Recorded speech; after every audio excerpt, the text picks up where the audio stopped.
17. Cast knelt beside the dead boy in the north tower. Glassy eyes stared up at the hallway's raftered ceiling, and a grimace of pain marked the cold lips. A slow seep of blood still flowed from the jagged slice through the boy's throat. The kill had been recent. Reaching out a hand, Cast closed the boy's eyes. He had not thought his heart could be any heavier this night. "I'm sorry, Tylin," he said, remembering the lad's exuberance, his youthful pride and joy in his dragon, Helia. So much life, now gone forever. Cast surveyed the other Marai, slain and strewn about the hall and across the entrance to the tower stairs. An ambush. The Marai group had been returning with the last eggs from the crashed scoutship. They would have had no reason to fear Hunt or the captain of the Bloodrider Guard. And there was no doubt who had attacked and murdered the group here. The handiwork was clearly Drairendi, and not a single ebonstone egg remained. Cast cursed under his breath. The murders here were his fault. He had delayed too long in the dungeons below, watching as Siwan had been bound hand and foot. She had fought, frothing, spouting foul oaths, laughing with mad glee. Heartsore, Cast had been too stunned to act quickly. He had not thought to send an immediate warning and guards to the Marai returning from the sea with the last eggs. He stared down at the result of his short-sightedness. These days, blood was the wage of a single misstep. Cast stood and clenched his fists. No longer. It was time to bring the war to its rightful place. Hurried steps sounded behind him. He turned to find Piwairan rushing toward him, flanked by 3 other Marai. "We followed their trail," Piwairan said. "They made for the docks." "All of them?" "We're fairly certain. We talked to some folk in the streets." The Marai warrior's voice lowered. "But there are more bodies at the dock." One of the Drairendi wave chasers was commandeered. Cass spat out a curse, pounding a fist on his sword hilt. "I want elven scoutships in the air and hunting for them immediately. I've already spoken to the commander of the Elven. He's arranging a squad of pursuers." Cast nodded at the lieutenant's efficiency. But he knew in his heart that there was little chance of finding Hunt and the others. The High-Keel's son knew the maze of Archipelago's islands better than anyone. They would lose themselves in the mist, and before the moon set, they would be in a new ship, taking one by force if necessary and scuttling the small wave chaser. By tomorrow they would be gone. But Cast did not succumb to frustration. It was time to stretch the game to a broader scope. From Siwan, he knew the plot of the possessed, to gather more eggs and sow them among the war fleet. In such knowledge, there was power. Rather than whiling away energies in useless pursuit, it was time to lay a trap for the possessed, to meet them where they were going. Cast turned to Piwairan. "Send word again to the Elven commander. I need a ship ready by dawn." "To hunt the others, Dot?" "No, I'm turning the island and its defenses over to you. Word of this betrayal and the potential danger must reach the fleet. With Xin failing to reach Tyrus this night, our lines of communication are down. I can't risk such important information to the vagaries of a crow's flight. I mean to take a ship myself to the fleet and set up defenses against the possessed." The shock of his words darkened the other's face. "But Aloha Glen. I have full confidence in your abilities to hold the walls here, Lieutenant." "But—" Cast clapped the fellow on the shoulder, but he barely saw Piwairan standing before him any longer. His eyes were already staring through the walls and over the ramparts. In his heart, he knew the last assault had been waged in the dungeons here. The true battle had rolled over and past them, heading north, heading for Blackhall. "They attacked here because they fear Ragnar K," he mumbled, recalling the hate in Siwan's mad eyes. "But I will teach them the true meaning of fear." Piwairan backed a step with a half bow. "I will alert the commander immediately." Cast slowly unclenched a fist. He glanced to the ruin in the hall, his eyes settling on the pale face of a boy. Blood pooled around Tylin. He remembered the youngster's laugh, his bright smile, his simple, proud love of his jade dragon. Somewhere, echoing out over the black seas, a lone dragon wailed a mournful piping. It sang to the sorrow and pain in his own chest. He turned away as his vision blurred, he wiped his eyes. There was only one answer for the bloodshed here, to make sure it never happened again. He strode down the hall. Dawn could not come soon enough. Tyrus stood among the ranks of stone dwarves. The stars in the eastern skies faded with the beginning of the new day's light. In that strange twixt between night and morning, everything took on a silvery cast, as if this army of dwarves only waited for the morning light to wake them from this unnatural slumber. Tyrus moved slowly down the ranks. He felt the granite eyes of the soldiers on him. He remembered what it was like to have the world harden around you, holding you trapped. He stared out at the row upon row, rank upon rank, foot soldier, axe lord, lieutenant, and captain. Somewhere in this vast army, Winter, their commander, stood in this valley or upon the ridge. Tyrus sought to find him, to offer what consolations he could, to promise that this war upon the dwarves' old slave-master would not end in this field of stone and granite. I did not know, a quiet voice said behind him. Tyrus closed his eyes. He had yet to find his way to forgiveness here. When last I heard of the dwarves, the stone magus said, they were the underlings of the Dark Lord, his hands and legs upon our lands. I thought only to protect. Tyrus turned to look upon the worn visage. You were once a healer, if the stories I've heard are correct. The prince waved his arm over the graveyard of living stone. Do you see what your blind rage has wrought? It has taken life and twisted it most foully. How are your actions any more righteous than the Black Heart himself? I didn't know. Tyrus would not let this excuse stand. Ignorance is the deadliest poison. The power you were granted was a responsibility placed in your hands. It was not for you to vent your own hurt upon this world. With power comes responsibility. The figure bent under the weight of his words. I didn't ask for this power. The magus straightened, holding out his stone hands. I can't feel anything. Not the wind on my face, not the rain. Not the brush of a hand on a cheek, not the softness of a child's skin. Anything I touch turns to stone. Tyrus recognized a bottomless well of pain in the other's eyes and a madness that was barely kept in check. Free me, the man pleaded. As Tyrus stared at the magus, understanding came to him. It was not rage at the Dark Lord that fueled his rage, but simple loneliness. The magus had lived all his life in these northern woods, a hermit dwelling in a hillside. But as isolated as he was, he had never been fully alone. The world could still touch him in all its myriad and intimate ways. But with the transformation, that had all changed. The magus was as much trapped in stone as any other here. Locked away from the world, he had lost contact with it. He had forgotten what it meant to live and breathe. Tyrus remembered Hurl's warning, remember and never forget, the stone magus' heart has also gone to stone. Those words were more prophetic than any imagined. Tyrus might not be able to forgive, but he could pity. He stared at the statue with its arms raised in pleading. We'll find a way to free them, he said, and motioned with his own granite arm. The dwarves, my men, and the villagers.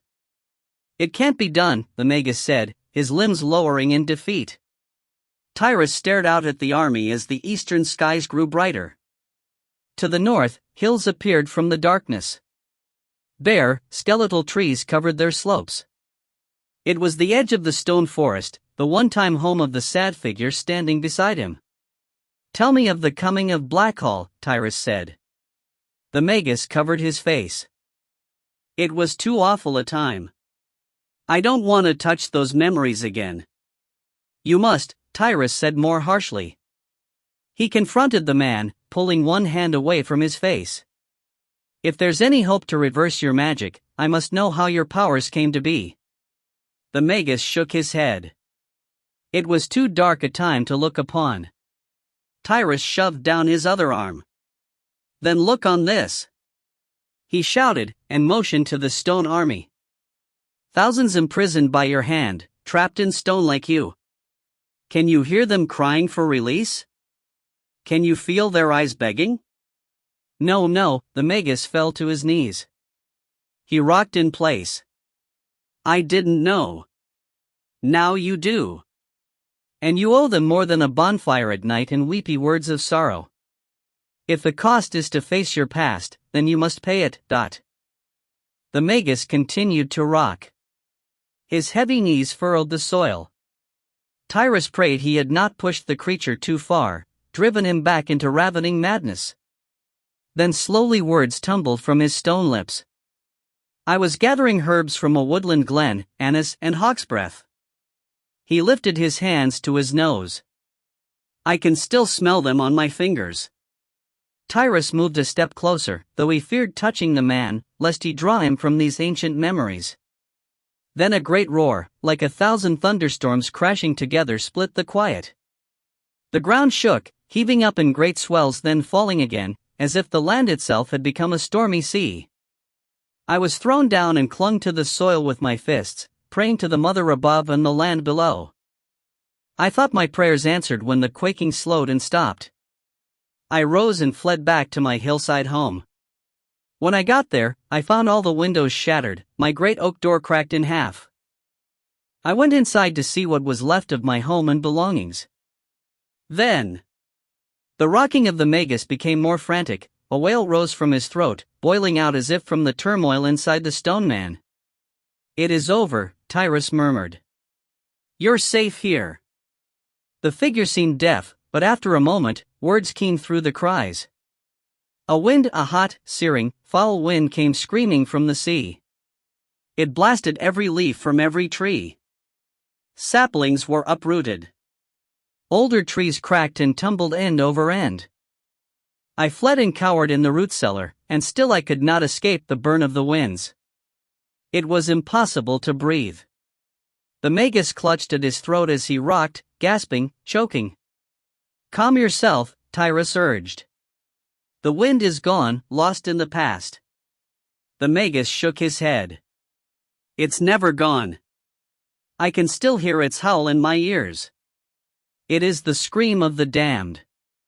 His voice rose and took on a fevered edge. Tyrus reached for the distressed man, but the magus stopped rocking.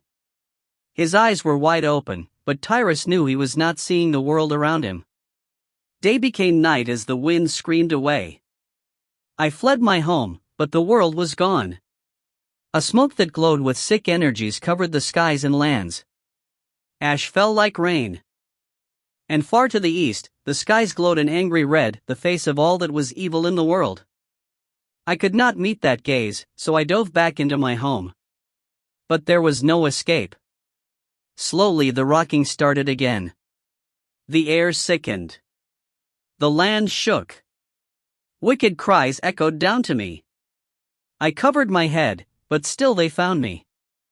A new note entered his voice with these last words. It sounded like joy. Who found you? My little ones, the Faene.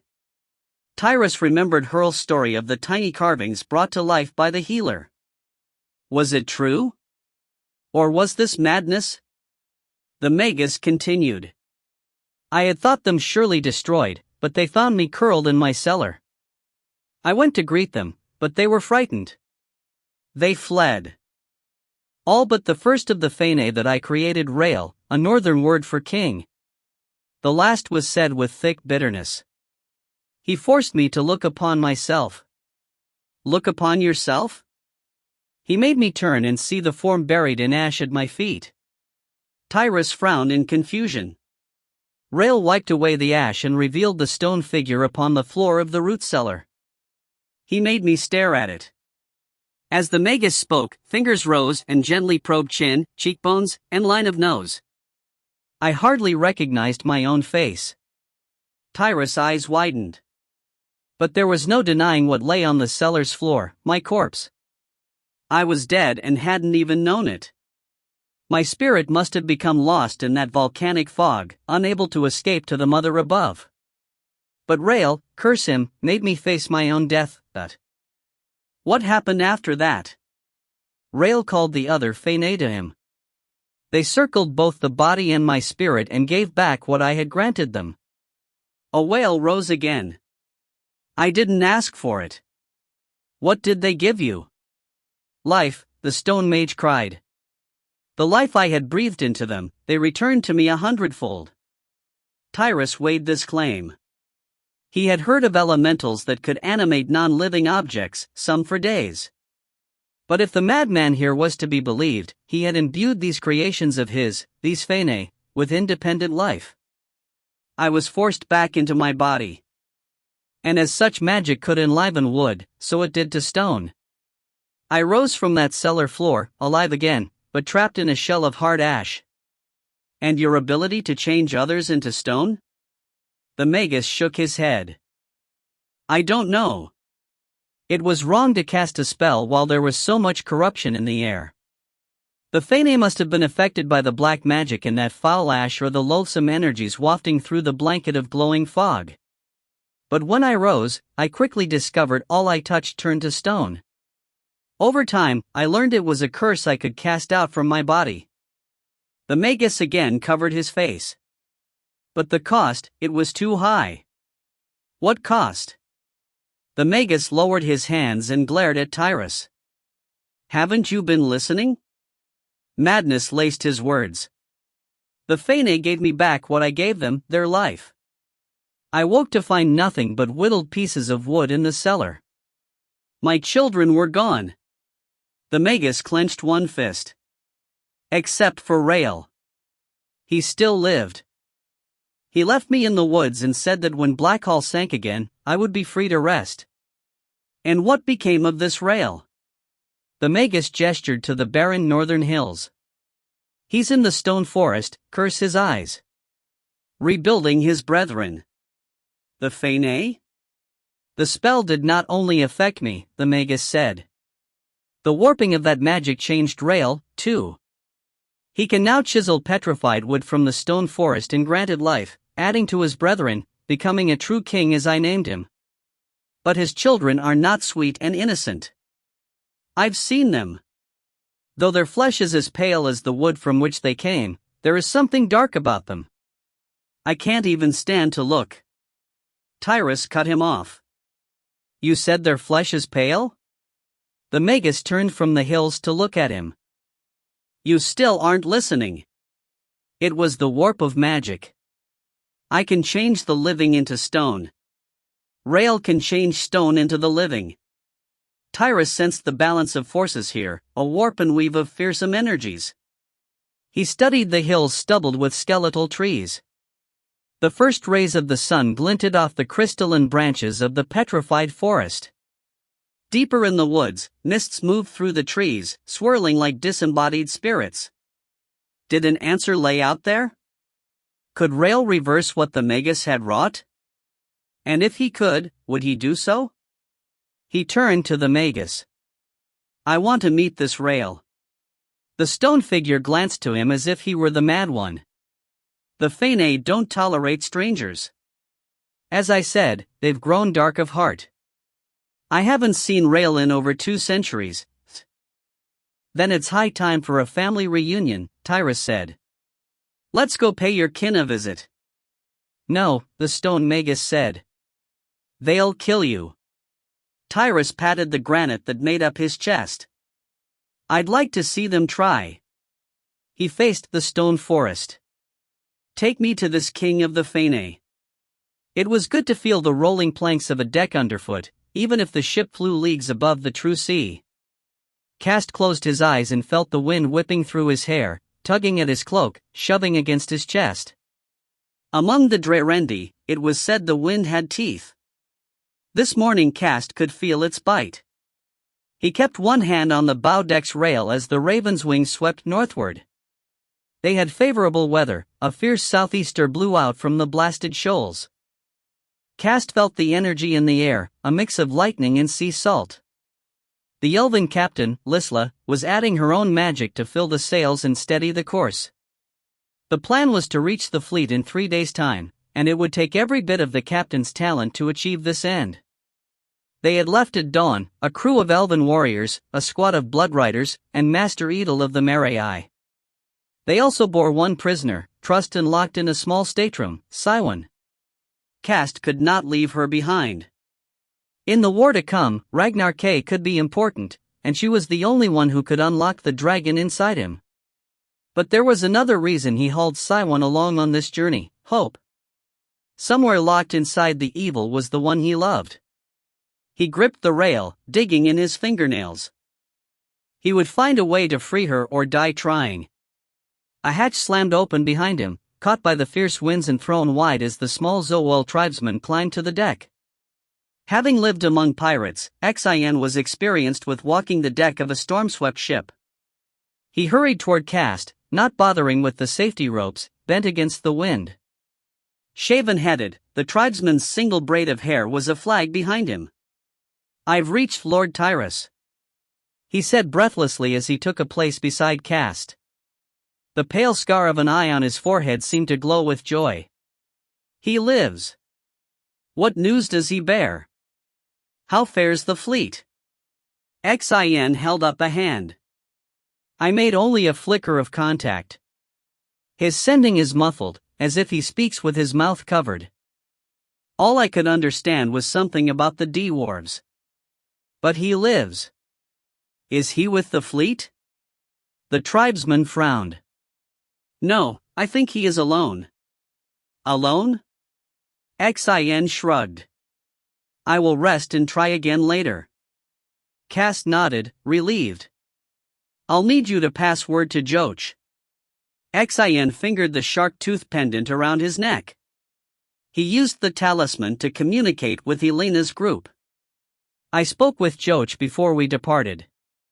He knows we're en route north." "And their group?" "They expect to reach the Ojiri lands in another day or two. Travel is slowed by the waning elemental energies. Even my contact with the others weakens." Cast sighed. It was hard coordinating so many fronts with just messenger crows and a single shaman with the ability to far speak. Now even his skills faltered. How he wished Xin could communicate with more than just Joch and Tyrus. Xin spoke, sensing his frustration. "Such is the way of the wizen," he explained, holding up his arms. "Two hands, right and left, those are the two ways a man may greet another. That is the limit of my magic." Cast patted the tribesman on the shoulder. "I know, Xin. And if wishes were coppers, we'd all be rich men. I will do my best to reach Tyrus. But there is something else." Cast heard the hesitation in the other. "What is it?" He glanced away. "The one who holds your heart. She is in danger." "I know." "The tentacled creature." "No, it is more. My abilities to far speak are tied to my deeper gift to read another's heart, not just his thoughts. The mind is less trustworthy than the heart. And what have you sensed?" "The creature nests in your love's skull, coiled and holding her will trapped. But it is her heart that worries me. She loses hope. She knows that she can only be free if you are gone. In this, she despairs. I will find a way to break this curse," he said fiercely. Xin placed a palm on Cast's chest. "Your heart is an open book. I know your determination, and so does Siwan. Her fear above all else is that you will do something rash, something that will harm yourself, so she might be free." Cast glanced out over the rail. He remembered his promise a moment ago, to find a way to free her or die trying. He did not deny Xin's words. "She feels the same," Xin said again, clearly reading what his heart held close. "She would rather die than see you come to harm. Corrupted as she is, she cannot see a way to hope. There is where the true danger to her lies." Frustrated and powerless, Cast felt tears well. "Though her cell is deep in the ship's hold, she remains a beacon to a wizen like myself. The creature's madness is like kerosene thrown on fire, it shines like a blaze in the night. But at its heart rests a bastion of goodness and love. It has glowed as fierce as the fiery madness around it." But now his voice trailed off. Cass spoke the words he knew to be true. He too had felt it. It fades. She allows herself to be consumed, like tinder in a blaze. Cass took a shuddering breath and asked the question that terrified him. Is there a way to stop it? Xin did not answer. Cass turned to him. The tribesman met his gaze. There was an answer in those eyes. I must go to her, Cass said. You are both one heart. In that there is strength. Since the incident in the dungeon, he had avoided any contact with Siwon, fearing it would unman him when he most needed to be strong. There is a storm unlike any other on the horizon, Xin continued. If you mean to face it, you'll need all your heart. Cass glanced again to the sweep of sea and clouds. He took a deep breath, drawing strength from the salty winds, steeling himself for his meeting with Siwon. Xin touched him on the arm. I go to my cabin. If I learn anything new, I'll alert you immediately. Thank you, he mumbled as the tribesman departed. Once alone, Cass sought the dragon inside him. With each transformation, the line between the two thinned. He could sense Ragnar K brooding. She'll need both of us, he whispered to the dragon. It will take both our hearts to bolster hers. A roar echoed through his being. Their wills were one. Cass strode the planks to the mid-deck ladder. He clambered down and headed toward the stern hatch. Overhead, elven sailors hung from the rigging, calling to one another. The mainsail snapped angrily as an adjustment was made. The winds howled in protest. The ship bucked as if riding a wave crest, then sped faster. The captain plied her skies with the skill of the best seafarer, always seeking the best line, calculating, adapting.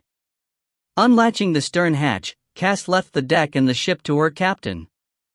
He climbed down the stairs to the passageway below. It smelled musty after the free winds above, and foreign. The timbers used to build the elven ship came from lands other than Alasea. The resins were too sharp to the nose, discomfiting. And everywhere the air seemed to resonate with a whine just beyond the reach of ears, vibrations that tingled the smallest hairs. As much as the ship might appear like any other seafaring vessel, it was not. Cass crossed down another deck. Down here lay the crew's quarters and storage rooms. But one cabin had been converted into a makeshift prisoner's cell. At the end of the passage, 2 Bloodrider guards flanked the door, Garnek and Narn. They drew straighter at the sight of Cass. He crossed toward them, feeling the hum of the elemental wrought iron keel under his feet. Garnek stepped forward as he approached. Do you need assistance, sir? I came to see Siwon. Yes, sir. He turned to Narn and nodded. The way was quickly unlocked, and the newly installed bar removed. Cass passed between them, and Narn stepped to follow, a hand on his sword. No, Cass said. I would visit her alone. Sir, your own rules say none may visit the prisoner by themselves. A guard must be present. Cass paused in the doorway and glanced over his shoulder. Narn's eyes widened a fraction at the expression he found on the other's face. Of course, sir, he mumbled, backing a step. We'll stand guard outside. Cass entered, then waited for the door to be locked and bolted behind him. A single oil lantern hung from a hook in a rafter. Set to the lowest flame, its meager light created more shadows than it vanquished. Girding himself with a deep breath, he crossed to the room's lone bed. Straw ticking covered the hardwood, and atop the bunk lay the girl he loved, each limb tied to one of the posts. Cass did not bother to turn the flame higher in the lantern. What the dim light revealed already threatened to break his will. Siwon had been stripped naked, the easier to keep her clean. A blanket had been tossed over her, but her thrashings had dislodged it. It lay crumpled on the floor beside the bed. He bent and picked it up. Her eyes tracked his every movement, like some shark eyeing its prey, waiting to strike. Her hair lay like a tangle of seaweed on the pillow. He shook out the wool blanket and swept it over her form. This kindness earned sharp laughter. "Join me, lover," she rasped. Her lips were bloody, and froth flecked her chin. "There's always room for another. Loosen these ropes and I'll show you pleasures like you've never experienced before from this wench." Cass tried to close his ears to these words. "Saiwan," he said, speaking not to the thing on the bed, but to the Marai woman buried deep inside. He reached to touch her cheek, but the creature flung herself at him, snapping at his fingers like a starving cur. He pulled back his hand and sat on the edge of the bed. "Saiwan, I know you can hear me. You must not lose hope, not for your freedom, not for us." But his own words sounded hollow. How could he recharge her confidence when his own ebbed to such a low tide? Laughter bubbled from the bed, mirthless and cold. Cass closed his eyes, his shoulders trembling with grief. It was wrong to come here. It was too hard. But deep inside him, a dragon roared. The simple, raw love of a beast for its bonded welled through him. He basked in its glow and discovered something that had never occurred to him. Love did not have to be hard. It was a simple thing, uncomplicated, pure, and glorious. No matter the trappings, hardships, and entanglements, at its core, love was simply warmth, two hearts fueling one another, stoking a flame together. Cass shoved aside all thoughts of tentacled creatures, great wars, and black magic. He listened to Ragnarke roar, and deep inside him, he echoed this call of love, a chorus of two hearts. He found blind strength and stood. Crossing to the lantern, he twisted the flame brighter. He would not hide in shadows any longer. He turned back to the bunk. Saiwan still sneered at him with disdain, but now he recognized the shine of her eyes, the fullness of her lower lip, the soft tones of her skin. But it wasn't just her physicality, he saw her spirit, the heart that had stolen his. There was nothing so dark that it could dim that light. He sank back to the bed. Somewhere far away he heard the laughter and the slurs and curses. But it fell on deaf ears. It was only mud on a diamond, he could easily wipe it away. "Saiwan," he whispered, "I love you." He loosened the rope that bound her right wrist and drew her hand to his cheek. He ignored her attempts to break free, his fingers were iron on her wrist. He pulled her palm to his cheek, careful to avoid his dragon tattoo on the other. Nails dug at his skin, but they were worn and dull. He felt nothing. "Saiwan," he murmured. Slowly the fingers relaxed on his face. Her cold palm grew warm as it rested against his skin. He felt his love return to him from afar, stoked from another's heart. "We are not lost to one another, not even now." His voice was a breath, nothing more. "Nothing of any importance has been taken from us." He pressed her palm more firmly to him. "This is all that matters. Us, together, that is a purity nothing can corrupt." The heat bloomed on his skin. Faint words reached him from the bed. "Love you." Cass squeezed the fingers and drew them to his lips. He kissed her palm long and with a passion that melted away everything but his love. Time stretched forever. The moment became written on their spirits, to last them through the hardships to come. Saiwan. Finally, a commotion at the door drew him away. Shouts erupted, followed by a small girl's scream. Cass sat up straight. A clawed hand swiped at his eyes, but his grip did not fail him. He forced Saiwan's arm down and rebound the wrist to the bedpost. He risked a touch to her cheek, but beyond the door, the childish cries of a small girl continued, accompanied by the furious anger of a young boy. Scowling, Cass crossed to the door and pounded on the oaken frame. "Unbar the way." A latch clanged, and wood scraped as the door was yanked open. Beyond the threshold, the two Drerendi guards faced a pair of elven sailors. The thin-limbed newcomers each held a child by the upper arm. He stared in shock at the pair of youngsters. The girl spotted him, too. "Uncle Cass." "Shishan?" Cass stepped toward her. "What are you doing here?" He had left the child in the care of Mater Gil, her nanny, back at the island. We snuck aboard, Shishin said. I hid in an apple barrel. He hid in a box.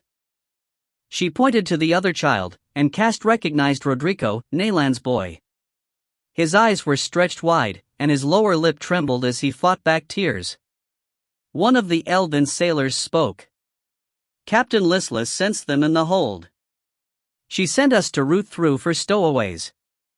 Cast waved for the two sailors to release the children.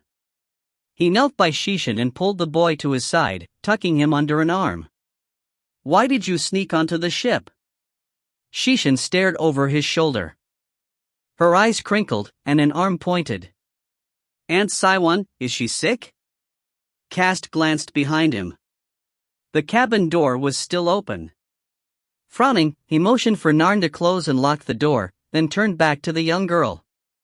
She's fine, little one. She needs to rest. Shishin nodded sagely. She's got worms in her head. Cast was taken aback by her words. He knew Shishin bore her grandfather's gift of the Raja Ermega, an ability to see beyond horizons, but at times like this, it chilled him to see such insight mixed with childish simplicity. He pinched her chin and drew her attention to him. Shishin, why are you here?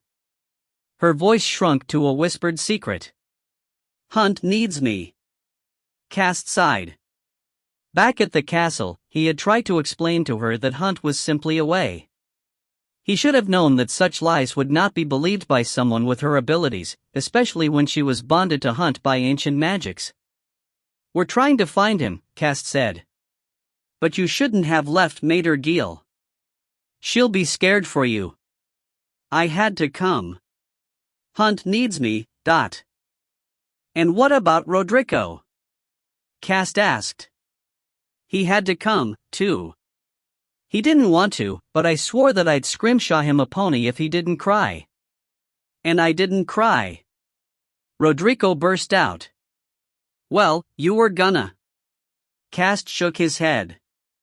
Both children looked exhausted, red-eyed, and limp of limb. He gathered them under his arms and turned to the guards and sailors. I'll take them to my cabin.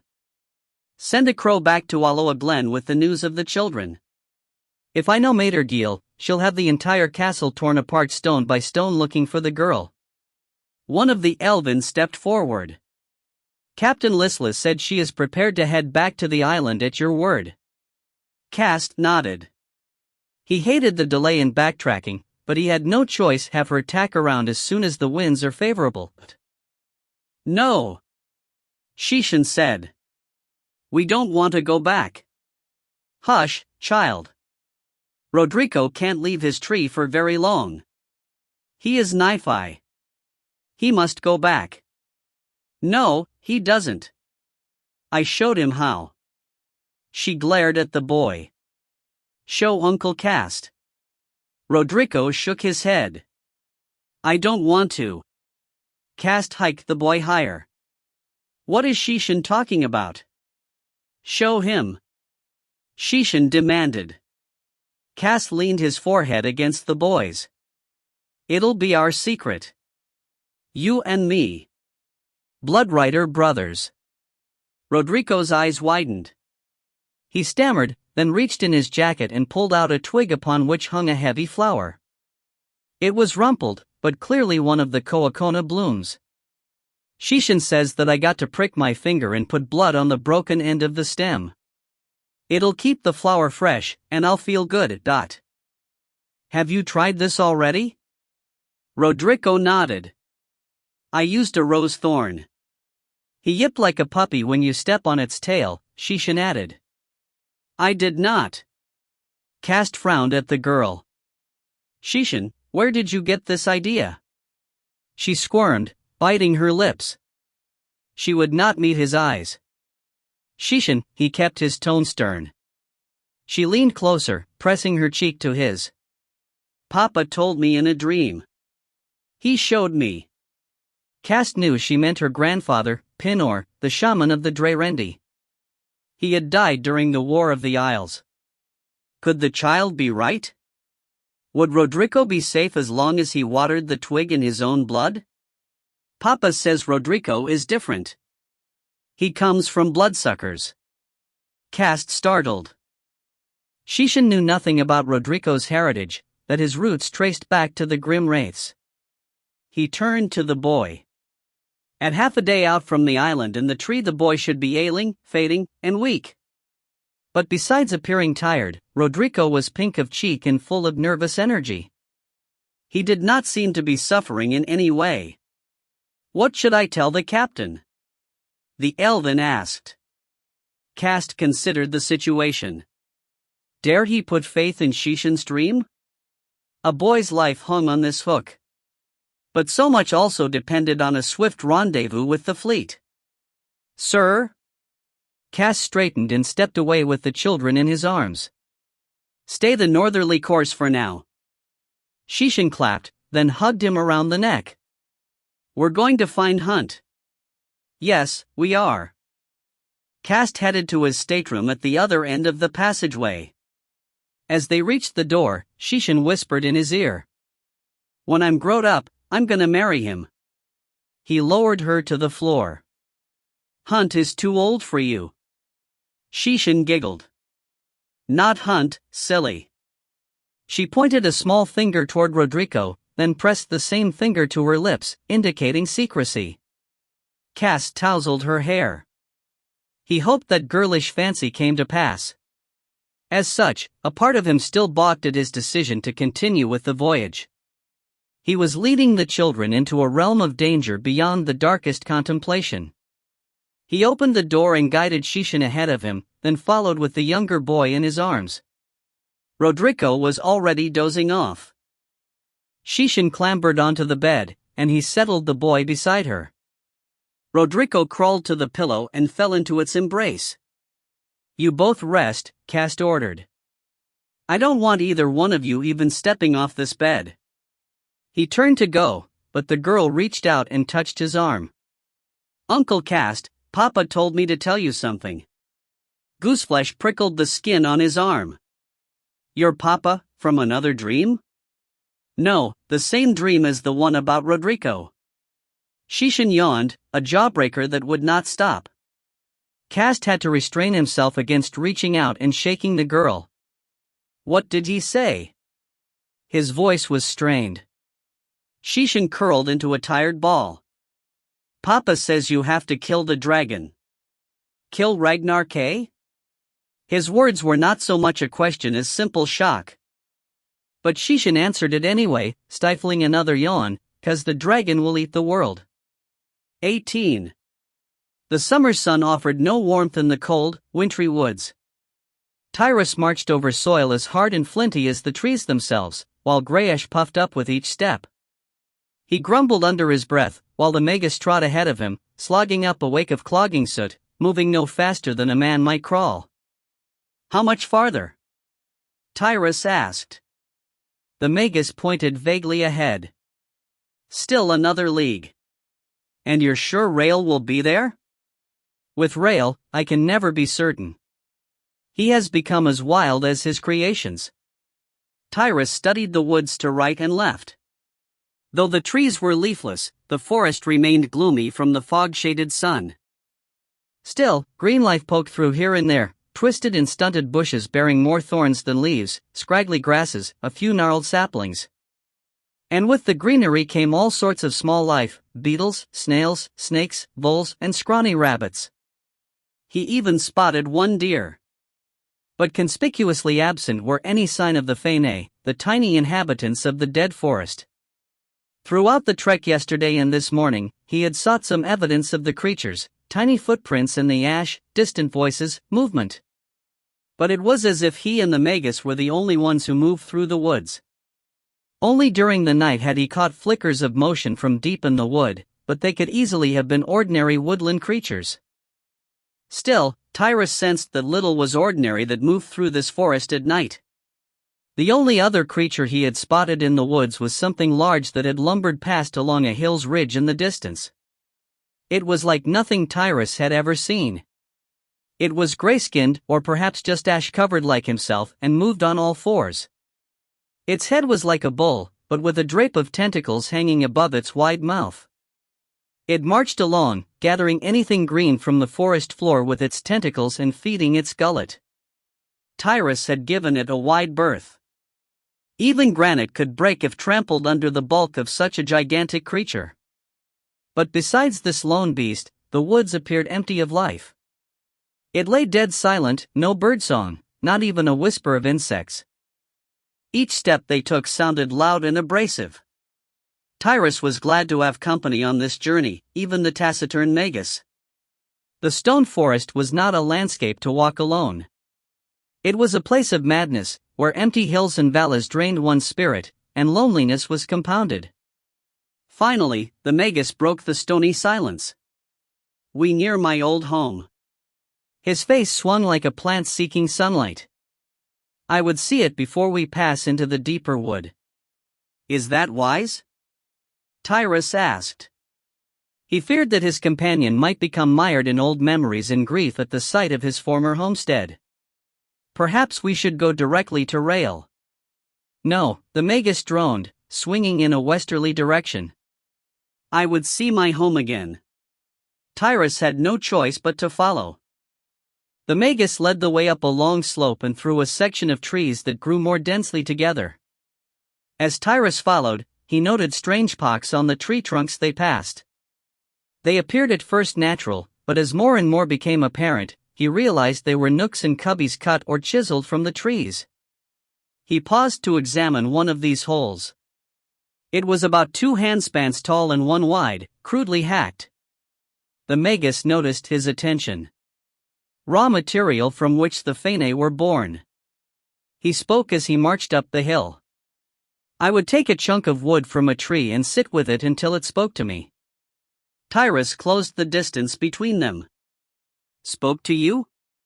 "Each piece would eventually reveal its form to me, whether it be a man or woman, a child, an animal." He shrugged.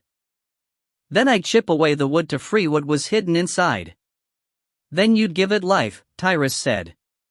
The Magus' voice dropped to a sad whisper. "My mother. She was always ailing, but she always had a smile for her only child. She taught me our family gift." An elemental lineage, Tyrus thought, passed from one generation to another. And now it's passed to Fae creations. But Rail, bitterness lay thick on the Magus' tongue. "He's stolen my mother's gift and fouled it." Tyrus sighed. He only hoped the little creature still bore this gift, then he might be able to free the dwarf army and his companions back at the village. It was a thin hope that drove the prince forward into this bleak wood. The Magus reached the summit of the hill and gazed down. Tyrus joined him. Below lay a small vale, set in stone, a glimpse from the time of Blackhall's creation.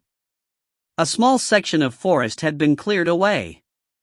Stone fences marked boundaries of what must once have been a garden. There was even a tiny stone outbuilding, roofless now, its thatch long fallen away. It must have been a pen or small barn. The far slope of the vale was cleared of trees, an empty expanse of ash and rock. Open holes dotted the slope, some still glinting with shards of glass, like the icy teeth of some subterranean monster, windows into the Magus' home. A larger hole, surrounded by slabs of broken rock, must be the entrance. At the foot of the hill, a thin stream moved with a sluggish gurgle, its waters a sickly green. The place reeked of ash and brimstone. "Home." The Magus moaned, a sound full of heartbreak. Still, he started down the slope, determined to dredge up old pains. Tyrus followed. He had no choice, he had opened this wound back among the field of dwarf statues and would have to see it through. They forded the small stream, not bothering with the broken remains of a narrow bridge. Both men were made of stone, even this sickly water could not taint them. Once across, the Magus led the way to the entrance. "I've not been back here since I first fled in horror from the root cellar." 5 centuries? The Magus nodded and bent to enter his old home. "I would go alone from here." Tyrus thought to object. Whatever the fellow found in there would likely send him into a pit of depression from which he might never climb free. But there was no use in arguing. Once set rolling, a boulder could not be easily stopped. The magus climbed over the tumble of rocks and disappeared inside. Tyrus noted that the slabs of rock here were petrified wood, too. What was left of the door, once stout oak, was now broken stone. Tyrus stepped back from the threshold with distaste. A thin wind howled through the spindly branches of the surrounding trees. They appeared like bony fingers scratching at the smoky, soot-filled skies. This was the domain of the Dark Lord, a small peek into the world he would create. Despair settled like ice around the prince's granite heart. He turned from the skies. Off to the left, a bit of color drew his eye. It stood out against the ash gray of the landscape, a small dandyflower, a weed growing from between two slabs of the entryway door. It was a sickly specimen, a bit of green, a feeble curl of yellow petals no larger than a thumbnail. But it pushed from the rock and brightened the world for its short life. Tyrus smiled. He had never seen anything more beautiful. The sight fired a fierce determination in his heart. Even here life fought against the Dark Lord's corruption. With renewed hope, Tyrus faced the dread forest and skies. Then a scream burst behind him, echoing up from the bowels of the underground home, ripe with pain, horror, and outrage. Tyrus swung around, sweeping out his sword, a sliver of polished granite. Magus! The wail fled into the woods, fading away. Magus! He bellowed again. Answer me! He held his breath, but there was no answer. The silence pressed down on his ears, squeezing his throat. Even the winds had quieted, as if shocked by the scream. He faced the dark threshold to the subterranean abode. After another long moment, he took a single step toward the entrance. He had no idea what lay below, but he also knew he had no choice but to go see. The magus was the only one who knew where Rail hid in the stone forest. If there was to be any hope for the others, Tyrus would have to brave the darkness below. Gripping his sword hilt tighter, the prince picked his way over the rocky rubble and ducked through the entrance. The hall beyond was murky, and the passages extending out were even darker. He had no torch. But the magus had found his way down without light. Hopefully the broken windows would offer some illumination.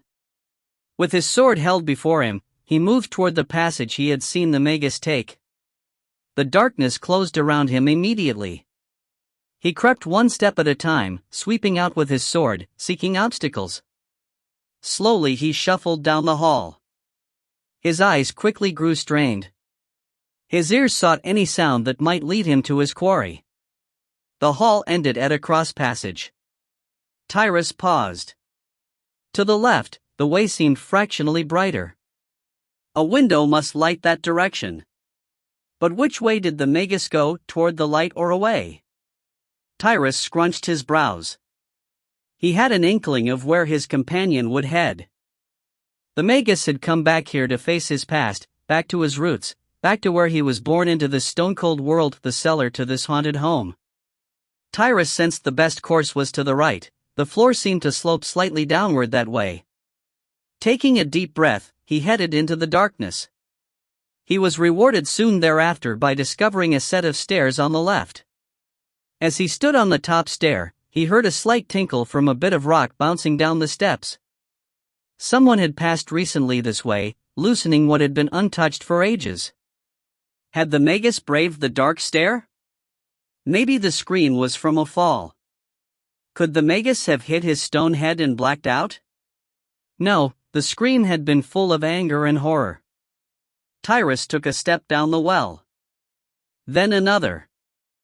The way was narrow and steep, stair edges crumbling underfoot, a tricky climb even with light. In darkness, it was pure treachery. His eyes sought any light.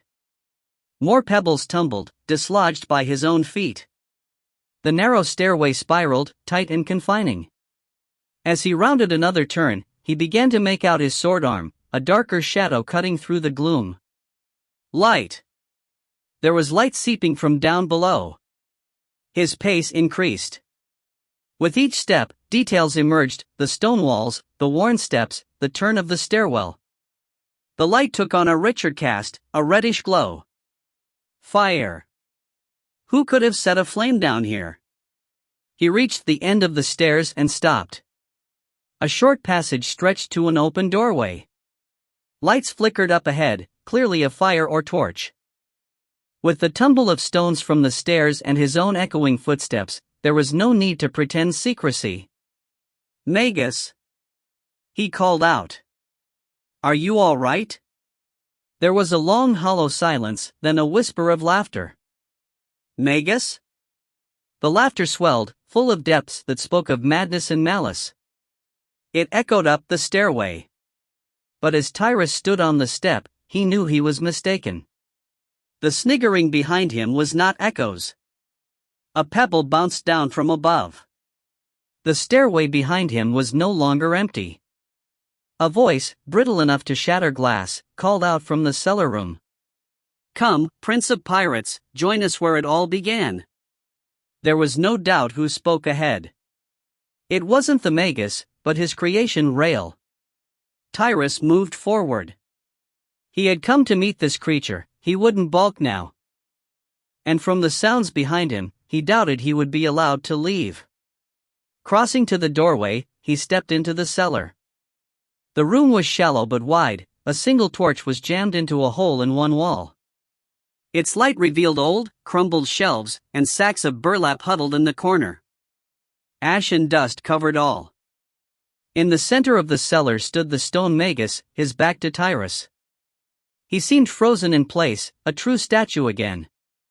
Laughter crackled from beyond the figure. "Welcome, Prince of Granite." Tyrus edged around the walls, circling the frozen Magus to get a clear view of Rael, his adversary here. As he crept around, he found the space in front of the Magus empty. Tyrus frowned.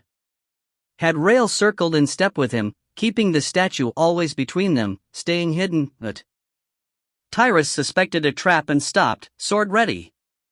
"Who speaks?" he said. "Show yourself." "You know who I am," the other said gleefully. The stone Magus turned his head and stared at Tyrus. Laughter flowed from his flinty lips. "I'm Rael, Lord and King of the Faene." Cass leaned over the rail of the Raven's Wing and studied the strange sea passing under the keel of the ship. As a blood rider, he had sailed many treacherous waters, the maze of the archipelago, the squall-ridden blasted shoals, the haunted channels of Cree, the fog-bound shores of the Brescian jungle. But he had never seen anything like these northern waters that surrounded Blackhall. It was an ocean of ice and fire. Throughout the Bay of Tlek, mountains of ice rode the waves like blue-humped sea beasts. Other areas of the sea roiled with steam, boiling like a kettle atop a flame. Steam and fog misted into a storm on the sea's surface. The currents of the bay were as tangled as any knotted rope. Its seabed was a trap of volcanic reefs and jagged atolls that seemed to appear and disappear at whim. Nothing was constant about this sea.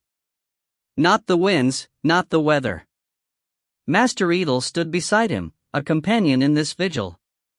The silver-haired elder of the Marai shook his head with resignation. These waters will be a difficult field from which to wage a war. Cass didn't bother with false cheer. He kept his face grim. "We should reach the fleet by dawn," the elder said. "If the captain can manage these temperamental winds." "She's a strong lass. She'll manage." Cass nodded at this. Over the past 2 days, he had learned to respect the lithe captain of the Ravenswing. Lisla ran a tight ship, kept all in order, and seemed tireless despite the malaise that affected her powers. The elven craft had swept over the oceans like a leaf in a storm. She had 3 skilled wind-blowers, elementals to conjure winds, on hand day and night. They shuffled one man out to rest a quarter of the day. Otherwise, the pair on duty were ceaseless in the aid of their captain. Cass glanced back to where Lisla stood by the rudder of her ship. Her coppery hair billowed with winds as she manned her post. Her skin was as pale as the scudding clouds overhead. And though the blue of her eyes was as sharp as when they first took flight 2 days back, he was not sure she had slept. He admired her. The trip would normally have taken 5 to 6 days, she had cut the time in half. With such folk at their side, Cast could almost foresee victory in the war ahead. I spoke to Xin earlier, Edel continued. He still can't clearly reach Lord Tyrus. The prince lives, but the details are scant. Cast heard the concern in the Marai elder's voice. He also noticed the way his companion rubbed at the fleshy web between his thumb and forefinger. What worries you about this? It is probably just due to the waning elemental energies. No, Xin spoke to Joch this morning. He says Joch sounded crisp and hale, though the distance is even greater than to Lord Tyrus. Cast's brow crinkled. So you think the prince is in trouble? And what of the dwarf army? Where have they gone? Lord Tyrus goes in search of them along the coast, and now he's mysteriously out of communication. I don't like it. The Dark Lord has already attacked Aloha Glen with that sick clutch of evil, and he now threatens to seed the fleet with the eggs. Who's to say what evil he aims toward our land armies? Edel pointed an arm over the rail toward the roiling sea of ice and fire and continued. It is not the condition of the battlefield that concerns me, but the state of our own forces. The full moon is due in another 5 days, and we are far from ready for a full-scale assault. War never picks a convenient time, Cast said. You must simply grab your sword and either defend or attack, The older man shook his head and mumbled, spoken like a true bloodrider. Cast sighed. We will win this war. Why do you think that? He turned to the misty seas and the northern horizons. Because we must. There is no future without victory. A long silence stretched, then Edel spoke softly. And no hope for Siwan? Cast gripped the rail, his head bowed. I love my niece, the elder said. But the battle ahead is larger than any one individual. Hard sacrifices will need to be made. Remember that you are the Dragonkin reborn. Cast scowled, but his hand rose to touch the tattoo of a black dragon on his cheek and neck. He recalled the picture of the forefather of both their peoples, Drerendi and Marai. The figure in the ancient painting had been riding a white dragon and bore the same dark tattoo. The past had come full circle back to the present, like the curled dragon on his cheek, its tail touching its nose. The Dragonkin made difficult choices during his time, and I suspect you'll face decisions even harder. Cast remained silent. A question already weighed heavy on his heart, something he had discussed with no others. Shishan's words echoed in his heart. Papa says you have to kill the dragon. You'll have to put the good of the world above your own heart, Master Edel finished. Can you do this? Cast clenched a fist atop the rail. It seems I must. Edel nodded. You are truly the Dragonkin reborn. He patted him on the shoulder, then headed for the shelter of the lower decks. Cast remained on deck, alone, his thoughts lost to the winds. He remembered the painting of his forefather on his great white sea dragon. What would the Dragonkin have done if faced with the same dilemma? Could he have slain his own mount? Was he that hard? Could anyone be that hard? Over the winters of their union, the walls between dragon and man had worn thinner. Cast knew the dragon's heart as certainly as his own. There was a wildness to Ragnar K, but also a well of loyalty and love for Siwan that was as bottomless as his own. In this love, the man and dragon were bonded in ways more intimate than any rider and his mount. He had no idea how to slay Ragnar K, and if he knew, would he have the heart? Words echoed with warning in his head, the dragon will eat the world. Shishan's gift of the Raja Ermega was unquestioned, but she was only a child. Could she have misinterpreted the meaning of her prophetic dreams? Dare he place such important decisions into her hands? And then there was Siwan to consider. Only the magic of Ragnar K could break the spell of the tentacled beast in her head. If he killed the dragon, would he be slaying all hope for her freedom? Cass stood under the snapping sails as the Raven's wing swung slightly to port, ever chasing the swifter winds. He raced toward a fate that even prophecy could not penetrate.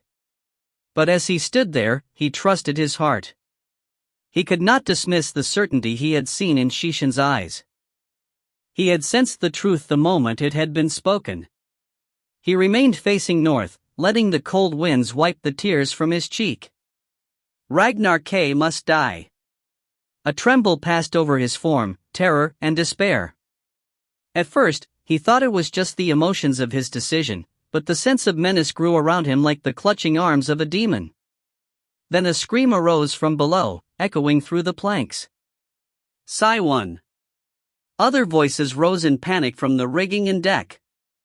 The ship's flight faltered as the captain seemed to lose her bearings. Cast spun and found Shishan behind him. She held up a bit of half-carved ivory. His hands took it out of reflex. It was a crude boat with sails and a prominent keel, but there was something sinister about it. Coarse faces had been carved into its sides, twisted into malignant or terrified visages. A bone boat, Shishan said. Simon's scream died away, and the trembling terror passed. As the boat steadied, Cast collected himself. Scrimshaw, he agreed with the child. Bone ivory. He passed the boat back to the child. But Shishan seemed disinterested in her carving. Not that, she said. She pointed down to the seas. Over there. Cast glanced to where she pointed. Against the dark blue seas, the ship below was the white of something dredged from the bottom of the blackest sea. But it raced with a speed that had nothing to do with winds and currents.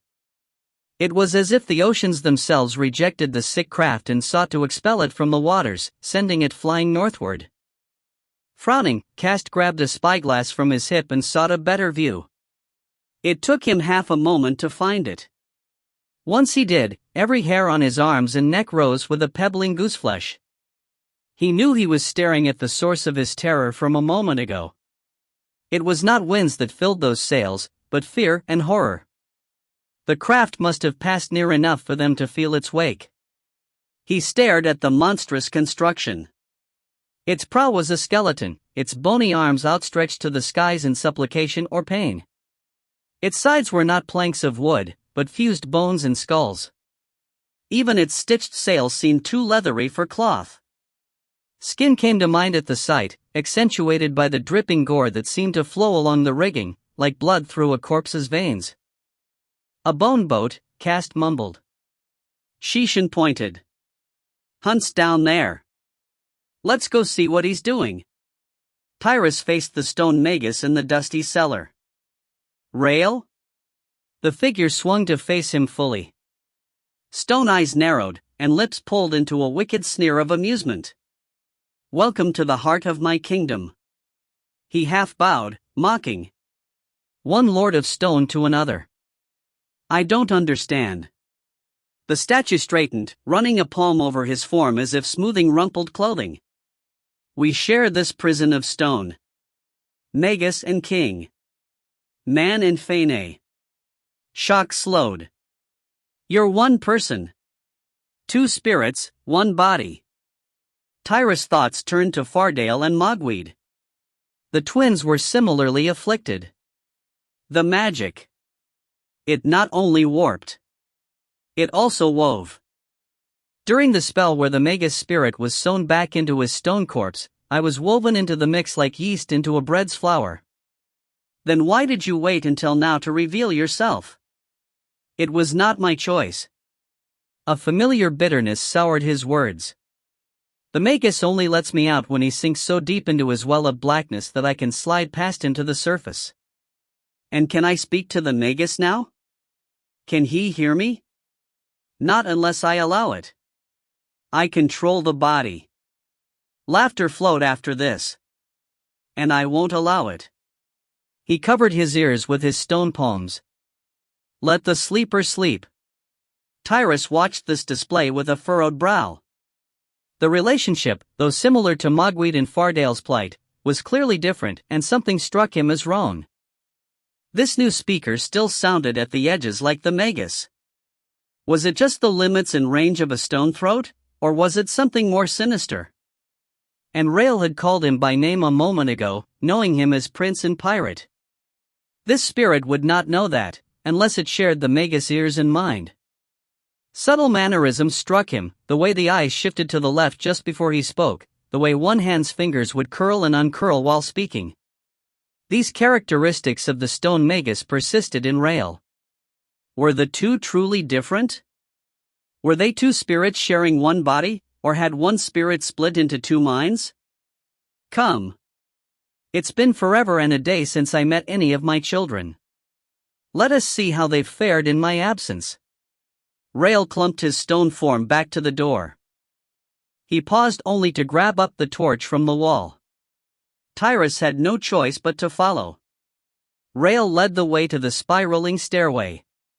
He thrust his torch forward and called up the steps. Children of the Fae, come to your king. Come greet our poor castle's guest. From beyond the reach of the firelight, laughter answered this summons. A pebble rolled down the steps, then another. They come, Rael whispered, his smile stretching. My children. Tyrus heard an echo of the magus' pain behind the excitement, but his own attention focused on the stairway. The first of the Fae crept shyly into the firelight. Tyrus gawked. The first creature was no taller than 2 handspans, hairless and gray of skin. It walked on 2 legs like a man, but the joints bent backward, more like a bird. Its head was taken up by its 2 eyes, black and moist. The mouth underneath was a lipless slit. Others clambered after this one, some spindly with heads too large for their bodies, others squat with toady faces, some walked upright, others on all fours. There was even one pair joined by a single arm. But no matter the shapes, they all bore the same large black eyes, full of dark mischief. Rael knelt to greet his offspring. They came to him like rats swarming over a corpse, climbing his stone arms, perching on his shoulder or head. Laughter flowed from Rael, echoed by his children, piping sharply from hundreds of tiny throats. Tyrus backed away, fearing their touch. Rael straightened and stood in the sea of pale gray flesh. Their father is home. Tyrus frowned as more Fae clambered into the bowels of this dark dwelling. You made all of them? With my own hands, my own magic. It must have been centuries of work. One of the Fae crept near to Tyrus. It moved as if it were boneless. It had only one eye and stretched its neck to sniff at him, curious but wary of this granite stranger. It slipped to his leg. Then, moving faster than the eye could follow, it raced up his limb to his waist. Tyrus winced as claws dug into his granite flesh. From its perch, it continued to sniff at his form, clearly confused. Tyrus grabbed it, pulling it free. It hissed and snapped at his fingers, biting deep into the granite of his thumb. Pain welled. It seemed his granite flesh was not impervious to the Fae. Burst from the poisonous petrified wood, stone could harm stone.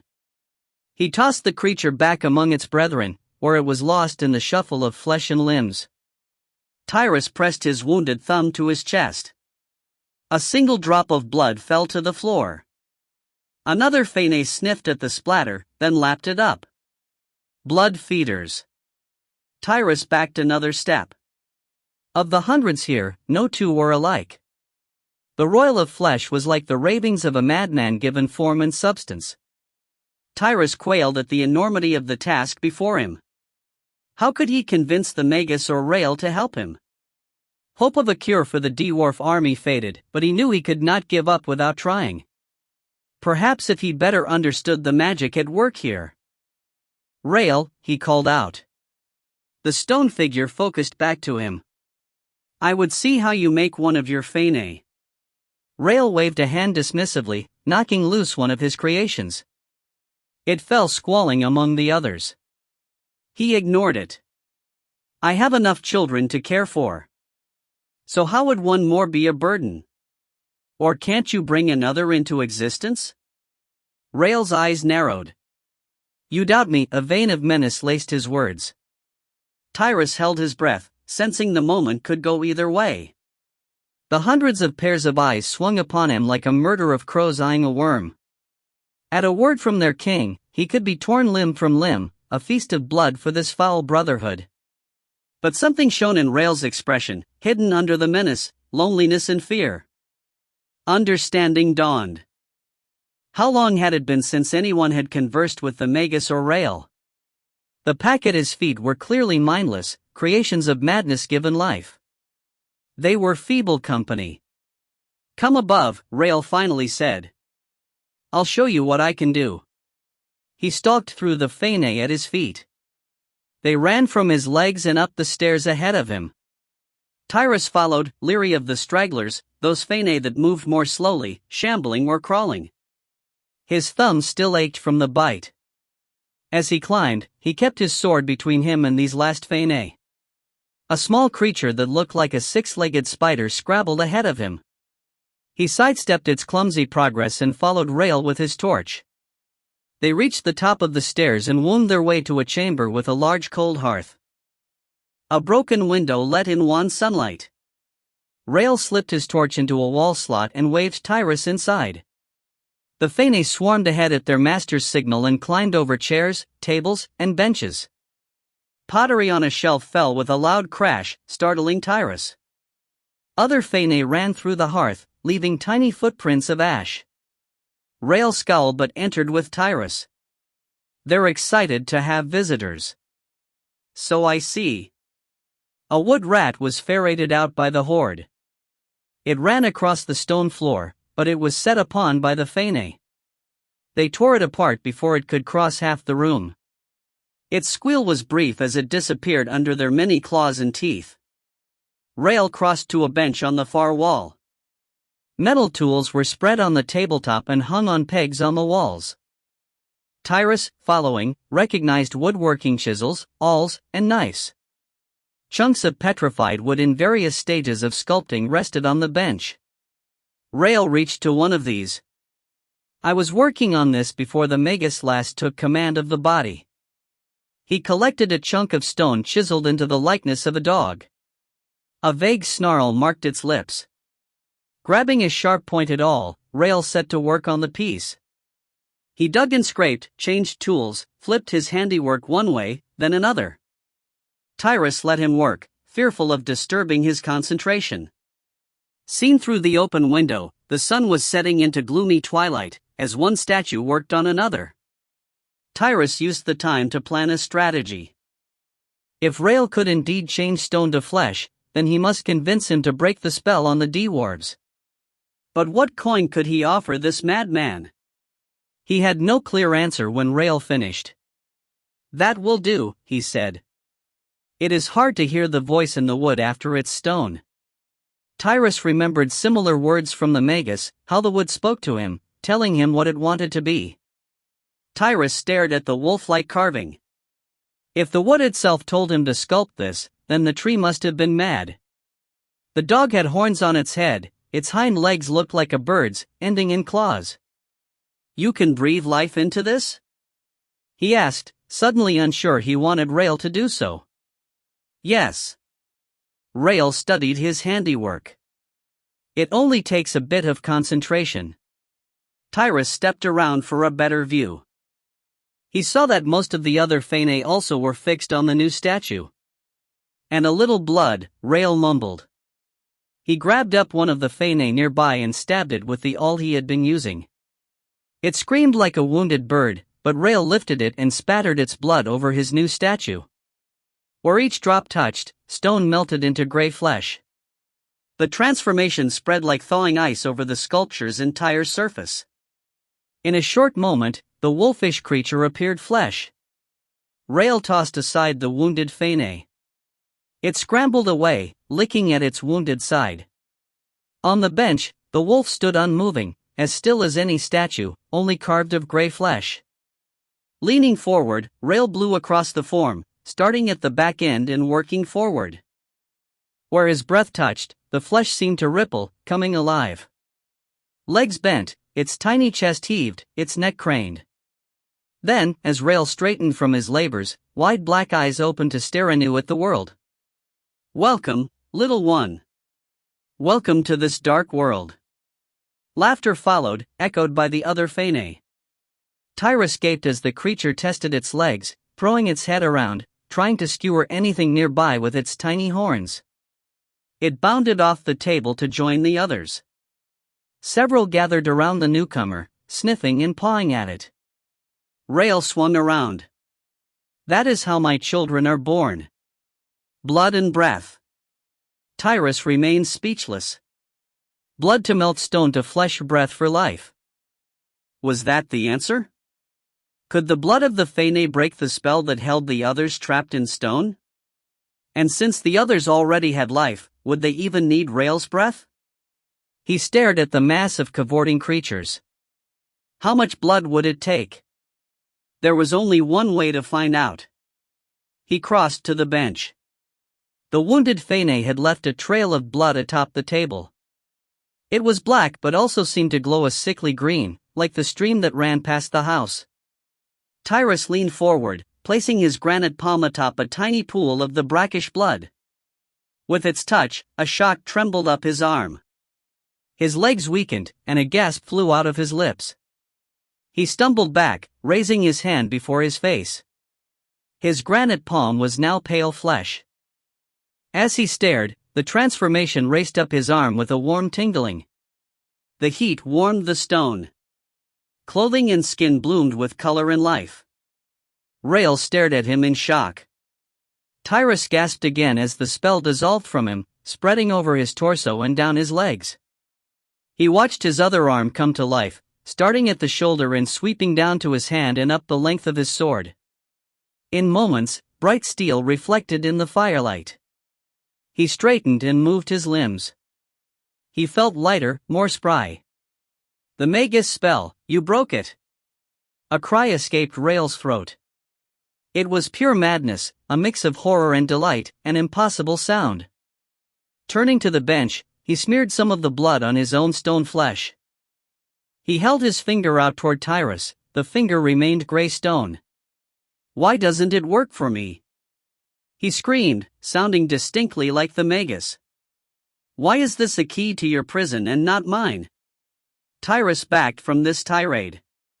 The Fene, sensing the distress of their master, churned and grew more agitated.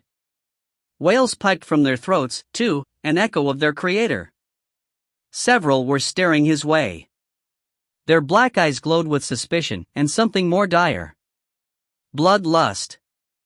Tyrus was no longer stone. They must smell his flesh. He remembered the fate of the wood rat. If they set upon him, how far would he get before being brought down? The wolf creature stalked out of the pack, nose in the air, gray lips pulling back to reveal gray teeth. "Why can't I break free?" Rail wailed. Tyrus knew he was doomed unless he could gain the support of the Fene king. "The magic that created you must have been more complex. As you said yourself, the energies of your creation were warped by the foul birth throes of Blackhall.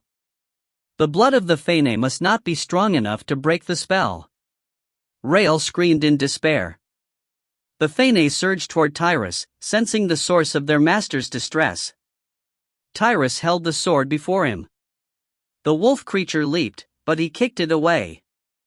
"There might be a way," he cried. "A way to set you free." The wailing cut off with his words, and screams faded from the Fene. A heavy silence settled into the room. The horde held back. The stone figure was a statue, bent under the weight of centuries of loneliness and madness. "How, Dot?" Tyrus spoke slowly. "If there is a way, I need both Rail and the Magus listening. It took both of you to create your stone prison. It'll take both to free you." The figure remained frozen for a breath, then nodded. "We're listening." Tyrus gulped. He had no clear answer, he had sought only to delay the inevitable by dangling the possibility of hope. Now he had to think quickly. For the moment, sanity was needed, he could not risk Rail's wild ravings, nor the Magus' immovable depression. They were two extremes. He needed a middle ground between the cold stone of the Magus and the raging fire that was Rail. As he thought this, connections clicked in his own head. He blinked in shock. Of course. A plan began to form. He faced the figure before him with renewed determination. The magus can turn flesh to stone. Rael can breathe life into stone. Opposite magics. Again a slow nod. What if you both cast your spell at the same time? His words crinkled the other's brow. Would one not simply negate the other? This sounded like the magus, leaden with hopelessness. Not if you cast it upon yourselves. Impossible. This fiery retort was clearly Rael again. What good would that do? Tyrus pressed on. They were not two spirits in one body, but one mind divided, one magic divided. If he could bring those parts together even for a moment, what would it hurt to try? He answered back. Silence pressed. Then lips moved. What do we do? The magus asked dourly. This is a fool's errand, came next from the same mouth, sharp and impatient. The Fane shifted nervously, chittering and scrapping amongst themselves, as divided as their master. After a moment, Tyrus explained. At the same moment, I want the magus to cast a spell of stone upon yourself, while Rael wills the stone of your current form back to flesh. He paused, then stressed the most important part. It must be done at the same time, on my signal. The statue stared back, doubt and menace clear in the expression. We will do it. Tyrus lifted his arm. Despite his own uncertain conviction, he tried to instill confidence with his words. On my count from 5, I will drop my hand and point. Both must act together. There was no response, just a narrowed stare. 5, 4. He prayed that by working together, with two halves of one mind trying to cast opposite spells, that a break in the stalemate would be achieved. 3-2, but what would be the result? He feared there was as much chance of making things worse as better. But he had no choice. 1. He pointed his hand at the statue. For a moment, nothing changed. The stone figure stood dead still. Then a tremble began at the fingers and toes, a palsy that spread up the arms and legs and struck the torso with a shock like a bolt of lightning. The body spasmed, rocking. The head was thrown back. The mouth stretched open in a silent scream. The Fane fled from the display, retreating to the walls. They couldn't leave, but they didn't want to stay. Tyrus suspected a similar war going on in the stone figure before him, locked in a posture of pure agony and torment. A gasp escaped the throat. Run! Tyrus, run! For the first time, he knew he was hearing the true voice of the man who had once lived here, the healer. Whirling about, he dashed to the door and fled blindly through the dark halls. A scream burst behind him, then the ground shook. An acrid wafting of sulfur flew up from behind him. And still, he ran. Tyrus spotted the exit ahead, a square of gloom set in a world of shadow. He raced to it and dove out into the open air. He didn't stop. Some instinct, a quivering of tiny hairs on his body, made him fly down the last of the slope. He reached the sickly stream and leaped with all the strength in his legs. As he flew, he glanced behind him and saw a horrifying sight. A gray wave of petrifaction spread out from the slope, changing grass to stone, bush to granite. It spread out in all directions. Then Tyrus hit the opposite bank of the stream. He took the brunt on his shoulder and rolled. Crying out in panic, he flung himself up and away, sure the magic would overwhelm him in a heartbeat. But it didn't. He turned and saw that the explosion of petrifying magic had halted at the stream, dying away. Panting, he stared without blinking. The convulsion of energies had subsided. Beyond the stagnant green stream, the landscape was a sculpture of stone.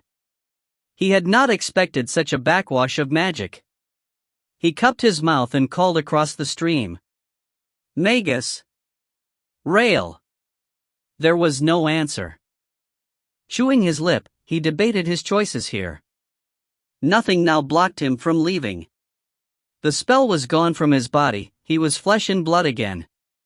But what of the others? What of the dwarf army? He grabbed up a handful of muddy reeds from the bank and tossed them over the stream. They landed on the stone soil, but remained green. Whatever magic had been spent here, it had ended. Using some stepping stones in the brook, Tyrus crossed the waters and carefully tested the flinty soil himself. Nothing happened. Satisfied, he crept back to the shattered doorway. He called again, but still there was no answer. He listened for any telltale scrape or patter of feet. Were the Fae still about? Not a single sound echoed out to him. He balked at what he had to do, but he gathered his resolve. The sun was almost gone, and he'd rather discover what lay within while there was at least some daylight. He re-entered the home. Straining his senses, he retraced his steps to the hearth room. Stopping outside, he saw that the torch had blown out. The only light came from the broken window. He slid forward, creeping on his toes. Tyrus found himself trembling, worn from the panic and terror of the last half-day. He stepped into the room. What he found there stunned him. The Fae were still there, but now they were all stone again, frozen in place like some macabre tableau. But the stone figure was gone. In its place, curled on the floor, was a man, as much flesh and blood as himself. He was blond like any northerner, with a shadow of beard. A young man. Tyrus hurried forward. To his surprise, he found the fellow still breathing. He knelt and touched his shoulder. Magus? The man's eyes were open, but he didn't seem to see. His lips moved and slowly sounds emerged. I killed them. Tyrus glanced to the stone figures. Maybe it's best. No, not these stillborn monsters. Before the eyes closed with unspoken pain. I was dying, suffocating in ash and smoke. I panicked, called my children to me. There was a long silence, then a whisper. They came because they were scared, frightened like any child seeking the consolation of a father. Blind to their love and trust, I ripped the very life from them in my fear, in my fight for life. The last was poor Rael. He saw me devour the others to keep myself alive, and still he didn't leave. He came into my arms without protest. He leaned his cheek against mine. And I stole the life from him. Tyrus now understood what had ripped the man's mind in two: guilt. And for what? The figure finished. To be entombed in ash and walk the world. To turn all I touched to cold stone like my heart. It was too much. His shoulders shook, but no tears flowed. Do not blame yourself. It was a monstrous time. The birth of Blackhall in your own domain would fray any man's heart. A hand reached up and grasped his fingers. No words of thanks were uttered, but they were understood. The two of them remained like this for several breaths. Then the light-haired man spoke again, faintly.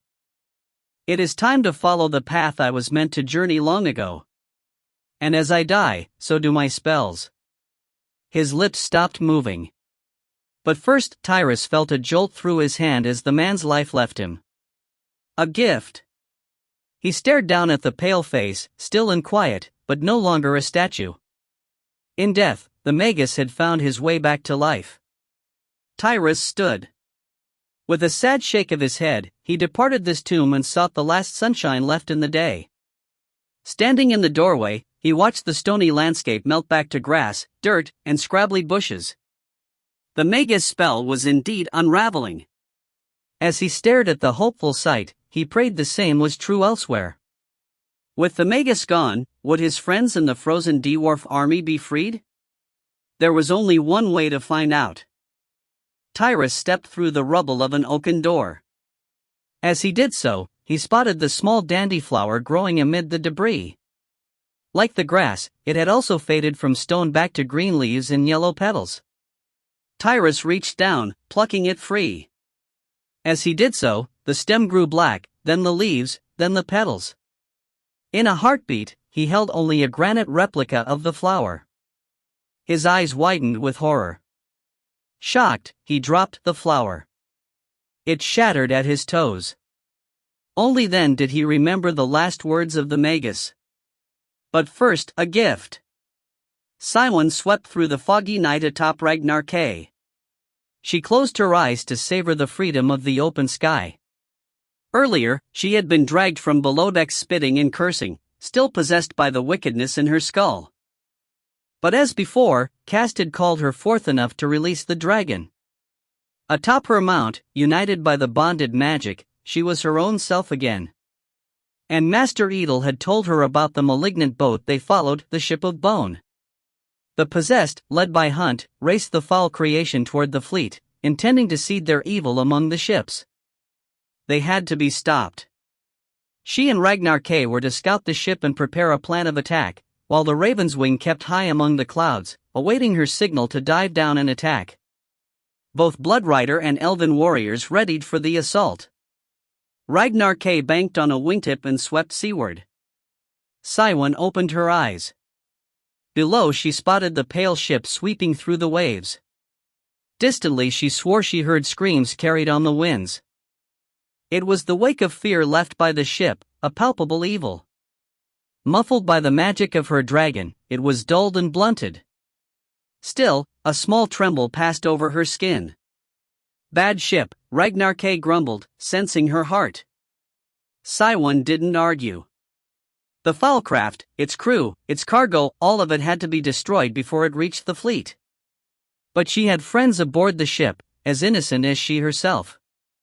She pictured Hunt, his broad, easy smile, his love and concern for Shishan. A twinge of guilt traced through her. Why was she allowed to live while the others were sentenced to a watery grave? The dragon swept over the boat and circled back. No alarm was raised.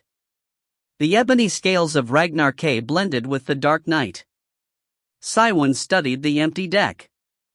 There was not even a steersman. It was ominous to see a ship in full sail without a single sailor on deck, especially in these treacherous seas.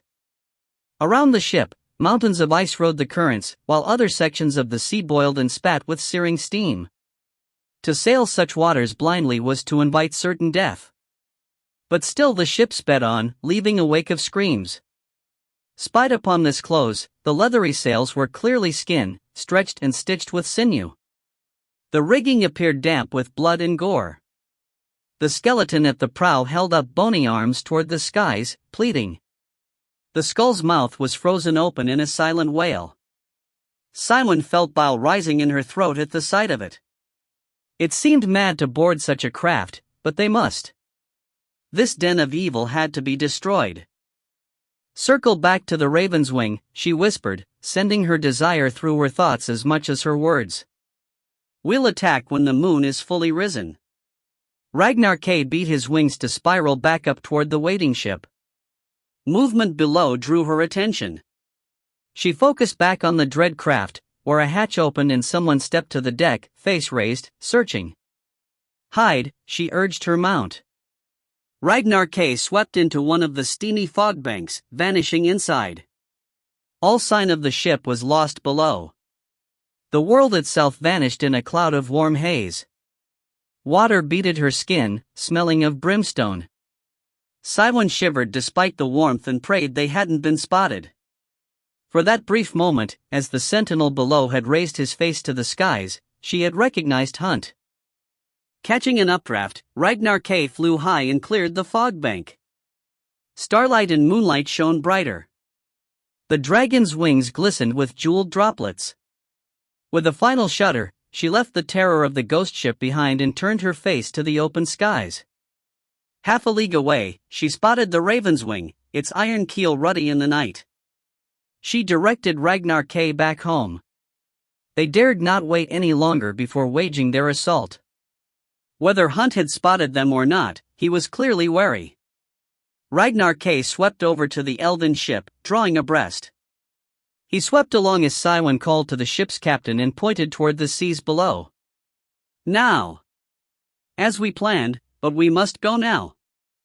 Captain Lisla acknowledged her with a wave. Other Elven stood behind her, along with a tight group of Bloodriders. All were armed. The captain yelled to her crew. Foresails were reefed, and lines were hauled with practiced precision. Lisla stood midship, her figure limned in energy. She cast her arms skyward, then swept them apart and down. The raven's wing, an extension of her body and spirit, bucked up, then dove steeply toward the fog-shrouded ocean. Its keel shone brighter as it dropped away. Ragnar K tucked his wings and followed, dropping like a stone from the skies. Simon leaned against the dragon's hot neck, her feet clamped tight in the flaps on either side. Wind ripped at her, threatening to tear her from her perch. Despite the danger, delight surged through her.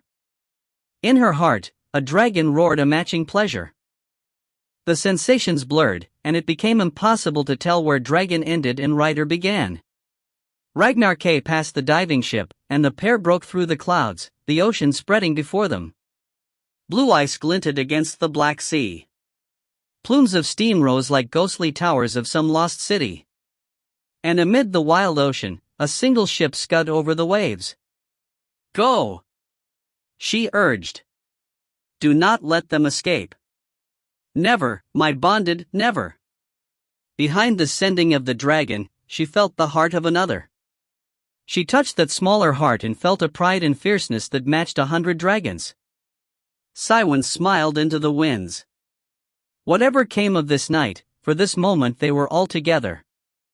Siwen sensed the raven's wing sweeping in behind her. She did not slow or glance over a shoulder. It was now or never. Ragnar K dove toward the pale ship. Whether screams still filled its sail, Siwen could not say. Winds howled around her, blanketing her. The sails of the other ship swelled as the dragon swooped down, its bone deck grew wide. It was not empty. As she had feared, Hunt had roused the ship. But it was too late to turn back. "Take them down!" she shouted into the wind. Ragnar K was an arrow pointed at the center of the deck.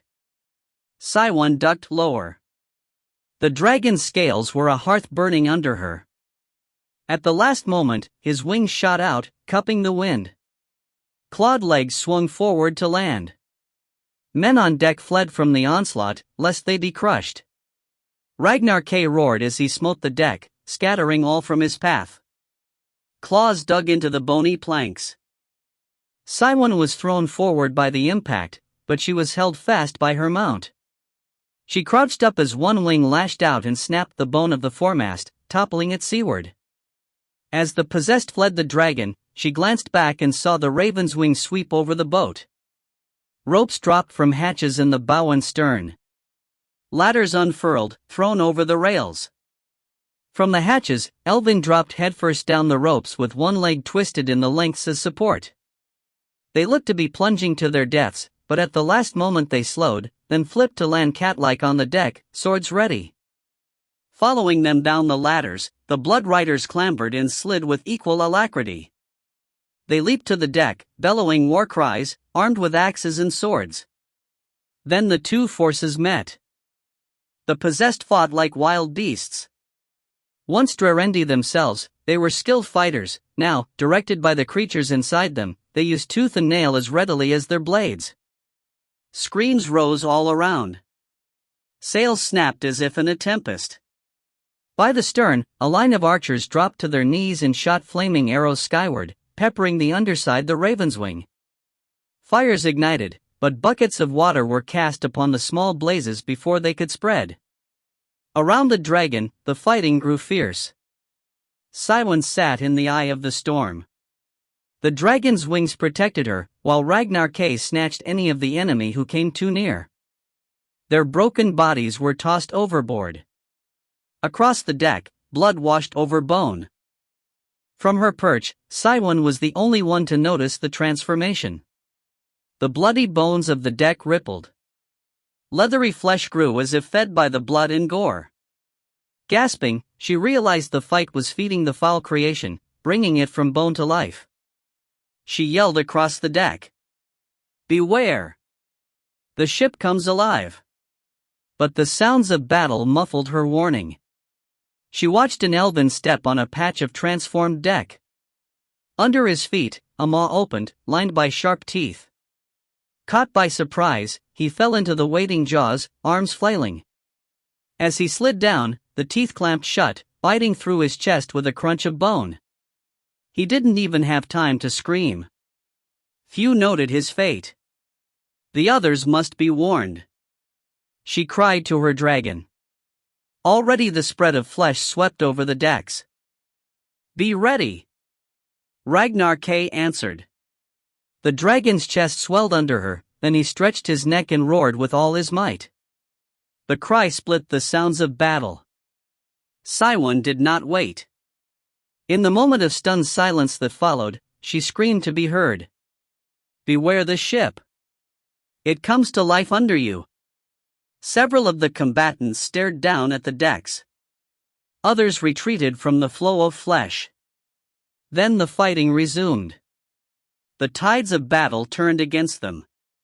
The possessed fought with renewed vigor, aided now by the ship itself. Jagged mouths appeared everywhere, snaking out with fleshy tongues to drag attackers to their doom. A horn sounded from above, the call to retreat. Men leaped to ropes and ladders. The possessed attempted to follow but were kicked off or cut free. The raven's wing lurched away. Ragnar K spread his wings and leaped skyward to follow. But the blood-fed ship was not ready to let them escape. The transformation swept up the mast, changing bone into a clawed limb. Without momentum or the speed to escape, Ragnar K was snatched from the skies, gripped by a hind leg. Siwon was jarred from her seat and flung sideways. But before she could fall to the monstrous deck below, her left leg was wrenched, twisting her knee savagely. Crying out, she hung by one ankle from the dragon, her foot still locked in one flap. Ragnar K snaked his neck around and bit into the clawed grip that held him. Bone broke. Spouts of black blood ran down the mast, but still the claw held, dragging them back to the deck. Then a bloom of flame exploded from the ship below, shooting high into the sky. Siwon was baffled by the fire until she saw a pair of barrels topple past her. They struck the deck and burst with fiery blasts. She craned up and saw the raven's wing above them. More barrels were being shoved out hatches to bombard the monstrous ship. Attacked anew, the claw weakened enough for Ragnar K to break free. But the dragon was off kilter, too close to the deck. He fell before he could get his wings out to catch himself. He struck the deck hard, managing at the last moment to roll and swing Siwon above him to keep from crushing her under his own weight. Bonded. I'm safe, she gasped out, swinging to resume her seat. Then an arrow struck her shoulder. The impact more than the pain surprised her. She sprawled across the dragon's neck. Ragnar K, sharing her senses, roared in fury. Siwon turned to see Hunt toss aside his bow and leap atop the dragon's back, his sword raised above his head. She tried to raise an arm in defense, but pain from the arrow dimmed her vision. The sword plunged toward her. Then Hunt was torn from the dragon's back, flung upward. His sword went flying as Ragnar K shook the Bloodrider gripped in his jaws. No! Siwon sent, sensing the murderous intent of her mount. To the raven's wing. Muscle surged under her, then they were aloft. She watched more barrels strike the ship, exploding with flame. It burned from prow to stern, igniting the marrow of the bone ship. Ragnar K banked away as the ship sank under the waves. The last she saw of the monstrous thing was its living mast clawing at the skies before it, too, sank away. She closed her eyes, blacking out. When she opened her eyes, she was back on the raven's wing. Men and elven bustled around her. She pushed up, but a familiar voice warned her, "Lie still, my dear." It was Master Edel. "We've taken the arrow out, but a healer's gone to fetch more dragon's blood." She nodded weakly. The blood of a dragon could heal any wound except for the evil inside her. She lay stretched atop the warm dragon. Ragnar K. I'm here, my bonded. I'm safe. She sighed. Across the deck, she saw Hunt pinned to the deck, a Bloodrider on each limb. His upper torso had been stripped and an arc of bite wounds marked his flesh. An elven healer attempted to minister to his injuries, but he thrashed and fought, howling and snapping like a wild dog. I carried him to the ship, Ragnar K explained, sensing her confusion. As you wanted. She remembered her last order when the dragon had attacked Hunt. She had only meant for the dragon to drop the Blood Rider and escape, but Ragnar K must have divined her heart, known the affection she had for the large man. From atop the dragon, she watched Hunt struggle and howl. Soon she would be doing the same. Without the dragon's magic, the demon would overwhelm her again, turning her into a raving beast. Tears welled at this thought, and with her vision blurred, she was a moment too late in noticing the danger to another. She shoved up despite the pain in her shoulder. Shishin! No! The tiny girl had broken through the milling warriors and dropped beside the pinned Hunt. She reached to her bonded Blood Rider. I have need of you. Her fingers touched Hunt's tattoo, and his body convulsed with the magical connection. The reaction was so violent and sudden that the guards holding the man were knocked aside.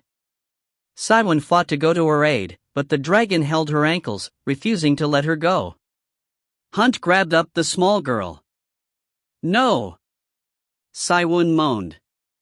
But instead of any harm, Hunt curled his limbs around Shishin protectively. A sob escaped the large man's throat as he kissed the top of her head. Pikes and swords surrounded the pair. Master Edel pushed forward. Master Hunt. I myself, he gasped. Shishin's touch, it broke the creature's hold. Shishin nodded, her small hands hugging tight. But he still has worms in his head. Master Edel glanced between Hunt and Saiwan. Like Saiwan's bond to her dragon.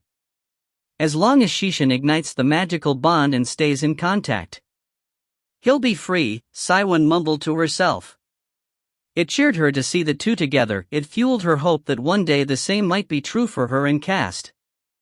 A healer appeared at her side with a small cask of dragon's blood. We should see to your injuries, he said. She nodded, but she knew there were no salves to heal her deepest wounds. Instead, she watched Hunt and Shishin as the healer worked on her shoulder. For the moment, she forgot her despair. One day, my love. One day I'll hold you in my arms again. Below decks aboard the Dragon's Heart, Cass leaned over a table covered with sea charts and maps. The High Keel and his portly advisor, Bilatus, stood on the other side of the table. 3 days had passed since the sinking of the bone ship, and in another 2 days, they would lead the fleets to Blackhall. Shaman Bilatus straightened with a groan. Perhaps we could plan better strategies if our eyes weren't crossing with exhaustion. He ran a hand over his balding pate and shrugged his blue robes higher on his shoulder. The High Keel matched the shaman's tired expression, but he just stared harder at the scrolls and outlines. Cast understood his determination. The man had seen what had become of his son. Cast and the High Keel shared this personal torment, to see a loved one suffer and be unable to help. The attacks grow bolder upon us, the High Keel grumbled. The Marai had to fend off another assault by a kraken this morning. I heard, Cast said. And the Elven were harried by patrols of Skaltum last night. The High Keel slammed a fist on the table. We should strike now. Why this cursed waiting? You know why, Cast answered. Tyrus leads the dwarves through the stone forest. They aren't in position to attack the north entrance of the mountain. Let them join the fighting when they can. What's to stop us from striking at the south? Cast sighed. It was an old argument, the broader plan had already been laid out. There were only 2 ways into Blackhall. As the sun rose 2 days from now, the dwarves would attack over the land bridge from the north while the Drairendi and Marai assaulted the southern seaport and the elven warships gave support from the air to both parties. The finer details were still fluid and under discussion by various fleets. Day and night, crows flew between ships on the sea and in the air. Messenger riders swept through the ocean depths atop their dragons with final orders or suggestions. The complete plan was coming together. Now was not the time to rush. As the High Keel grumbled, Cast glanced to Bilatus. The shaman placed a hand on the old man's shoulder. You need to rest. The high keel shook out of his grip. Leave me be. Cast cracked a kink in his back. Well, I need some fresh air, he said. We'll come back to this at moonrise. I could use something from the galley, the high keel conceded grudgingly. I'll join you down there, Cast said. I'm going to walk the deck first. The other pair nodded. Together they left the room and went their separate ways. Cast climbed atop the deck and breathed in the night air. It smelled of salt and sulfur. The cold winds turned steamy for a breath as a stray breeze gusted from another direction. These were strange seas indeed. He crossed to the starboard rail. The dark sea was filled with sails all around. Overhead, elven ships hovered or floated over the masts, great black thunderheads aglow with ruddy fires. In the distance, Cast could make out the piping of dragons. Closer by, a lute was playing softly, while somewhere else, a seaman sang to the night of some missing love. Cast leaned on the rail. It would all be over soon. He shook his head.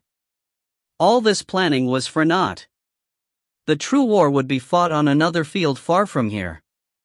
Whatever final evil the Dark Lord expected to visit on this world, its heart was not to be found among these strange seas. Their efforts here were no more than a feint, a distraction against the true attack. Cast didn't even dare glance to the east, toward the distant mountains and the small town of Winterfell. That was not his battle. Instead he focused on the north, where the horizons glowed a fiery red, where a dark shadow loomed, waiting. A shadow named Blackhall. Book 5. Winter's Aerie. 19. Tolchuk sat before the fire at his family's hearth. Dawn was a short way off, the others were still rolled into blankets around the floor. He gazed into the flames, content with these quiet moments before the true day started.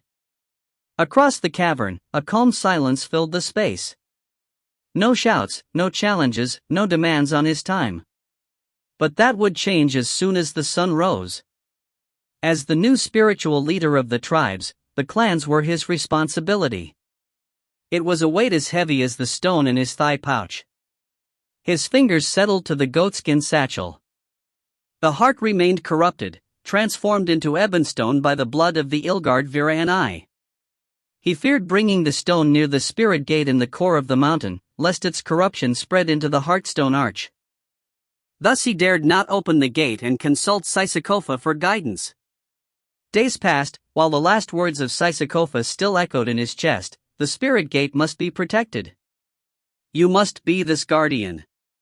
But what was he to do from here? He had united the clans, rooted out the treachery of the Kuakla. But the tribes grew impatient. Ojires were not known for their cooperation nor for their easy temperament. Skirmishes broke out daily among the gathered Ojires.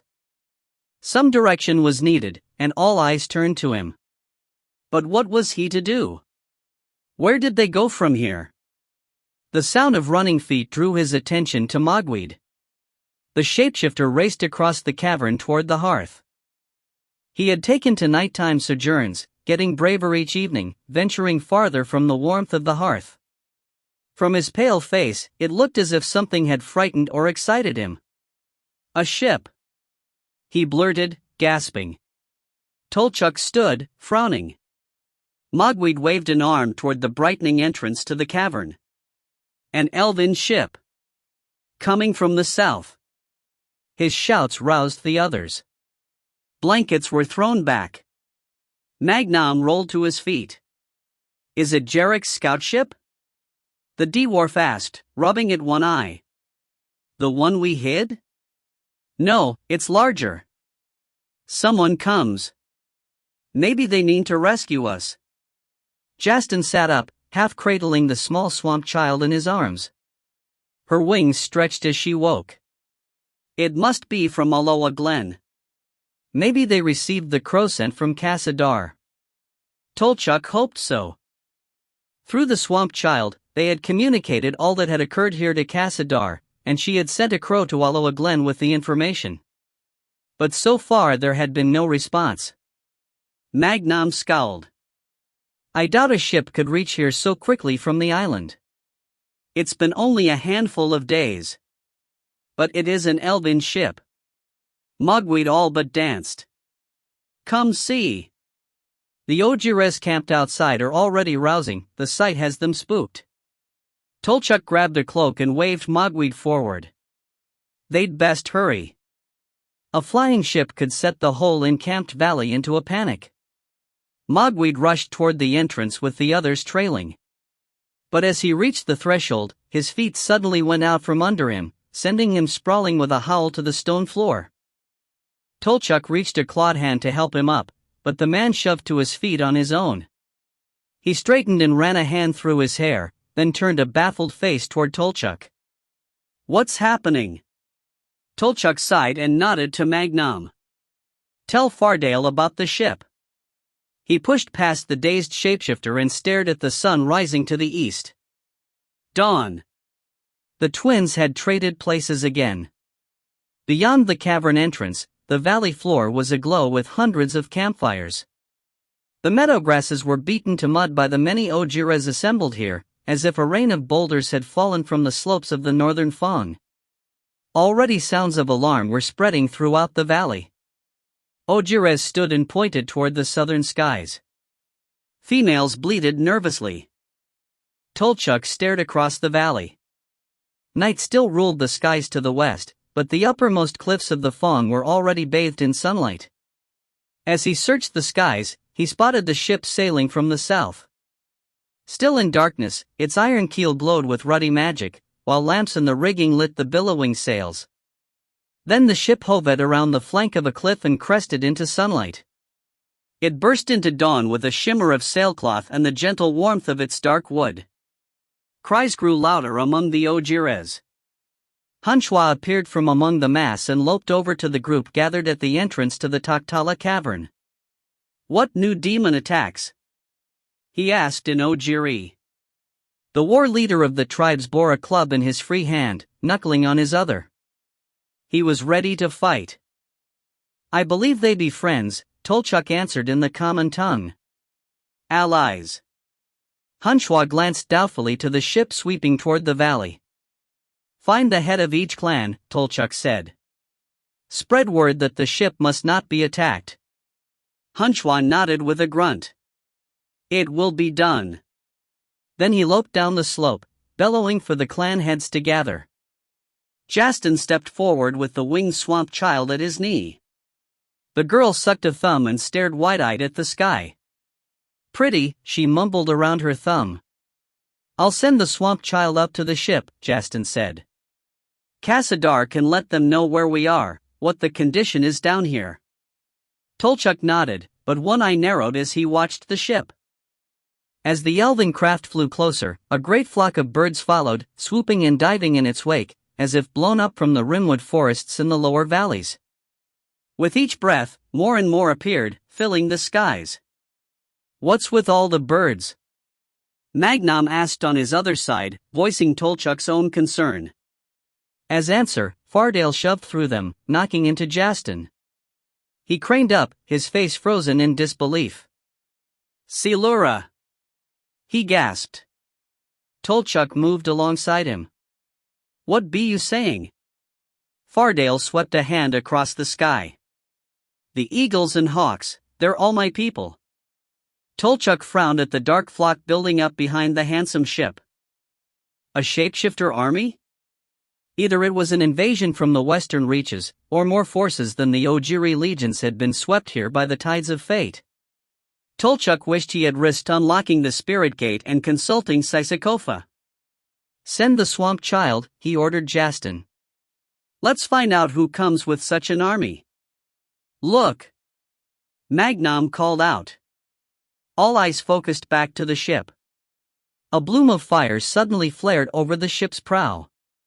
It blazed high into the sky, shooting above the masts. Ojires fled from the ship's shadow, panicked by the display. Hunchwa could be heard bellowing for calm. In the sky, the ball of fire coalesced into a giant rose, petals of fire opening to the dawn. More gasps and shouts echoed over the valley. The group at the cavern entrance had gone mute, mouths hanging open. They all knew the sigil blazing in the skies. "It'd be Elena," Tolchuk finally said, his voice full of shock. "How could she be here?" Magnam asked. Tolchuk gaped up at the ship, the fiery rose, the gathered army. A cold dread entered his heart. He sensed many paths gathered here this day, paths foretold in prophecies as old as these same mountains. But from this day forward, no magic could divine the road ahead. They stood poised on a cusp of fate, darkness all around, and only one light to lead them from here.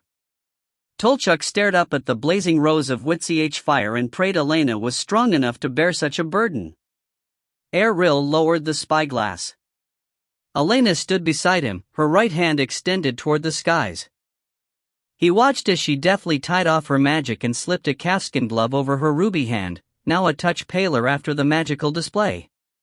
He stepped to her side. "I've spotted Tolchuk and Mogweed by the cavern entrance," he said. "So they're still here, good." Her eyes still shone with the song of her wild magics. "I also saw Jastin with them." Her brow crinkled. "The swamper? Are you sure?"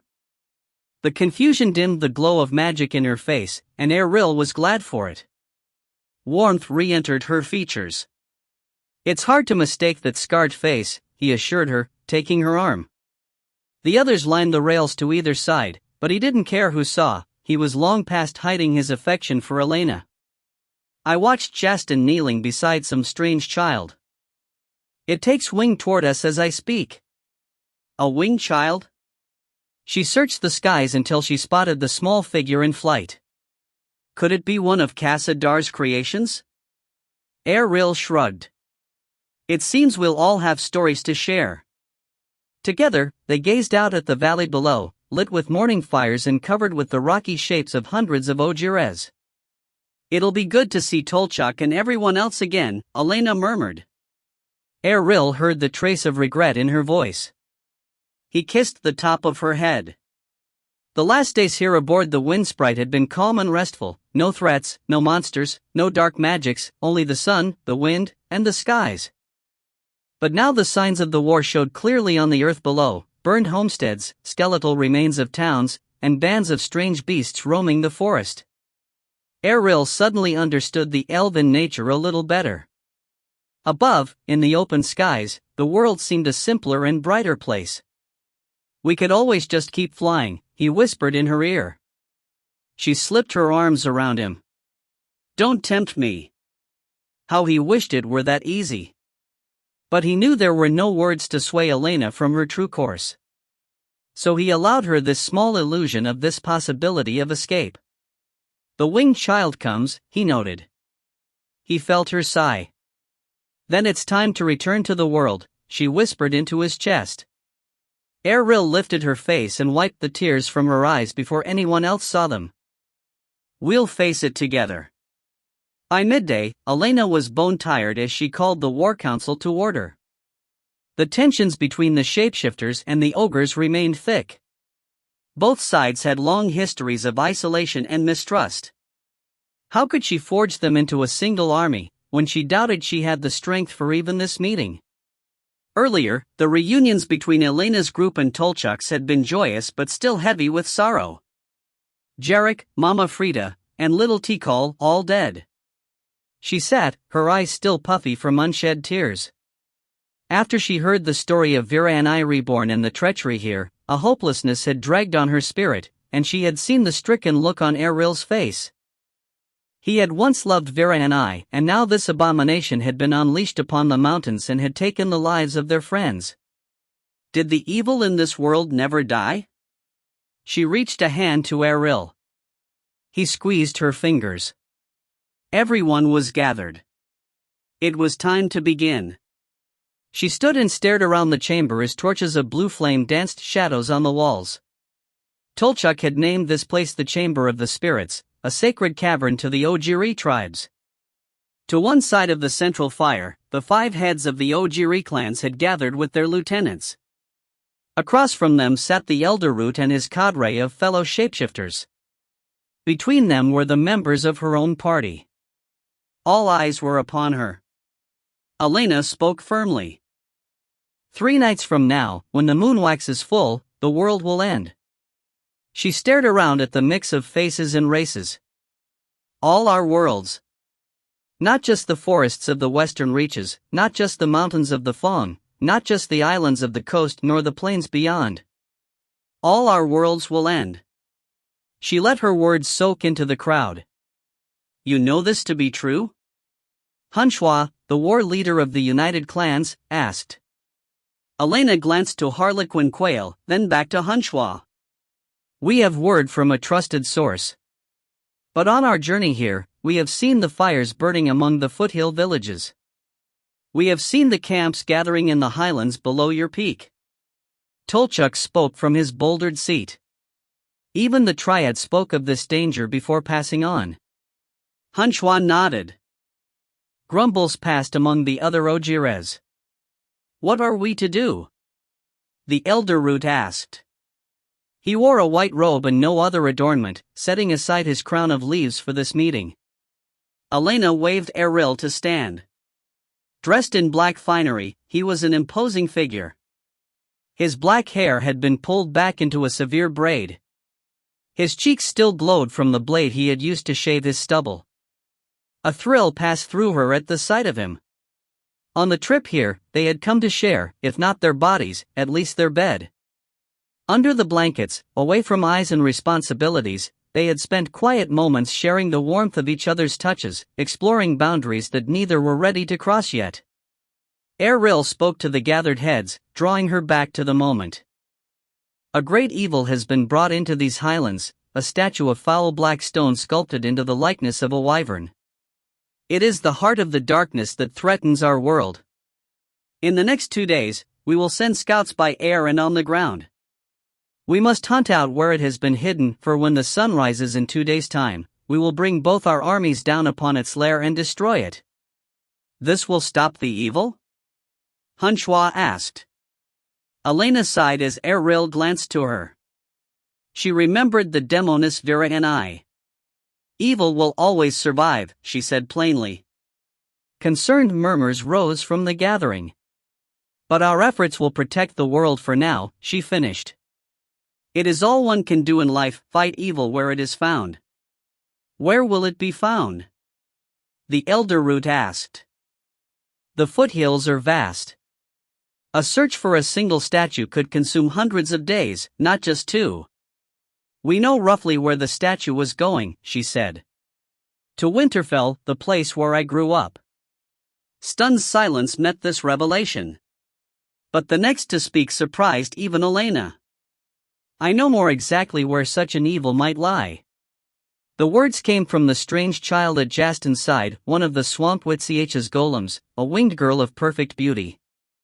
But the voice that spoke was ancient and came from much farther than the boundaries of this room. It was Cassadar. When I studied the texts to send Jastin from one Fong to the other, I came upon a treatise that spoke of the confluence of elemental energies between the 2 fangs. If the Weir Gate is positioned anywhere, I wager it will be there. And where is that? Elena asked. If my calculations are correct, at a place named Winter's Eyrie. Elena gasped. Eril tensed beside her. The place had a long and bloody history. It was where her uncle Bol had set up his cabin and met his death. In Eril's time, it was where the Kyric mages had their school until it was sacked by the Gulgothal armies and destroyed. And in the caverns under the Eyrie, Elena and Eril had discovered the living crystal statue of the boy, Danael, pierced through the heart by Eril's own sword. So much tragedy had grown out of that one spot. Could it be true? Could they have come full circle back to where all their journeys had started? Winter's Eyrie. It'll be a place to start looking, Eril whispered. An icy dread shivered Elena's spine. The Eyrie was fraught with awful memories, the dark tunnels, the hiss of goblins, the fight with the Mulgotra in the open field. It was on those empty highlands she had come to accept her power. And if the statue be there, one of the clan leaders said gruffly, who will lead the armies in 2 days' time? The Ojiri stared with suspicion toward the elder root and his shapeshifters. Elena tried to answer this question. Each army will have its own leader. Hunchwa for the Ojires. The elder root for the Esailura. This was met with murmurs of agreement, but Eril placed a restraining hand on her elbow. No, he said boldly. Angry eyes turned in his direction. Elena's brow crinkled. Eril. She had hoped to settle the matter without strife, but she saw the hard look in his eyes and remained quiet. An army divided is twice as likely to be vanquished, he declared. Any hope for victory will require the full cooperation of both sides. I've fought many campaigns against the Dark Lord's forces. Alasi was lost the first time because our lands were fractured, our peoples too concerned with their own lands rather than the greater cause. I will not see that happen here, not on a battlefield where the fate of the world teeters. We will be one army. That we will settle right now. Elena's eyes widened. She had not seen such fire in him in a long time, as if he was coming awake after a prolonged slumber. Having been cast aside as her guardian, stripped of his immortality, and given the token badge of her liegeman, he had lately grown more dour and ill at ease. But here he had clearly found his footing again, coming alive as when she first met him. We will choose a leader here. Now. In the tense moment that followed, an Ojiri spoke from near the back wall, bold in his anonymity. Who will that be? You? A man? An eruption of angry outbursts followed.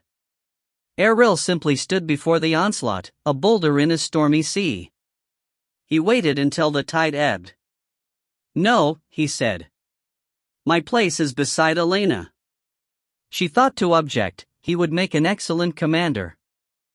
But he backed a step and glanced to her, a ghost of a smile on his lips, and for the first time, she saw satisfaction in his eyes rather than simple responsibility. This was where he wanted to be, not where he had to be. Then who? The speaker called from the back wall. Eril shrugged. That is for you all to decide. New arguments ensued. Eril, Elena whispered out of the side of her mouth, is this wise? We don't want to start a war in this very room. Patience, my love. They will choose the right one. Why? Because they know I'm right. They will choose, but like all leaders, they must be allowed to bluster a bit. Are you sure? He squeezed her hand. It's worked many a time on you. She glanced to him, not sure if she should be shocked or amused. Before she could decide, a voice bellowed through the raging debate. There be a clear choice. Hunchwa buelled forward. He swung his thick arm and pointed. I say Tolchuk. A moment of quiet followed his outburst, but faces screwed into expressions of doubt, even among the Ojires. Tolchuk looked the most shocked of all. He be already our spiritual leader, Hunchwa said to the heads of his own clans. But he also showed his bravery in the battle against Vera and I. He saved our family's lives. A murmur of agreement passed through the Ojires. Hunchwa turned to the Esailura. In his veins runs the blood of your own people.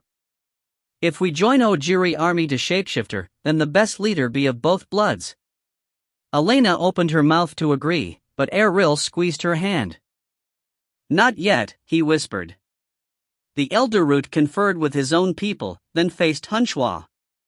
We do not know this Ojiri. We can't place the trust of. Trust? Fardale stepped forward, still wearing Mogweed's face. He had been standing tensely with Thorn, the daughter of the elder root. With the urgency and press of the two armies coming together, the pair had little time together, and from their half-angry postures, there was still much unspoken between them. If it is his trustworthiness you question, Fardale continued as he strode up to Tolchuk, then doubt my own heart. I know this fellow. You will find none more fierce in his loyalty in all the lands. Loyal not just to his Ojiri clans nor his Esailuran friends, but to all who are good of heart and who care for the fate of our peoples." The elder root remained expressionless. Thorn spoke at his side. "Father, the roots sent us to the twins. Perhaps we should heed Fardale in this matter." A long sigh escaped the elder root. "So be it." Only one person remained unconvinced. Tolchuk stood up. "I'm no war leader." Erril slipped from Elena's side and placed a hand on his shoulder. "That's what makes you the best choice. You'll take counsel from both sides without prejudice. That's the most important feature of a leader, to surround himself with wise counsel and heed their words." Tolchuk stared at the plainsman as if he were mad, but he remained silent. Even he knew a leader was needed to unite the two armies, even if only as a figurehead. Magnam rolled his eyes. First, spiritual leader, now the head of two armies. What next? The Nameless One's throne. His wide grin blunted his words. Elena stared as Erril clapped Tolchuk on the shoulder a final time and turned back to her. "You knew they would choose Tolchuk," she said as he stepped to her side. He shrugged. "I've been doing this a long time." Behind Erril's shoulder, Tolchuk was swamped by the other leaders. Elena felt sorry for their friend. "Will he be all right?" "He'll manage. We all will." Justin brought the swamp child over to them. "I suppose Tolchuk will be occupied for a time." "No doubt," Erril agreed. Justin shifted closer. "Then I'd best be the one to tell you this. Tolchuk had wanted to wait until after the council to speak to you alone, but we shouldn't wait any longer." "Speak to us about what?" she asked. Justin pulled the pair a few steps away and lowered his voice. "It's about Sysakofa." Erril jerked in surprise. "What?" His hand fell to the rose pommel of the sword at his belt, Sysakofa's own sword. Justin's next words made no sense, but they still shivered Elena's skin. "The Witch waits for you down below." Joch sat in the midday summer sun, his nose crinkling at the smell of the Ojiri camp in the valley below. The heat felt good on his aching bones. After the days of cold travel aboard the Windsprite, he had not thought his limbs would ever thaw. Seated near the cavern, he heard a commotion behind him. "The council must be breaking up," Gresham said. The dark mage sat a few paces away, basking, too. His skin had been bronzed by the wind and the sun aboard the elven ship. His hair shone with copper and brown. He all but glowed with his stolen youth. Beyond him stood a pair of shapeshifters with spears and slung bows, guarding the mage. Gresham ignored them. "Why didn't you attend?" Joch heard the silky smoothness in the other's voice, sly and full of artifice, but he answered anyway. "It's a war council. Look at this body. Do you think I'll be leading the assault into the foothills?" Gresham shrugged. "A dream sculptor of your skill is not without resources. Have you practiced the magic I taught you? Sighing, Joch fingered the length of gray petrified wood. Despite his initial misgivings on the journey here, he had taken to trying the spells gleaned from the dark mage. They had indeed refined his sculpting ability. One spell had even strengthened his ties to the staff, weaving blood and stone more intimately for better control. "Show me," Gresham said. "Show me what you've learned." Joch glanced to the pair of shapeshifters, but their attention was elsewhere. With his magic stripped by Cho's spell, Gresham posed little danger. Happy to demonstrate his skill, Joch shook off his glove and shifted his staff.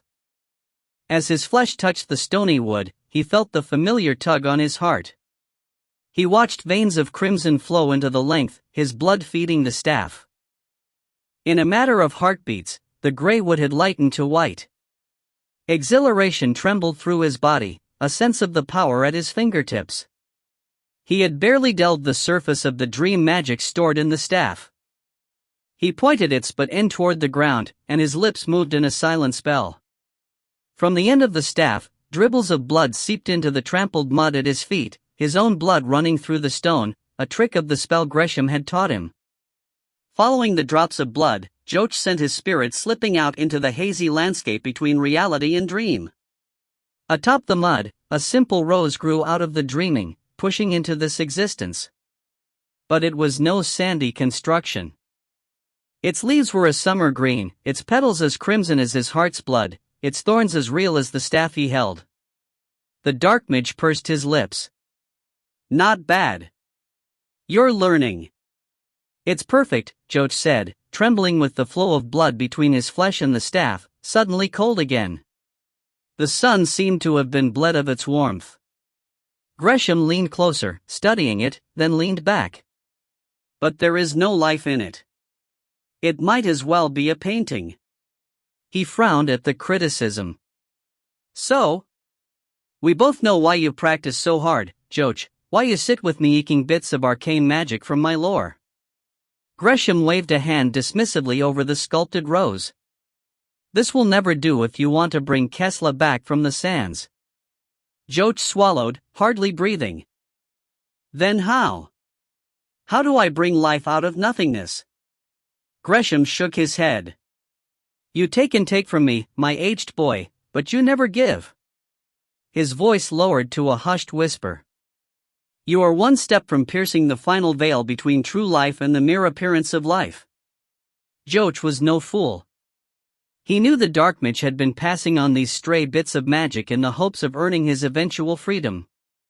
But there was only one spell he wanted to know, this last one, how to bring life into his creations. Yet each time he spoke with Gresham, he reached the same stubborn wall of resistance. Let me show you, the dark mage said with an exasperated sigh. He reached a finger toward the rose. Joch growled a warning, lifting his staff to ward him back. Gresham paused, finger hovering. Fear not. You know I have no magic. I don't even have the ability to steal magic from you or your staff.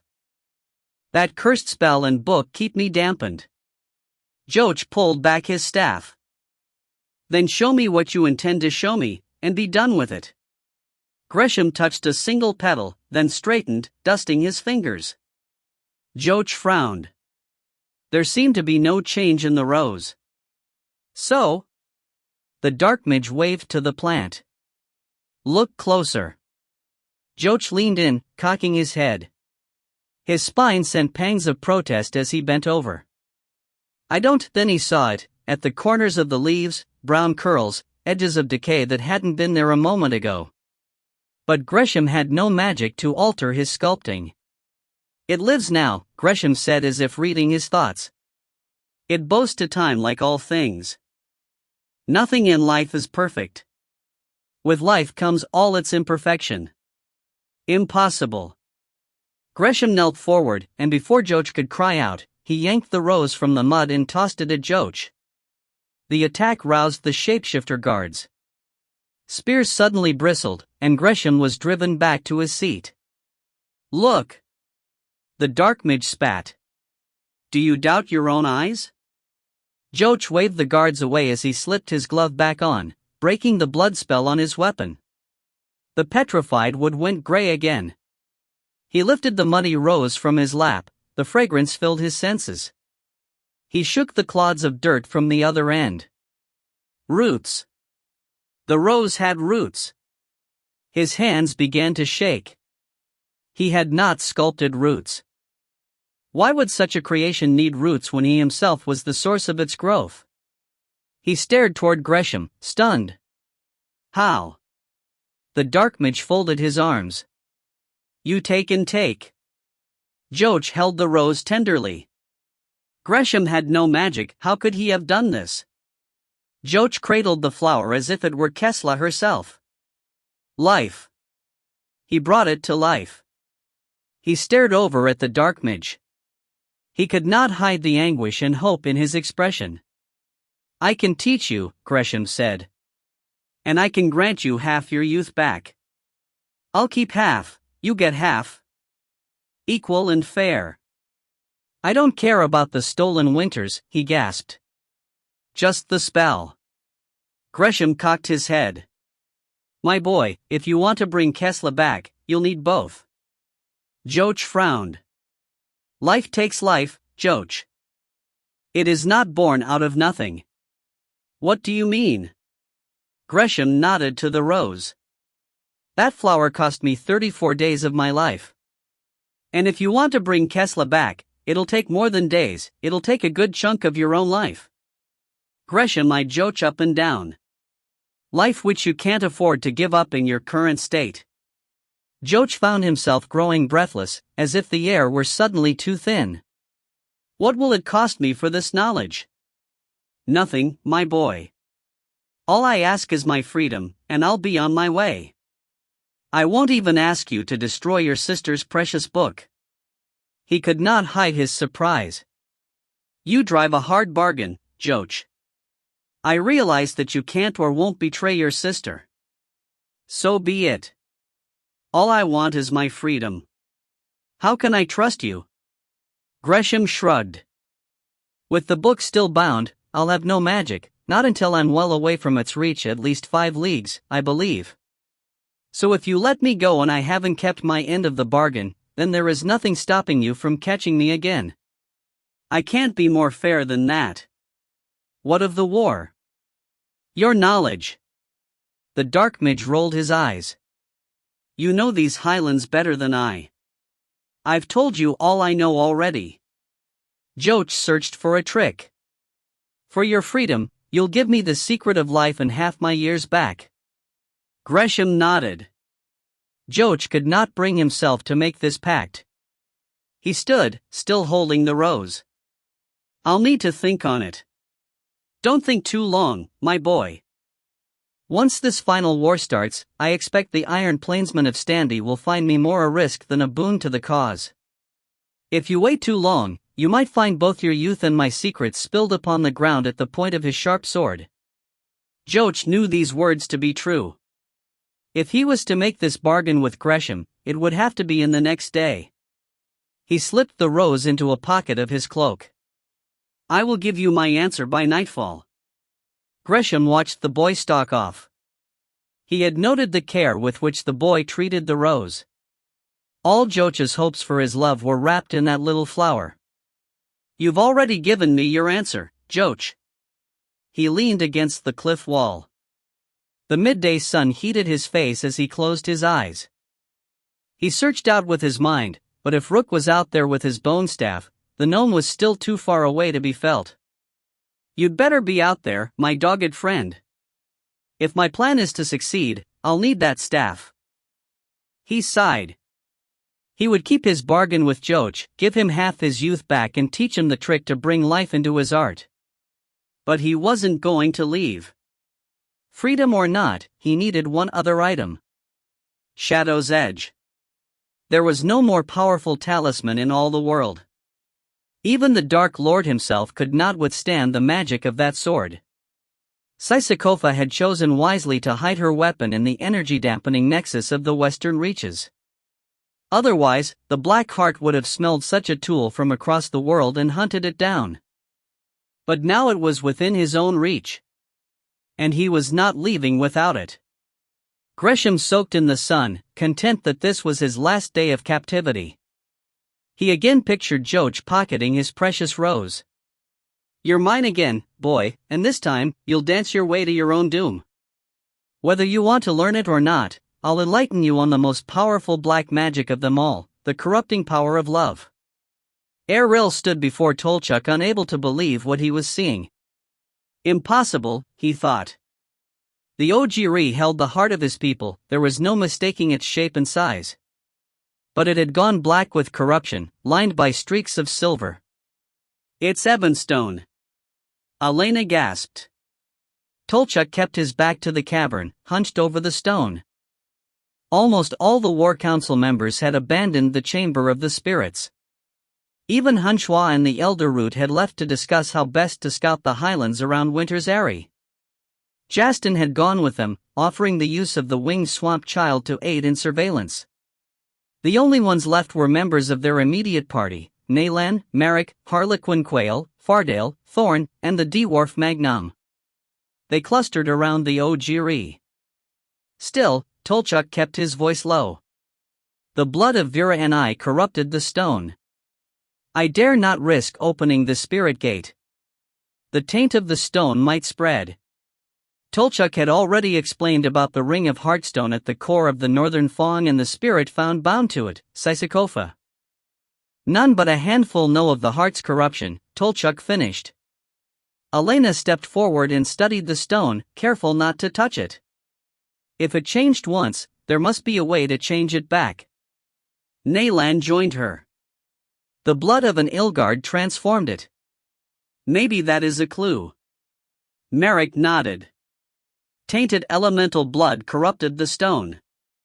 Nayland straightened. Then mayhaps pure elemental blood could purify it. Erril narrowed his eyes.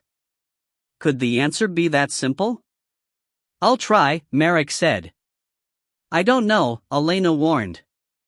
Ilgard are created by Ebonstone. Its touch might harm you. Remember, the Ebonstone weregates were capable of sucking the spirit from right out of your body. But this is much smaller, Merrick said, growing excited. Besides, I don't have to touch it. I can just drizzle blood over it. It's worth trying, Nayland added quietly. Erril turned to Elena. What do you think? Elena sighed. Here is a heart of a mystery. Ebonstone and Heartstone. If we can discover the answer, it may help us in the war to come. We still have another weregate to destroy to free Chi. She faced Merrick. Perhaps it is worth the risk. The elven prince nodded and slipped a dagger from his belt. Tolchuk carefully laid the chunk of Ebonstone on the cavern floor and backed away. Biting his lip, Merrick took his place before the heart. He lifted his eyes to Elena, who nodded. Then he glanced to Nayland. The knife eye stood with both fists clutched to her chest. Merrick grabbed the blade of his dagger, squeezing. The only sign of the pain was a slight squinting of his eyes. Blood flowed from his closed fist. He lifted it over the heart and bathed the black stone with his own blood. The droplets struck the crystal and simply disappeared, sucked away into oblivion. Merrick frowned and tightened his fist, increasing the flow. Maybe it takes more, he mumbled between clenched teeth. They all waited. Blood streamed into the stone, while some drops splattered on the stone floor. But the Ebonstone remained as black as ever. Only the silver veins in the stone seemed to glow as the foulness fed on Merrick's blood. Stop, Elena said. It's clearly not working.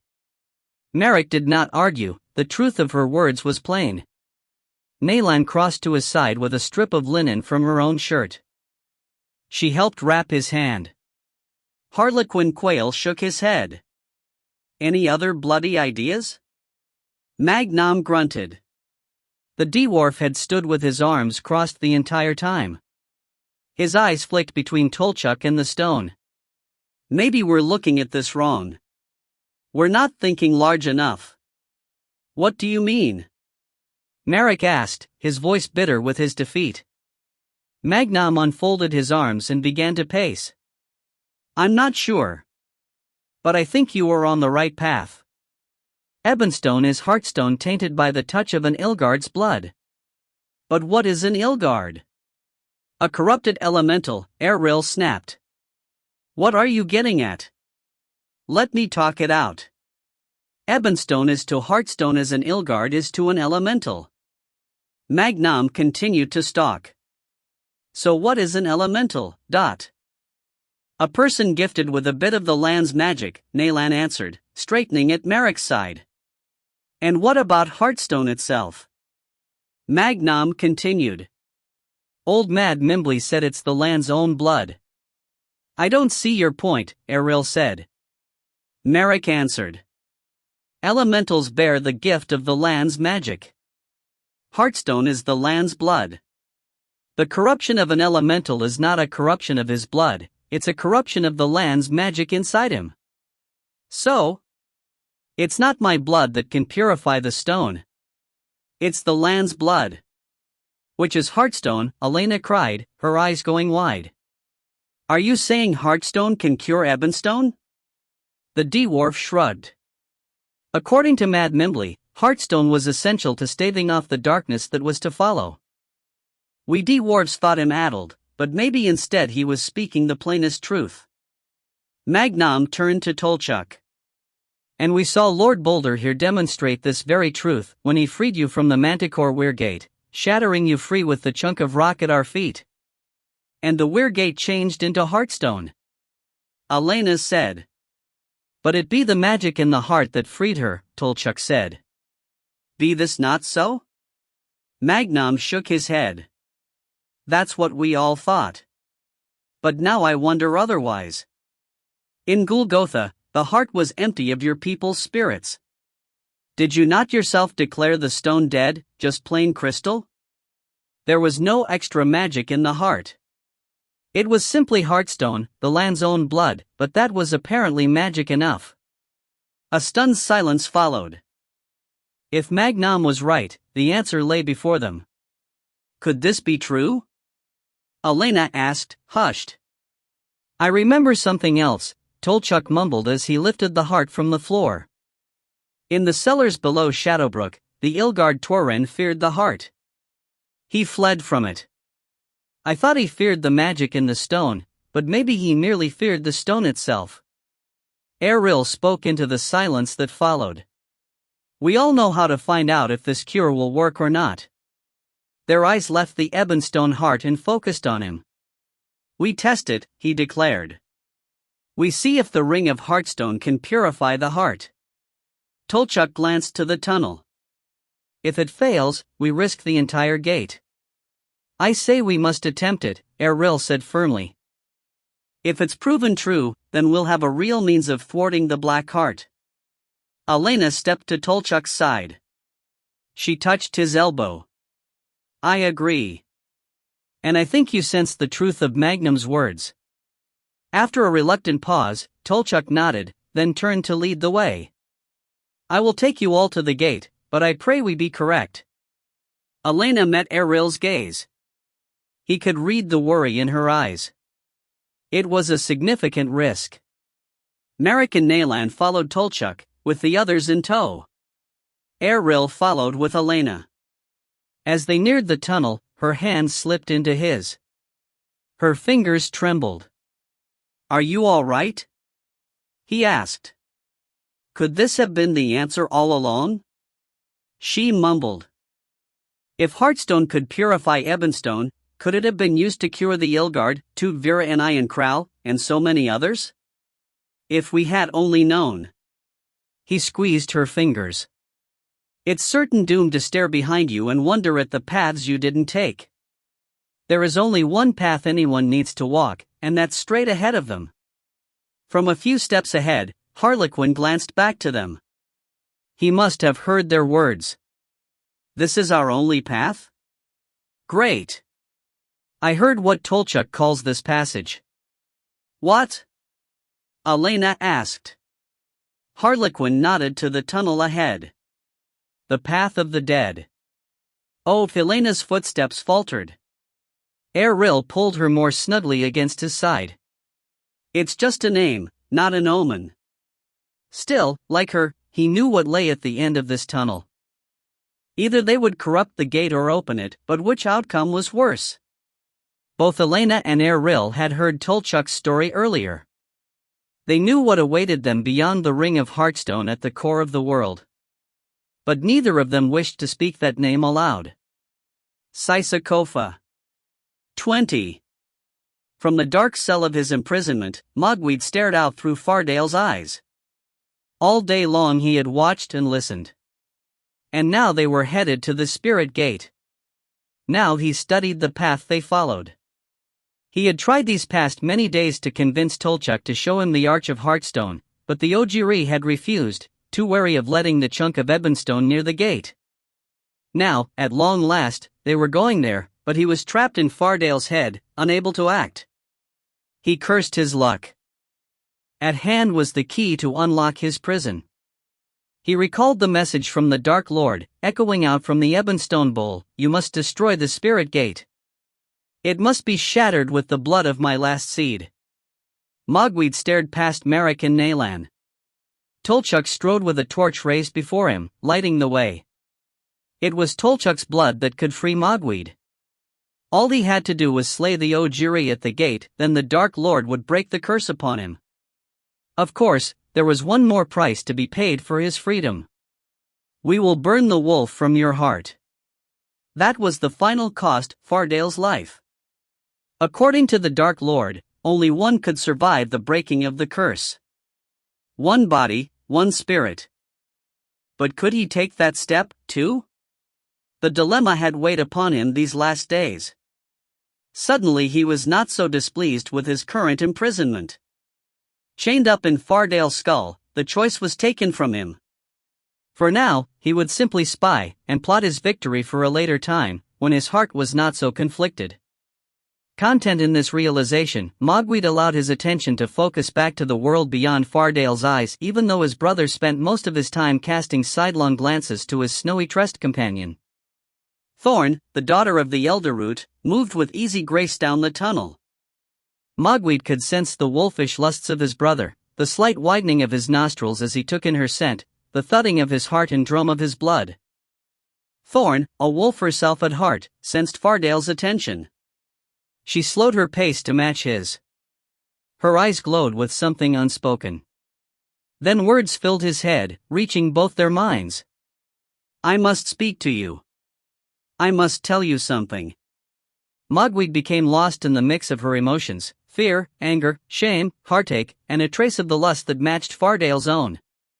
What is it? Fardale asked aloud, his words clipped and short. His brother's anger clearly blinded him to the depth of Thorn's emotions. Mogweed smiled at the two former lovers, unable to speak their hearts. He enjoyed their torment.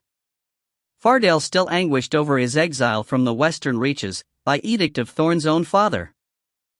Fardale had begged her to come with him, but she had turned her back on him, refusing. Thorn caught the edge of Fardale's anger, and it plainly flared her own. Her eyes grew brighter in the dark tunnel. She continued to mind speak. There is something I should have said before. You deserve to know. Fardale remained silent. Anger bolted his tongue, while heartache kept him from reaching out with his inner thoughts. Thorn continued. There was a reason I did not go with you from the forest. She suddenly glanced away and spoke aloud. I wanted to. I truly did, but you left me no choice. Fardale's outburst drew Merrick's attention. The elven glanced back. Fardale lowered his voice. I begged you on my knee. I would have done anything to keep from leaving your side. How did I leave you no choice? Fury rose in the glow of Thorn's eyes, and a fierce pride. You left me with child. Mogweed flinched in surprise, and whether it was his own shock or Fardale's, the pair tripped in the tunnel, catching up against one wall. Fardale straightened. He met Thorn's gaze fully. A child? He sent. She nodded, keeping their eyes locked. An image formed, a wild babe running through the woods, his head covered by a crown of feathers, flagging a furred tail behind him. Thorn spoke aloud. I named him Finch. He's back in the forest, with the other children and the infirm. I have a son. Fardale's shock was no less than Mogweed's. A son from the Union the night they were cursed. But Fardale's surprise tilted and fell into a well of anger. Why didn't you tell me? I didn't know, not until after my father passed judgment upon you. She turned from the hurt on Fardale's face. Then it was too late. You had to leave the forest. I knew if I told you of the child that you'd refuse to go. And I could not go with you, not with a growing belly and soon a child to care for. She glanced back to Fardale. Her eyes shone with shame. Fardale finally recognized her pain. And you were scared, he mumbled. For yourself and your child. And you, she added in a whisper. I knew you couldn't stay, or you'd be lost to the wolf, settled into a wild beast with no memory of your heritage. But how it ached my heart to see you leave while knowing your baby was in my womb, especially when I could not say a word. Fardale went to her. Mogweed sensed their two hearts seeking each other. Images fluttered between them, too fast for the mind to follow, but not the heart, a lifetime of joys and sorrows shared in a moment. This was the greatest gift of the Esilura, to commune so intimately, through thoughts, memories, emotions. Mogweed floated above these deeper sendings. He could not reach that far into his brother's spirit. But still he sensed their thoughts, a barest flicker of a richer flame. Mogweed found he had been jealous of his brother before, but never as much as now. He retreated from their union, not to give them privacy, but from shame and a nameless pain that welled through him. He turned his back upon the fire of their passion and sought the oblivion of cool darkness. And as the walls of his cell closed around him, Mogweed stoked fire inside. He knew there was only one true way to escape this prison. No matter what the price in blood. I must break free. Elena sensed the tunnel's end. With each step deeper underground, a pressure built, pushing upon her ears and chest, making breathing increasingly difficult. It was as if she were again sinking into the bottomless pool around the root of the world. Erril would occasionally comment on something, but his words were muffled by the growing weight. A bubble of isolation surrounded her. She felt a distancing from everyone and everything. Even the brightness of the torch held by Tolchuk grew muted and dull. None of the others seemed affected. They continued to talk as if nothing were the matter. Soon the tunnel walls began to gleam with thousands of glowworms. "We be near," Tolchuk called back. But Elena already knew this. The pressure had started to level out. Her eyes ached, her heart thudded, but she continued on. "Are you all right?" Erril asked. His words sounded far away. Elena nodded. "It's the magic here. The air is heavy with it. You look pale." "I'm fine." And she was. She sensed no malignancy, simply the presence of something vastly larger than herself. But a part of her still cowered before the enormity of it. Erril squeezed her fingers, but even this gesture was dulled. Nothing could hold off the magic here, not even love. Tolchuk marched on, and at last the tunnel opened into a great chamber. The others followed him into the room. Erril and Elena were the last to enter. All eyes were already fixed on the far wall. An arch of fiery brilliance climbed to impossible heights within the echoing chamber. "The spirit gate," Tolchuk said needlessly. "With that much heartstone," Harlequin Quail muttered, "we could simply buy off the Dark Lord." Elena stared in awe. According to Tolchuk, what they beheld was only part of the whole. The arch here was but half of a solid ring of heartstone. Magnam stepped beside Harlequin. "If the Dark Lord ever got hold of this much heartstone, I fear the depths of the evil he might perform. Can you imagine an arch of this size transformed into ebonstone? It would make the four weir gates seem like a whore's glass baubles at it." The dwarf's words roused worried expressions on everyone's features, especially Tolchuk's. The Ojiri faced the spirit gate. One clawed hand covered his thigh pouch, as if he were trying to hide it from the arch of heartstone. "Perhaps we should think longer on this choice." No, Elena moved to Tolchuk's side. "I can sense the magic here, that bit of ebonstone cannot threaten its might. It would take something the size of a weir gate to challenge it." She recognized the doubtful glint in Tolchuk's eyes. She touched his arm, willing him to trust her. Slowly he nodded. With a worried frown, he stepped toward one leg of the arch, fingering the ties to the pouch and tugging it open. With his head half turned, Tolchuk was the last to see what he unleashed. Inky jets of darkness plumed from the open pouch, shooting high over Tolchuk's shoulder. Elena gasped. Erril gripped her shoulder, pulling her back. "Mother above!" Magnam exclaimed. Seeing their reactions, Tolchuk spun around. He stared up at the black cloud hovering under the arch. "It be the Triad." He cried out. "I thought them gone when the stone turned black." Apparently this was not so. As Elena watched, jagged forks of silvery brightness crackled through the roiling darkness, like lightning in a storm cloud. But this was no ordinary storm cloud. Rather, it appeared more a mist of ebonstone. And laughter, as black as the mists from which it issued, flowed out the churning darkness. "Get back!" Erril shouted to Tolchuk. He waved for the others to retreat to the tunnel. Tolchuk crouched under the cloud. But the triad. They'd been twisted like the heart. Naylan called to him as Merrick drew her back with the others. "Like my sisters, the grim wraiths." Only Tolchuk did not move. "But the gate. I cannot abandon it." Words of dark amusement flowed from the cloud. "And we wouldn't let you." The mist split into 3 shredded bits of darkness.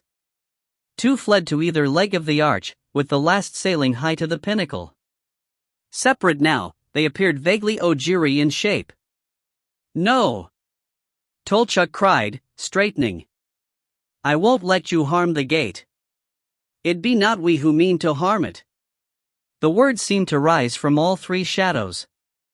Jagged crackles of lightning shot forth from the spirits guarding the legs of the arch. The bolts of silver lanced out and snared Tolchuk by the arms. Tethered between the 2, he was torn off his feet and yanked forward. Crying out, Tolchuk fought, but his arms were stretched to the point of dislocation. In a heartbeat, he was pinned under the arch, hanging in midair between the 2 legs. Erril ran forward, yanking free his sword. The Witch sword gleamed like an icicle, its elemental steel blade singing out of its sheath. Elena ripped off her gloves and grabbed the dagger at her waist. With deft slices, she cut each palm and called forth her magic.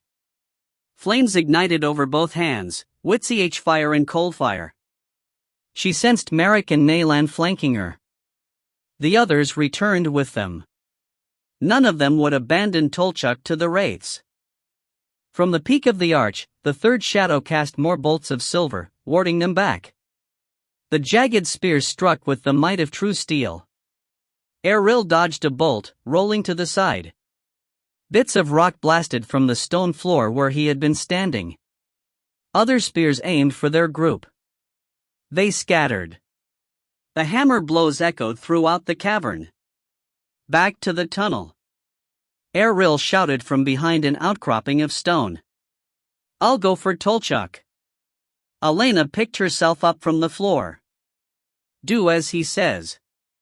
Merrick met her eyes, defiant, angry. Similar expressions flashed among the others. Even Magnum, with no magic of his own, shook his head. The dwarf had taken a blow to the shoulder. Blood flowed down his arm and still, he didn't budge. "Help Tolchuk," Naylan urged. "We'll offer what aid we can." The next barrage of lightning lashed out. Elena cast a shield of cold fire before her, blocking the energy. Still, the bolt was strong enough to knock her back. She tried to take another step, but more strikes bombarded her, one after the other, pounding her back. From the corner of her eye, she saw Fardale and Thorn drop to all fours, shifting into 2 wolves, one dark, one snowy.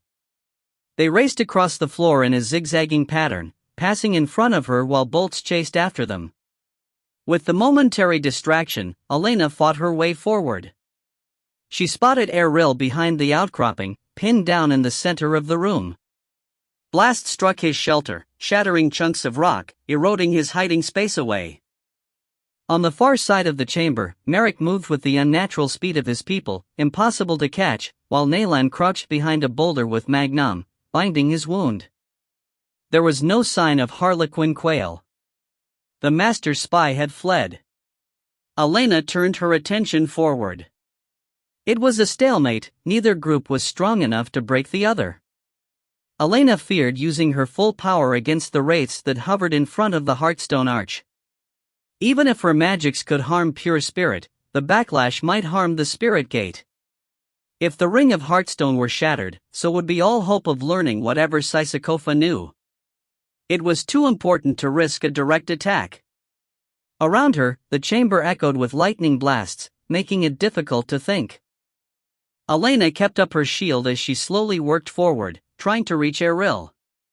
But what then? How did you defeat an enemy that had no substance? Off to the side, Thorn was suddenly tossed in the air as she caught the edge of a blast. She struck the stone and rolled back to flee on 3 legs, leaving bloody footprints behind, her snowy flank singed black. Fardale raced around her, keeping the bolts away. The stalemate was beginning to fray, and not in their favor. Elena moved ahead as an explosive strike rocked the cavern, blinding her for a heartbeat. All 3 spirits had struck the outcropping behind which Eril hid. Rock dust plumed up. As it wafted away, Elena spotted Eril sprawled under a tumble of rock, not moving. She raced forward. Her anger and fear melded her magic into a shield around her. Eril! His legs were pinned under rock. Blood seeped from a scalp wound and from one ear, but a groan answered her. He still lived. One hand scrabbled blindly on the stone. She saw his hand was attempting to reach the rose sword, still trying to fight. His effort fired her. She snatched up Shadow's edge. No, he mumbled weakly. But as her bloody palm gripped the hilt, a jolt tore through her body. She was on her feet before she knew it. Magic fed into the blade and ignited its length into pure flame. Lightning struck toward her from 3 directions. But unbidden, her sword parried each bolt, driving it aside or absorbing its energy into her own magic. She was not knocked back this time. She danced across the cavern floor, feinting and parrying the multiple attacks, 1 against 3. Around the chamber, the attacks on the others faded. The wraiths needed all their attention to hold her back. And still Elena danced. Her feet moved with a skill not her own, her arm flashing with magic uncalled. A corner of her mind recognized this control. She had once fought her Aunt Micelle with a blade wetted in her own magical blood. She remembered the surety of steel melded to her flesh. But that experience paled when compared to what she felt now. Shadow's edge had been forged of elemental steel, fused with the blood of Sisycopa, her ancestor. Elena had not only joined steel to herself, but to the skill of an ancient witch. Lightning danced around her in a blinding display. Blocked by her blows, bolts struck walls and ceiling. Rock tumbled from above. The others retreated to the walls. Even they knew the fight was now between her and the 3 wraiths. A smile grew on her lips. Closer at hand, words reached her from behind. Elena, it was Eril, groggy. The sword, a blood weapon. His voice grew stronger. It is only steel. You must control it. She dismissed his warnings. She was in perfect control. With a flick of her wrist, she parried a bolt back toward the wielder. The lethal force struck the granite wall under the arch, exploding the stone. Was that not proof of her control? Her smile stretched, exposing her teeth. Magic sang in her blood, steel in her ears. She backhanded another bolt, driving it to strike the wall again. With each breath, her skill grew. A cry of pain sounded from ahead, a pebble in a raging sea. Elena! It was Eril again. Look at what you do! He yelled at her. Elena shook off his words. She knew what she was doing. Look with your heart. Do not forget the woman inside you. As his words sank into her heart, she remembered a moment from long ago, but not far from here. She had stood atop a mountain pass in virgin snow. She had joined a ruby hand to a pale one, joining witch to woman. She had accepted her power at that moment, recognized the weight of her responsibility. But she had also recognized that which she refused to lose, her heart, her humanity, her ability to love. Eril. Trust your heart, not cold steel. A veil slowly lifted from her eyes. Lightning struck at her feet, jolting her back, stumbling her away. She cried out as the world came back into focus. The perfect blend of magic and steel shattered around her. Across the chamber, Tolchuk still hung between the two legs of the arch. But to either side of him, the smooth wall was deeply pitted where her parried bolts had struck. She had come within an arm's length of killing the Ojiri, her friend. More lightning chased her. She fought it with the blade, but now she did not release herself fully to the sword. She sought a balance somewhere in between, and her skill ebbed. Blows again jolted her, threatening to tear the sword from her grip. The surety of victory faded.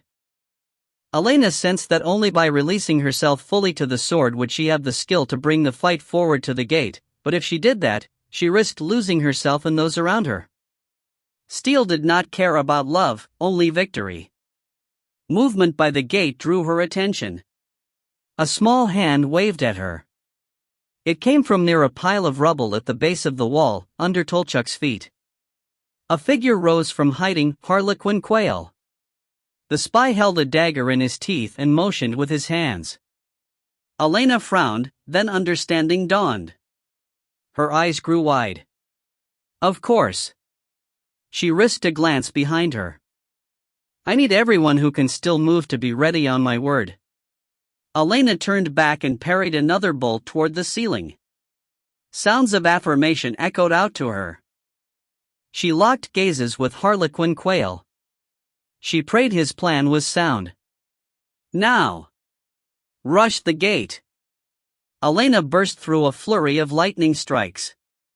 To either side, the others raced forward, Merrick with his unnatural speed, Fardale, Magnam, even Thorn raced on her 3 good legs.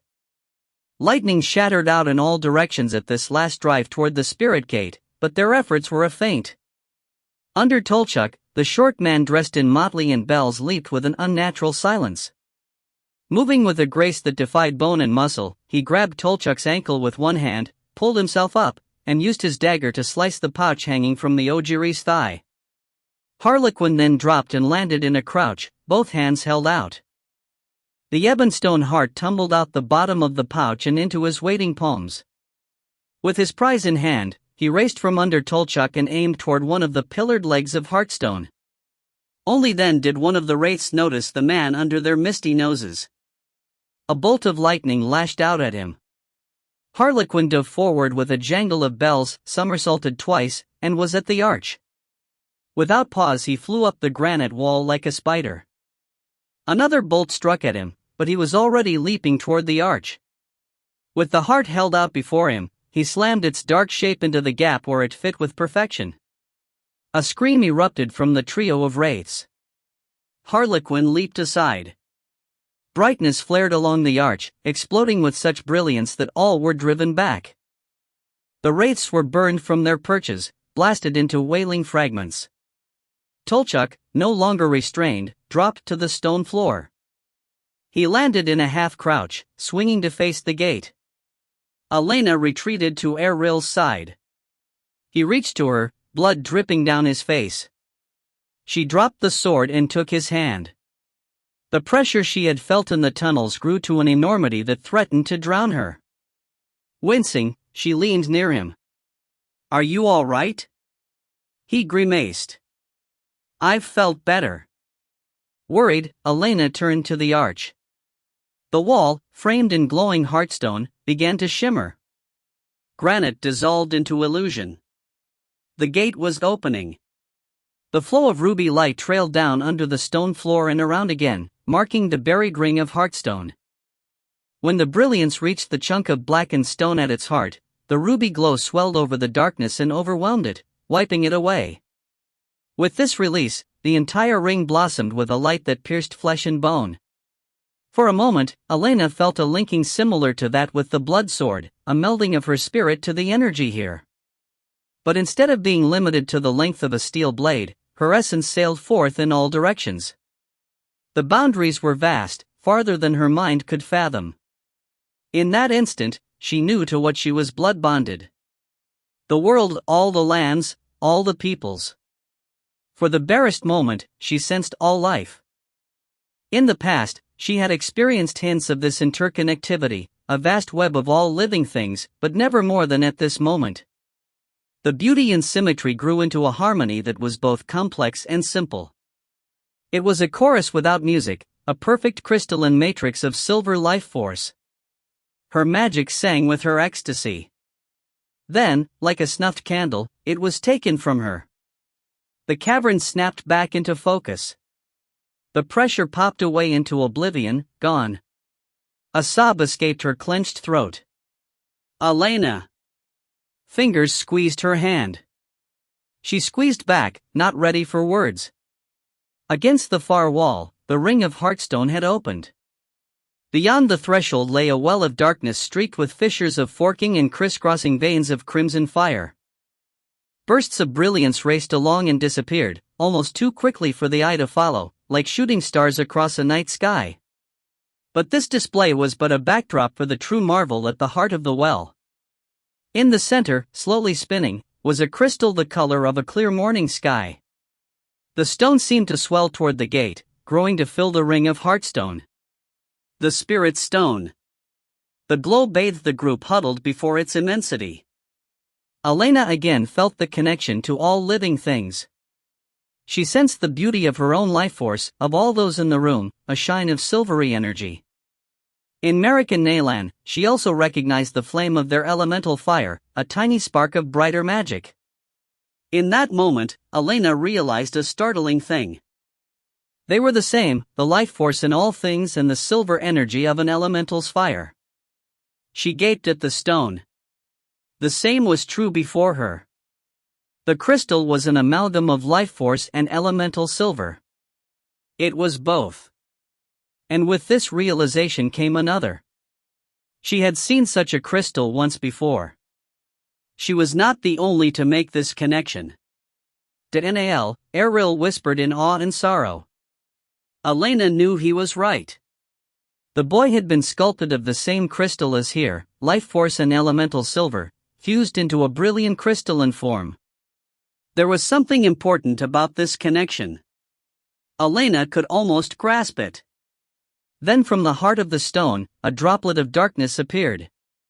It rose toward them, tangled in a cloud of silver strands. Tolchuk backed toward Eril and Elena. The Witch of the Spirit Stone. Readying herself, Elena gave Eril's hand a final squeeze. Then she stood and stepped forward. From the gate, a dark figure of carved ebony rose like a swimmer from the depths of a silver sea. The silver strands wafted apart, moving to currents unseen. The figure floated free, stepping out of the gate and hovering at its threshold. It was a woman, cloaked only in a cloud of silvery strands. Elena saw that these filaments were the figure's own tresses, floating in wisps around her face, sweeping over her shoulders and about her form, flowing all the way back to the heart of the spirit stone. In turn, the energy of the crystal swept out in bright flares of magic along these strands and sparked over her dark skin, defining her shape, as if continually sculpting her out of the darkness of the gate's well. But Elena barely noted any of this.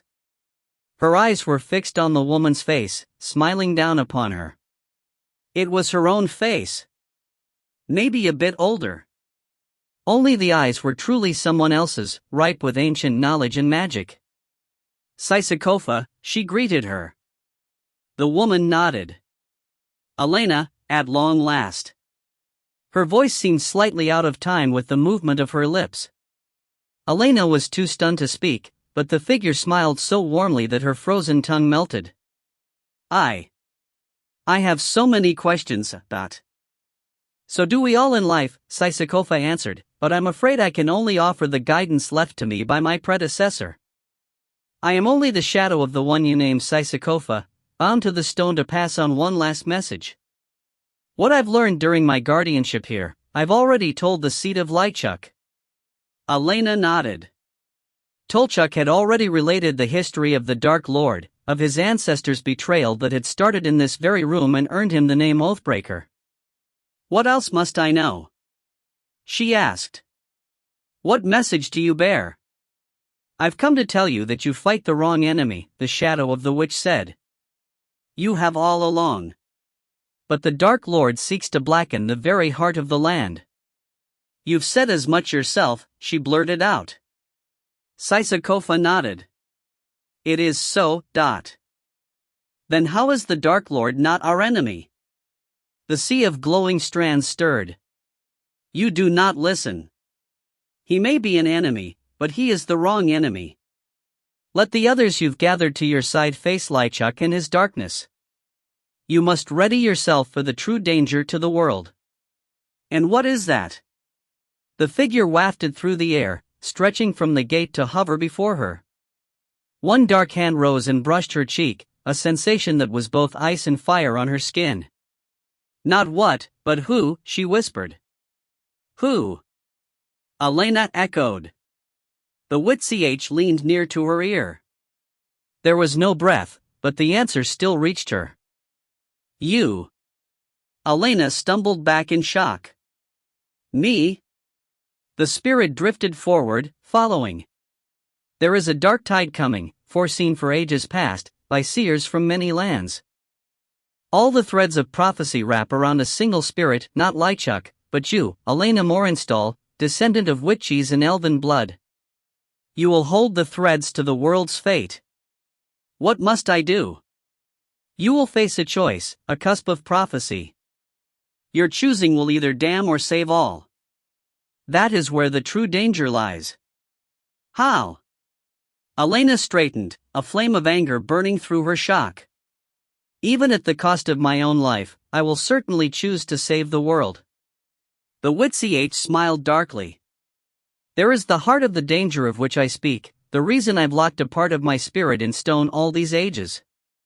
I have come to tell you that your choice either way will doom all. Elena stared at her tormentor, then spoke weakly. Then what must I do? Sisikofa shook her head, stirring up the silvery nest around her figure. I can't answer that. All the fates whirl into the dark tide that is to come. None can see what lies beyond. But the dark figure leaned close. Look to your heart. Look to the friends you love. Find your own path out of the darkness, a path that none but you will see. How? The witch reached forward again with an ebony sculpted hand and touched a finger to her chest, a touch of ice and fire. The answer is here already. You must find it, or you will certainly doom the world. Erril lay in a stupor of pain. Every movement ground the crushed bones of his trapped legs in fiery agony. Still, when he saw Elena stumble away from the witch with despair etched into every feature, he tried to drag himself from the tumble of rocks. Elena crumpled to her knees on the stone floor, as if crushed under the weight of the spirit's words. Elena! He cried, but she seemed deaf to him. He reached toward her, but she was too far away. What did the witch say to her? While they had conversed, he could see their lips moving, but no words reached him or the others. Some magic muffled their speech. Then the silence shattered away. The witch spoke to Elena, but now all could hear.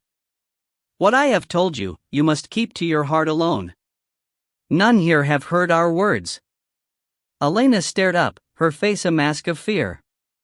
How can I keep silent about this, Sisikofa knelt, reaching a hand to Elena's tears as they started to flow. Because you must. You know this in your own heart. You will weaken their resolve when they most need to be strong. This message is for you alone. It is a challenge you must face. But how am I? Elena glanced to the others. Her gaze settled on Erril. How? She whispered, tears flowing. The witch followed Elena's gaze. Erril found himself staring into dark, ageless eyes. They seemed to ask something of him, but what? As he tried to decipher the meaning, Sisikofa spoke to Elena. The hows of the world, I don't know. Only the certainty of the outcome. Elena covered her face, weeping. Sisikofa continued to stare at Erril, silently willing something from him. Erril, trapped and broken under rock, did the only thing he could. Elena, he said softly. She heard him this time and lowered her hands. I love you, he said, meeting her eyes. Whatever grief you bear, I will always be at your side. Erril, she sobbed, her heart breaking before him. You don't know. I do know, he cut her off. I love you, and nothing else matters. But I love you, and you love me. Is this not true? She nodded, sobbing. Erril had never wanted to take her in his arms more than at this moment. But he could not. He could only reach her with his words, comfort her with his heart. I will always love you, he said. Bound on my word, I am your liegeman. Bound with elven blood, I am your husband. But it is my heart and spirit that bind me truly to you. You are my life, and nothing will ever change this. Not now, not ever. Elena took a deep, shuddering breath. Erril, her voice was still pained, but it had retreated from the pit of despair and agony of a moment ago. The witch rose from beside Elena. My duty is finished. I must be set free. Elena wiped her eyes. How? Sisakopha pointed to the sword abandoned on the floor. Shadow's edge. It is a blade made to cut through magic, to break the strongest spells. You must take it and sever my connections to the world's heart. Elena stared at the sword as if it were a poisonous snake.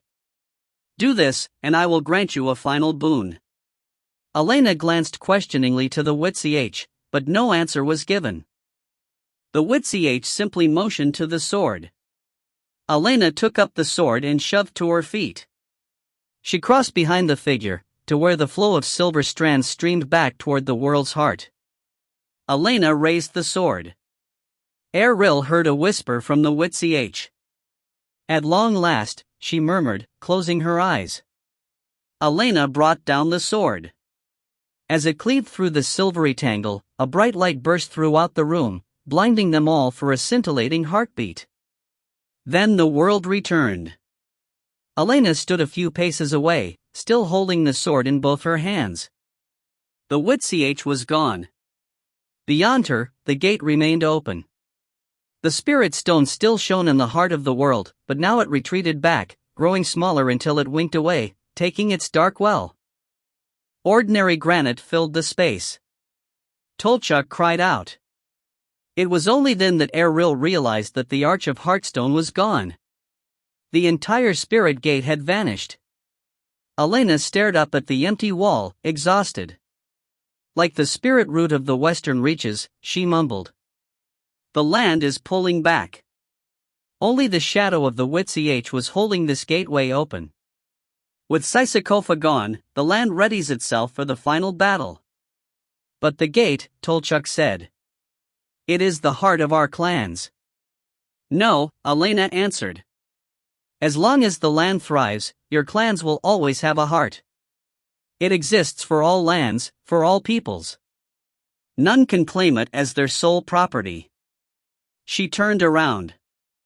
Her eyes fell upon Erril with a confused frown. He could not fathom her expression until Merrick stepped to his shoulder. I think you can get up off the floor, the elven prince said. Erril looked behind him. The pile of rock had disappeared. He rolled to his feet, inspecting his limbs. There was no pain, no broken bones. Not even his clothes were torn. He glanced to the others. No one else was injured. All our wounds are healed, he said, stunned. The final boon, Elena said with a spark of bright relief. She crossed to his side and dropped her sword. She clasped him to her. Erril. He wrapped his arms around her. Hush. She shuddered against him. I love you, he whispered, but as he stared at the blank wall, a part of him prayed it would be enough. A fear grew in him. What did the witch tell her? 21. Cassadar lay stretched on her bed in the uppermost tower chamber of Castle Drak. Her eyes stared up at the raftered ceiling, but her sight was far from the swamps of her home. Instead, she sailed over the wooded highland countryside, looking through the eyes of her swamp child. The connection was tenuous, the distances were vast, and her powers weakened as the flow of elemental energies continued their slow ebb. It was only the strength of the poison in the winged child that kept her link intact. The infant king adder at the heart of her magical construction of moss and weed remained strong, rich in venoms. Still, it was hard to breach the distances. It taxed her. Her castle children dragged up plates of dried fruits and boiled fish, but she could only pick at their offerings. She had remained bedridden, too exhausted to move from the room. But she knew the importance of her mission. Just after midday, she had taken wing along with 6 Asiloran scouts. The shapeshifters had been assigned to scout the trails that their forces would take tomorrow. The plan was to head out just after sunrise and reach the highlands below the Fong by nightfall. From there, they would set upon Winter's Eyrie by the following dawn. For that to happen, their armies would need to move swiftly, with a clear path and a clearer goal. They must fall upon their enemy like a torrent of snowmelt from the heights. But where was the enemy? What did they face? That was her mission. Half a whirl from her castle home, Cassadar sailed over treetops. The sun was near to setting. She banked on a warm uprising, circling higher. She was almost to her goal and dared not be spotted. Below, the world was a sea of green. Highland forests stretched to the horizons north and south, fringing the peaks of the Teeth. But to the east, a great swath of devastation marred the beauty, as if the green sea washed up against a stripped and blackened island. Smoke rose in columns from the green forest, marking the ruins of hamlets and farms. She had swept over one such site a short time ago, a homestead, recently raised. Embers still glowed through the pall of smoke, revealing a charnel house of horrors. Livestock had been brutally slaughtered, the remains strewn everywhere. From the air, she had spotted a cow sprawled in offal and blood, torn in half. Nor had the owners of the farm escaped the slaughter. 8 heads were piked among the ruins, women and children, an entire family, even their pet dog. Since then, she had avoided those sights, focusing on the blackened forest ahead. From that island of death amid the green sea, a plume of black smoke sailed high into the air. It was not the smolder of the other smaller pyres, whatever cast out such smoke continued to burn fierce and deep. She knew she had no choice but to scout out what lay ahead. Satisfied with her height, she sailed toward the black sigil in the summer sky. From the ground, she would appear no more than a speck, impossible to spot. A part of her quailed at approaching any nearer, but she flew onward, cresting higher, banking in a wide curve toward the island of dead trees. Once she was within half a league, she could make out a wide valley stretched between the upper highlands and the lower foothills. From the organized rows of trees below, it must have once been a mighty orchard, sectioned into family farms and centered on a modestly sized township. "Sweet mother," Cassadar whispered in her chamber room. Though she had never been here, she knew this valley. Elena had described it in detail, from the small mill by the stream to the wide pond by the town's edge. It was the girl's own home, Winterfell. Cassa remained at the edges of the valley. Like the homestead she had passed earlier, the town was a burned-out husk. Brick buildings had been scorched. Some walls still stood, others had been razed to the ground. Cassadar banked away, aiming for the well of dark smoke at the north end of the valley. Below, the orchard had fared no better than the town. Not only had all the trees been denuded of leaves, but even their branches were missing. All that remained were dead trunks, stripped and bare, a valley of wooden spikes awaiting bodies to be spitted. It was a disheartening sight. She could only imagine what such a discovery would do to Elena. This had been her home. Poor child. She swung her gaze from the devastation below to the column of smoke at the north end of the valley, the region named Winter's Eyrie. The destruction of the lower valley rose up toward it, a path of sorrow and pain. She dared not get too close. Though the township and orchard seemed empty of any living thing, whatever flagged the fire below would surely be wary of prying eyes. Still, she had been sent to search for the last weirgate. While this was surely suspicious, she could not return with just her grave misgivings. She needed proof upon which to target their armies. So Cassadar urged her swamp child to higher elevations. She would have to get as close as possible without being spotted. Ahead, the plume of smoke grew, filling the world with its foulness. On the journey from the mountains, the entire highlands had reeked of soot and wood smoke, but here the winds were foul, smelling of burned flesh, scorched blood, and the tang of something twisted and unnatural. As Cassadar climbed higher over the valley, she spotted the source of the smoke. A great pit lay blasted into the land. She swung closer. The hole, circular in shape, had to be 2 leagues across. From what she could see of the edges of the monstrous pit, the hole seemed to descend in giant stairsteps, huge tiers gouged from the land, dropping one after another into the ground. Whatever the purpose of the pit, its construction was still underway. From the smoke, fires would suddenly flare, shooting high into the sky. Echoes of pounding and muffled explosions rose from within the column of smoke, sounding impossibly far away. How deep is this pit? Cassadar edged around the periphery of the dark construction. The outer circles of the pit were as empty as the orchard valley, but screams rose on the winds, amid howls and the clanging of steel. She sensed movement deep below, a churning of the smoke, darker shapes lumbering through the pall, limned in the flashes of fire. The hole was clearly not empty. She braved a closer pass, determined it would be her last.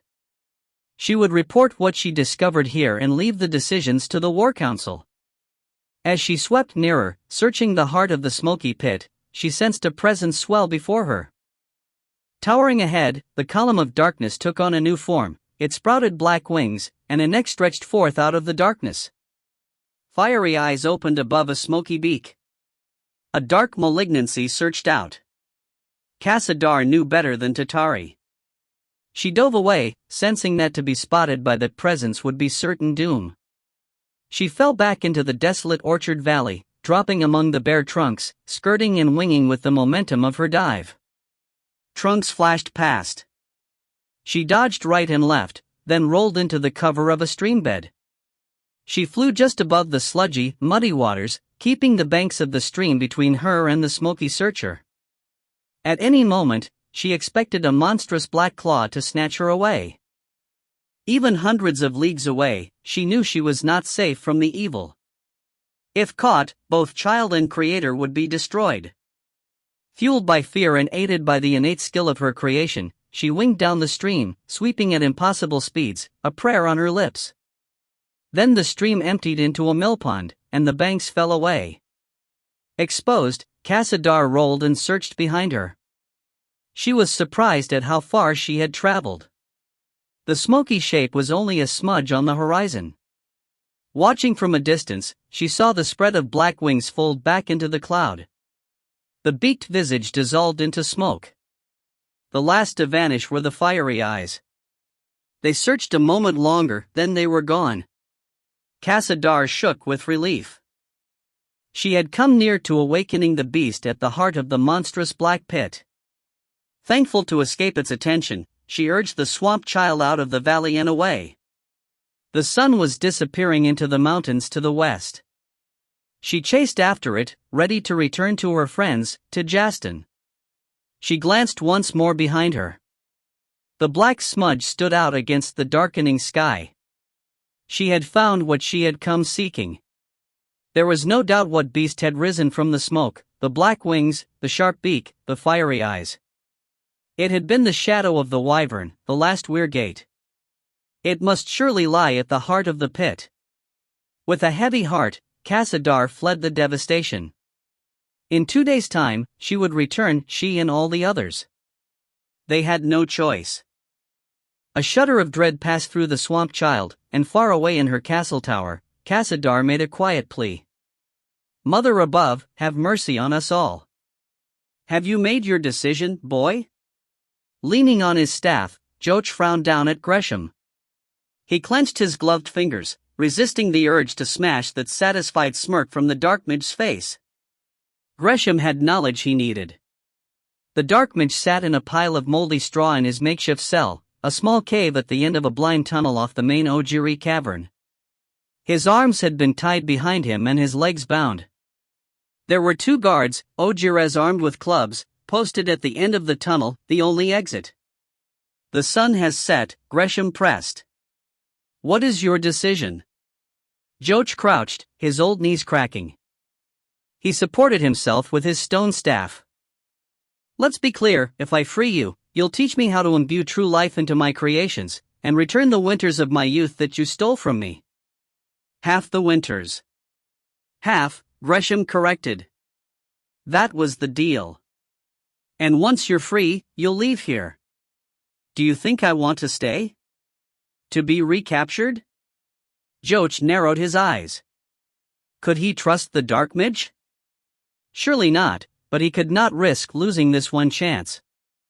All day long, he had stared at the dream-sculpted rose, smelled its petals, fingered its green leaves. As the sun set, he had planted the flower in the meadow outside the caves, offering fresh loam to its new roots. He had stood guard over it as the sun disappeared.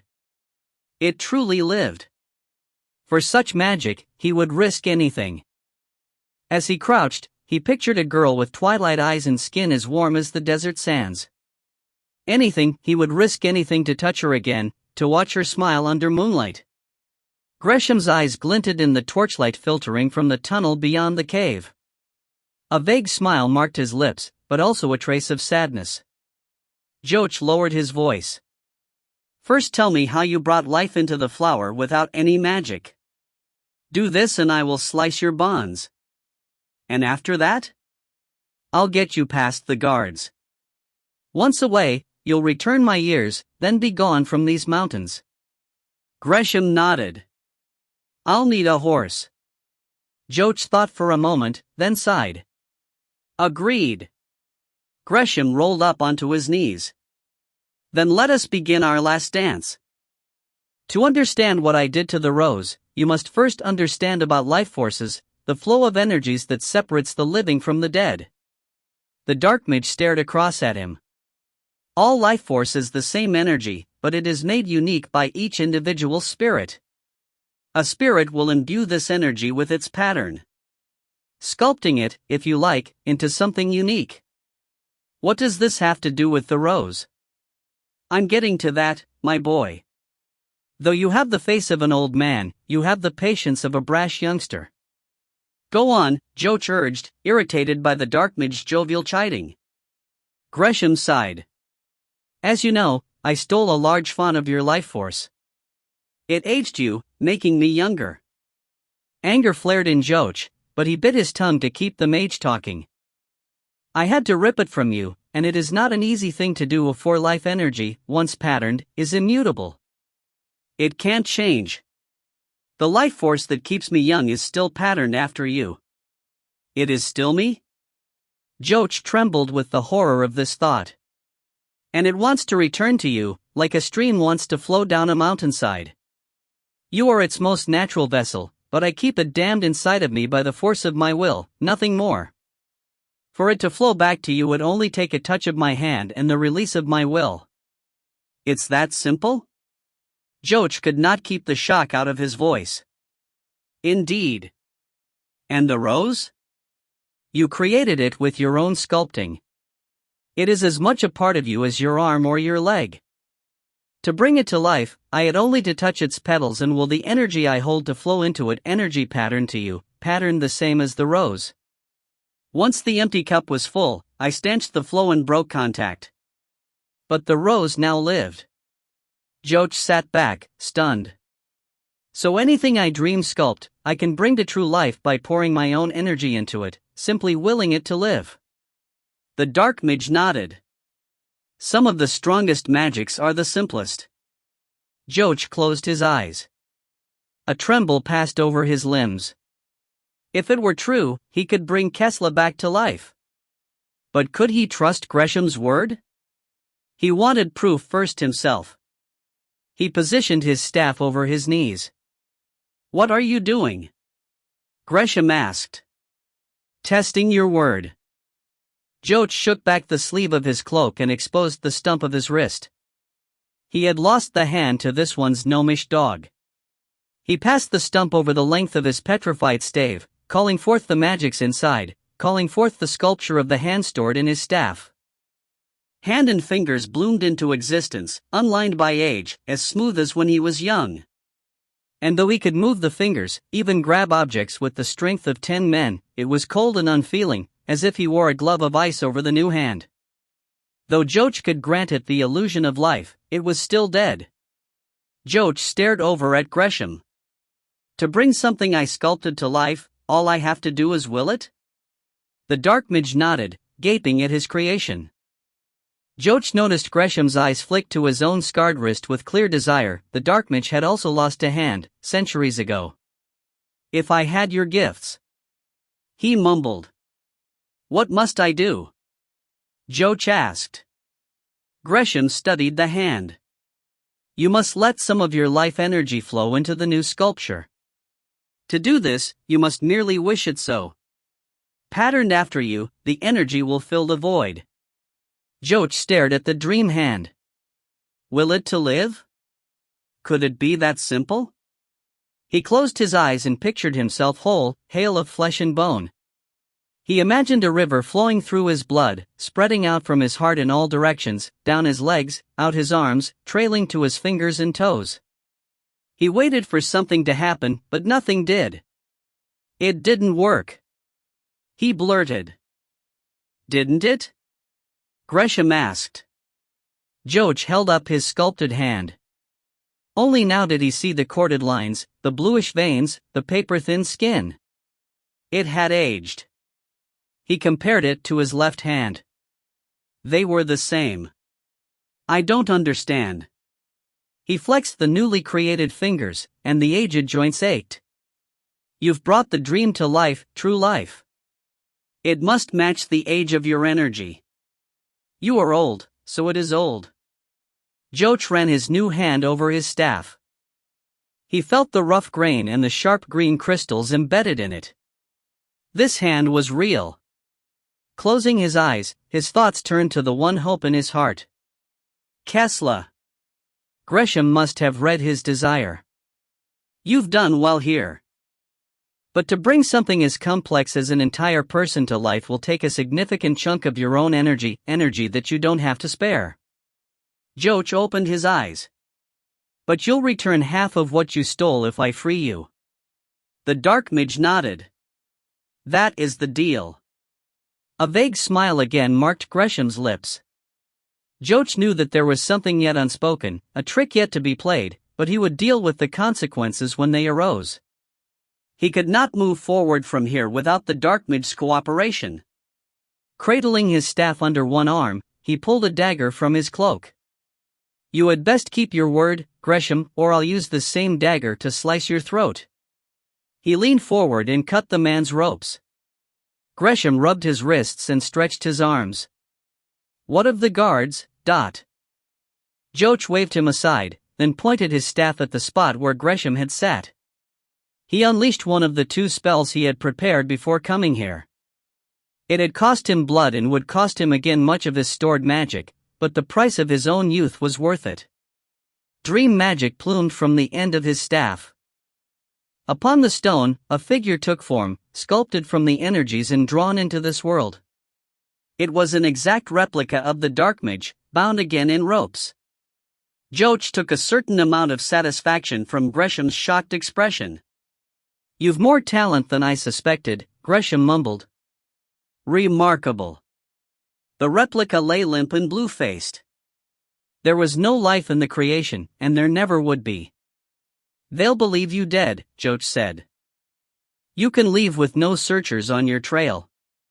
Gresham frowned. Not if they see me walking around like this. Joach's eyes narrowed. They won't. He swung his staff at the dark mage's heart.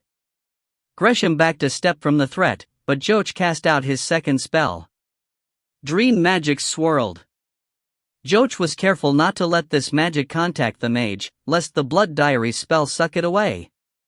Instead, he created a shell around Gresham and summoned an illusion to mask his form.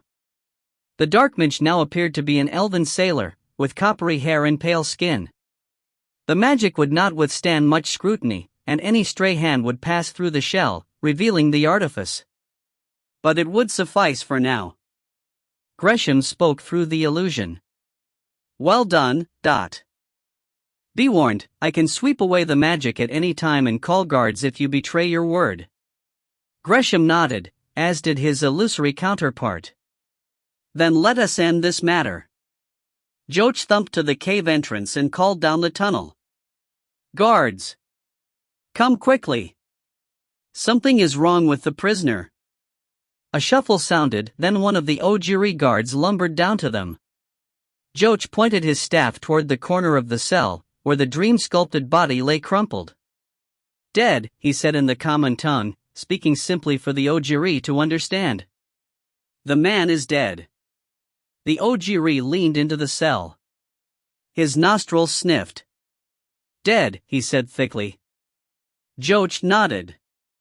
Send a runner to the flying ship. Let them know. A grunt answered him. The Ojiri was only too happy to leave. Death unsettled the large creatures. With a final wide-eyed stare at the body, the guard knuckled away down the passage. Joach waved for Gresham to follow. The guards had seen him enter with an elven at his side, but then it had been only the illusion sculpted briefly into existence to fool them, an empty shell that was now occupied by the dark mage. Once out of the passage, the Ojiri guard bellowed to a smaller clansman in his native tongue. With a grumbled assent, the younger Ojiri took off at a loping run toward the cavern's exit. Joach hobbled past the pair of guards and led Gresham toward the open fields. Starlight shone silver over the highland meadows, while the mountains were dark giants leaning over them. Closer at hand, cook fires of the encamped Ojiri army dotted the fields, and in the near woods, the glow from the Eseluran forces. Though the moon was already risen, both camps still were roused and busy. It was easy to slip past unnoticed. Joach nodded ahead. I'll take you as far as the corral. Then I expect to have my winters returned to me. If there is any trickery or I'm threatened in any manner, the spell will dissolve. You will be exposed. Fair enough, Gresham whispered.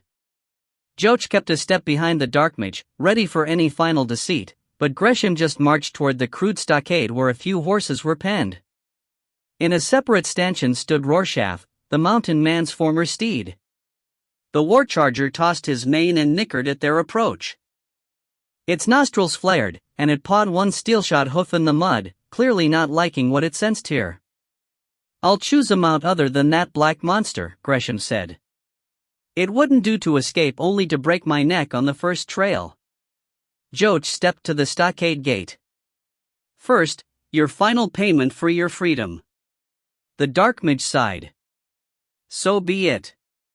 He turned to Joach. It will just take a touch, like the rose, earlier. Joach held out his new hand. Gresham placed his palm atop Joach's. Be ready. It may be jolting. Joach braced, but the sensation was nothing for which he could have prepared himself, nor would he have wanted to.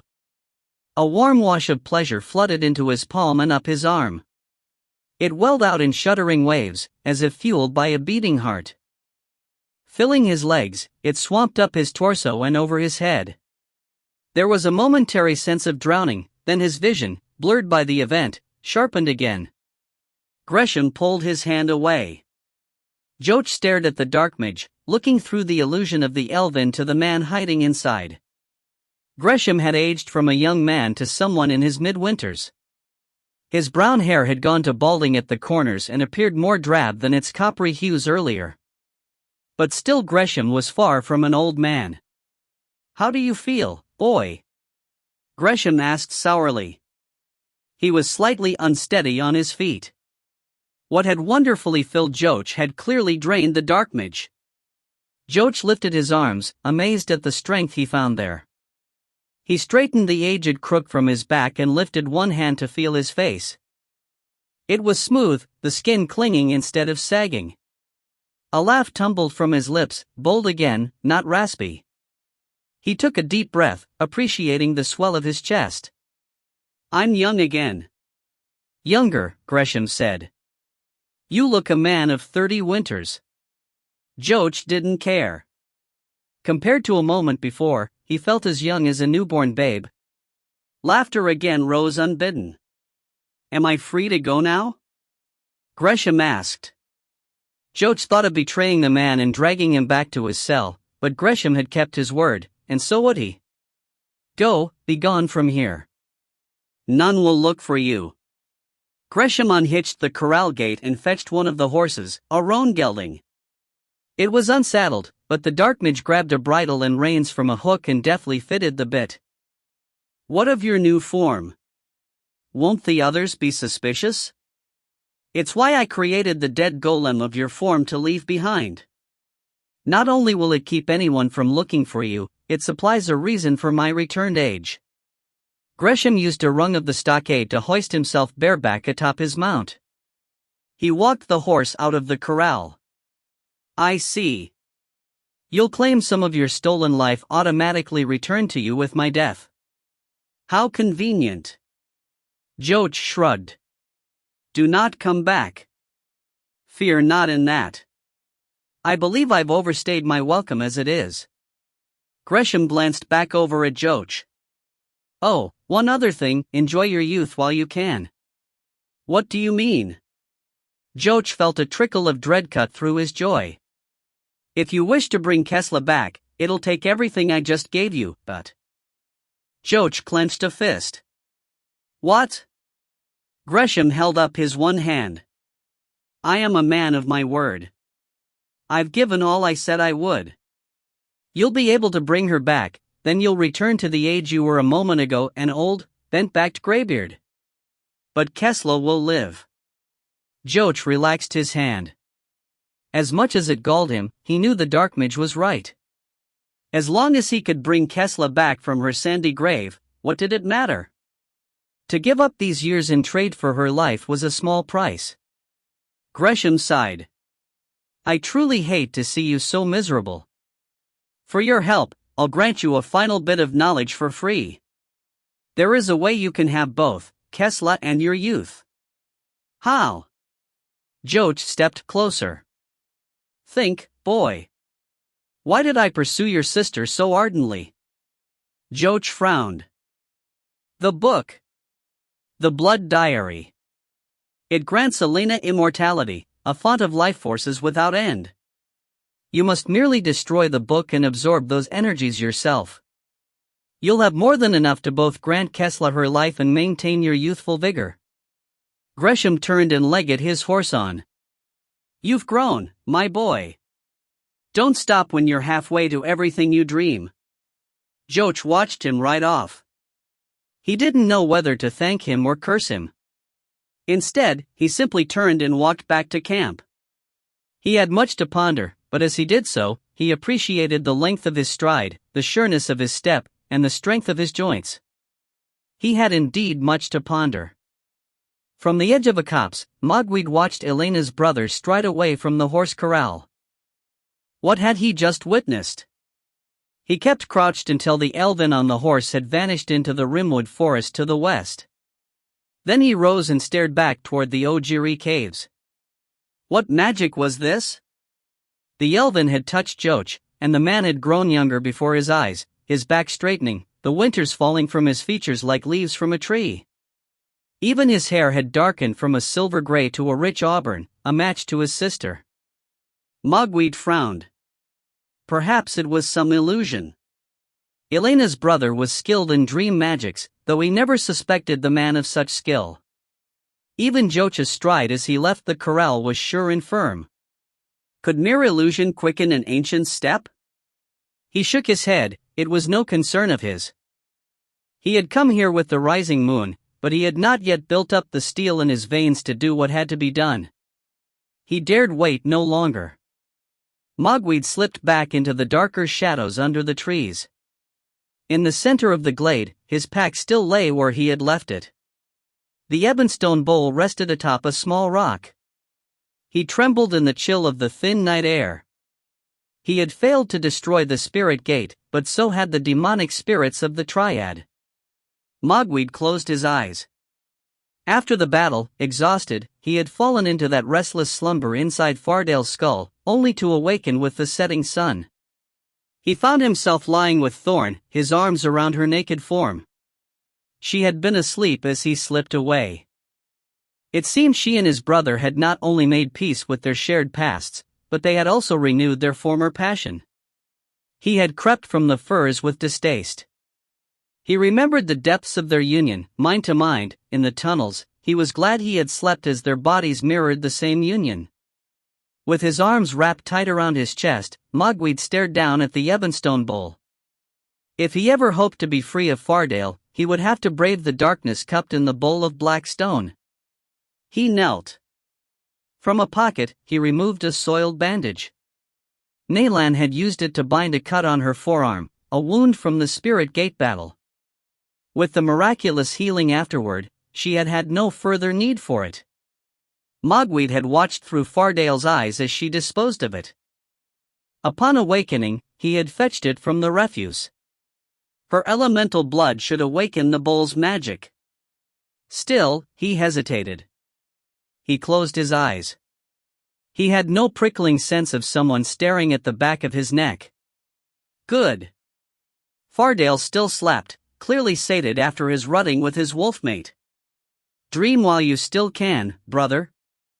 Now it's my turn for a tryst in the dark. He dropped the bandage into the bowl, then sat back on his heels. As he waited, he felt the chill of the night creep through his cloak. He shivered. Then slowly the air grew frigid as an icy tomb. A stench of rotting entrails and festering wounds filled the space, and a dark mist rose up with the howls of the damned. Mogwai scuffled a step away as his bowels clenched and bile rose in his throat. A voice as dark as the stone bowl and as cold as the blackest pit rose from the mists. You call again, little mouse, you who have failed us. I. Mogwai fought his frozen tongue. There was nothing I could do. Tendrils of dark mist sailed out from the bowl. Mogwai scrabbled away, but the arms of mist sailed out and around him, circling him. He cowered in the center, knowing that even a glancing touch of that black fog would suck the life from his bones. I will teach you the price of failure. Mogwai crouched tighter. Things stirred in the mists, creatures darker than the blackest fogs. He squeezed his eyes closed, the sight of these lurkers would surely drive him mad. Yet he could not escape their gibbering cries. The sounds ate at the wall of sanity around his mind. Stop, he shouted. I have information to pay for my failings. The hoary voice cut through the beasts in the mists. Speak now, or lose all. Mogwai opened one eye. The mists held back, but he was still cocooned in the dread fog, held at its hollow heart. I know when the Witch will attack. I know their forces, their numbers. Iced laughter met his offer of betrayal. Little mouse, don't you think we know all that happens in those mountains? We wait for her even now, a trap from which none will escape. Laughter again, and the gibbering rose as the mists stirred anew. Mogwai knew he was a breath away from being blown out like a candle. Lychuk! He called out in desperation, using the Dark Lord's real name. The thread of amusement that had been fading into the ebonstone bowl abruptly cut off. The voice boomed back at him, sounding as if it came from all around. Never speak that name. A lash of mist whipped out and struck his cheek. Pain exploded across his face, as if his skin had been flailed from the bone and acid poured in the wound. With a cry of agony, Mogwai fell on his side. He clutched his wounded face. He found no injury. He was undamaged, but the pain persisted, fading too slowly. Mogwai fought to speak. They know all about you, not just your true name. It matters not. But for the first time, Mogwai heard a trace of doubt in the demon's voice. Mogwai pushed up from the mud. He himself lived in a world of fear, hesitancy, and doubt. This was his own territory, he knew its terrain better than any, how such qualms could be fanned. They know all about Ebonstone and Heartstone, he lied. The Witch in the gate revealed all. They know what you did at the gate on the eve of your oath-taking. Silence met these words. Mogwai sat straighter. He knew the power of secrets exposed, even if they were only suspected. Since a child, Mogwai had held his heart closed and tight, his inner thoughts his own. He knew how it felt when such hidden trappings were exposed for all to see, whether you were king, demon, or simple man. He pressed his advantage. For bringing you such critical information, I simply ask a boon. He bowed his head. Forgive my past failings and allow me to serve you. I will be your eyes and ears among the others. I know their strengths and weaknesses, as they now know yours, he added, plying his trade with deft skill. Let me show you their hearts. That is all I ask in trade for my freedom from this crowded prison of flesh. The silence stretched, but Mogwai knew he wasn't alone. Finally, the voice returned, laced with hoarfrost and ice. Then prove your words. Tell me where the heart of the Witch is most weak. Mogwai thought quickly. He needed a convincing answer. And though he'd rather trade in lies, he knew he would now have to barter in a bit of the truth. She is weakest where all women are most tender, he said after a moment. To damage her the most foully, seek not to harm her directly. There is a spot where she can be shattered with an easier touch. He held his breath, pausing. What? The voice asked acidly. Do we have a pact? Mogwai pressed. My secrets for my freedom? First a taste of your mouse. Answer my question, then we will barter. What is this weak spot in the Witch? Mogwai hesitated for a breath more, not for show this time, but in concern for the line he was about to cross. Speak or die now. What is her weakness? He bowed his head. Eril, the standy plainsman. He is all that stands between her and defeat. Destroy him and you'll wound the Witch beyond healing. Mogwai felt something black settle in his chest, not from the Dark Lord, but of his own making. He knew that he had crossed a line from which he could never return. My lieutenant's brother, the voice hissed from the mists. Mogwai frowned, then remembered that the demon mage Shorkin had once been the plainsman's brother. That is a taste of the knowledge I can bring you, he continued. Proof that eyes and ears close to the Witch can be of advantage. The mists parted around him, drifting back into the well of the ebonstone bowl. The voice spoke again. You've given us something worth pondering. For that, you will be allowed another day of life. But for your freedom of the flesh, a higher price will need to be paid. Mogwai silently cursed. What? He spoke aloud. Anything. You must not only be our eyes and ears, but also our hands. Mogwai's brow crinkled. How so? As answer, from out of the darkness over the bowl, something black entered this world. Mogwai stared at it with horror. A single black orb rested in the basin, an egg in a most foul nest. It was the size of a doubled fist. Veins of silver forked over the orb's polished surface. Ebonstone. Mogwai knew what lay in the bowl. He had heard the stories of the ebonstone egg seated at Aloha Glen, of the sick clutch that had hatched in the dungeons of the castle, of the contamination of Siwan and Hunt. Here was a smaller brother of the others. What do you want me to do with this? He asked the empty night. Words rose from the bowl, muffled now by the egg. Take this seed and plant it where we tell you. Mogwai suspected, from its tiny size, that this egg contained only a single one of the tentacled beasts. Or maybe it contained something even more foul. He shivered at the mere sight of it. Who was this meant for? When last he had communicated with the demon in the bowl, Tolchuk's life had been the price for Mogwai's freedom. Would it be again? Where do you want it planted? The answer rose from the bowl. Mogwai gasped, cringing back. The answer chilled him to the marrow of his bones. He wished now it had been Tolchuk. Why? He asked. It makes no sense. It is not your need to know why, little mouse, but to scurry and do our bidding. Only then will you find your way to freedom. Mogwai balked, but he had no choice. He nodded. It will be done. Fail a second time, and your torment will know no end. Mogwai fingered the trace of a burn on his cheek. He knew such threats were not idle. He had barely escaped with his life this night. But he had another chance to shatter the shackles that bound him to his brother. He would not fail this time. He dared not. As he crouched, a great weight lifted from his shoulders, and warmth filled the void left behind. Mogwai stared at the bull. The Dark Lord was gone. The doorway between their worlds had closed again. Sighing with relief, he sagged before the ebonstone nest. What was asked of him would not be easy, but it had to be accomplished. If he ever wished to be free of his brother, he would simply have to harden his heart against the fears rooted there. With care, he collected both bowl and egg into his pack, burying them among his personal items. With a final breath to steady himself, he stood and left the tiny copse of woods. Once free of the trees, he heard raised voices echoing from the entrance of the Ojiri cavern. He strode quickly, ready for the warmth of the caves and the brightness of the hearth fires.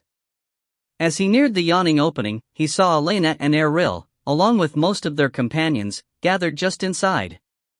Merrick spotted Mogwai and waved him over. Frowning, Mogwai obeyed.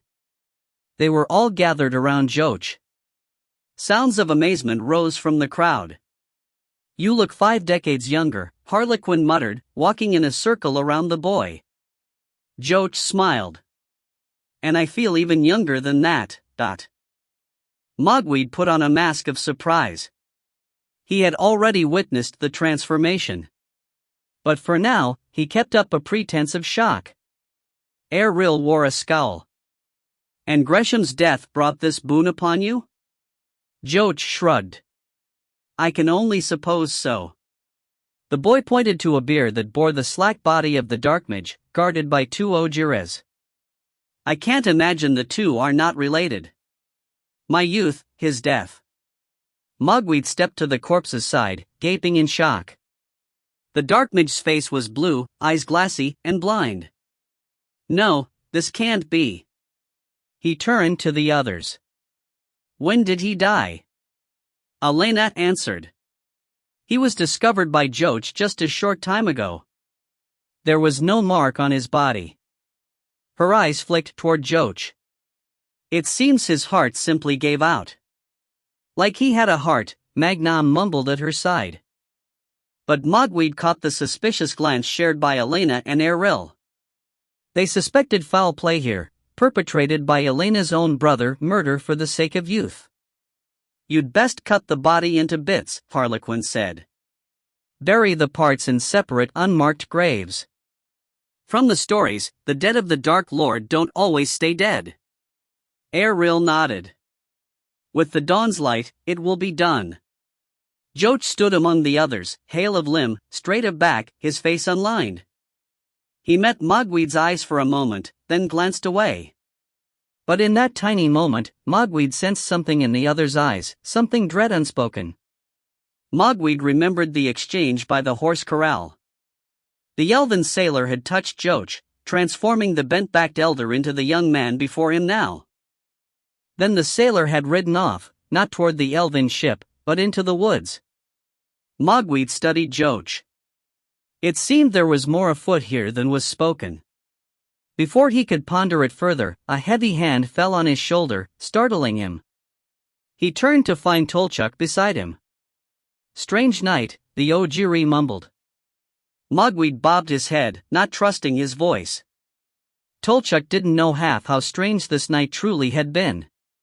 The pack he carried hung hard on his shoulder, and his duty even harder on his heart. "What am I to do now? Why hadn't the Dark Lord known of his minion's death?" Tolchuk gave his shoulder a squeeze, then stepped away. "The fires be stoked by the hearth. The furs should be warm. Go and rest yourself." Mogwai was tempted, but all thoughts of rest were driven away by the sight of the bier. With Gresham dead, how was he to finish his assignment? It was not the Ojiri for whom the egg had been intended, but Gresham. Why the Dark Lord sought to possess one of his own made no sense. Perhaps the egg contained a means of escape for the mage? He shook his head. Once again, due to no blame of his own, Mogweed had failed the black beast. He had come too late. What do I do now? He dared not contact the Dark Lord again this night. It would surely mean his death. A burst of laughter from Joach drew his attention. The boy was full of mirth, his voice loud with youth and vigor. Mogweed studied the lad, a master of dream and illusion. He again pictured the elven touching Joach, transforming him, then riding off. Where had the elven gone? And why? It made no sense. Mogweed glanced to the cold corpse, then out to the night beyond the cavern entrance. His mind ran along strange paths. A master of illusion. He turned again at a bark of laughter from the boy. His eyes narrowed. What have you done, Joach? The boy's eyes swung toward Mogweed. But before anything could be said, a commotion erupted near the entrance to the cavern. A trundling of Ogiers burst into the cave, armed with clubs, sentries. They grumbled in their native tongue. Tolchuk bouldered through the others and spoke to the guards. They've spotted the winged child, he reported. Casa! Jastin exclaimed. Is she all right? The other Siloran scouts had returned at sunset. Only the swamp child had remained out searching the lower hills. Earlier, when Mogweed had slipped from Thorn's furs and left the caves, Jastin had been pacing a rut in the stone floor. Tolchuk nodded. Fear not. She comes. They all followed the trio of sentries out into the open meadows. Mogweed searched the night skies. It seemed impossible to spot anything in the gloom, even the moon had set. But from his experience with Tolchuk, he knew an Ojiri could see in the dark. One of the sentries pointed his club. After a short time, Mogweed spotted a small flitter against the starlight. He watched the shape grow and sweep toward them. Jastin stepped to Mogweed's side. It's her! The swamper exclaimed with joy. Mogweed caught the glint of unshed tears in the man's eyes. He scowled and crossed his arms. The child flew over the meadow and down toward the gathered group. From the tumbled flight and dogged beat of her wings, she was clearly exhausted. She landed in the grass, her face ashen against her dark hair. Jastin hurried forward. Casa! The child lifted a hand of restraint. The voice from the figure was faint, thready with spent energies. I have found the last weir gate. 22. Elena awoke in her cabin aboard the Wind Sprite, surprised by the knocking on the door and doubly surprised that she had fallen asleep. Light streamed through the thin window. She rubbed her eyes. It must be well past midday. Why had Erril let her sleep for so long? Of course, she knew the answer. After Joach's miraculous rejuvenation and the arrival of Cassadar's swamp child, the remainder of the night had been lost to discussions and final plans. She'd had no sleep.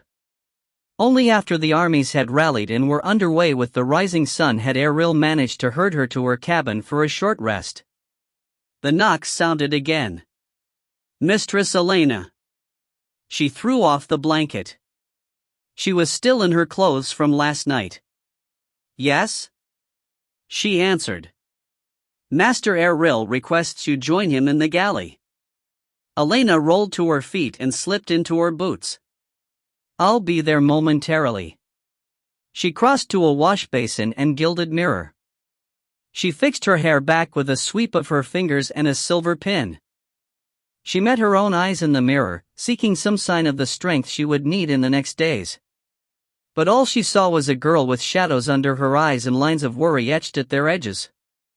Sisykofa's words still echoed to her from the core of the world, Elena Morinstall, descendant of witches in elven blood. You will hold the threads to the world's fate. Elena shivered. How could that be? How could she hold the world in her hands? She lifted her 2 ruby palms. It was scant magic for what would be asked of her. She sighed. Ever since picking that apple in her family orchard, she had begun a long road that led full circle back where she started. She had learned much about herself, about the hearts of men and women. She had made good friends and lost many. There had to be some purpose in walking this long road, but what? It couldn't just be power and magical skill. Sisykofa had said that she had best look to her own heart and those around her. Elena sensed that an answer lay hidden somewhere in the steps she had taken to get here, an answer she would need to discover too soon. She stared into the eyes of the mirror. All she saw was a stranger. "What do you know?" she whispered. The stranger remained silent and unhappy. The knock sounded again. Elena closed her eyes, breaking her reverie. Eril was right, she had needed the sleep. Steeling herself, she crossed to the door and opened it. Her escort was a young elven lad. He bowed from the waist. She waved him on, and he led her briskly down a crisscross of corridors and up a short stair to the foredeck galley, now a makeshift war room.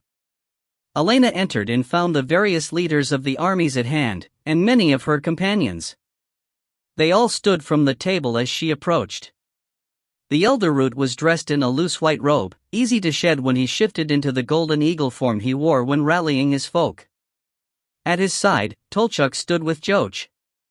Elena smiled at her brother, still unaccustomed to the man she now saw. On the other side of the table, Jastin stood with Cassidar's child in his arms.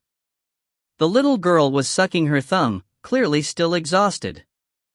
Marek and Nalan stood hand in hand, while beyond them, leaning against the walls, stood Magnum and Harlequin Quail, along with Fardale and Thorn. Eril motioned Elena to an empty seat by the table. "We thought now would be a good time for last strategies," he said. "The sun will soon set, and we want to be in our positions by nightfall for tomorrow's assault on the valley." "How far out are we?" Elena asked, seating herself. "My lead scouts have reached the edges of the burned swath," the elder root answered. "They relay reports even now." "The rest of the armies?" "The Raven's Wing keeps pace with the Ojiri forces," Tolchuk said. "We expect to be camped at the valley's edge by midnight." Eril pointed to a map on the table. "We drew this up according to Cassidar's report. We'll position the Ojires along the western edge of the valley." He pointed with his finger. "At dawn, Hunchwa's forces will encircle the dredged pit. Once entrenched, the Esiluran armies will lead an initial assault from the air, driving as far into the pit as possible, dropping to the ground, and shifting into beasts to hold the next line. In turn, the Ojires will charge to bolster their positions and move the lines forward. Then the Esiluran forces will take wing again," the elder root said. "And move the fight another step deeper." Eril nodded.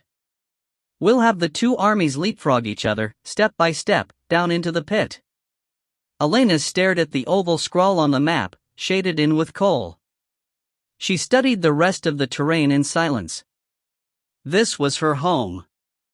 Though crudely drawn, she knew its hills and valleys, its streams and ponds. They were etched on her heart. "What do you think, Elena?" Eril asked. She nodded silently. Her husband's eyes shone with the fervor of a true knight on the eve of battle. His cheeks glowed ruddy. He was in his own element this day. But stratagems of war were not her calling. "What of us?" she asked, swallowing back a knot in her throat. Eril pinched his brow. "Once the attack is well underway, we'll fly in aboard the Raven's Wing, getting as low as we can over the center of the pit. Once there, we'll send down Cassidar's child to survey the area. If it's clear, we rope down into its heart. Surely that's where the last weir gate must lie. Who else will join us in this last assault?" Eril straightened. "Besides myself, those with the strongest magic to support you, Joch, Marek, and Nalan." Joch gripped his staff. She saw the pride in her brother's face. After being so long crippled, he was strong and hale, able to protect his sister again.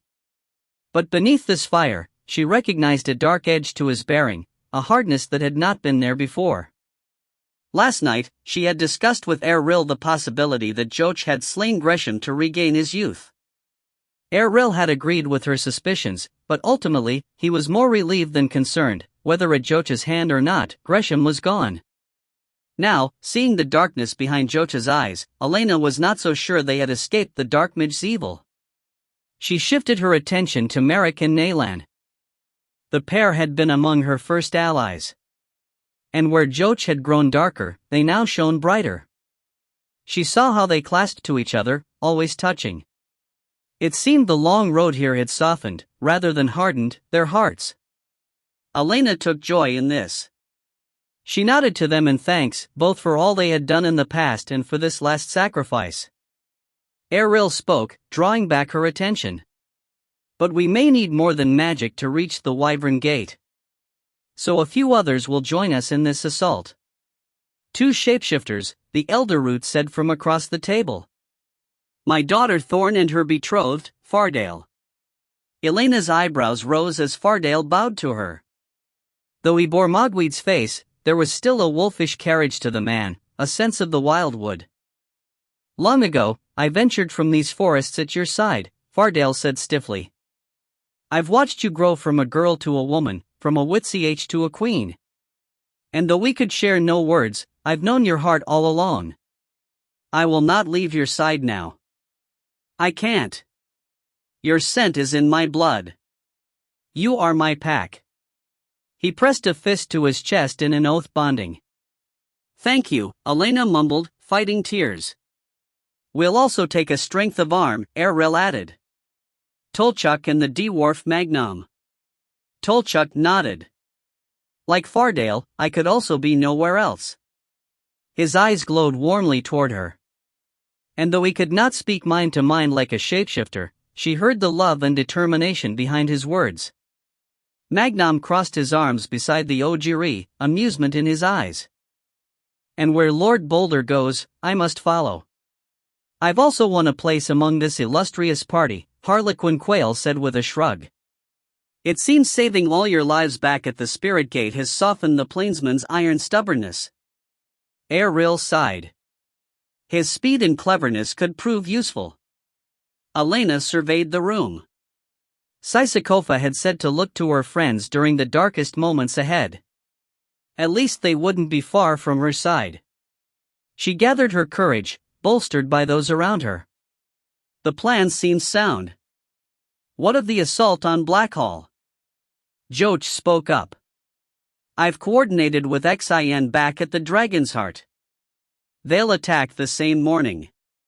All is ready, she noted. As best we can manage, Erril said. Elena stared again at the map. By this time tomorrow, half the world would be at war. Tomorrow, she would lead these, her closest friends and allies, to their doom. If this meets with your approval, Erril said, we can send everyone off to spread the word and begin preparations. Without taking her eyes from the crude map, she nodded. So be it. The group broke apart, only Erril remained in the galley with her. He poured a mug of steaming tea, brought it to the table, and shoved the hot mug between her cold fingers. What's wrong? He asked softly. What's wrong? She waved a hand over the map. What's right? Erril grabbed her hand. Look at me, he said, sitting beside her. She finally did. In his eyes, the ruddy glow of his captainship had died down to a simple somberness. He spoke from his heart. Tomorrow many will die. That is war. But for now we live. But... Hush. He brought up her trapped hand and kissed her palm. For now we live. The warmth of his lips were a balm on the ache in her chest. She closed her eyes and allowed it to spread through her. Too soon, he pulled away but remained cupping her hand, holding the warmth of his kiss. I saw your face when you studied the map, he said quietly, touching the heart of her pain with his words. You recognized where the pit had been dug. Tears rose. She had been fighting them since she had first viewed the dreadful map. She moved her free hand and touched the charcoal-shaded pit. Uncle Bull. Ariel squeezed her hand. It was where his cabin once stood. And before that, where the mages of my time had their school. Elena finally found her voice. Cassadar mentioned a confluence of energies? Ariel nodded. A knot of power, stronger than any of the land's pulse points. The Dark Lord means to place the Wyvern Gate at this vital artery of the land, to corrupt the world once and for all. And Uncle Bull placed his cabin atop there. Maybe he knew whether consciously or not. Elena pinched her brow, remembering a long time ago. Uncle Bull mentioned something about the caverns under his cabin. He had said he thought the mages built their school there because they sensed the flow of power. And Nal. He fled down into those same caverns, crystallizing his spirit, waiting for us, maintained by the energies there. Elena sighed. So we end this where it began. Ariel gathered up her other hand. And likewise, where we started this road together. We'll end it the same. She mustered a grateful smile, remembering Sisykofa's words. The spirit of the ancient wit had been right. The words spoken before the gate could not be shared, not even with Ariel. Instead, Elena allowed him the delusion that they were headed into this last fight hand in hand. Clearly he needed to believe this as much as she did, and she would not take that from him. But in the end, she would stand alone, the fate of the world in her hands. She allowed Ariel to clench those same hands now, the hands of a witch, the hands of a woman. Hold them while you still can, she thought silently. Eventually you'll have to let go. As the sun set, Merrick stood with Nalan atop the bow deck of the Wind Sprite. He closed his eyes and reveled in the winds and the tingle of magic threading through the ship. He longed to reach to the iron keel below, its energies glowed at the edge of his mind's eye. But this was not his ship. The captain, a second cousin on his father's side, was doing an able job of manning the craft and keeping pace with the armies below. His own assistance was not needed. Instead he cast his senses out, freely plying the winds and gusts. He delved outward, brushing a stray breeze as another might sweep back the locks of hair from a brow. As he did so, he felt the distant thunder beyond the horizon. A storm rolled toward them from the sea, building and piling clouds of warm and cold air.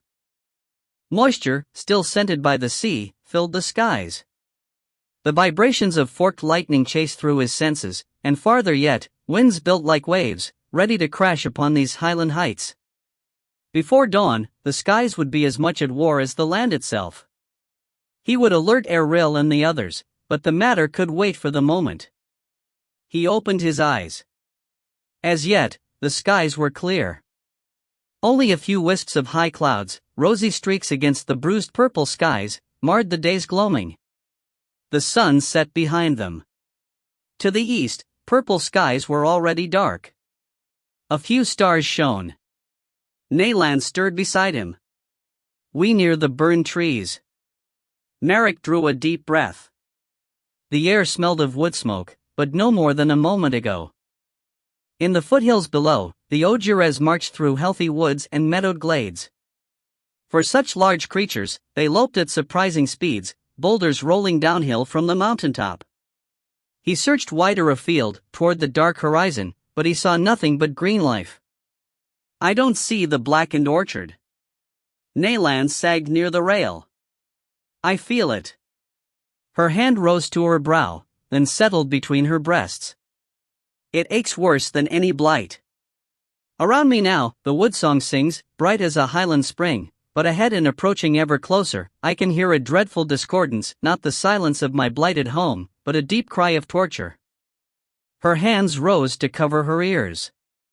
Merrick leaned his hip against the rail and pulled her into his arms. Let it go, he whispered to her. The lament you hear will be the last sad song. I promise you. We will prevail. She leaned against him. I pray it will be so, but... He did not need any special magic to hear the thoughts unspoken. Rodrigo is safe, he assured her. Cast will keep Shishan and Rodrigo aboard the Dragon's Heart, out of harm's way.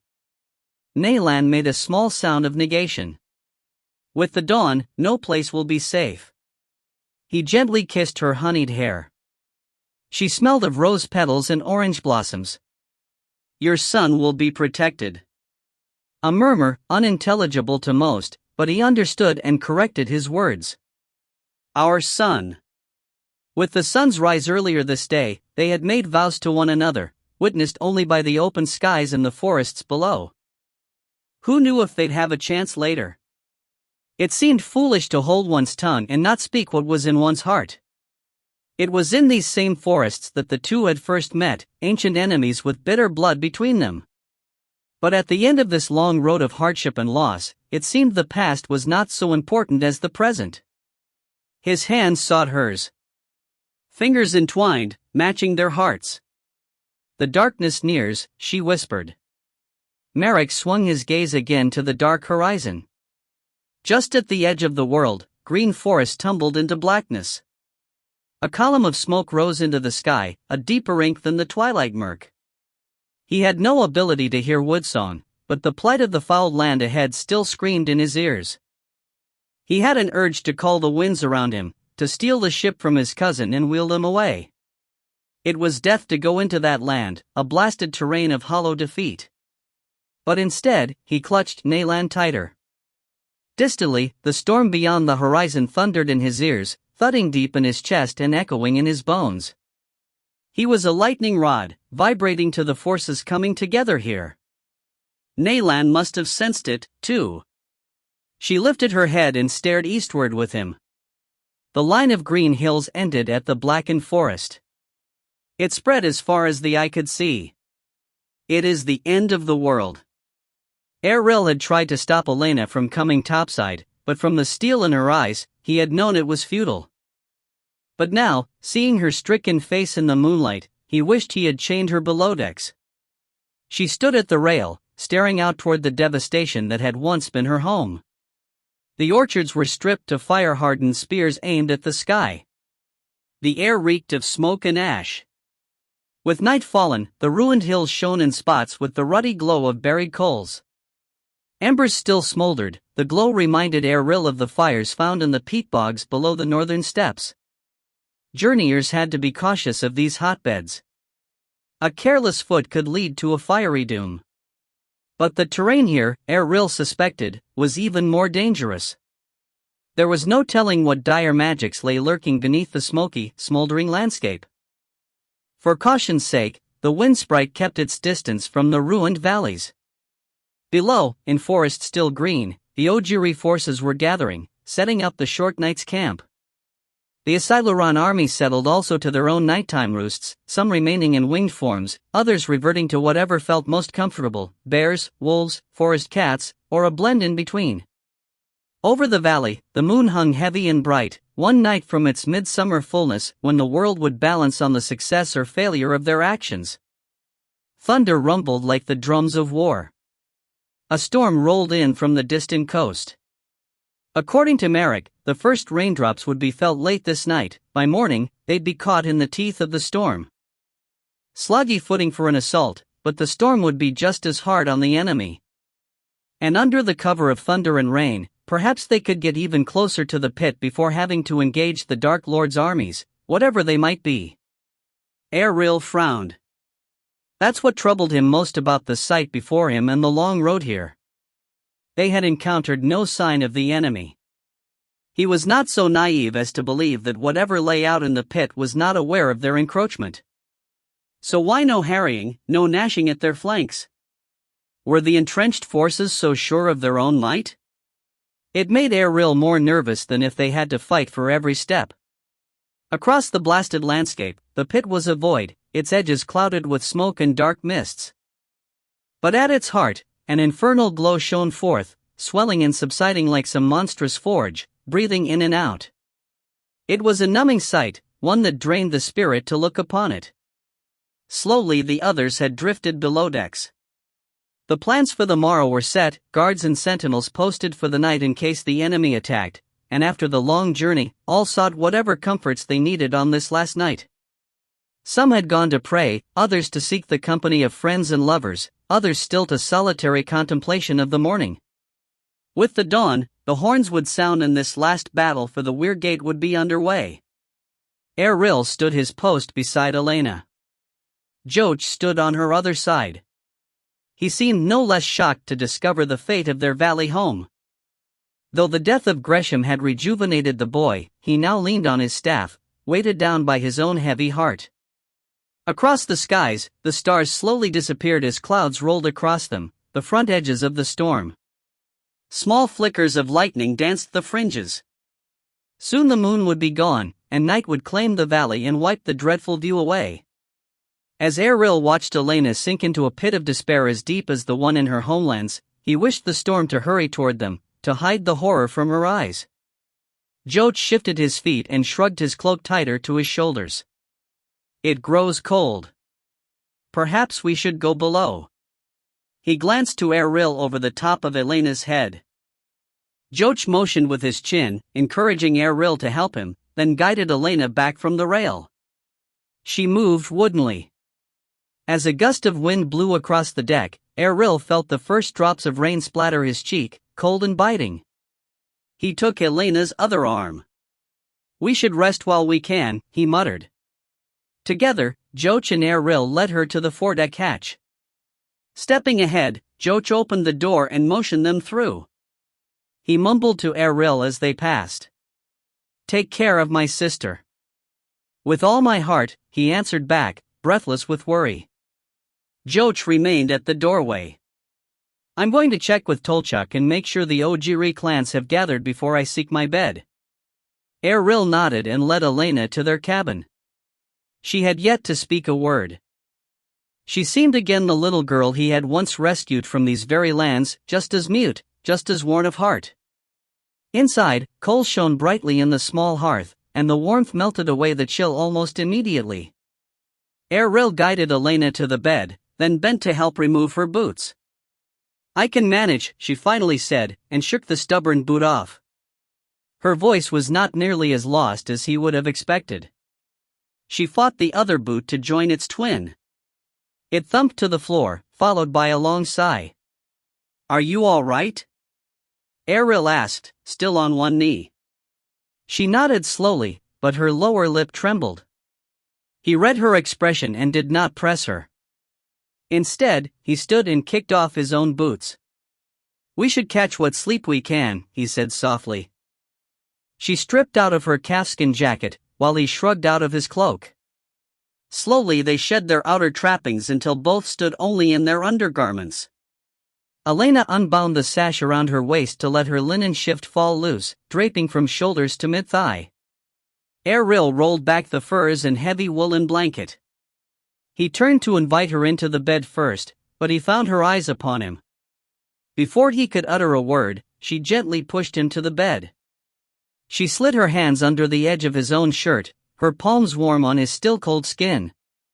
She slid her fingers up his chest, drawing his shirt up with it.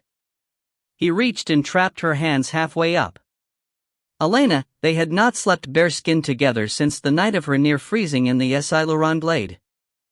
She freed her hands from his grip with a stolid determination and continued to remove his shirt, drawing it over his head and tossing it aside.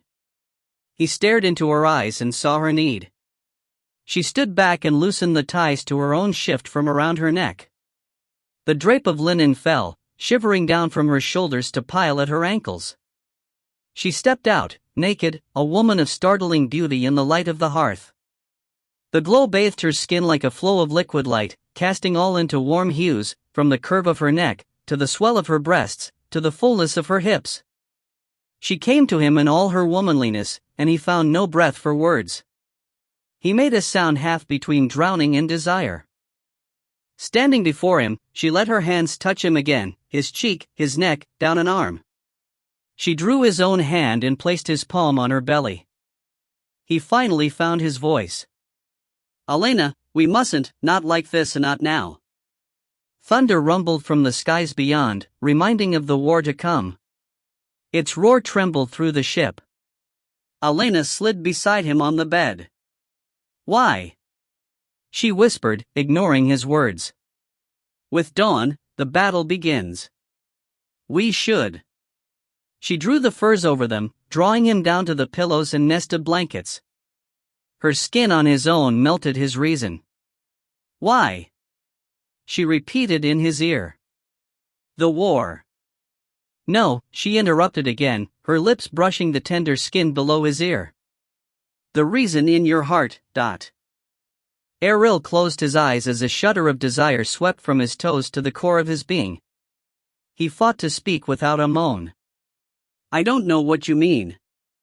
She shifted to stare him in the eye. Flecks of gold swam in her emerald eyes. You know, she said huskily. I know. It's been unspoken between us too long. He was overly conscious of her breast on his arm, but he did know. I'm an old man, too old.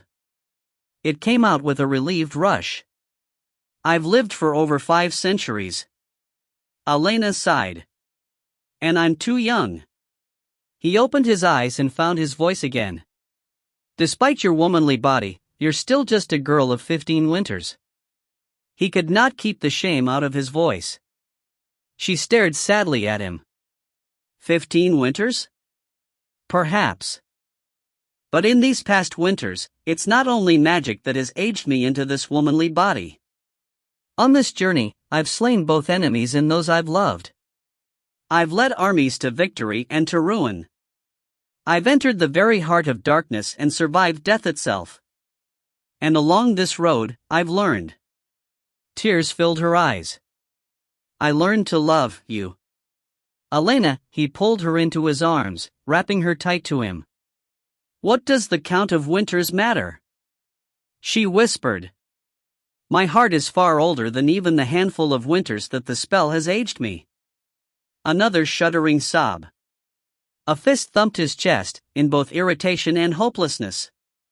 And you hardened your heart against the world from the time you were scarcely older than I am now. Your immortality didn't just freeze your age, it froze your heart. Errol lay with her and could find no argument for her words. Ever since the blood diary had been forged in the inn at Winterfell, he had walked the world one step away from all others. Over the centuries, he had marched thousands of roads and fought countless battles in unnamed fields, but only in the brief time he had spent with Virani had he ever let his heart thaw from the ice of immortality. And even after that short respite, he had let it harden again. He shifted, lifting Elena's face between his palms. He studied the woman in his arms. Were they truly so far apart in age? In her eyes, he finally saw the truth. The depth of sadness, the age of the woman who stared back at him. Errol. Hush. He rolled to his side, pulling her slightly under him. He now stared down at the woman he loved, the woman he wanted to love. For the first time since lying with her, he allowed his desire to break free. It was a fire that burned through his heart and limbs. He gasped, surprised by the intensity of his feelings.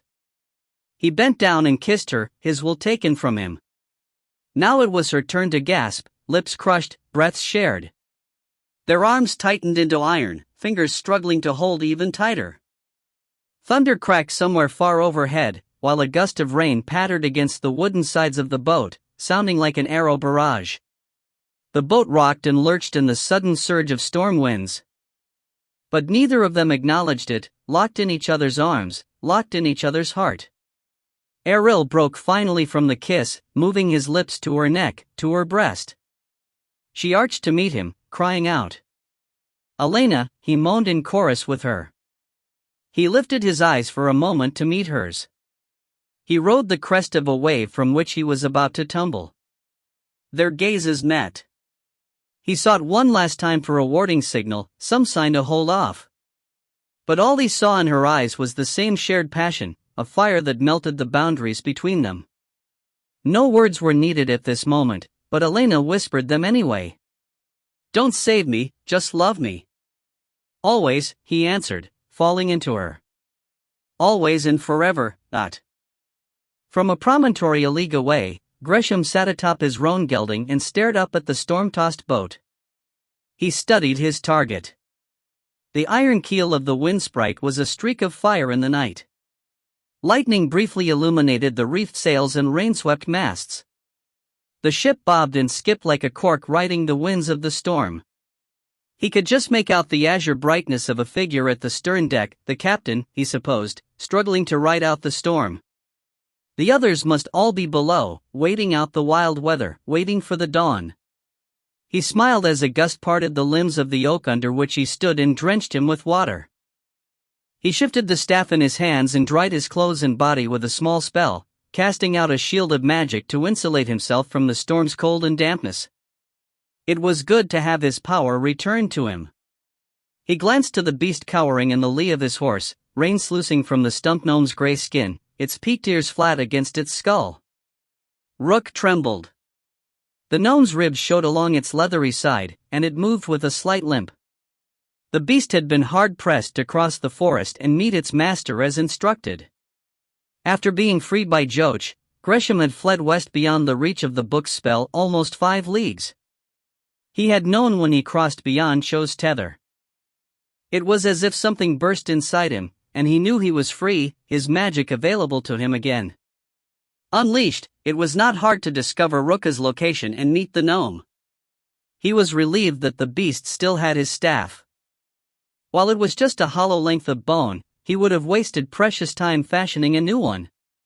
He reclaimed it gratefully and fueled it with simple energies. A woodsman and his family had proven a surprisingly rich source of power. With Rook's help, he had fed all their heart's blood into the hollow bone's marrow. The youngest child, a lad of only 3 winters, even bore a small spark of elemental fire. Enlivened by this surprising fuel, his staff had ripened with magics. Afterward, Rook had fed on the meat off the woodsman's bones, the gnome's first decent meal in ages. Both of them renewed, they had set off back east again in pursuit of Shadow's Edge, the Witch sword. Gresham had used a bit of magic to make his steed's hooves fly through the woods. He raced back over the pass to close the distance to the marching armies, following their trail, keeping himself cloaked in magic. By nightfall, he was within sight of the ship. And as he suspected, his magic remained his own. Once broken, Cho's dampening spell had not renewed itself. It would take a fresh spell to bind him again to the book, something he would not let happen. "I'll have my sword," he promised the knight. His plan was simple. During the confusion of the battle tomorrow, he would simply use a black portal to reach the ship, snatch the sword, and be off before anyone was aware. He dared not risk such a venture this night. On this eve of battle, everyone was at their most alert. No, he would be cautious, patient. He would not lose this one chance to gain Shadow's Edge for himself. With the blade, there was no one who could stand before him, not Shorkin, not even the Dark Lord himself. Gresham licked his lips. With the sword's ability to shatter any spell, nothing could touch him. After 5 centuries, he would finally be free. A bolt of lightning crackled across the breadth of the sky from one horizon to another. The entire world appeared out of the darkness, limned in silver, frozen in time. The wind sprite hung in the night, a glowing lantern. Gresham narrowed his eyes. Tuned to all things magical, he sensed some profound shift in the world, as if a nexus of power had been torn wide. He held his breath, overwhelmed. Then the lightning flashed away, taking the world with it, leaving only an endless rumble of thunder. The forest around him seemed darker than a moment before. Despite his insulating spell, Gresham shivered. Something had changed in that moment, but what? He turned his steed and fled deeper into the rimwood forest. No, this was not a night to tread where he was not wanted. Tomorrow would be soon enough. As dawn neared, Elena lay in the rumple of furs and blankets, listening to the wail of winds and tumult of thunder. In the tiny hearth, the fire had burned down to scant coals, leaving the room dark. Errol remained curled at her side, spent, sleeping now as dawn drew nearer. She could not sleep. Instead, she nestled against the man she loved. His skin kept her warm, his breath on her cheek calmed her, and the beat of his heart echoed between them. She wished this moment to last forever, though she knew that the world would claim them both again. She stared into the darkness, appreciating the warm ache in the pit of her belly, remembering, trying to understand all that had happened. As they had joined this stormy night, Erril had moved slowly, despite his raging passion. Her virginal blood had been spilled with a brief sharp pain, her cries captured between Erril's lips. Then he had moved with a rhythm that she slowly rode to match, first hesitantly, then with a rising passion of her own. The moment seemed endless, ageless, a wave that welled through her, then out in a cry of release and joy, an impossible blend of pain and pleasure. Erril met her cry with his own, thunder in her ears. At that exact moment, a crack of lightning had shattered the world. Blinding light pierced through the small window, a lance of brilliance that cast everything in silver. Elena's eyes had been closed at that moment, but somehow she saw everything in that burst of light. Erril poised over her, his face frozen in silver, his mouth open in a grimace of surprise and joy, his brow bunched with the same impossible mix of sensation. And in that moment of brilliance, the world had shattered away around her. For a heartbeat, she was again lost in the silvery web of all living things. Her mind and body blew outward as she gasped in Erril's arms. She heard 1,000 voices, experienced all the sensations that the world entertained, saw sights from a million facets, too many to comprehend, but each as clear as a crystal bell. And in the center of the endless web, she sensed an immense presence turn slowly toward her. Cho had once warned her to stay away from this immensity. But now, riding on the waves of her own passion, she was both blown outward and drawn inward at the same time. There seemed no escape. Then the lightning across the sky shattered away, dying in an explosion of thunder that shook the very keel of the ship. Elena fell back into her body, back into her bed, back into Erril's arms. As Erril was released, too, he fell atop her, kissing her back to reality. Elena had been too stunned to speak of the moment. Tears flowed down her cheeks. She had been a breath away from being lost, destroyed in the very moment of their shared love. Erril mistook her tears, kissing her as any lover might. "I love you," he had whispered in her ear. But the 1,000 voices of the web still echoed in her head, drowning out his words. She pulled him down to her. "Hold me," she had whispered. "Don't let go of me." He did just that, encircling her with his arms, wrapping her in his strong legs. She lay with him, breathing in the musky scent of his cooling skin, bathed in his breaths as they receded into a light slumber. Now, alone with her thoughts and worries, she closed her eyes against the approach of morning as the ship rocked under her. Long ago, her journey had been heralded by the blood of her first menstrua. She sensed now, with the shedding of her virginal blood, that the end was near. The circle complete. First bleed to first blood. Elena lay in Erril's arms. With limbs tangled, the heat of their bodies blurred where one began and the other ended. Still, Elena had never felt more alone. The end of all neared, and according to Sisikofa, she would face it alone. But what would be the ultimate fate? From blood to blood, where will it all end? Book 6. The Longest. Night. 23. Cast waited for Siwon to be dragged up from her cell below. From the deck of the Dragon's Heart, he watched the gray hint of dawn glow to the east. Here in this strange sea of ice and fire, mists hung over the waters, while the sky remained a slate of dark clouds, a roil of smoke and storm. It was near impossible to tell night from day. But despite the darkness, day was upon them. Horns sounded in the distance, a call to arms. Sails snapped overhead. The gathered fleets were underway, headed toward Blackhall, the Elven in the air, the Drerendi atop the sea, and the Marai below. The last great war was about to begin. A scuffle sounded behind him. A hatch battered open. He turned to see Simon carried between two bloodriders, bound wrist and ankle. She kicked and spat and spouted curses. A crazed thing, she was dragged before him.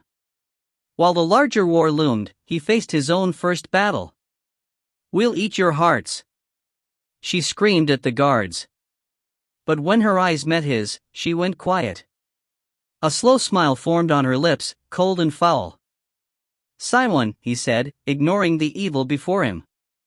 It is time to wake Ragnar K. She stared at him with eyes ablaze in madness. Since nearing the shadow of Blackhall, her ravings had worsened. She had scratched gouges in her own face, now scabbed and raw. Her lips were chewed bloody. Saiwan, his heart ached to see her hurt. He nodded to the men. They unbound her wrists, and one of the guards forced her hand to Cast's cheek. Her fingers were cold on his dragon tattoo, and nails dug at his skin. She is lost. A wail rose in her throat. She is mine. Cast ignored the lie. He would know if Saiwan was truly gone. Two hearts beat in his chest, dragon and man, both bound to the Marai woman. He stared into the mad bright eyes. Saiwan, come to me. Laughter pealed across the deck. Come to me one more time. With the proximity to Blackhall, the tentacled Sameltra had rooted deeper into her skull, but Cast needed Saiwan to break free for only a moment. She had but to take control for a heartbeat and desire the transformation. He closed his eyes and brought his hand up. He pushed aside the guard's fingers, replacing the man's hand with his own. He leaned his cheek against her palm, fingers lacing with hers. Saiwan, my love, my heart. He was not ashamed to display such affection in front of the guards. He was beyond feigning the usual Drerendi stoicism. One last time. Crawling fingers suddenly relaxed into his own. He felt a gentle warmth infuse the palm. Stand back, he warned the guards. Suddenly released, Saiwan fell into his arms. Her voice was a kitten newly born, a feeble mule. Cast. He opened his eyes and saw the woman he loved. He leaned to kiss her, but the magic ignited between them, driving them apart as a larger heart overtook his and swallowed him away. He tumbled into darkness, where his sensations blurred with those of the dragon. But he kept a secret in his heart, the words spoken to him by Shishin. The dragon must die. That was his burden alone. He knew this was truly Saiwan's last flight. Once she returned to the dragon's heart and released Cast from the dragon, he knew what he had to do. There was no way he could kill Ragnar K, or rather, only one way. In the coming siege upon the southern piers of the island, he would make sure his spilled blood did the most good. He would use his body and life to forge a path to the volcanic lair of the Dark Lord. Only by dying nobly in battle could he justify slaying Ragnar K. As he died, so would the dragon inside. His only regret was that he would be taking the one magic that freed Saiwan from her dark prison. But in his heart, he knew she was near to being lost already. The monster in her skull swelled inexorably stronger. As he could not escape the fate of Ragnar K, neither could she escape her own skull. He sank into the darkness that was the dragon, resolute in his decision. This day I die. Saiwan leaned atop her dragon. Her shoulders shook with silent sobs. Free, her heart sang, but deeper inside, she despaired for Cast. For a glimmering moment she had touched him, felt his cheek on her palm, seen him leaning to kiss her, then in a whirlwind of scale and wing, he was gone, stolen away by an ancient spell. She could not balance the despair of his loss with the joy of her release. Her heart was a storm, her body convulsing with sobs. Bonded, Ragnar K sent gently to her, he is not lost to you. He is here with us. Saiwan patted her giant. They shared sensations, but the dragon could not reach the depths of her heart, nor understand the simple need of a woman for the touch of her lover. A caress could mean more than 1,000 words, and a kiss was a chorus without end. But all this was denied her. The pain was almost worse than the prison of her skull. She lifted her face to the dark morning. Mists clung to the seas, masking all but the closest ships. Horns sounded over the waters. She took a deep breath. She knew her duty this day, to fly to the foul sandy shores of Blackhall and scout the defenses there. She would do her duty, then return to her prison, waiting to be summoned again if needed. A voice called to her. She turned to find Master Edel moving briskly toward her despite his cane. A pair of children trailed behind him, Shishin and Rodrigo. Sigh 1. Master Edel huffed in the icy morning. A request. She smiled at the elder, both mentor and grandfather to her. As he drew near, his brows knit together. Child, are you all right? She wiped away the last of her tears. You should be down below. We head into Black Seas. He frowned. No place is safe this dread day. And I have a request while you're out with the dragon. Shishin came around his right side, the smaller Rodrigo on his left. He patted Shishin on the head. The children have heard of your flight and begged, or rather nagged with some urgency, that I take them to you. Saiwan lifted an eyebrow. What do they want? Mayhaps they should tell you themselves. Master Edel guided Shishin ahead and rested his hands on her small shoulders. Go on. Tell her.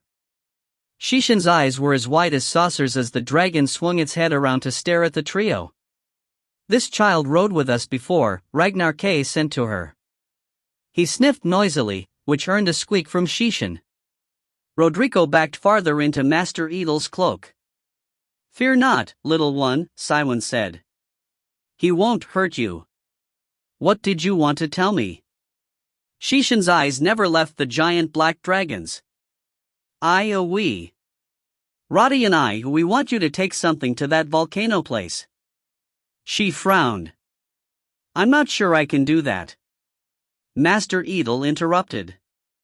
Listen to the child first, he urged her. He plucked Rodrigo from the folds of his cloak and pushed the lad forward. Rodrigo clutched a tiny sprig with a single flower in his small fingers. Saiwan had heard the tale of the boy, how this thin stalk was his link to his tree back at the island. It was all that sustained him away from his bonded sapling. As Rodrigo joined her, Shishin straightened, clearly biting back her own fear in front of the boy. We want you to take Roddy's flower to the volcano.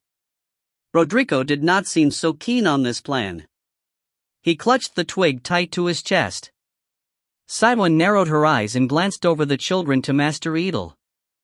But Rodrigo needs the flower's magic. It keeps him alive. The answer came not from the elder, but from Shishin. Roddy doesn't need the flower now, she said, waving her hands in childish frustration. He bloodied his finger already. He won't get sick until later. Calm yourself, Master Edel warned the girl. Shishin took a long breath, then let out a sigh. The flower's got to be put in the smoke. Papa says so. I don't want to give her my flower, Rodrigo mumbled. Shishin swung on the boy. You have to. We have to help hunt.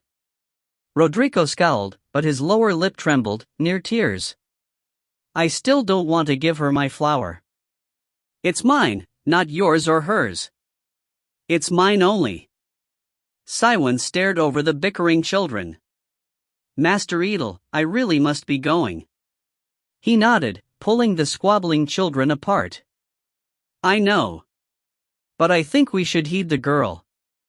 Shishin is rich in sea magics, able to see what's to come. Her dreams told her to bring Rodrigo here, that somehow it will help hunt. I don't see how. I don't either. But the child is bonded to the High Keel's son. Her abilities could be attuned to his fate. And since you're heading to the island anyway, he shrugged. The risk is slight. Despite her doubts, Saiwan allowed a glimmer of hope to root in her own heart. If there was a way to help hunt, could it help her, too? She nodded slowly. What am I supposed to do with the flower? Shishin set her lips in a serious line. You have to wave the flower in the stinky smoke coming out of the ground. Like this. She flapped an arm in the air. Saiwan glanced northward toward where a dull glow marked the volcanic peak. Is that all? That's what my papa told me. Saiwan turned back with a frown. Your papa? Master Edel dismissed her question with a shake of his head. Her dreams. He knelt beside Rodrigo and spoke to the boy. "Will you let Siwan take your flower to the island?" Rodrigo shoved his lip out in a pout. "It's my flower." He patted the boy's cheek. "Of course. She'll bring it back very soon. I promise." Shishin punched the boy in the arm. "Give it up, Roddy. Quit being such a baby." He riled up. "I'm not a baby." He shoved the twig at the Marai elder. Master Edel took it from his trembling fingers. "See?" Rodrigo shouted back at Shishin. "I'm no baby." The two glared at each other. Master Edel stepped carefully around the edge of the dragon's folded wing to reach Siwan. He held out the small flowered stem. "Be careful." As Ragnar K watched, she took the broken branch, examining its heavy flower. The purple petals were folded over a fiery heart. She sensed no magic from it. Her eyes met Master Edel's. He must have read the doubt there. He shrugged. "I know. It seems foolish. They're just children. It could simply be some fantasy of Shishin's." But still, he glanced back to the two children. "What?" Master Edel turned back to her. "Shishin knew you were going to the island this morning. How many know of this mission of yours?" Maybe she overheard someone speaking out of turn. Master Edel cocked one eyebrow. "On a Blood Rider ship?" He sighed. "I don't know. Perhaps you're right. But it seems worth the risk." She nodded. "It is." She tucked the woody stem into the waist of her trousers. "If there is any chance of helping Hunt and herself," she added silently, "then it's worth attempting." Master Edel backed away. "Be careful." Siwan took a deep breath. "I will." She patted her dragon's neck. "And I don't go alone." The elder gathered the children and herded them back out of the way. "Can we go?" Ragnar K asked irritably, snuffing at the gusty winds. She read the longing in his heart to fly free after being trapped inside caste for so long. "Fly, my heart, fly." The dragon's joy sang through her as his legs sprang upward, driving them over the ship's rail. Once clear, wings snapped wide and caught the morning winds. Ragnar K sailed skyward. Below, the sea was a mix of roiling steam and ice floes surrounded by cold fogs. Ragnar K circled one of the boiling pools, taking advantage of the rising warm air. The pair swept up in a tight spiral. From her vantage, Simon spied upon the hundreds of sails flowing northward, gliding through the morning mists like the fins of pale sharks. Overhead, the glowing keels of the elven fleet shone around her, small suns in the fog. The captain of the nearest ship spotted them and waved. She acknowledged him with a salute of her own. Then they were banking away, heading northward themselves. Ragnar K climbed above the roll of fog. The gray morning turned a shade brighter, but the slate of clouds still dampened the sun to a meager glow. "Bad Mountain," Ragnar K sent in a rumble. Siwan stared ahead. Above the fog bank, the vistas stretched wide in all directions, but to the north, the world ended at a monstrous peak of black rock. It rose out of the mists, stretching toward the cloud banks, belching smoke from its central cone in a roiling column. Vents in its side also spewed black smoke, smaller snakes hissing at the fringes. Red fires blazed across the black cliffs and slopes. Some were from natural fissures and lava tubes exposing the molten heart of the foul mountain. Others glowed from the torchlight within tunneled openings, windows, balconies, and sentry posts. It was said that the chambers within the hollowed-out mountain numbered in the thousands. Yet despite its menace and horrible history, there was an undeniable majesty to the peak, with its smoke-shrouded cliffs. Even the edges of the cone were broken into towers and crenellated battlements. From the fractured shapes, it was difficult to judge what was created naturally and what was carved by dark magic and monstrous claws. Cylon glided northward, heralded by drums and horn, into the heat that shimmered off the peak. It was not the clean heat of the archipelago's sun, but the sick swelter of a fever. Even the air reeked, not just of brimstone, but of something more foul, meat left to rot. Her stomach lurched. Below, the blanket of mists and ice fog began to break apart. The seas below appeared again, dark waters, flat and still. As she flew, she soon distanced herself from the last of the ships, leaving the fleet behind her. Keep high, she warned her mount, now that they ventured alone into the heart of the enemy's territory. Ragnar K swept up the steamy air, gliding, barely shifting his wings, keeping his movements to a minimum to draw less attention. But the seas below remained empty, not a single ship in sight. Where were the Dark Lord's forces? The pair swept onward, crossing the ring of shoals that encircled the island. The tall jagged ridge of reefs was named the Crown of Blackhall. The reefs surrounded the peak, a full league from its black sand shores, an impenetrable sea wall as high as the castle walls of Aloha Glen. The jagged ramparts were only open through one narrow break in the rocky shoals. Beyond the ridge, a giant lagoon surrounded the island. There was only one way to spy what lay within, and that was the reason for this mission. The elven ships were too slow to risk such close surveillance. It was up to her and Ragnar K to scout it out. The pair swept over the crown and peered down into the lagoon. Cylon frowned. It lay as empty as the seas beyond. An elaborate set of docks jutted into the lagoon from the southern slopes. With 100 piers and jetties, it took a constant run of ships and supplies to feed and outfit a city of this size.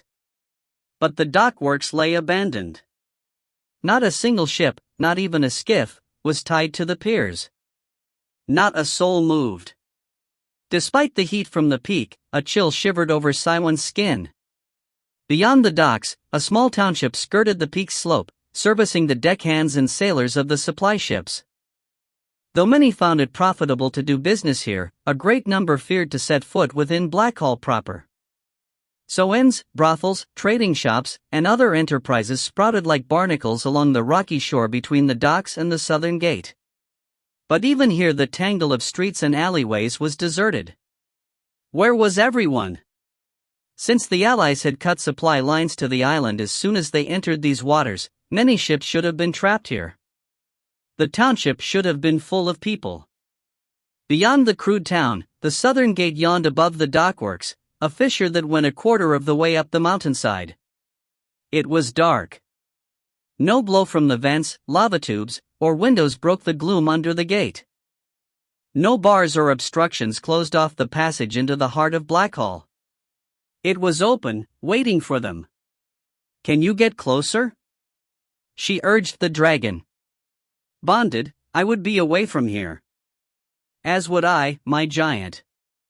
But we must discover a hint of what ambush awaits the fleet. And Cylon had no doubt that a trap was set here.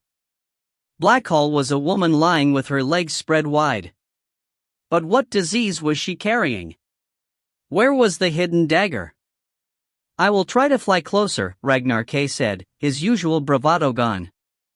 His tension flowed into her.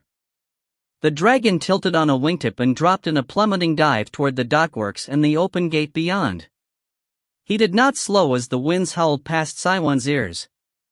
Ragnar K clearly wanted to make a fast pass, nothing more. He also maintained the momentum of his fall, ready to use its power to speed a quick escape if necessary. They skimmed over the scrabble of portside buildings and swept toward the southern gate. The fissure into the heart of Blackhall lay dark, towering over them. It had to be a quarter league wide at its base, scaling 4 times that in height. As they swept toward the opening, a low droning reached through the wind's howl, drumming deep into her chest. It came from beyond the arched threshold, flowing forth in shivering waves. Ragnar K began to bank away, buffeted by the sound. No, she sent him. A little closer. He obeyed, and they flew into the teeth of the droning. It battered at them like a physical wind. Cylon's head soon ached from the sound, and other sounds grew muffled. But deeper inside her skull, something stirred. Strange sensations bloomed. For a fleeting moment, she smelled kelpweed flowers, then flashes of color swam across her vision, then she heard singing, an old lullaby from her mother, even as she felt a familiar stroke across her breast, Cast's touch. She gasped as the panoply of sensations rode through her. She knew the source of her inner storm, it came from the lurker in her skull, writhing with the droning from without. My bonded. The dragon's flight faltered. Steady, she sent her mount. She would not let the Sameltra distract her from her goal. She strained to see what lay beyond the gloom of the gate, but the darkness was complete. She knew that she dared go no closer. But as she began to order Ragnar K away, that darkness rippled. At first she thought it a trick of her eyes, but she was not sure. She concentrated, trying to pierce the shroud. If she could only see beyond. Bonded. Beware. The dragon's vision swept over her own, sharpening and crystallizing her eyesight. Then she saw it, too, and terror clutched her heart. Away! She screamed to her mount. The dragon needed no further prodding. Ragnar K swept upward in a tight spiral. As he spun toward the distant heights, the pressure fell from her shoulders. Cywin glanced back toward the opening, staring with her newly opened eyes. The lurker did not hide within the darkness under the gate, it was the darkness. She watched the blackness ripple again. It was smooth-skinned, filling the monstrous gate from base to pinnacle, a slick of oil poured into the hole, jamming it tight. As they fled, she sensed the creature staring back at her, ancient and malignant and aware. Hurry, she gasped into the wind. Then they were past the fissure and flying over volcanic black stone. Cywin clutched her dragon. She appreciated her mount's solidness after seeing what filled the gate below. The fleet had to be warned. Back to the ship. Ragnar K banked on a wingtip and swept down the southeastern slopes of the peak, keeping away from the southern port and the sentinel looming over it. Cywin found she could breathe again. She hugged tight to her dragon as he glided past smoking cracks and glowing fissures. Only then did she remember her other duty. She straightened and slipped Rodrigo's flowered twig from her waistband. She had promised to wave it within the smoke coming off the peak. Cywin considered abandoning this goal, but she spotted a tumble of boulders near the base of the slope, where smoke plumed up in a spiraling font. It was in their direct path. Ragnar K aimed for the smoke ahead. She sent her desire to him. He grumbled his assent, following her silent directions. His neck flaps tightened to her ankles as he flipped sideways. He glided at an angle, intending to brush near the dark column. Cywin stretched her arm as far as it would reach, they dared not enter the sick smoke itself. Not only might it scorch with flaming ash, but there was no telling what dread magics rode that dark current. Cywin thrust the twig near the spouting smoke. Wind whipped her hair. She felt the heat given off by the dark gases, but she kept her arm out. Only a glancing brush, she promised herself, then they'd be away. Her private thought was acknowledged by the dragon. With infinite skill, Ragnar K brought them near the smoke close enough for her to reach with her fingers, but out of the column itself. She held the flower as they banked past the plume. Her hand disappeared into the smoke. The heat struck her immediately, as if she had shoved her fist into a roaring hearth. But worst of all, the burn raged up her arm and exploded inside her head, taking her sight with it. Blind now, she felt the dragon lurch beneath her. They tumbled through the air. Gasping, she curled over her wounded hand. Then they struck the ground hard. Jarred by the impact, Cywin flew through the air until her shoulder struck something coarse yet yielding. She tumbled to a skidding stop. Her sight slowly returned to her. She pushed to her knees. Sand, black sand. She lifted her head, but nausea swept through her. She lurched forward as her stomach clenched violently. Bile splattered from her mouth and nose. She stayed hunched for an impossibly long time as her entire body became a tightened fist. The flow of gore streamed out of her. She tasted blood on the back of her tongue, but still her body remained clamped. She teetered above a pit of blackness. Then at last she was released.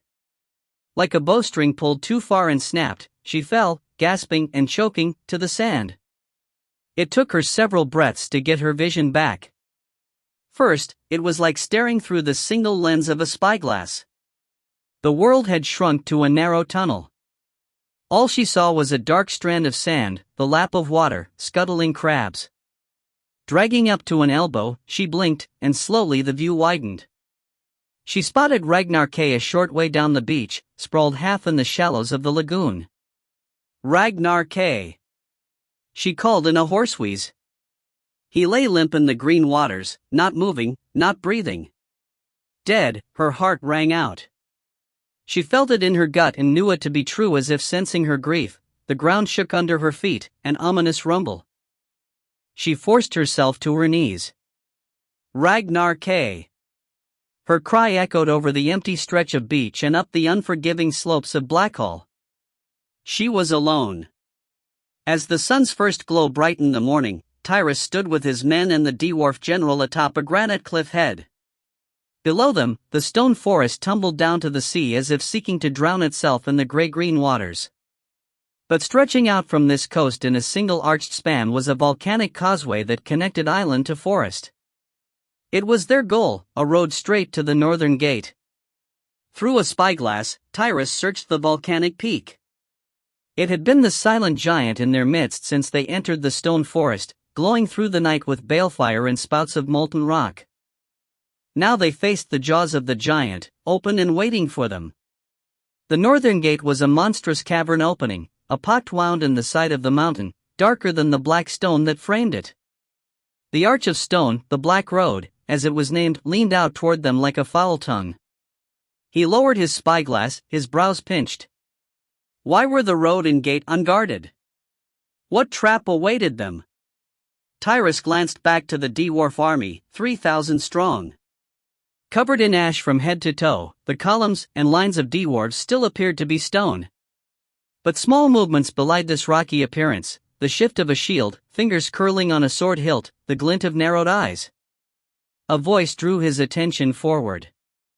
There is no way to assault Blackhall by surprise, Wenner said. If they don't know we're here already, they will as soon as we hit the Black Road. Blythe ran a hand over his bald pate. We'll be exposed on that long road all the way to the island. We have no choice, Tyrus mumbled. Xin has sent word the fleet moves even now toward the southern piers. We must divide Blackhall's attention. It is our only hope. Wenner grunted his agreement. Ready your forces, Tyrus commanded. We'll do as we practiced. Wenner nodded, but Tyrus read the fear in his eyes. I pray the gift you were granted will be enough, the dwarf said. It'll have to be, Tyrus thought to himself. He studied the spread of dwarf soldiers. All knew their duties, knew the death they faced, knew that their lives would soon be in his hands. He stared down at his gloved fingers. He prayed they were strong enough to hold so much. How much simpler to be a pirate, where your men knew they'd die bloody and soon. Today so many lives, the lives of good men with families and futures, depended on him. Could he be the prince they needed? Wenner sounded his horn, and the march began. Ash choked up from the shuffle of 1,000 boots. The dwarf army split around the cliff head, like a river around a boulder, and descended the slopes toward the Black Road. With a wave, Wenner descended into the flow, joining his lieutenants, calling out last orders. Hurl stepped to Tyrus' side, staring out at the stream of armored dwarves. The magus would have been proud, the northerner mumbled. Just pray that granite is strong enough to resist what will be thrown at us this day. Tyrus turned to the others. Fletch was already mounted on his small horse, a brown mare to match his bronzed skin. 2 quivers of arrows were crossed on his back. Blythe brought up 2 more horses. They were all mares, stocky but small. Hill horses, Hurl had named them, buying them from a wary-eyed farmer before entering the stone forest. Tyrus climbed into his saddle, as did Blythe and Hurl. Only sticks remained on his feet. The hill horses, though stocky, were too small to bear the giant's form. If he sat astride them, his feet would drag the ground. Instead, he would keep up as best he could on foot. Tyrus studied his fellow pirates atop the cliff. He weighed them with his eyes. They remained steady, survivors of many sea battles. "Into the teeth of darkness we now go," he said to them stiffly. "I would think no one a coward to turn back now." They stared back at him. Finally, Blythe laughed. Hurl rolled his eyes and slapped Fletch's knee. Fletch flashed a rare grin. Together they turned their horses toward Blackhall. Styx followed after them. Blythe walked his horse beside Tyrus. "Captain, we're pirates. We've walked the dark path since we were suckling babes." He waved toward Blackhall. "We wouldn't miss the chance to join this fight for all the gold in Port Royal." Tyrus found a grim smile rise to his own face. Perhaps he had been wrong earlier. Maybe this was a day for pirates, not princes. And that was fine by him. Together, the five of them trundled down the hill in the middle of the Dwarf Brigade. Already the forefront of the Dwarf army had reached the edge of the Black Road. They stopped, awaiting the final command. The other dwarves closed ranks behind them. Winter appeared out of the throng. "At your word, Lord Tyrus." Standing in his stirrups, Tyrus stared down the length of the black span to the peak beyond. This close, it seemed the world itself ended at that wall of volcanic stone. Spouts of smoke snaked up from cracks and fissures, joining the monstrous plume from the cone, blackening the sky. Tyrus took a steadying breath. Let it begin. At his side, Winter lifted a horn and sounded a sharp note. With scarcely a pause, the Dwarf army mounted the road. The archway was barely wide enough for more than 2 wagons to pass. Below, the waters were jagged with spears of rock and broken shoals. Death awaited a misstep along the thin span. In rows of 4, the dwarves marched forward, moving swiftly. Column after column followed. Off to the sides, a cadre of other dwarves, armed with spyglasses, watched the waters, the skies, and the peak beyond for any response to their approach. They held horns that curled to their armored shoulders, ready to sound the alarm. Winter stood at the edge of the road, nodding to his fellow soldiers, calling out good-natured jibes, patting an occasional dwarf on the shoulder. And still the columns flowed down from the stone forest. Not a single soldier broke the steady tread. Slaves for centuries, they were determined at long last to bring their pain and suffering to the door of their former master. On they marched, 4 abreast, a flow of armor. Tyrus shifted in his saddle, the hairs on his neck prickling. Time stretched as the sun, cloaked in slate-gray clouds, climbed the sky. Soldier after soldier streamed past, unwavering. The front of the army was near to halfway across the arch when a sharp, brittle note shattered the tread of the army. A horn, then another horn, and another. Tyrus swung around, sighing out the breath he had been holding all morning. From the peak, a pale mist rose from 1,000 cubbies and windows and holes. He yanked out his spyglass and quickly focused on the threat. Through the glass, he watched the rise of pale shapes, winged aloft. They were easy to pick out against the black stone, bony wings and clawed appendages. Even from this distance, their forms promised venom and death. Tyrus lowered his glass and counted the pale army banking down to defend the Black Road, hundreds, if not thousands. "Skeltum," Winter said. Tyrus knew that with the sun covered by heavy clouds, the creatures would be protected by their dark magics, impervious to normal weapons. Still, he had anticipated such a scenario. The dwarf weapons had been tainted with Skeltum blood, collected after the War of the Isles. Such treatment would allow their blades to pierce the beast's dark protections. One thing was not known, nor tested fully. He glanced to the men around him. He got the nods he wanted. Tyrus kicked forward, breaking into the column of dwarves. The army had frozen at the sound of the first horn. Across the volcanic span, the dwarves on the road had taken up their assigned positions. Of the 4 in each row, the outer pair of dwarves faced the empty air, each shoulder to shoulder with his neighbor, spears thrust up and out, shields raised overhead and back, touching the raised shield of his partner on the far side. Under this archway of raised shields, the inner pairs of dwarves crouched, ready to act. Tyrus slid off his horse, peeling back his gloves with his teeth. He spat them on the ground, then crossed to the nearest dwarf, who headed the column of shield men on the road's right side.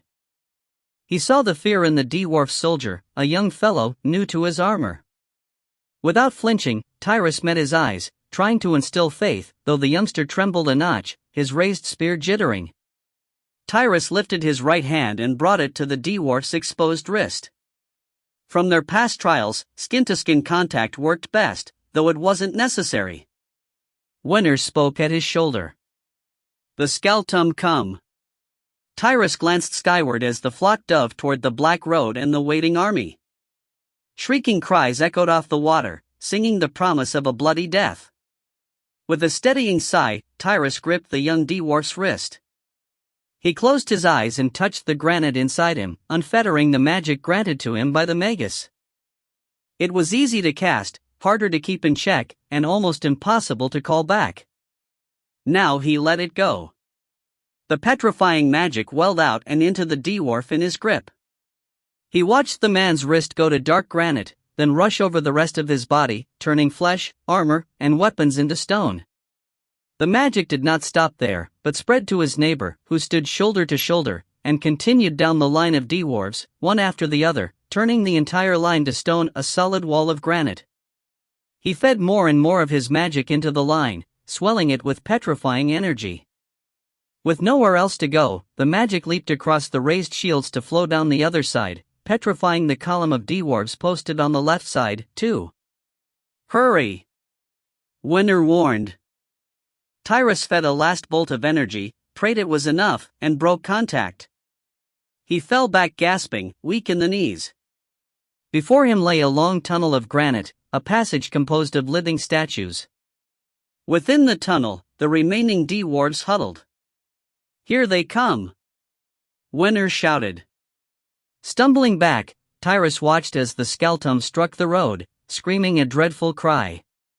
But they struck only stone. Many impaled themselves on the festoon of granite spears, crying out and writhing in agony.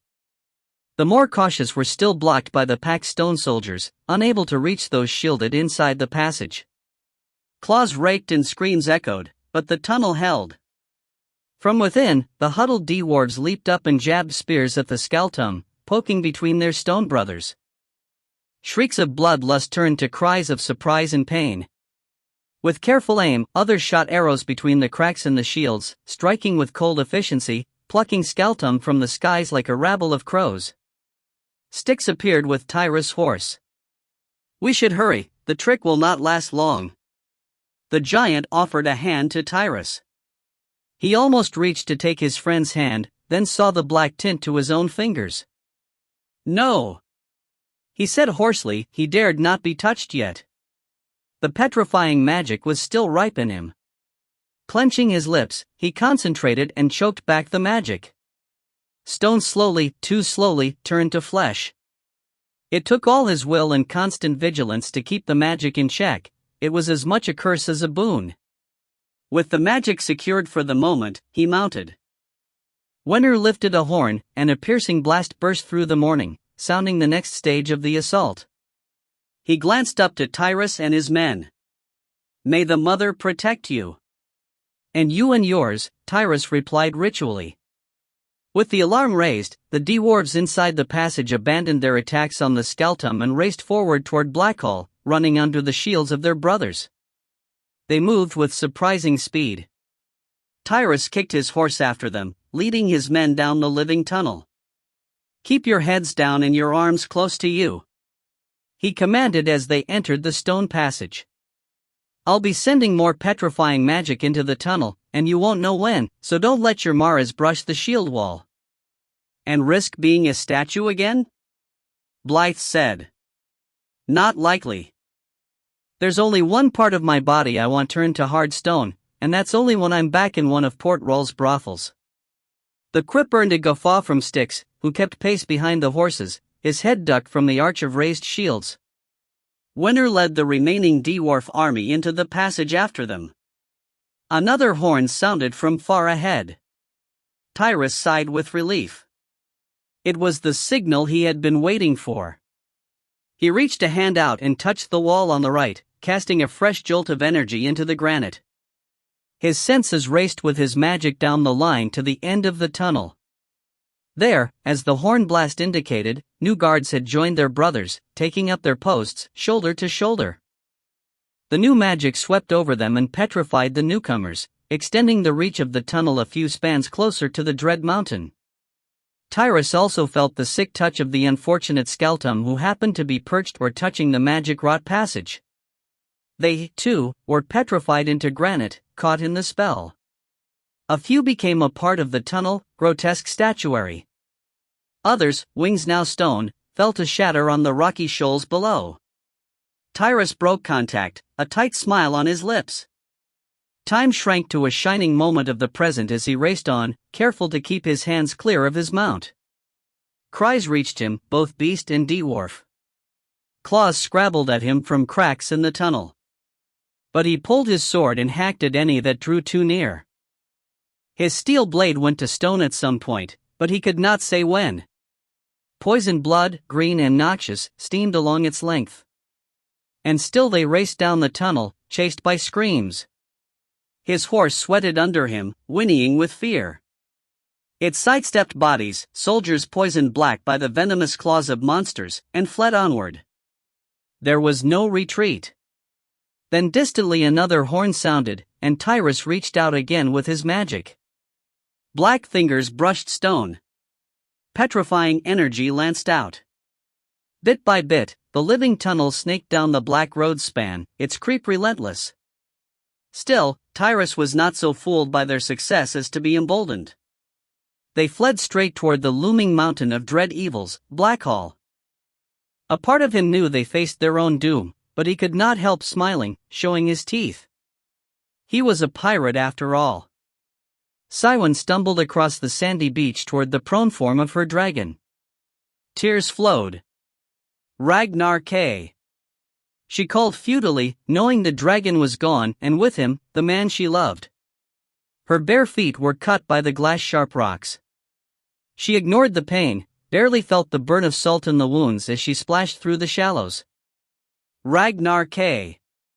She cried again, her heart bursting. Then a miracle, a single claw responded. Then his head lolled in the shallows as he tried to shift. Her heart surged. Still alive. Siwen stumbled to him, splashing into the deeper waters. The cold of the sea snapped her somewhat back to herself. She stopped with an arm raised toward the dragon as a horrible understanding dawned. She was not touching him, yet he remained a dragon. She fought against a rising panic. Then she remembered when a similar strange circumstance had occurred before. Shortly before the War of the Isles, Ragnar K had been struck by lightning in a fierce storm and horribly wounded. Until cured, he had remained in dragon form, even when she wasn't touching him. Surely the same was happening now. Ragnar K lifted his head, wobbly on its long neck. Dark eyes stared down at her. Siwen. The name filled her head, a familiar touch, but it was not Ragnar K. Cast. She rushed to the dragon's side. What happened? As her palm touched the heated scales, the world blew out in a whirl of wing and smoke. In a matter of heartbeats, Cass stood before her in the shallows, her palm on his tattoo. He stood naked, looking down on her, his face wide with surprise. Siwen, what? Startled, she pulled her hand down. As her fingers left his skin, the magic flared again. She fell into the waters, buffeted back by magic as the dragon reappeared, crouched before her, chest heaving, wings wide in shock. Siwen's brow bunched. What was happening? The dragon's head swung toward her. Cast? She asked tentatively. Yes, it's me, the answer came to her. She reached toward the steaming snout. Where's Ragnar K? Was he injured by the fall from the sky? The dragon shook his head in a very human way. No. I don't sense him within me at all. Are you sure? Maybe he was knocked out. Sigh one. The voice was Cast's usual stern firmness. I've lived with the dragon inside me for over 2 winters. He is not here. He is gone. Siwan covered her mouth. How? Touch me, he commanded, extending his neck. She swallowed back her panic and reached her hand again to the opalescent black scales. She closed her eyes, but still she felt the rush of magic, a flushing from crown to toe. Siwan? She opened her eyes. Cass stood before her again, her palm on his cheek. He grabbed her hand before she could take it away. Hold tight, he warned. I think the Mare spell has somehow reversed itself. Now your touch calls me out of the dragon rather than sending me in it. Don't let go, Dot. She moved to lean against him. She had no problem with this last command. She never wanted to let him go. What happened? He asked. In his arms, she told the story of their flight, the empty dockworks, and the lurker in the gate. We were on our way back to the ship. Is that all? Siwan shook her head. No. Shishan's flower, she glanced to the beach. In the black sand, the purple and crimson blossom lay in the sand where she had fallen. Rodrigo's flower. Shishan had a dream that it had to be bathed in the smoke off the mountain. Why? Cast frowned. I don't know, something to do with helping hunt. Master Edel believed it important, maybe prophecy. And since we were headed here anyway, she covered her face with a hand. We shouldn't have attempted it. She explained about the dragon's last flight, the burn of the smoke, the tumble from the sky. Cast walked with her out of the shallows, hand in hand like any 2 lovers strolling a beach. He plucked the flower from the black sand. Siwan expected to find the flower a singed ruin, but the purple petals had peeled back to its fiery heart. The flower now glowed like a coal from a fresh fire. It's bloomed, she said, surprised. Cast seemed less shocked. His eyes were on her own, his brow wrinkled. What's wrong? She asked. You're not possessed. She blinked, and then his words sank to her heart. In her panic over Ragnar K, she had failed to notice the end of the Sameltra's possession. She touched her forehead in wonder. She was still herself. She searched inside her mind for the malignant presence of the tentacled beast. Where before it had been a palpable darkness behind her eyes, icy and cold, now she felt nothing. How could that be? She stared up into her lover's suspicious eyes. It's gone. I don't feel it inside me. Her words did little to dismiss the doubt in Cast's gaze. I remember the pain from the smoke. We both tumbled. When I hit, I felt so dreadfully sick. She crossed to the soiled section of the sand, drawing Cast with her. Amid the blood and bile, an oily skin lay like a wrinkled snake's shedding. Cast used the end of the branch to fish it out.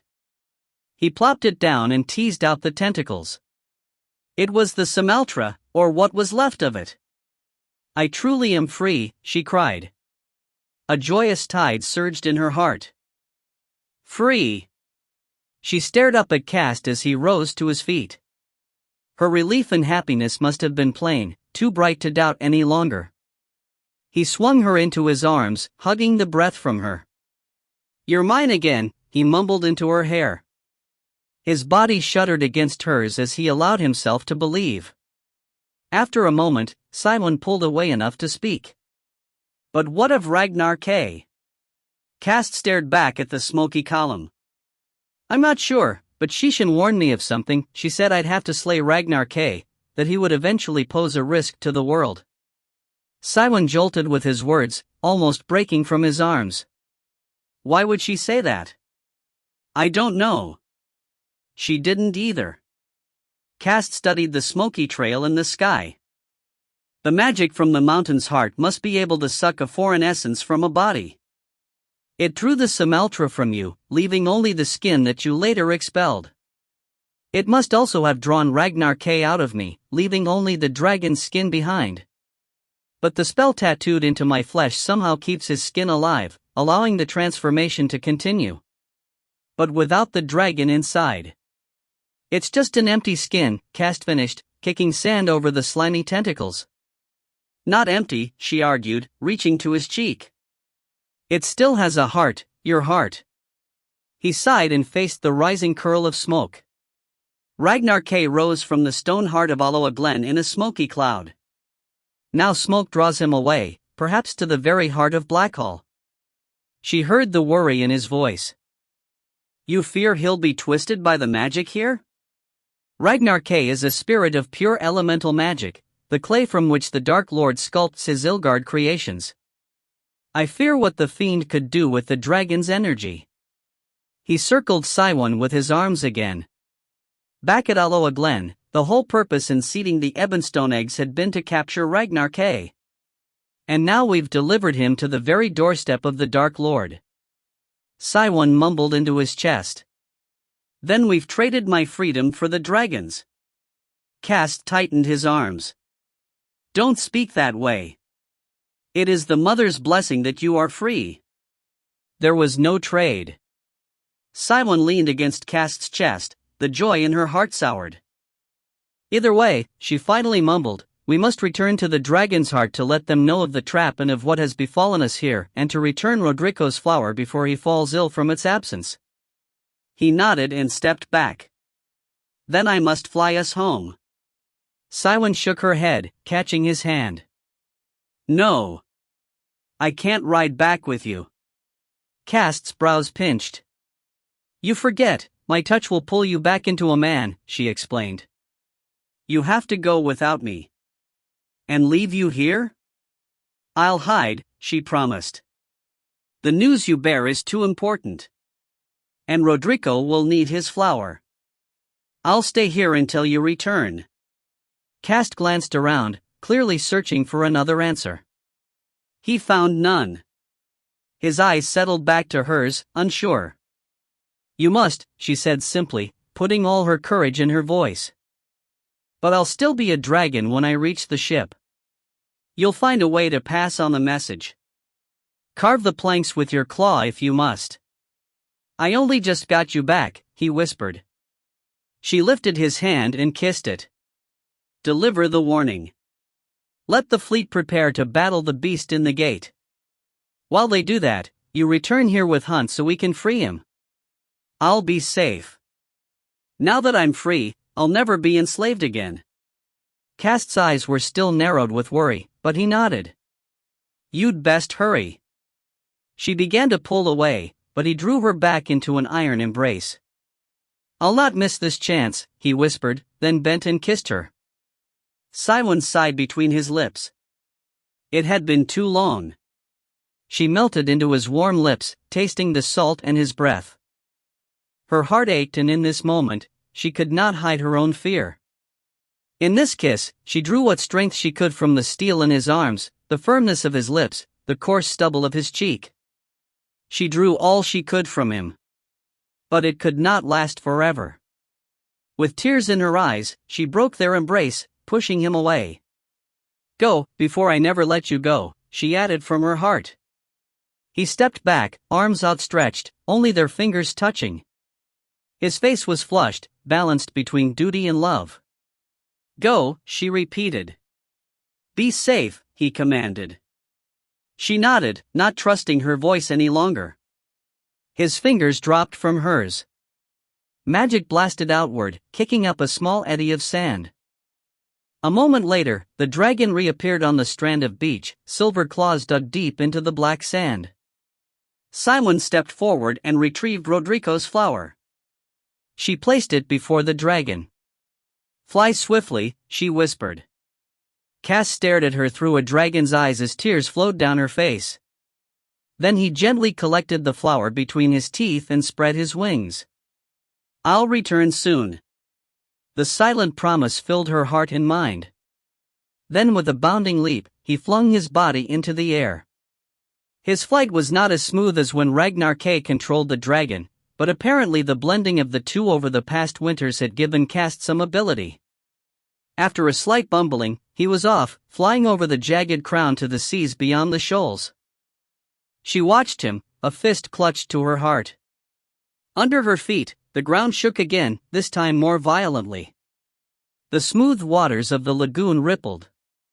Cywin turned from the skies to examine the peak behind her. Gouts of smoke belched from the fissures, and fires spouted from the distant cone with a horrendous roar. Cywin had never felt so alone. She looked to the dwindling form of the dragon, watching until he disappeared, then sank to her knees in the black sand. She had thought herself free, but now she shrank from the enormity of the black cone and molten fires. She stared toward the misty horizons. "Keep your promise, my love. Return to me soon." 24. Elena clutched the rails of the windsprite as storm winds buffeted the ship. The deck pitched under her, rolling a wider view of the landscape below. Columns of ogiers trudged through the mud and deadfall of the blasted orchards, advancing in a solid line toward the pit. Steam rose, drifting up from the deep coal fires buried in the debris. Neither the fierceness of the past night's storm nor the morning's steady downpour could drown these last reminders of the orchard's fiery destruction. "They're making good progress," Erril said at her side. "So far," Elena agreed. "But the day has just begun." She huddled within her eelskin cloak, rain slicking off her. One hand settled to the rose-carved pommel of her blood sword, seeking the reassurance of its elemental steel. Since the battle at the Spirit Gate, she kept the sword belted at her side, a dull ache, a constant reminder of her responsibilities. Below, birds of every shape swept through the rain, keeping pace with the giants on the ground. Only a few scouts of the Esiloran army delved deeper toward the pit. Elena studied their goal. The excavation had gone strangely quiet during the night. The continual column of smoke had been extinguished or been swamped by the rain. Only a deep mist hung over the pit, like steam on a mug of hot coffee. It lay thick, obscuring all, stirring in a slow eddy. The sight was more ominous than the furious smoking of yesterday. The ship rolled again, pulling her vision back toward the skies. The clouds remained low, heavy with rain. Day was upon them, but it was impossible to say exactly where true night ended and morning began. The world had become a continual twilight. "We should keep below decks," Erril urged her. "We've sentinels in the crow's nest. At the first sign of trouble, the horns will sound." Then they should be sounding already, she thought. The very air reeks of trouble. But she allowed herself to be guided back toward the deck hatch. When it opened, she found Joach standing there. She startled back for half a heartbeat before recognizing him. He waved them out of the rain with his staff. "We've assembled all the gear in the ship's stern hold," he said. "Packs with extra ropes, climbing tackle, torches, oil pots. Everyone's seen to their personal weapons and needs. We're ready for the descent into the pit." Erril nodded, shaking out his cloak. "I'd like to inspect it myself." He turned to Elena. "Why don't you and your brother warm yourselves in the galley? I'll be right back." Joach backed out of the way for Erril to pass, then stared strangely at Elena. "Elf, you and Erril." Elena turned her back on her brother, a flush rising to her cheeks. Did he know about last night? Was it so obvious? Did it show on her face? She and Erril had made love again just before dawn, one last moment alone to touch, and to heal any last wounds between them. Joach continued. "You love him, don't you, El?" She kept her back to her brother. "Of course I do." He touched her shoulder. "Then you can understand how I felt about Kesla." He sighed loudly. Elena swung back to her brother, realizing his line of inquiry was heading in a different direction than she had thought. She fought back her blush. I know how much you loved her." He frowned at her words. "There was something I wanted to talk to you about." He glanced to his toes, a boyish gesture coming from the middle-aged figure. Elena reached to his hand. "What is it?" She was glad that Joch was finally willing to talk about the pain in his heart. Maybe his rejuvenation after the death of Gresham had healed more than just his aged body. Still, Joch hesitated. "Would you rather talk about this in my cabin? We'd have more privacy." He nodded, clearly relieved. She led him down the crisscross of corridors to her room. Once at her door, she slipped off her glove and pricked her finger on a sliver of wood. She cast a tendril of witch fire into the lock to melt the frozen metal. Erril had suggested the added precaution to protect the talisman locked inside, the blood diary. Now she deftly melted the tumblers free and pushed the door wide for Joch to enter. Elena cast a glance around the room. The furs and blankets were spread evenly. No evidence of the past night's lovemaking was apparent, but to Elena's senses, the room remained heady with the musky scent of their spent passions. She glanced to Joch, but he seemed oblivious. Her brother crossed to the small hearth and jostled the coals brighter. As he warmed the room, she slipped out of her wet cloak and hung it on a wall peg. She reached to the oil lamp that swung from a rafter and twisted its wick brighter. She turned to find her brother standing before the small oaken desk. Atop it lay the blood diary, its gilt rose showing the barest glimmer, heralding the coming midsummer moon. Joch studied the book, hard lines marking his forehead. "According to the elven captain, the moon will rise early. It'll be in the skies even before the sun has fully set." Elena hadn't needed to be told this. With the magic ripe in her, she was tuned to the swelling moon. She knew its movements as well as the beat of her own heart. "The moon and sun together," Joch mumbled. "Do you remember what father used to call that?" Elena smiled. "A fool's moon." She sighed. "A moon too foolish to know the sun hasn't set, but." Joch turned from the desk, leaning on his staff. "And look where we head now under a rising fool's moon." A tired grin shadowed his lips. "Who are the true fools?" Elena unhooked her sword and settled to the bed. She rested the sheathed blade across her knees. Joch took a small stool, sitting with his staff across his own knees. She stared at him, searching back through their lives. How had they come to this room, burdened with the magic each bore? A silence followed, the only sound the constant patter of rain on the deck above their heads. Finally Elena spoke. "You mentioned Kesla." Joch's eyes flicked to the blood diary. He nodded. "I think I've discovered a way to bring her back." Elena could not hide the shock in her voice. "Back from the dead?" Joch visibly swallowed. She was dream made flesh. Could such truly die? He lifted his eyes to hers. Pain shone brightly. "My abilities have grown. I think I can sculpt her back into this world." But should you?" Elena asked softly. "To draw a spirit back to a body, that smacks of the darkest magic. Remember Rockingham, even Vera and I.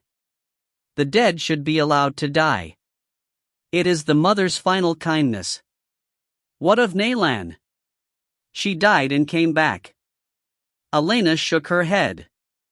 "She is Nephi. She didn't truly die, only the husk of a body she wore.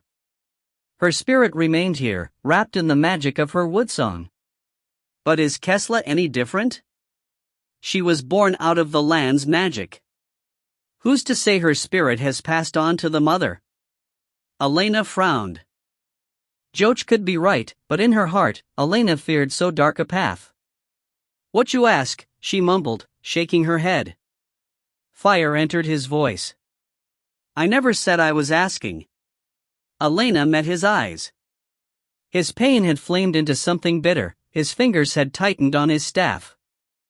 "Joch! What if it was Erril?" He blurted angrily. Elena opened her mouth. Her first impulse was to deny she'd follow his path. But sitting on this bed, where a short time ago they had shared themselves, heart, spirit, and body, she could not say for sure what her own decision would be. Why do you even think you could accomplish this? Joach held out both hands. I've already done it. I showed you how I could create a solid illusion of my missing hand, but it was a dead, unfeeling creation. He squeezed a fist. But look! Now it lives. It's fully a part of me again. You said that the hand returned with your youth, after Gresham died. He waved her question away with his new hand. It was more complicated, hard to explain.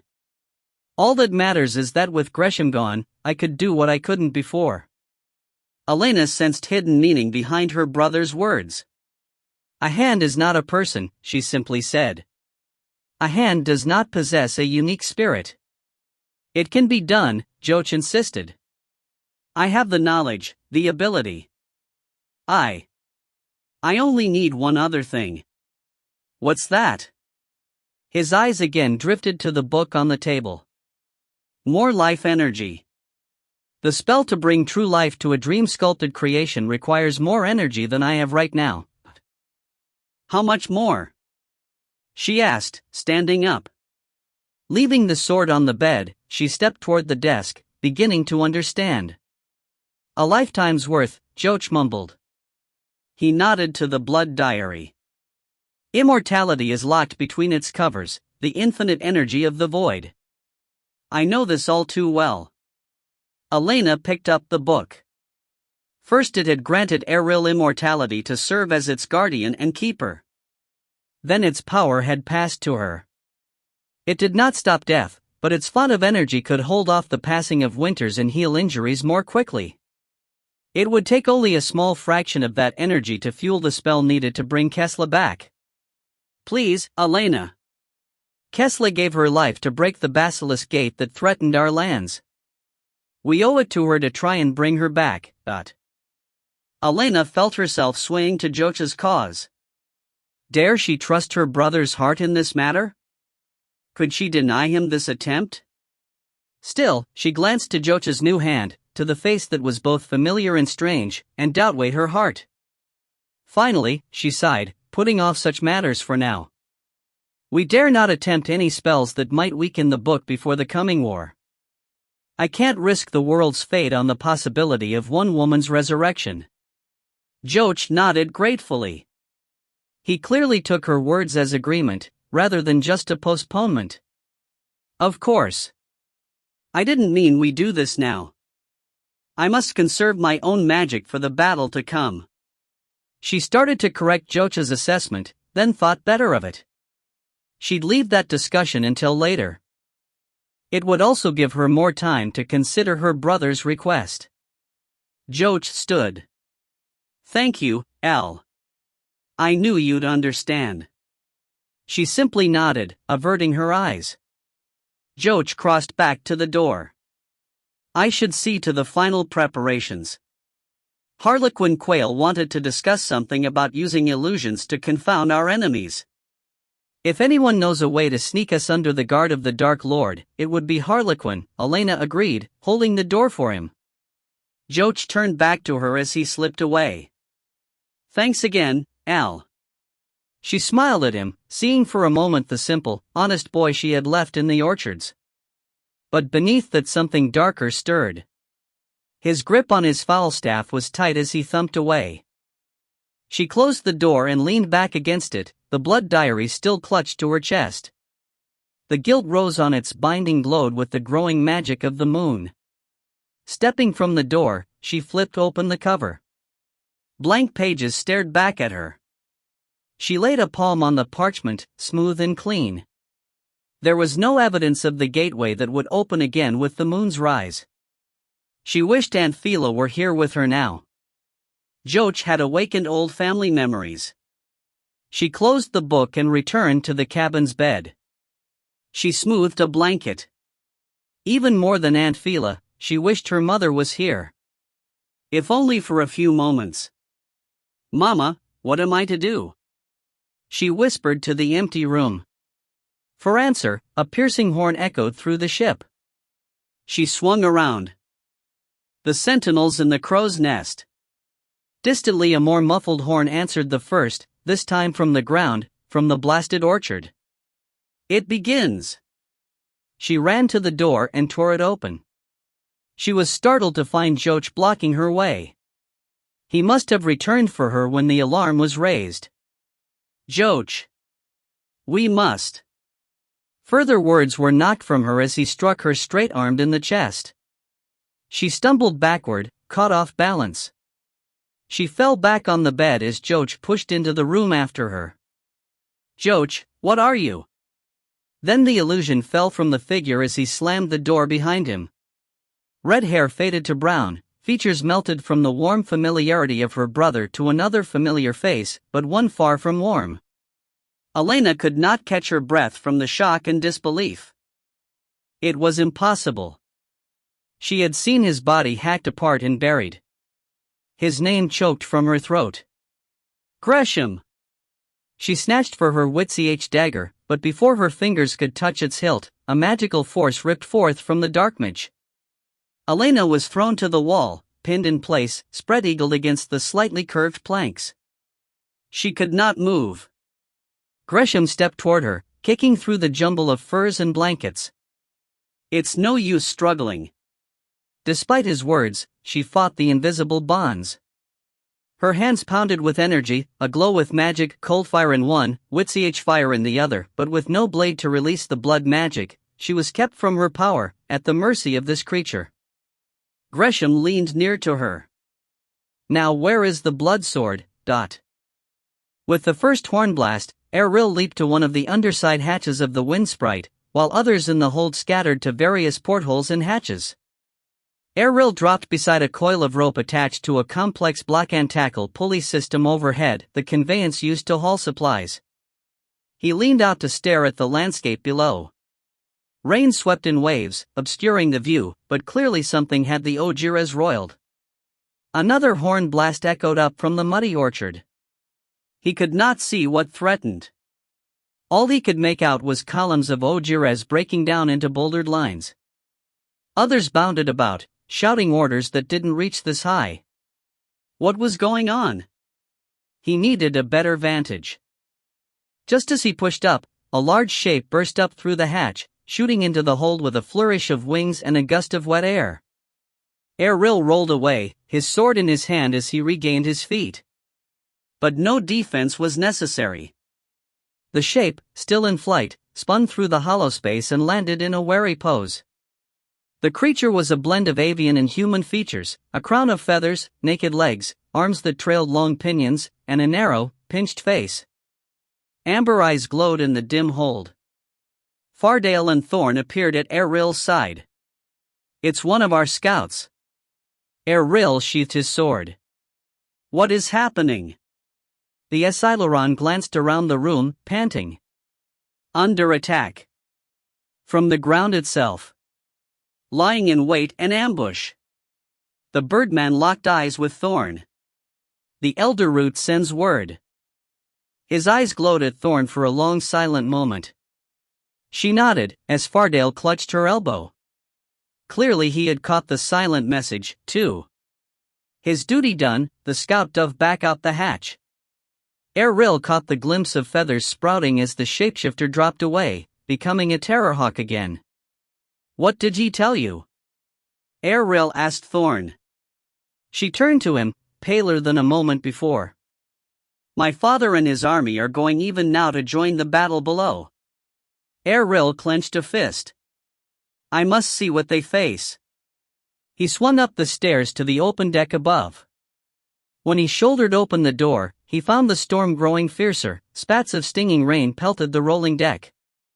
He dragged the hood of his cloak over his head and hunched into the foul weather. He spotted Tolchuk and Magnum already stationed by a rail, leaning over to peer below. He hurried over as another hatch banged open in the wind. He turned, expecting to see Elena, but it was Merrick and Nalan. What's happening? Merrick cried into the gale. Erril shook his head. Tolchuk glanced to them as the entire party assembled at the rail. His brow was furrowed deeply. Erril stared below, his fingers scrabbling for his spyglass. Through the curtains of rain, he watched carnage, as strange beasts burrowed up from dead branches and muddy leaves. Yanking his spyglass free of his belt, Erril focused down, drawn into the heart of the battle. He watched a black creature unfold from the tangle of roots of an upturned tree. It was all articulated limbs, some cross between a praying mantis and an ant, but it stood as tall as a man. The monster sprang on an ojiri, wrapping its legs around its victim. Razored mandibles tore at neck and face as both combatants fell, rolling, in the mud. Elsewhere, monstrous slugs, the size of fallen logs, oozed from subterranean burrows. Their oily skin hissed with poison in the rains. Wormy appendages shot out, burning flesh to bone with a touch. Erril watched one of the monstrosities roll over an injured ojiri, melting straight through the flesh of the fellow's legs. Bellows echoed up from below, while thunder rumbled over the horizon. It was a slaughterhouse. Erril lowered his spyglass, sickened both from the death and his own impotence. Despite the odds, the ojires slogged forward through the trap, paying in blood for every step. Erril gripped the rail almost desperately, willing them his own strength. "They'll never make it alone," Tolchuk said at his side. Erril understood. The edge of the pit was still a full league away. "They're not alone," Fardale said fiercely. He pointed toward the skies. Against the clouds, the Esiluran army massed, a dark flock. Turning in unison, the winged army dove toward the fighting. They fell with all the might of their momentum, striking out with claws and beaks. Erril lifted his spyglass again, his heart thundering in his ears. One golden eagle fell upon the ojiri still writhing with the black insectoid creature. The bird struck with such speed, Erril could barely mark the passage. Only when the chitinous head dropped from the eagle's claws did Erril understand. The ojiri, bloody-faced and roaring, shook off the decapitated monster. From the skies, death rained upon the hidden lurkers. Slowly the tide of the battle turned. The ojires surged forward, clubs beating a path forward. Working together, the two armies rolled toward the waiting pit. Erril lowered his glass and stared at the hole blasted in the highlands. He knew this was only the first skirmish. Whatever else lay ahead remained shrouded in the swirling smoky fog. He glanced down the rail. Tolchuk stood with Magnum. Merrick with Nalan. Fardale and Thorn. All wore matching expressions of tired horror. From a hatch, Joach and Harlequin appeared, Jastin and the swamp child behind them. Joach waved to Erril. "We may have worked out a plan." Erril cut him off. "Where's your sister?" He had left Elena with her brother. He had thought he was still with her. Joach scanned the rainy deck. I thought she'd be up here. Last I saw, she was in her cabin." Erril's heart climbed into his throat. The horns should have drawn her topside. Cursing his lapse in attention, he shoved past Joach and the others. Joach was caught up in his wake. She seemed to want some time alone. Erril was deaf to his words. He burst through the forward hatch, leaping the stairs. Joach ran after him. "What's wrong?" Erril didn't answer. He raced into the belly of the ship. He had put too much trust in the open air around them, their isolation. He had foolishly let his guard down, trusting Joach to watch after his sister for a moment. But a moment was all it took to lose everything. He pounded down the length of the ship, praying he wasn't too late.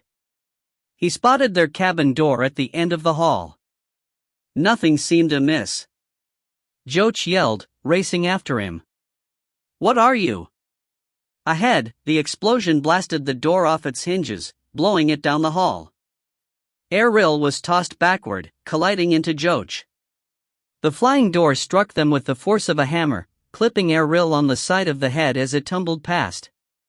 All sound went silent, his vision skittered, and time paused for a frozen instant. Then Ariel slammed into the planks, hitting his head again. He fought against the tide, but the world slipped away, into darkness. Elena blinked through tears after the magical explosion. She was still pinned against the wall, helpless. Her head ached, her heart pounded in her throat. Her hands were twin suns of pent energies. Gresham stood before her, his cloak billowing with energies, staff held before him like a king's scepter. He had lost all composure, anger, and frustration turning him wild. "Where is the blood sword? Tell me, or I'll rip this ship apart and pick through the ruins myself."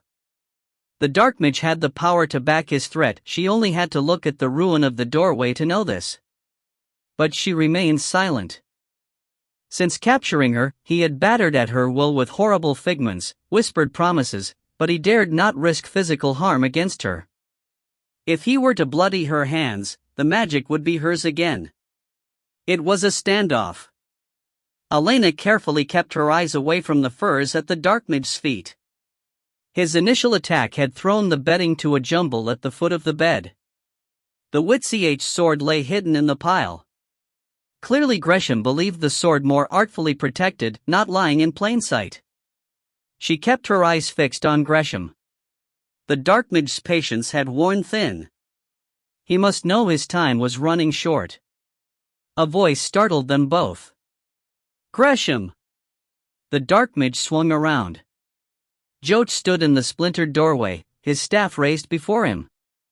"Joach! Get back, Dot!"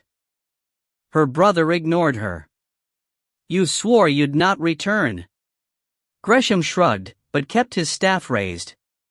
"I only collect one last item. Then I'll be on my way." "Shadow's Edge," Joach said, his eyes narrowing. "It would destroy your sister anyway.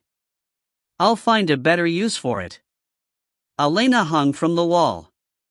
Shot coursed through her despite the terror of the moment. Joach plainly was not surprised to find Gresham alive.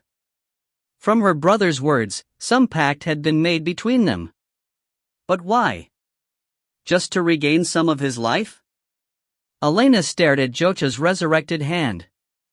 No, it had been something more important than his own life. Kesla. She closed her eyes for an awful moment. She had not realized the depths of her brother's despair. Gresham spoke. "And I must say, my boy, your timing here could not have been more opportune." Elena opened her eyes, sensing a well of power building in the room.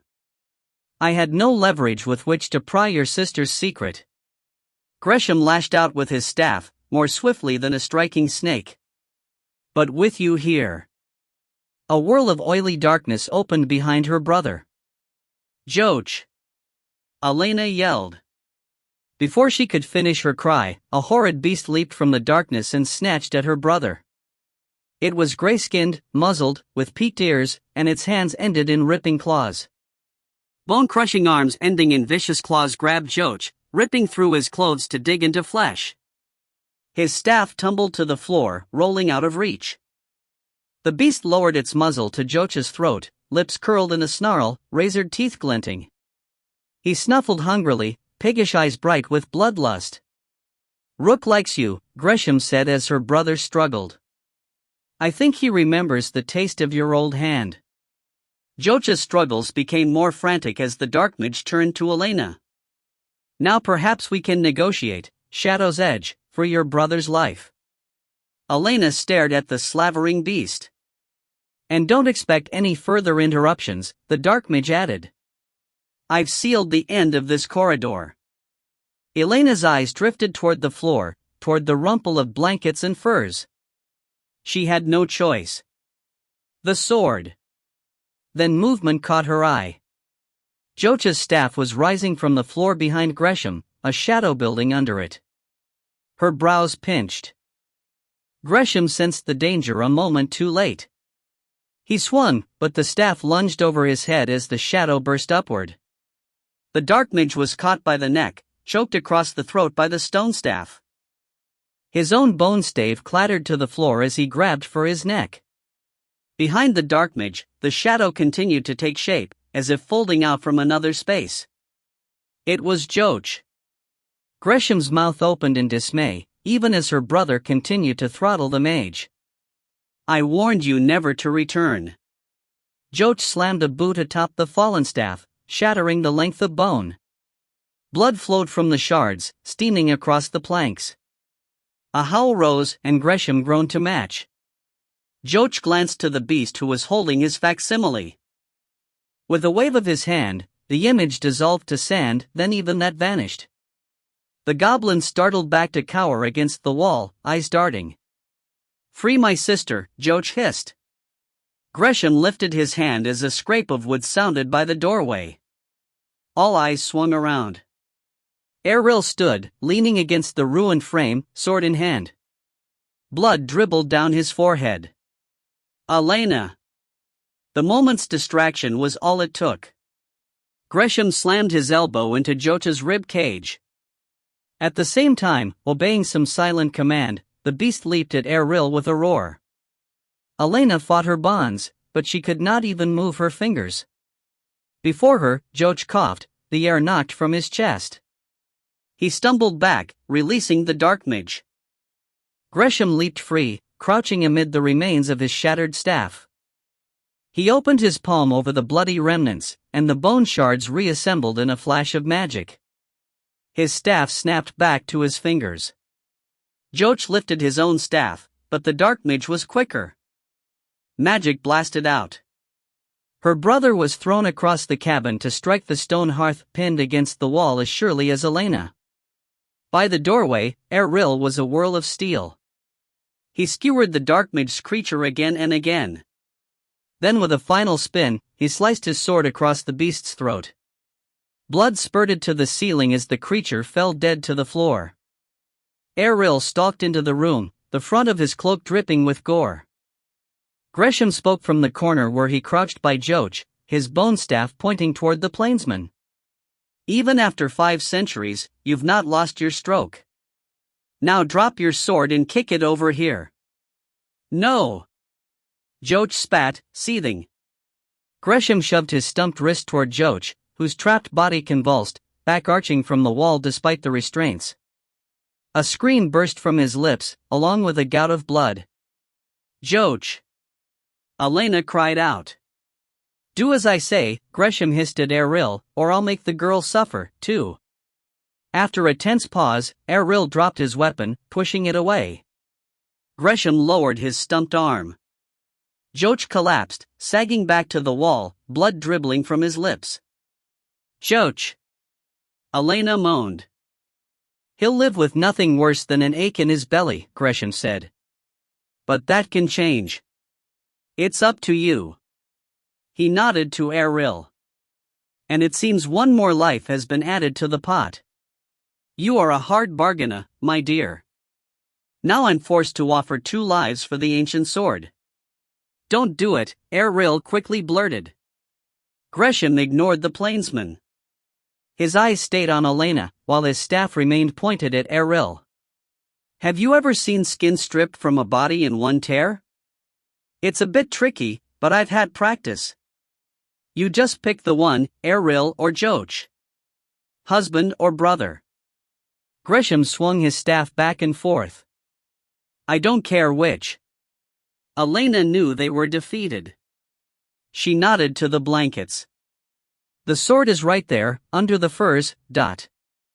Gresham's eyes widened as he stared to his toes. It was there all along? He glanced to Errol and shook his head. "I could see her making such an error, but you? You should know better. You hold a talisman strong enough to defeat the Black Heart, and you leave it lying about like kitchen cutlery?" He crossed to the bedding and kicked through it. He was satisfied with a distinct clank.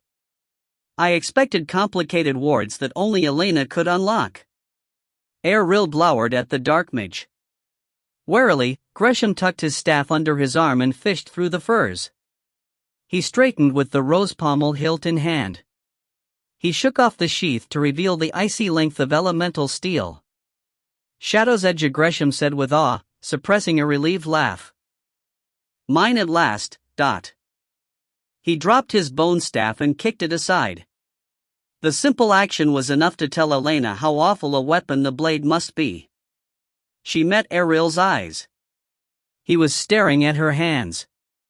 He clearly understood her powers were pent up, unavailable. His eyes returned to hers.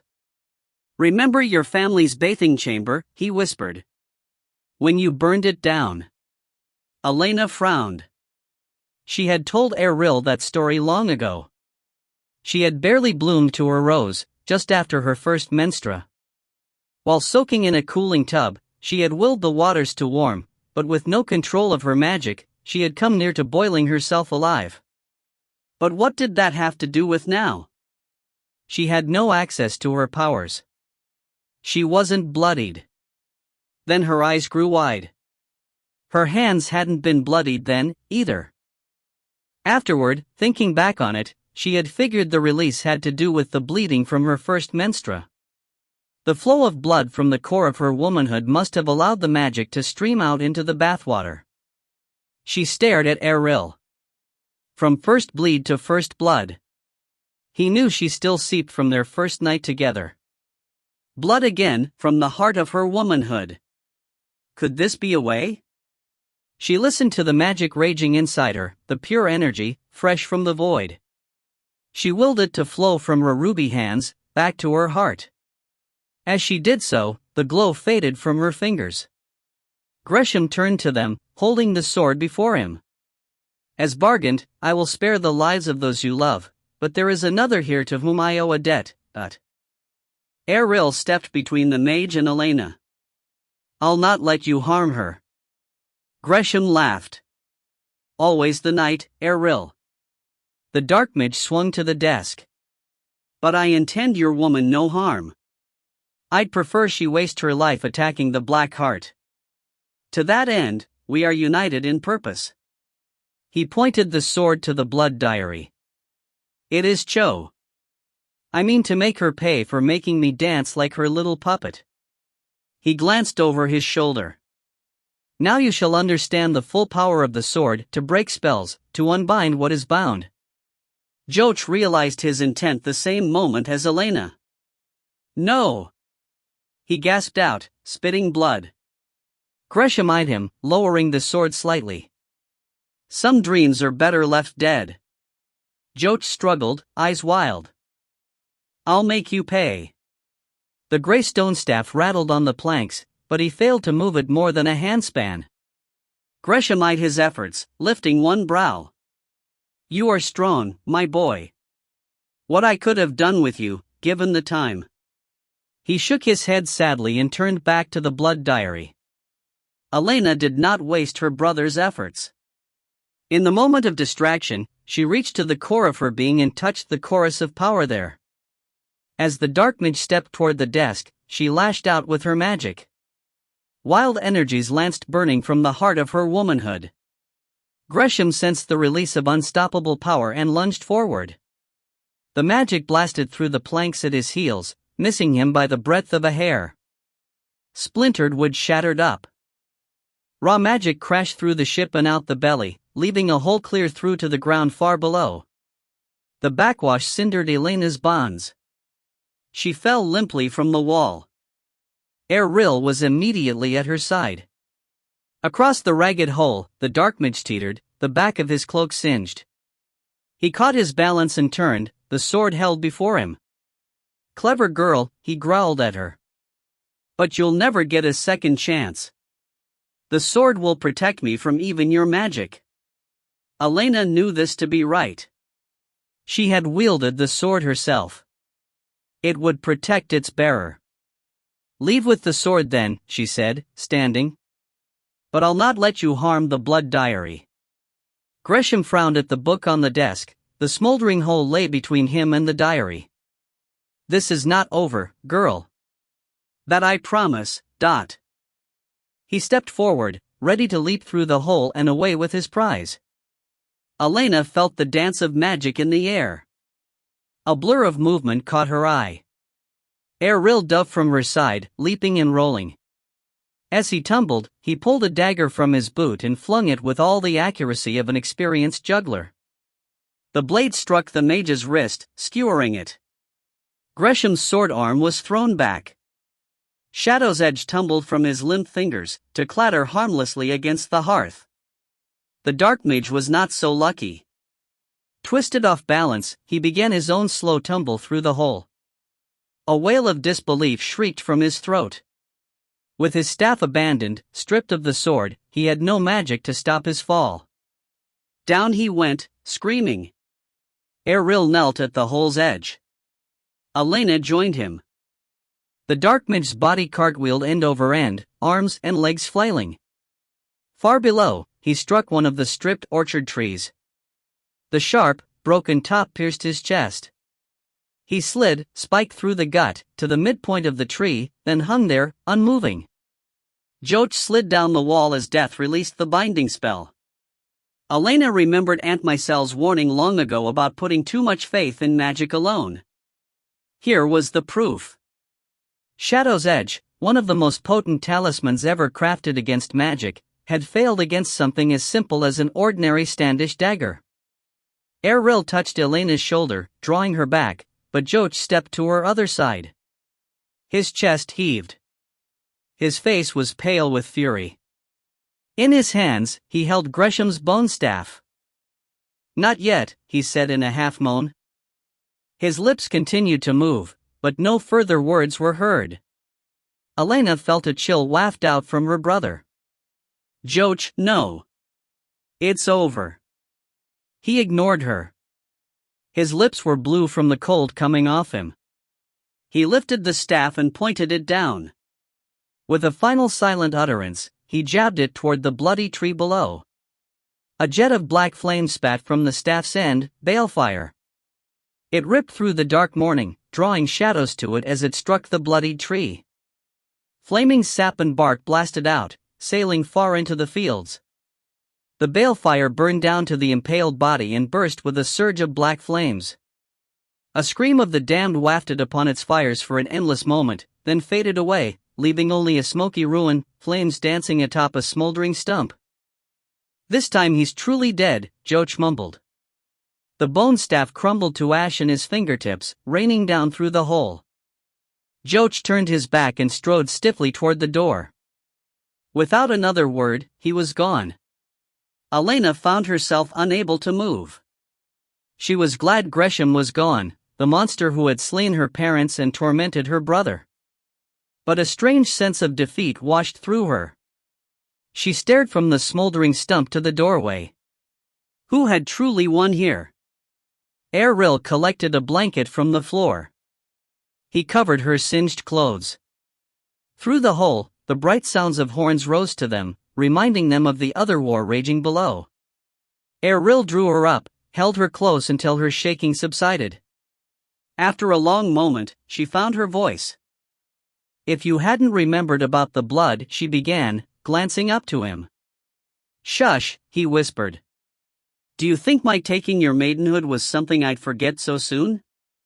She stared into his eyes and saw a trace of guilt mixed with pained responsibility. She touched his cheek. "If you hadn't, we could easily have lost everything this morning." He simply hugged her tighter. But the horns continued to sound below, the world would not wait forever. Finally, he stepped from her side and retrieved Shadow's Edge from the corner, slipping it into his empty sheath. He met her gaze. "Gresham's appearance, it had something to do with Joach, didn't it?" Elena nodded. "He did it for Kesla, some way of resurrecting her, a magic or spell that Gresham must have traded for his freedom, but..." Errol glanced toward the doorway. "Once one starts down that dark road, can we still trust him?" Elena stared toward the empty doorway, wondering at this question, frightened that she even had a doubt. Her words were a whisper. "I don't know." It was well past midday, and Joach could still taste the bitter alchemy of dragon blood on the back of his tongue. The elixir had healed the ache in his belly from Gresham's attack, but it did little to mend his bruised heart. He stood at the prow of the wind sprite. Rain soaked his hair and ran in rivulets down his neck and back. He didn't bother shivering. The core of his being was colder than the downpour. He lifted his face to the dark skies. It was midday, but it still seemed twilight. Would this gloom never end? Gripping his staff, he swung his gaze below. In the battle to come, he would prove himself as best he could. He would not fail. But despite his determination, Elena's eyes still haunted him. She had said all the right things after the battle below decks, how she understood his need, how she forgave him, how he was still her brother. But he had seen something different in her eyes. She no longer held him as close in her heart. And he knew that this was one wound that even dragon blood would never heal.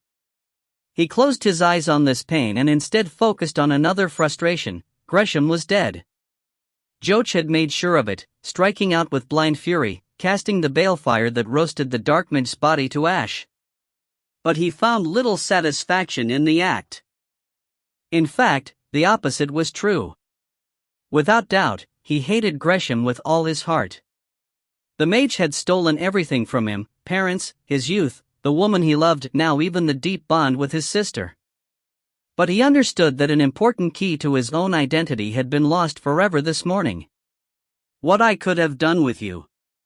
These last words of Gresham's ate at him.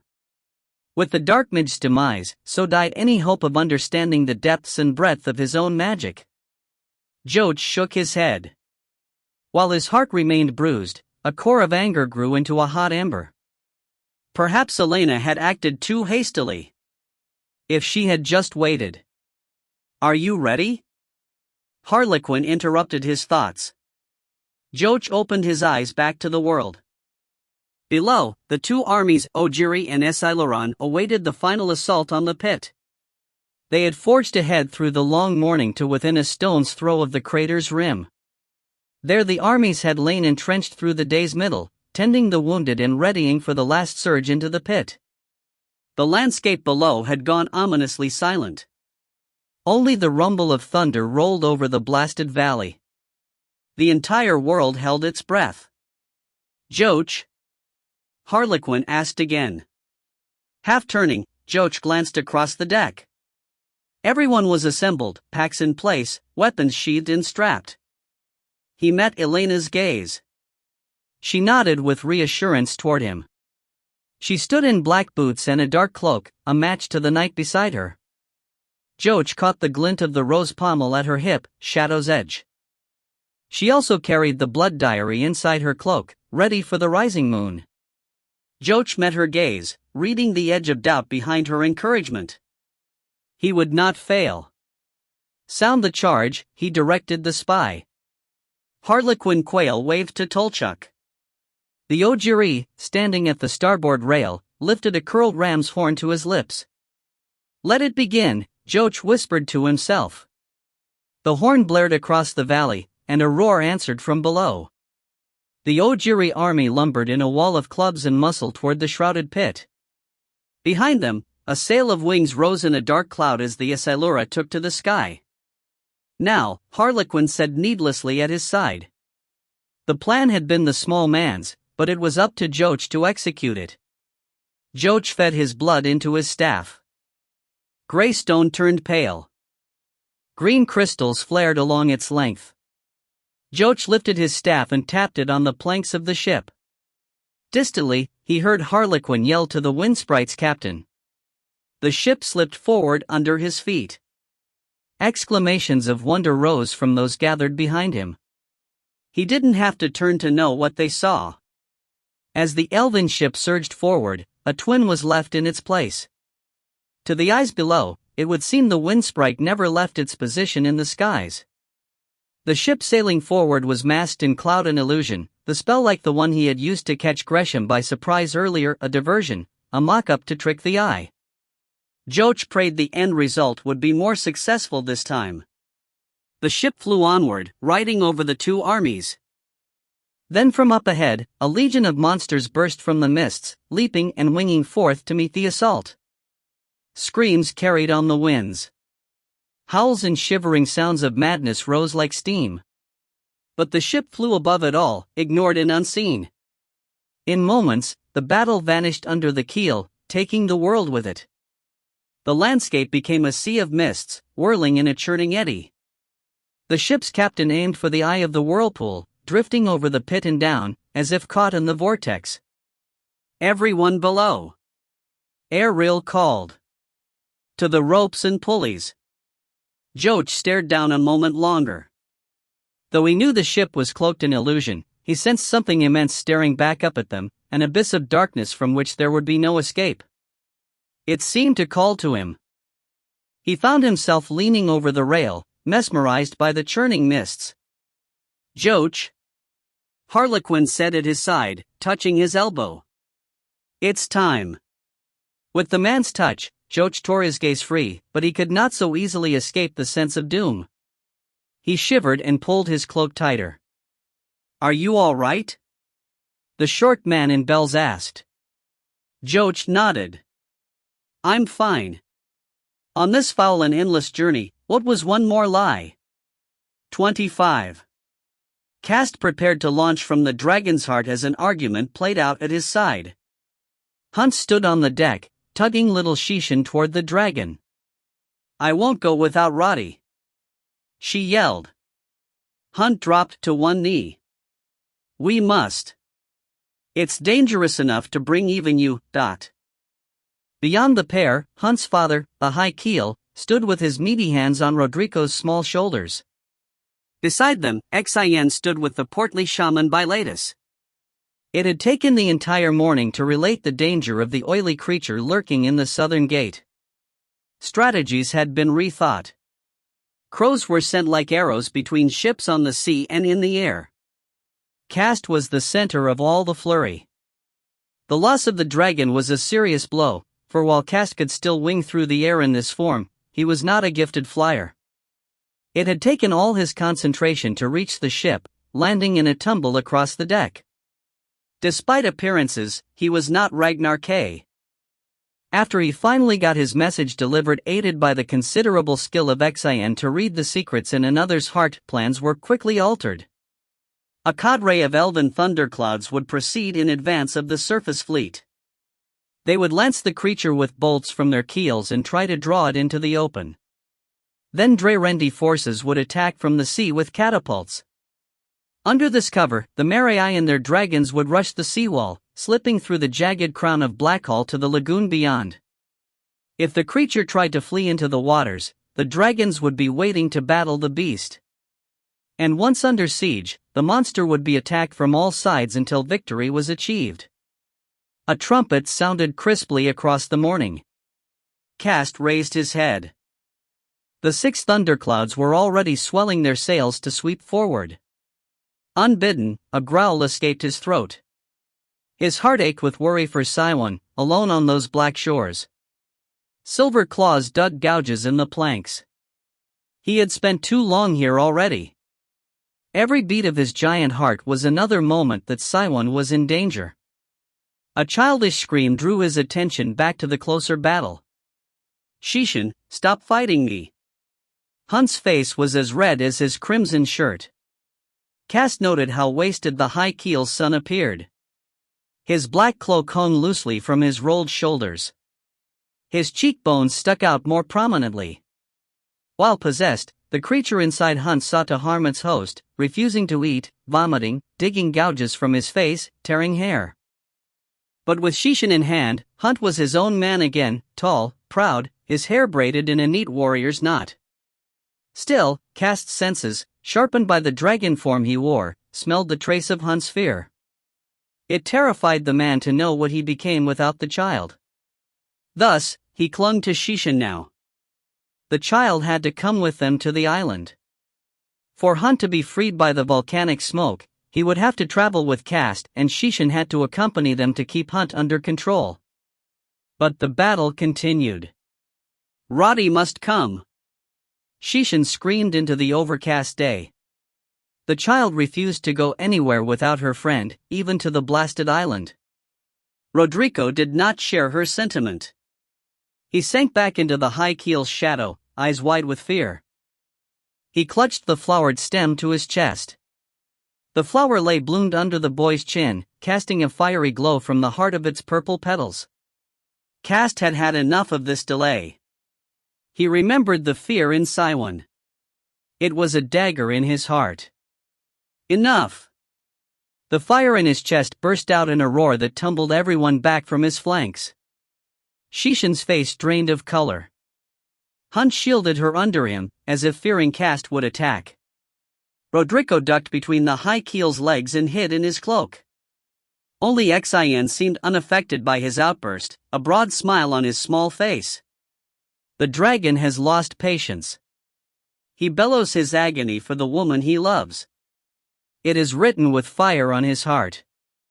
Again Cast appreciated the tribesman's talent. Shaman Bilatus wiped his brow, paler than a moment ago. He addressed Hunt. You cannot fight this child all the way to the island.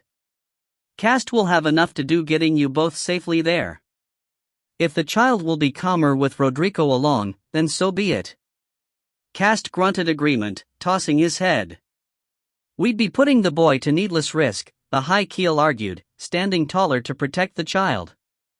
Bilatus motioned toward Blackhall. We all stand in the shadow of that cursed peak. The boy is already at risk. The high keel narrowed his eyes, hardly convinced. Bilatus stepped nearer his leader. Shishan gave us the key to unlock your son's imprisonment. If she hadn't insisted the boy's flower be bathed in the island's smoke. His words were waved away by the high keel. I'm indebted to the girl. And you also owe the 7 gods of the sea your thanks. The child is blessed with the Raja Mega. She hears their whispers from over the horizon. They speak through her. The high keel's lips hardened to thin lines. We should listen to her now, Bilatus said firmly. The high keel expelled a large breath. Let it be done then. He unfolded the boy from his sea cloak, then patted him on the shoulder. Go with Shishan and Hunt. Rodrigo didn't move, a statue with large round eyes. The high keel dropped to one knee. You are Drerendi, are you not? A blood rider. Slowly the boy's head nodded. Then you must make your heart as brave as a boulder in an angry surf. That is our way. Can you do this for your high keel? Rodrigo's eyes brimmed with tears, but he made a small sound of agreement. That's a good boy.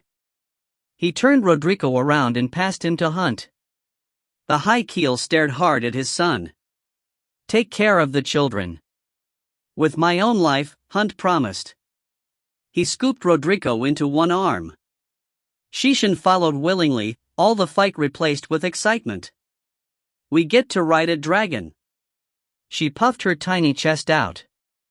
Course, I rode one before. In short order, they were mounted on Cast's back. He snugged the flaps around Hunt's ankles to hold him in place. In turn, the big man held the 2 children clasped between his own legs, arms around them. Safe journey. Bilatus called. Cast stretched his wings and readied his legs to leap skyward. But a door crashed open nearby. Wait. Master Edel climbed out, a pack in his arms. Wait. Take this with you. What is it?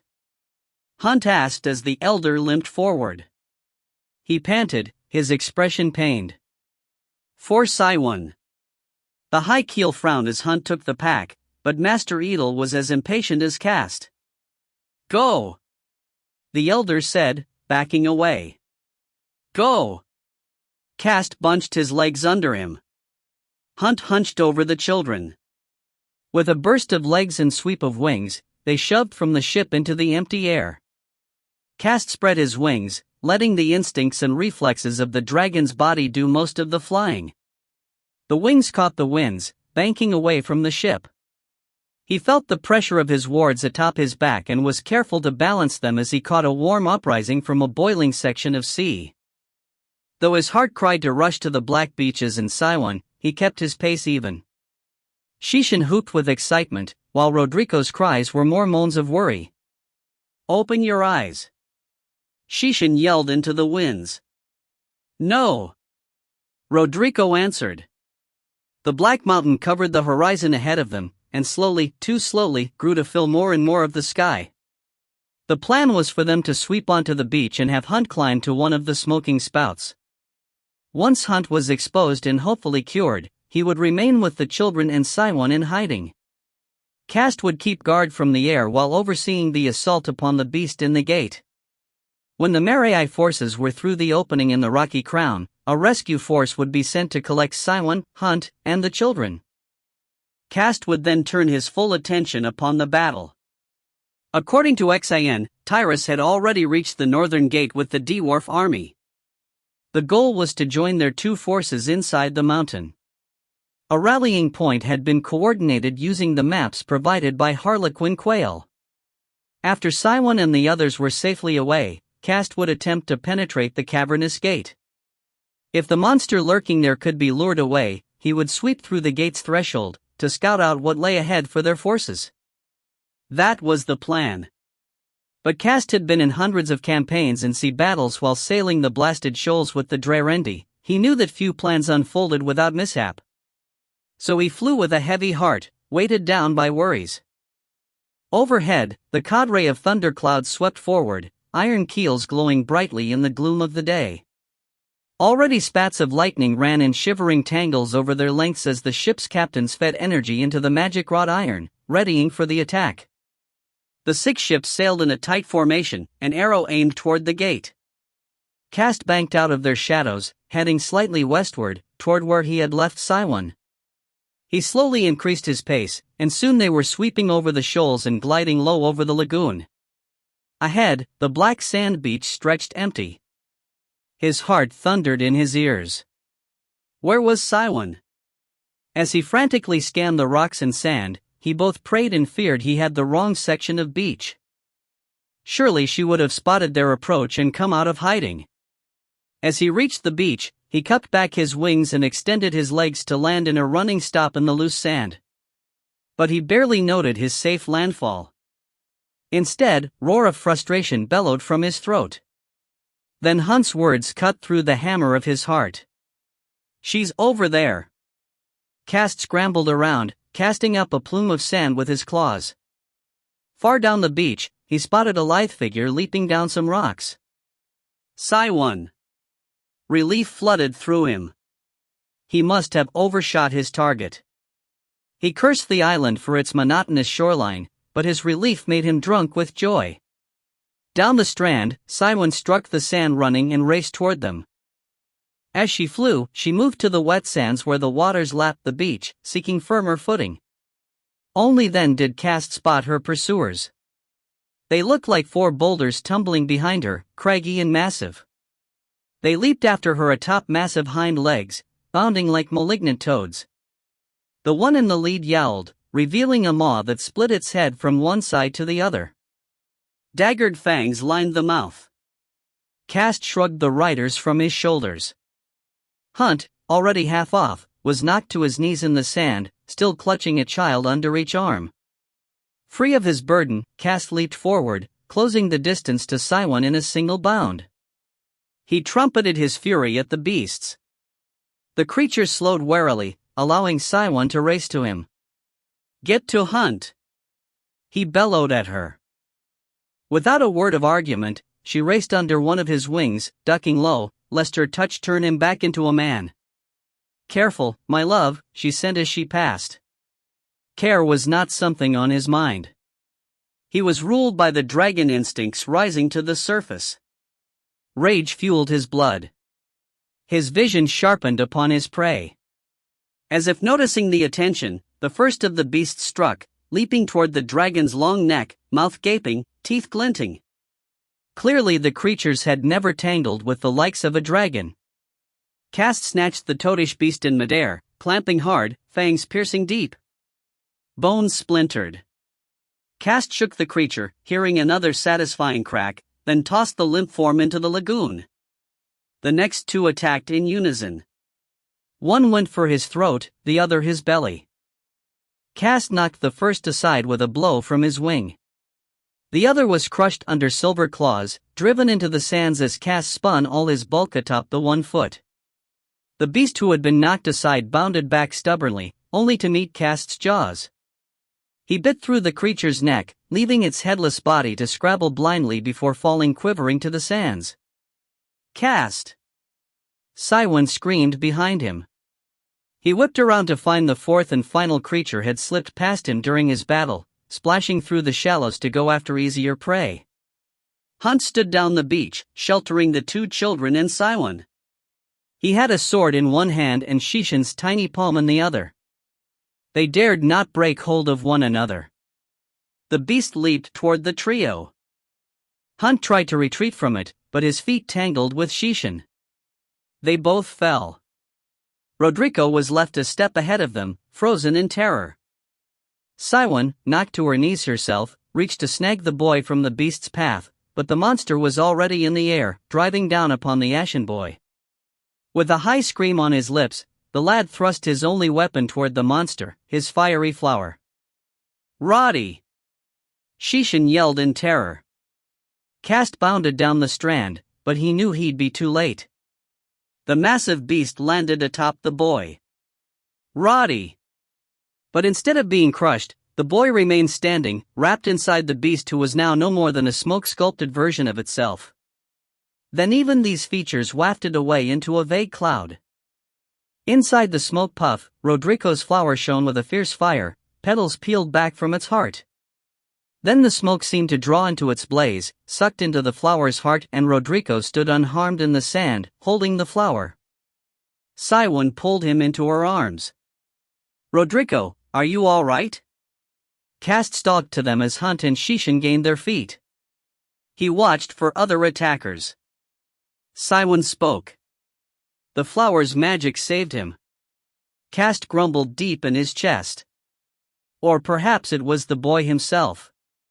His bloodline is shared with that of his mother, a grim wraith. Saiwan nodded. The magic of the island's twisted smoke must have quickened the dread parts of his bloodline. It draws the essence from a living being. As the smoke drew Ragnar K from me. And the Semeltra's essence from me. Cast surveyed the beach, as wary of the magic seeping like fever sweat from the mountain as of any lurking beasts. A crack of distant thunder suddenly split the quiet. The ground shook under their feet, and thunder pealed again. Cast swung his neck eastward. Flares of brilliance crackled from around the shoulder of the mountain. What's happening? Saiwan asked. The elven ships are attacking the beast in the gate. The battle begins. Hunt explained their plan as the thunder rumbled on, but Cast kept his focus on the landscape around them. If they're attacking, Saiwan said, we'd best get Hunt to one of the smoke chutes. There's a seepage just up the beach. I discovered it while searching the shoreline. You were supposed to stay hidden, Cast scolded, now understanding how the creatures had found her.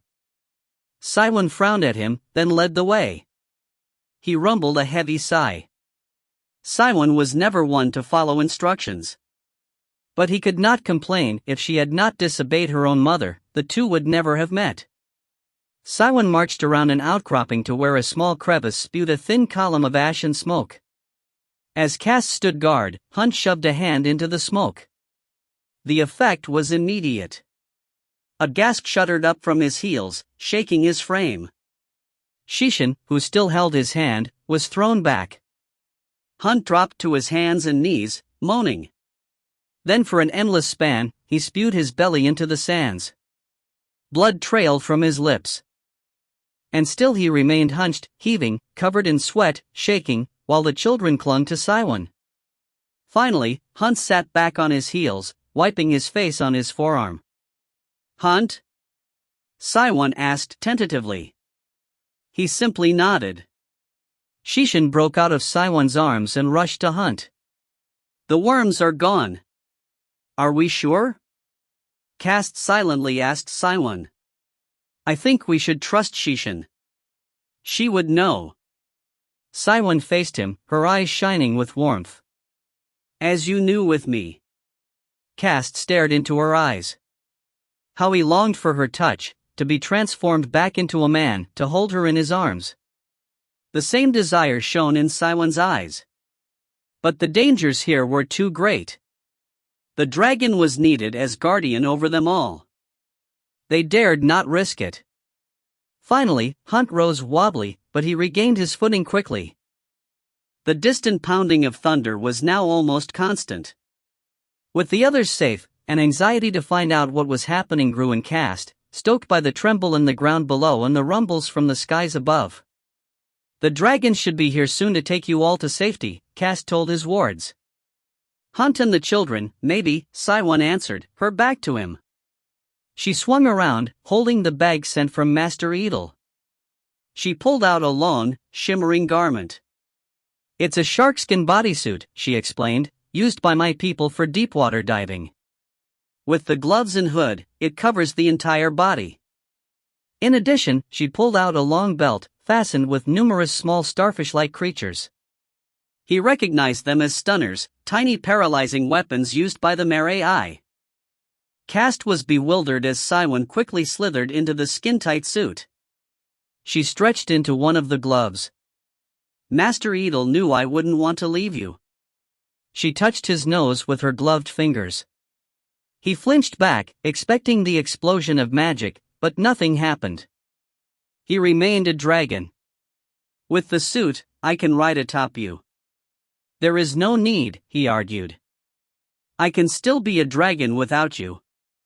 She simply frowned at him again. "I'm going." She yanked on her other glove. "And dragon or not, I'd like to see you stop me." Though a part of him wanted to argue further, deeper down he was relieved. After being separated half the day, he was loath to part from her again.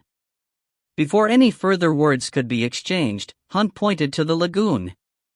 "Dragons, dot." A pair of jade sea dragons surged through the shallows, rising with noisy exhalations of breath. The riders spat out breathing tubes. "Hurry!" one called. The path through the crown grows more heated with every passing moment. "What's happening?" Hunt called, splashing forward. The rider shook his head. "No time. We must be off." Cast's heightened senses registered their fear. Eyes kept glancing eastward. Their apprehension flowed into him. Hunt gathered up Shishin and Rodrigo and aimed for one of the dragons. But Shishin wiggled free. "No, wait." She dropped to the shallow water, then reached back up to Rodrigo. She grabbed his flowered branch, seemingly oblivious to the fact that a moment ago the tiny object had slain a beast 100 times larger than she. She lifted the branch, studying it, then lifted back a petal to reveal a small bud sheltered under the larger main flower. She fingered it delicately. No larger than a thumb, its purple leaves were tightly closed. Cast frowned inwardly. The bud had not been there earlier, Cast was sure of it. He had carried the stem himself. It must have budded during the play of magic earlier. He feared for the girl touching it and sounded a grumbled warning. He was ignored. Shishin pinched the bud between her fingers and simply tore it free. "Hey!" Rodrigo yelled at her. "That's mine." Shishin sneered at him. "You don't need 2 flowers, Roddy. You're just being a grubby hog." "I am not a grubby hog." Shishin stalked over to Siwan. "Here." She placed the closed bud in Siwan's gloved hand. "What do you want me to do with it?" Siwan asked. Shishin shrugged. "It's yours. Rodrigo needs to learn to share." Mater Gil said so. She did not. Rodrigo blasted back at her. "You're the grubby hog." Hunt collected back his charges as the two continued to argue. He passed Rodrigo to one of the riders and climbed behind the other with Shishin. The riders showed their wards how to use the AirPods. Hunt lifted an arm in farewell, and the 2 dragons receded into the deeper waters and vanished away. Siwan crossed to Cast, tucking the petaled bud in a pocket. "It is time we were off, too." Again he longed for a moment to hold her in his arms, but thunder still echoed, and new noises intruded, the crash of boulders and horns of wars. The catapults aboard the Drerendi ships were engaging, but what did they face? Cywin climbed atop Cast, settling her legs around the base of his neck. He felt the warmth of her skin through her thin suit, through his thick scale. "Are you ready?" she whispered. A rumble built in his chest. "Then fly, my dragon, fly." He bunched his legs and obeyed, winging upward with a burst of muscle and speed. Through their bond, dragon and rider, he sensed the flush of her exhilaration. She leaned closer, her warmth melting her into his heart, her sensations blurring with his own. Their two bodies became one. Was this what it was like for Ragnar K? No wonder the dragon loved her so. Cast wound on a rising thermal, spiraling up from the beach. The world spread before them. To the east, he spotted 5 of the thunderclouds. As he watched, a burst of lightning crackled down from one of the ship's keels to strike below, but he was not yet high enough to see the target. A shoulder of the mountain still blocked his view to the dockworks. Off to the south, the Dreyrendi fleet lay outside the rocky crown. War machines snapped with sharp thunking twangs, casting rocks and flaming barrels of pitch over the shoals to the shadowed shores. Other smaller ships darted through the gap in the broken crown to take up positions in the lagoon, aided by a surge of dragons at the lead. "What are they fighting?" Cywin asked, echoing his own thoughts. He climbed higher, gliding up over the shoulder. Then the besieged southern port came into view. The lurker in the gate had indeed been driven out of hiding and into the open. Cywin gasped. The oily darkness flowed and rolled over the ramshackle township, pouring through the streets, a living pool of blackness. It spread out in 1,000 streams, feeding along the dockworks and piers, rippling into the lagoon's murky waters. Half its bulk had already spread along the shore and into the lagoon. And still it oozed outward and along the shores. "What is it?" Cywin asked. The answer came soon enough. With a rippling convulsion along its bulk, an army appeared out of the darkness, men, beasts, and monsters.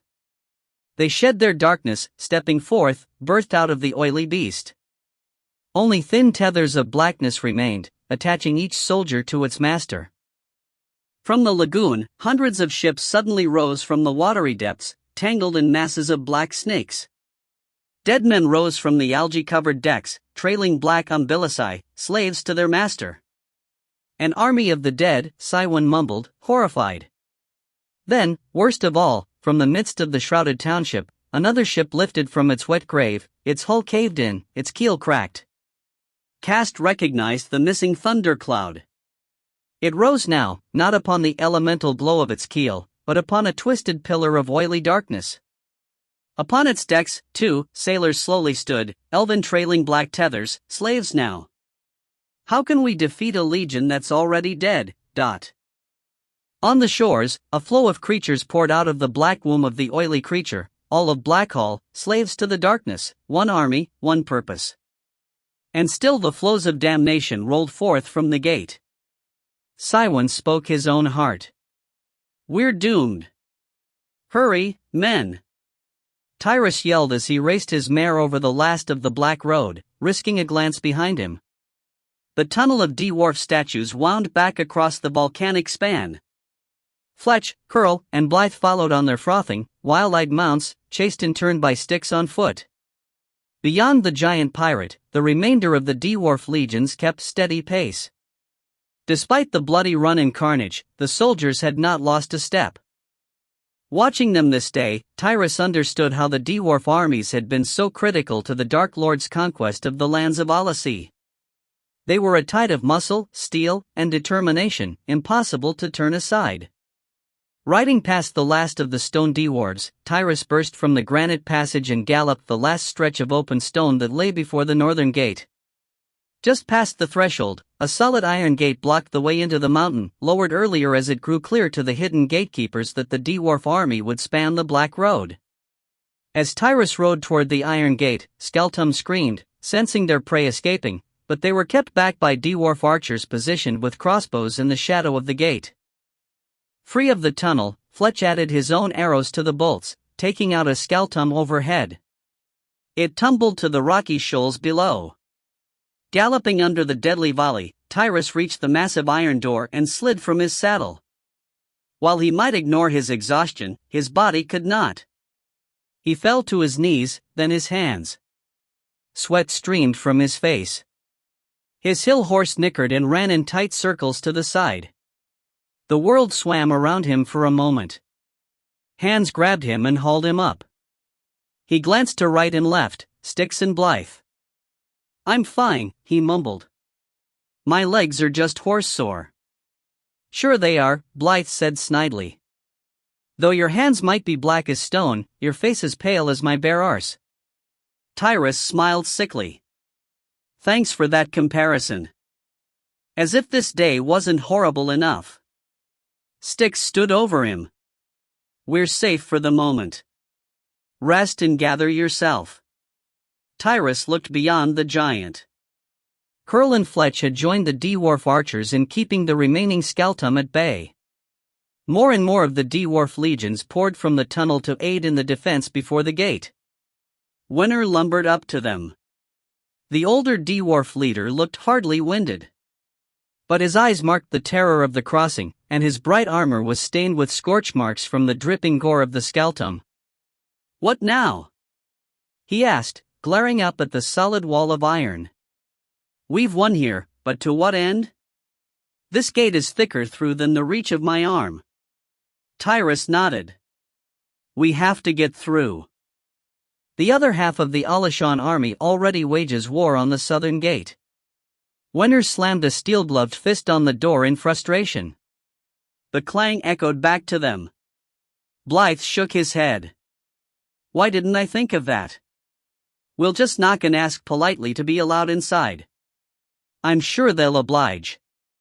Winter frowned at the first mate, while the screeches of monsters wailed behind them. "We can't hold this post forever." Tyrus stared dully at the iron wall, too tired to come up with an answer. Styx nodded toward the gate. "Captain, can you change iron to granite as easily as you've done with flesh?" I don't know," he answered truthfully. "But even if I could, I don't have the reserves for something this size."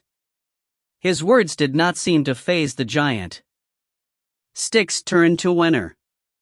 "Dwarves are the best miners in the world." The dwarf general swelled his chest. "I defy any to say otherwise." "And you've hammers here? And pikes?" Winter nodded. "Bring them to us."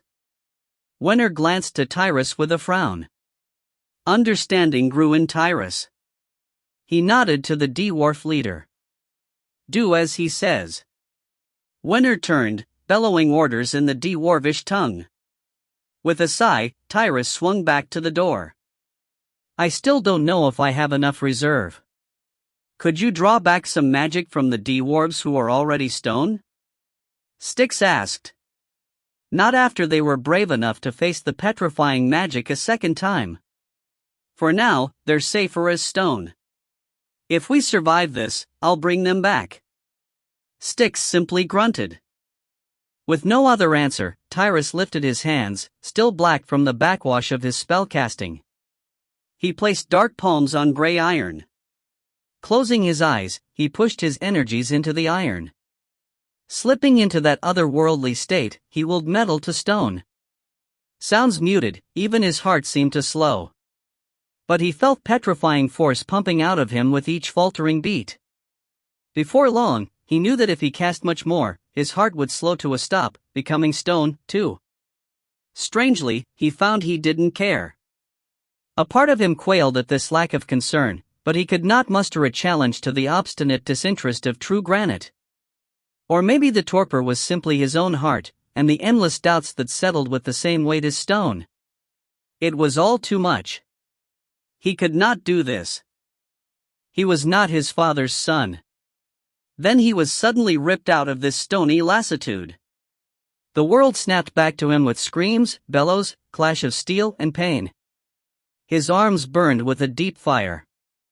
A moan escaped his lips, flying away like a frightened bird. His vision focused back on Styx, dragging him back from the iron gate. "That's enough, Captain!" the giant yelled. Tyrus found his voice.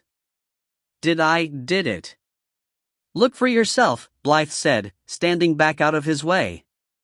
The gray iron was marred by a swath of black stone wide and high enough to ride a horse through. Already, Winter's dwarves set to work at shattering through the stone. Tyrus stared up at the wall of iron. They would be entering Blackhall. He had done it. Your arms, Captain. Tyrus saw that from his elbows on down, he was solid granite, black and unpolished. But with the painful tingle of blood re-entering a sleeping limb, his own blood drove off the magic. Slowly stone turned back to flesh. Blythe was at his side now, giving the dwarves room to swing their hammers. You were stone all the way to your shoulders, even your neck. We were afraid we'd lose you, Styx added. Tyrus remembered his slowing heart, his lack of will to fight the torpor of true stone. He knew how close he had been to losing himself. But instead, he mumbled, "It's nothing." Behind him, the clang of steel exploded into a crash of rock. He swung around. The window of stone and the wall of iron had been shattered. Working quickly, the dwarves cleared the debris as the last stubborn chunks of granite shattered from the iron frame under skilled hammer blows. Winters sounded the horn, signaling his lieutenants to be ready to march. Tyrus and his men remounted their steeds. Tyrus kicked his horse forward. If there was a trap laid beyond, let him face it with his magic. He ducked slightly to pass through the hole in the gate. He held his breath, not knowing what to expect, sword in one hand, the other on his reins. He was not prepared for what he saw. He straightened as he passed through the gate. The others followed, gasping as they clopped slowly into the main hall of the Dark Lord's lair. Blythe voiced his own sentiments. It's beautiful. His first mate's description hardly encompassed the wonders before them.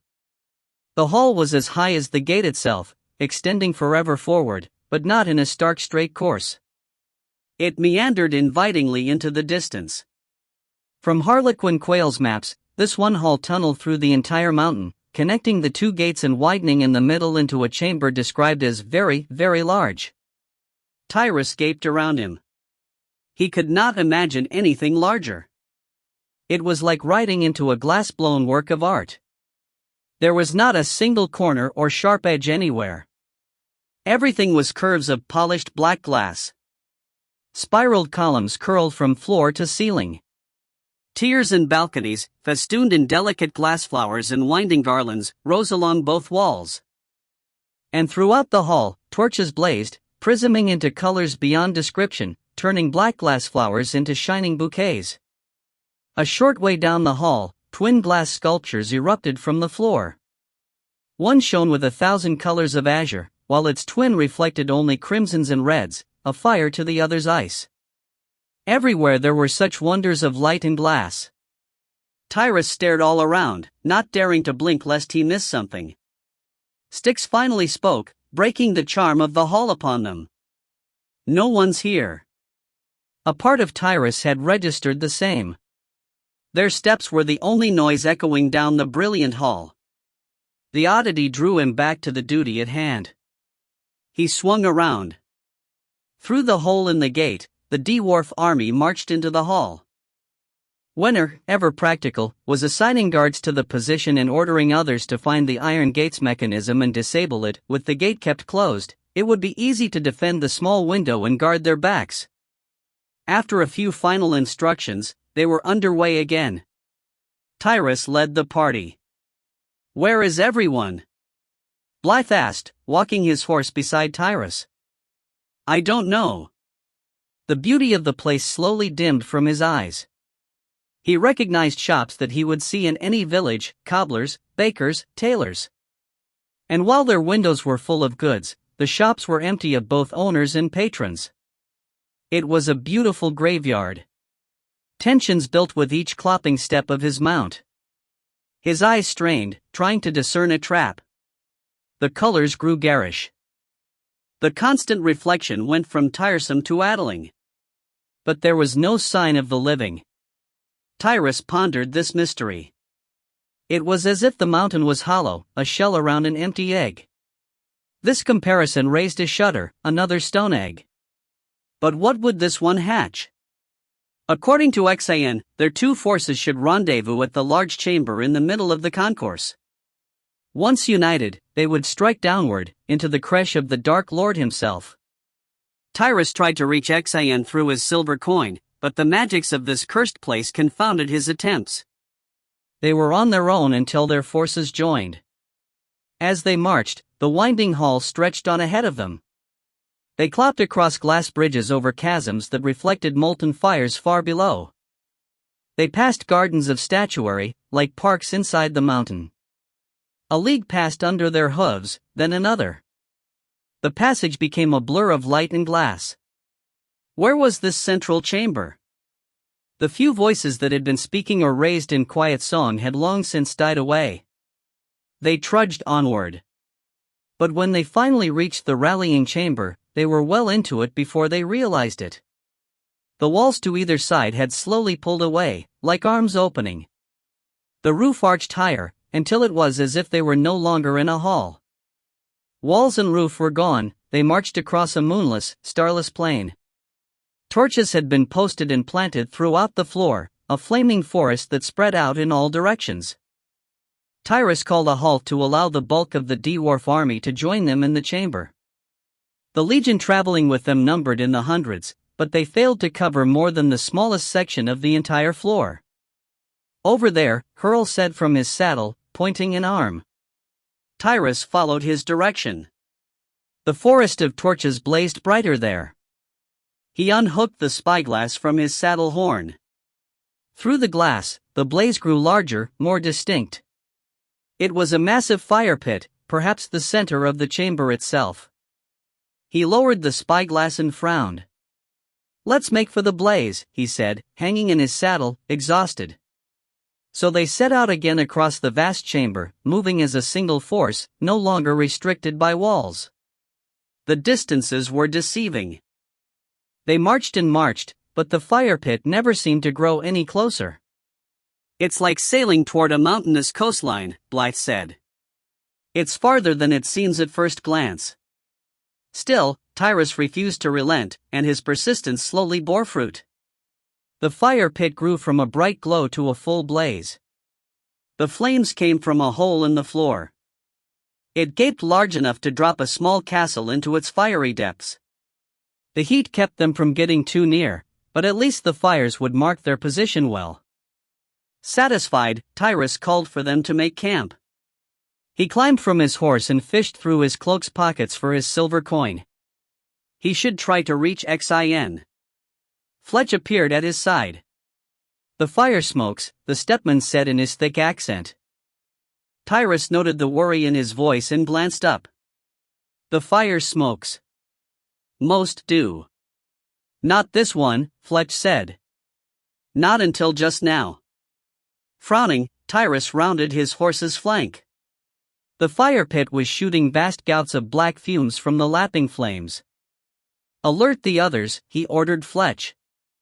As the alarm was raised, Tyrus stared up at the smoke chugging from the fire. There was no hole above the pit, no way for the smoke to escape the mountain. The cloud of fumes grew thicker, a storm cloud building above them all. Rumbles of unease sounded around him. Slowly the cloud unfurled wide, smoky wings and snaked out a long, vaporous neck. Rumbles grew to shouts. Tyrus remained silent, staring. Though the shape was vague, more shadow than substance, he knew what was taking shape before him. He had heard the story from Xin already. The name formed on his lips as crimson eyes, full of fury and malice, opened in the cloud. Ragnar K.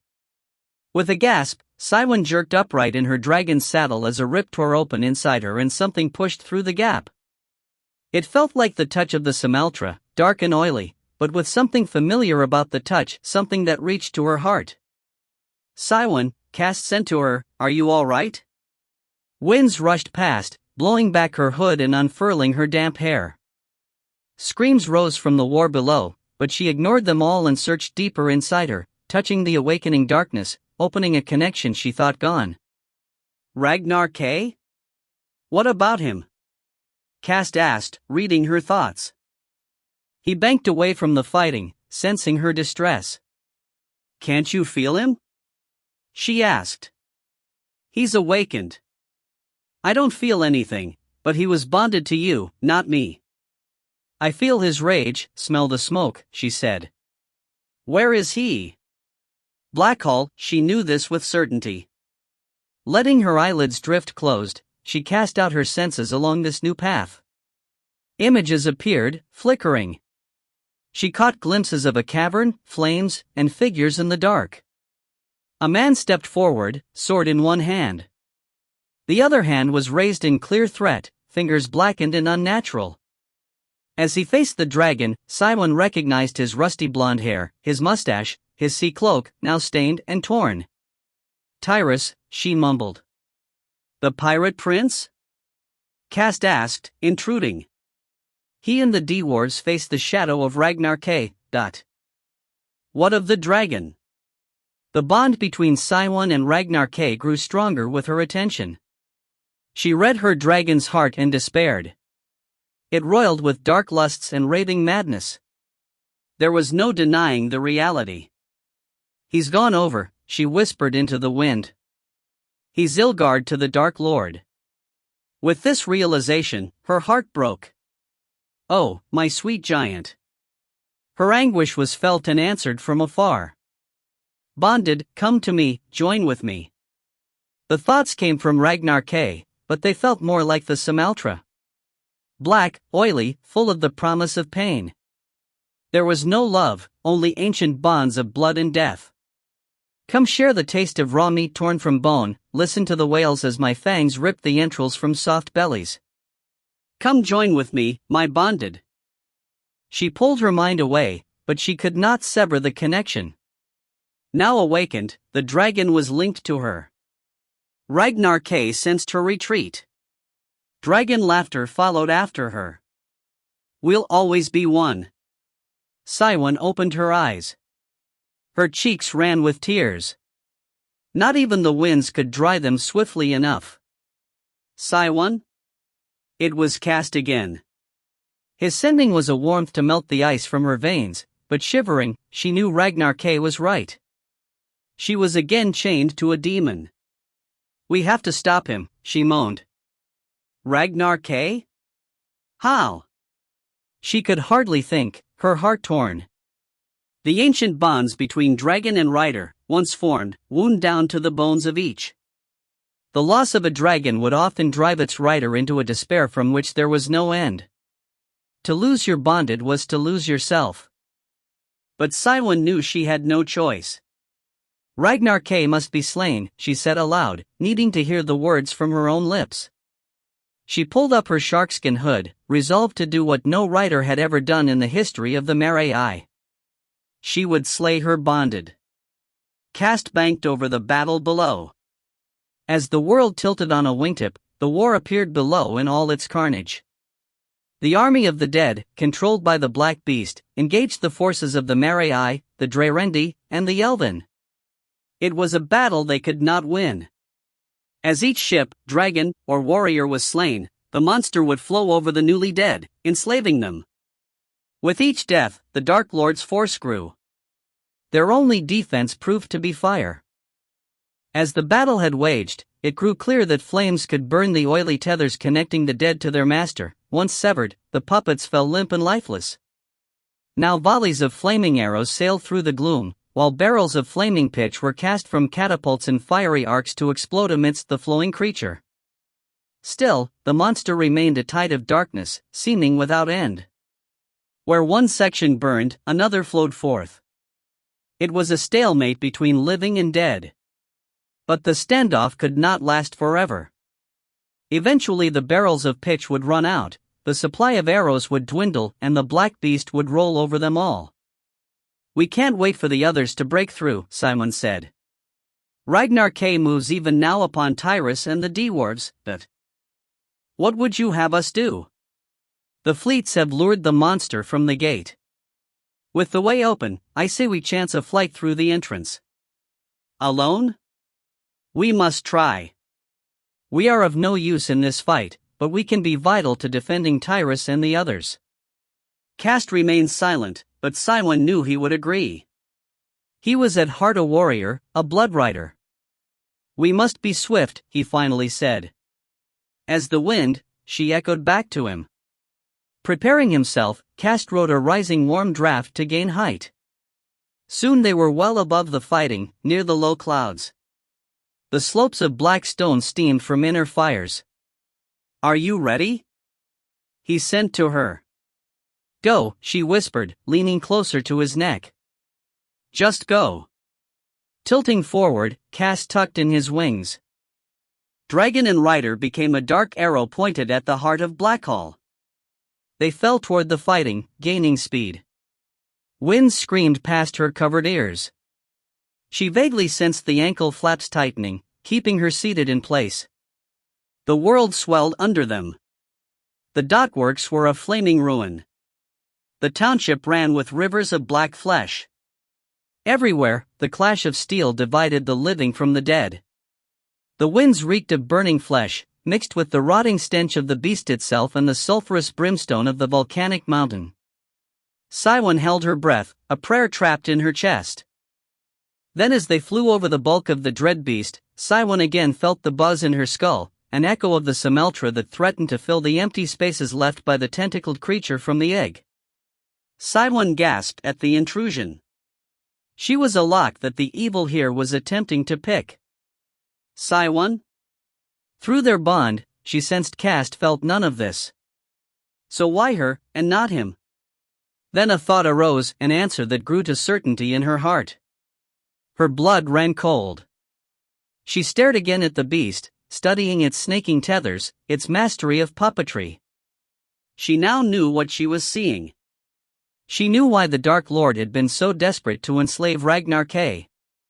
"No," she moaned as they plummeted toward the monstrosity here. "Cywin?" Cast's flight began to bobble, to lose focus.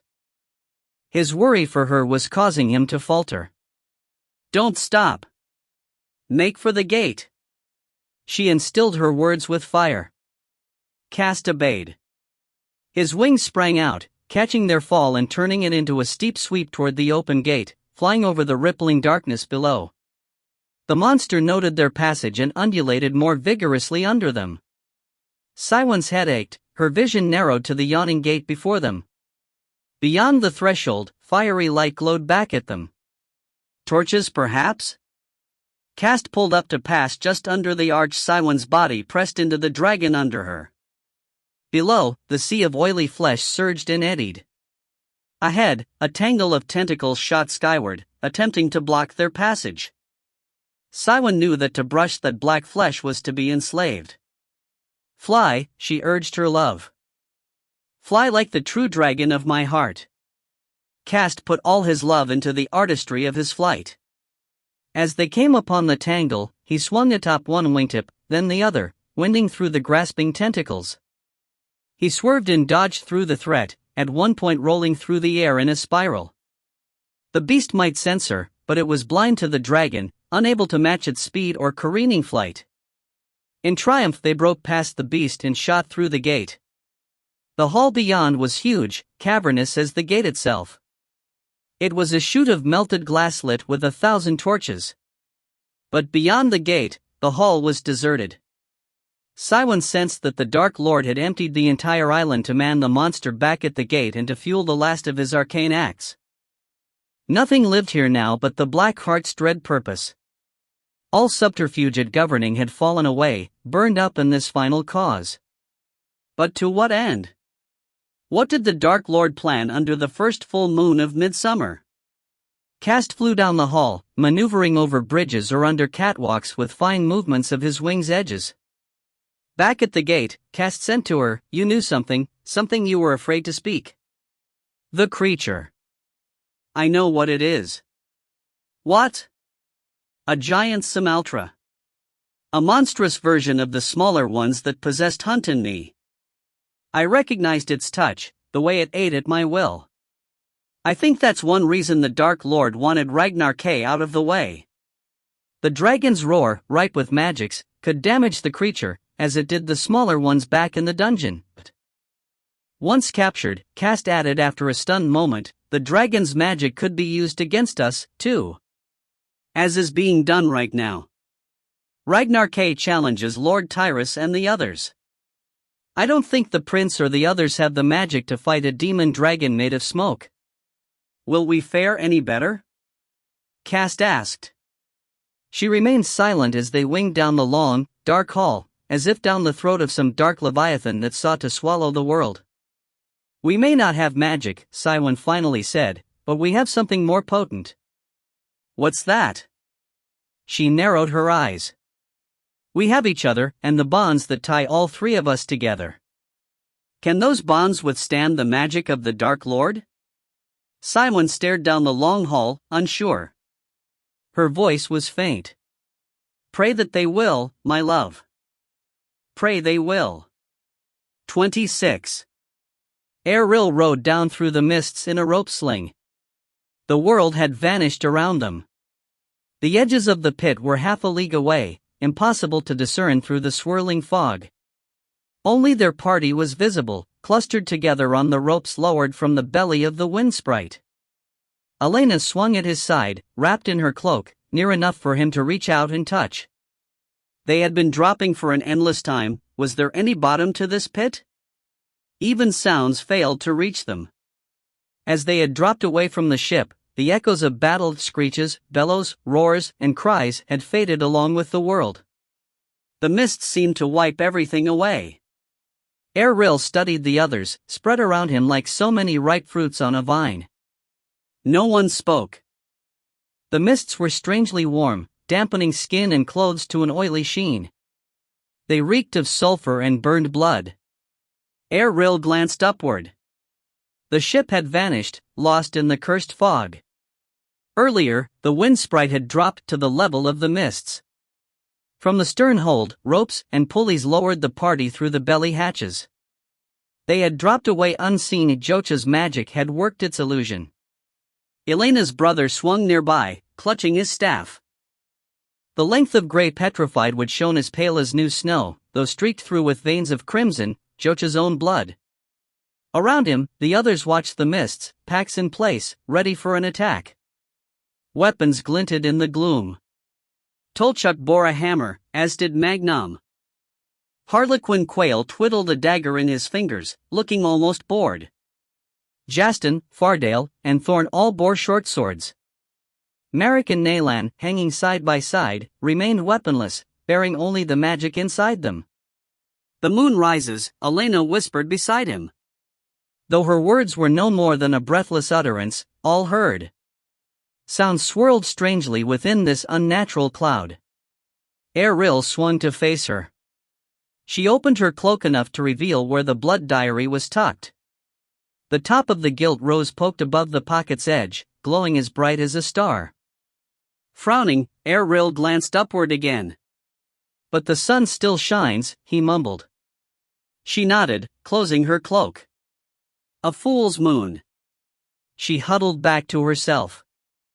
I dare not open the book until there is solid footing, but... He nodded. The magic of Cho's release could alert whatever lurkers hid in the mists below. It was best to wait to consult the spirit of the book until they were safer. Hanging on ropes, they felt exposed, regardless of the thick mists that hid them. Jastin spoke from the side, sheathing his sword. Cassa returns. Off to the left, a small winged shape appeared, spiraling up from below. She flapped and glided up to Jastin, settling into the swamper's arms. She was clearly exhausted, her tiny face pale, her wings trembling. Cassa? Jastin whispered, drawing a damp strand from the child's face. My connection is thread thin, the child said in a voice far older than her small frame. I don't know how much longer I can maintain this hold. What have you seen?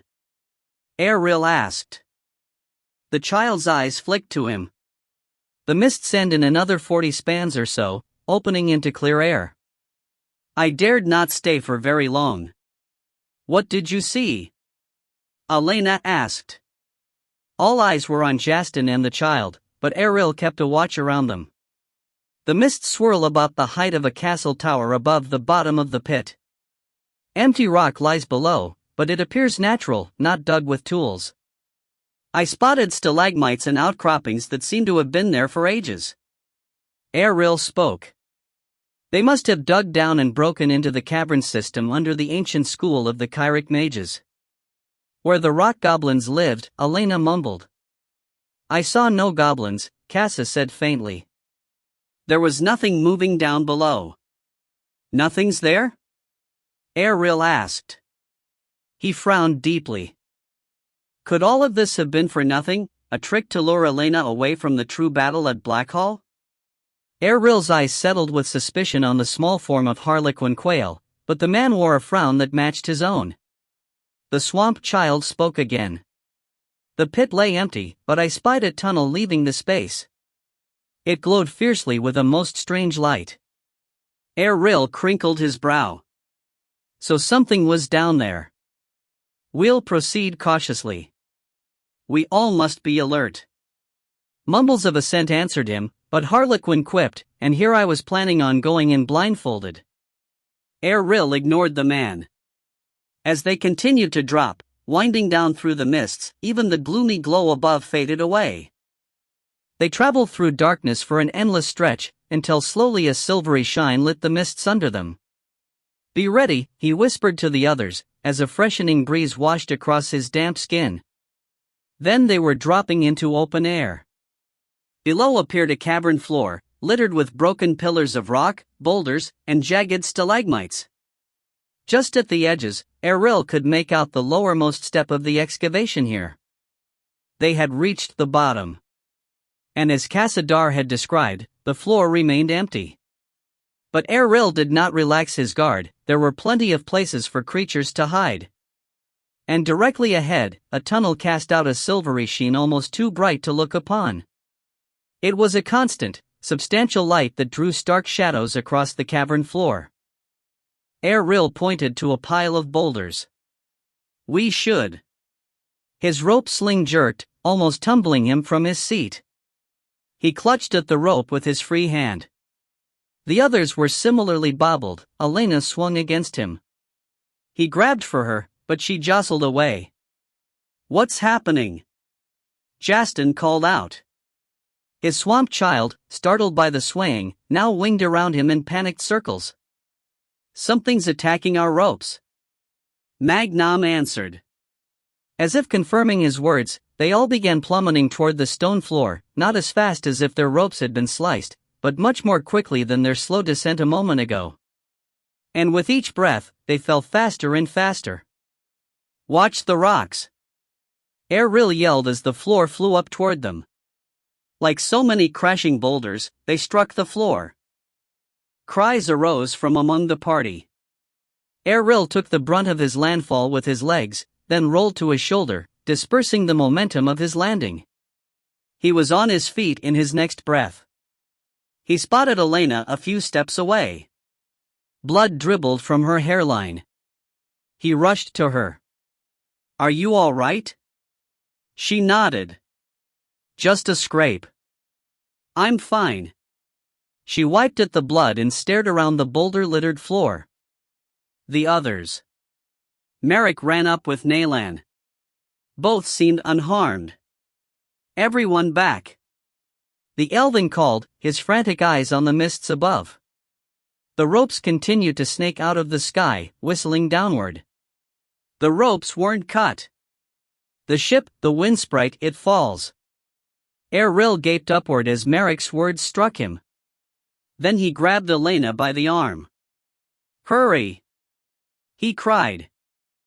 Make for the walls. They all fled through the forest of stony pillars and jumbled rocks. From above came the ominous sound of splintering wood and the snap of sails in a gale. It grew to fill the pit. And still they ran. Thorn and Fardale had slipped into half-wolf form, bounding away. Erril saw Joach helping Justin, the swamper limped on one leg, his face gone greenish. Past them, Tolchuk loped with Magnum at his side. A crash echoed, sounding directly overhead. Seek cover! Erril shouted. He whirled Elena behind a boulder, sliding to his knees, pulling her under him. He covered his head just as he caught a glimpse of the broken bulk of the ship crashing out of the mists, sails ripped and flapping like the arms of a plummeting man. He ducked as the explosion of wood on stone blasted across the pit. Timber and debris shattered out, striking the walls with splintered impacts. Just past their boulder, a huge wooden pulley wheel bounced and rolled by. It smashed against the wall, shattering to tinder. As the echoes of the crash died away, Errol jerked to his feet, peering past the boulder. In the center of the pit, the blasted ruins of the proud windship lay half hidden in a plume of silt and rock dust. Small fires already licked greedily at the broken timbers, ignited from shattered barrels of oil. The iron keel was a twisted arm protruding from the broken field. The others rose from hiding places, faces pale with shock. They slowly gathered, picking their way across the debris, shaken and bruised. Merrick looked especially stricken. "If any of us survive this," Errol mumbled, stepping to his side, "we'll bury the crew with honors." "If there be any bodies here," Tolchuk said. The Ojiri stepped forward, dragging the upper torso of a monster, one wing still attached to a shoulder. The beast's bald head, peaked ears, and fanged muzzle were well known to all. "Scoutum," Elena said. Joch blanched, Jastin still leaning on his shoulder. "My illusion must have failed."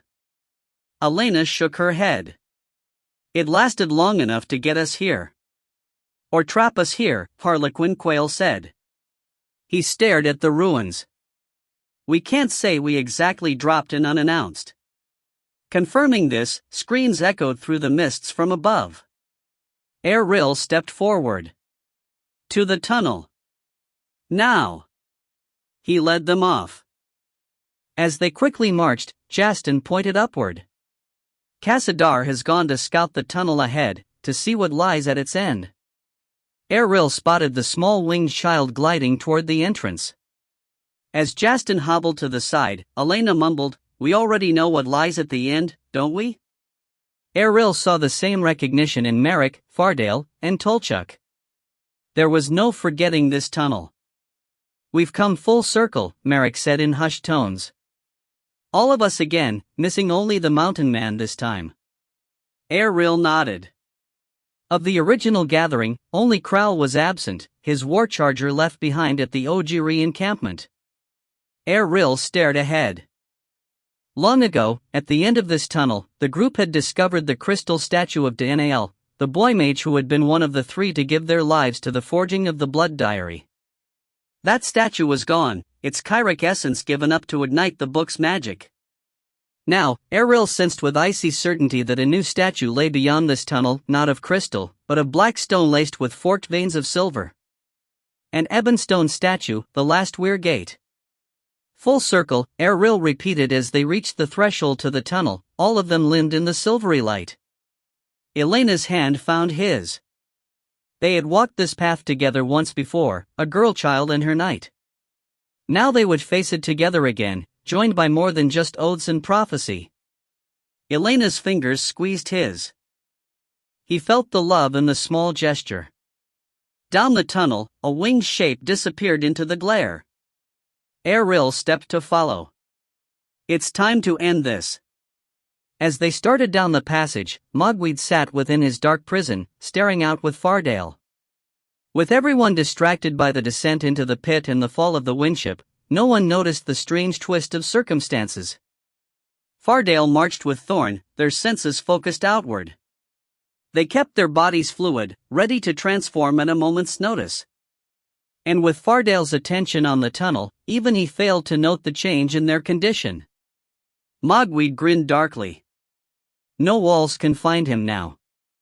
He could control the body the pair wore. To confirm this, he carefully shifted Fardale's foot to trip on a loose piece of shale. His brother, ever agile, kept his balance and continued on, none the wiser. "I am free," Mogweed realized, barely containing his glee. On this strange day, when the full moon and the sun shared the same sky, the walls between the two brothers had fallen. It was neither true night, nor true day. Both sun and moon ruled the skies, as the two brothers did this one form. But only one brother was aware of the change. And as Mogwai had learned long ago, there was much power in secrets. He settled into his cell. He would wait until the time was right, and watch for a moment when one last betrayal could win his true freedom. "I will be free of you yet, brother." Cassadar lay in her bed in Castle Drac, a shadow of her former self. Maintaining the connection to her creation far to the north had taxed her body and spirit. Her skin sagged, her color had paled, and even her breathing was a ragged rasp. But worst of all, she felt her ties to her own lands fraying. Her well of elemental powers was running dry. Day and night, children came to her chamber, feeding her, bringing water and wine. But there was no balm for the ebb of her spiritual energy. She was spread too thin, stretched across half the world. She closed her eyes and drifted between the boggy damp of her castle tower and the steamy warmth of the shrouded pit. She knew she risked her life in this endeavor, but the entire world was in peril. She would not simply wait for the end here in her isolated castle. She had spent centuries hiding in her swamps, pretending she had a full life with all the creatures of her lands. It was only after finding Jastin that she had remembered the world beyond her bogs and marshes. And once awakened, she knew she could hide no longer. The Dark Lord had enslaved her people and consigned her to this lonely tower. If this was the final battle with the fiend, then risk or not, she would act with all her will and substance. In her castle chamber, she lay as weak as a babe atop her blankets. But far to the north, she felt the wind in her wings, the flow of currents through her hair, the strength of young muscle and the certainty of firm bone. She glided down a tunnel shimmering with silver light. She knew this light. It bathed her, and for the first time since entering the misty pit, her connection to her swamp child grew stronger rather than weaker. The glow was the shine of pure elemental energy, untainted. The swamp child flew through the light like a fish through a bright stream. Through her connection to the child, this energy flowed back to Cassadar. She sighed in her chamber as the well inside her slowly filled.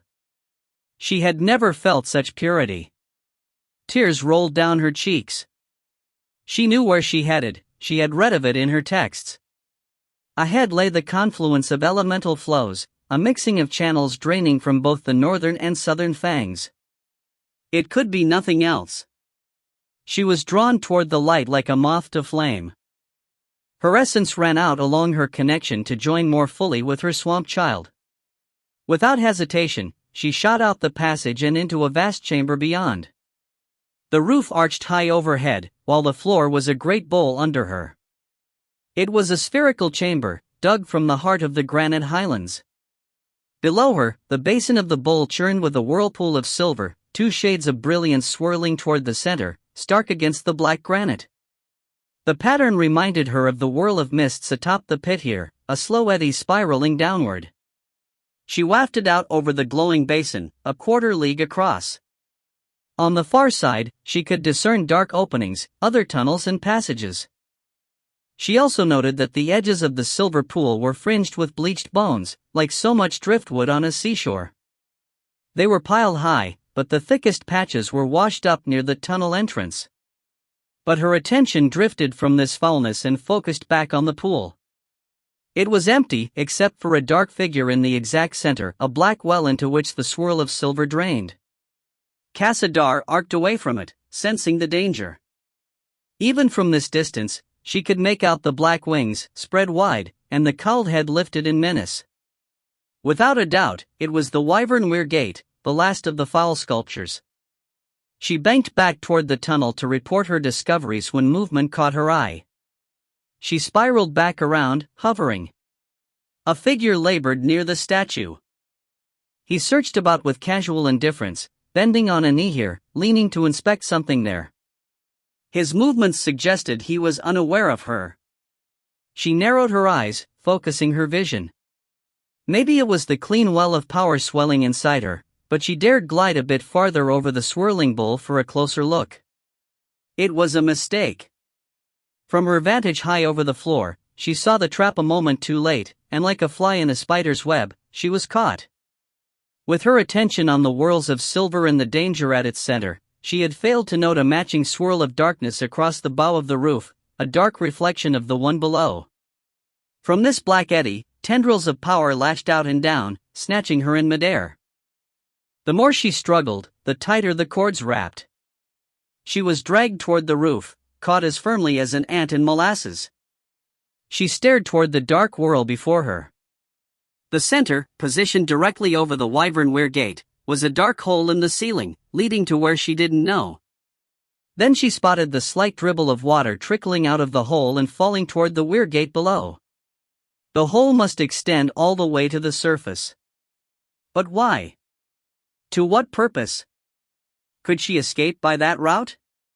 She looked down as she swirled higher in an ever-tightening circle. The figure by the statue had stopped its inspection and stared up at her.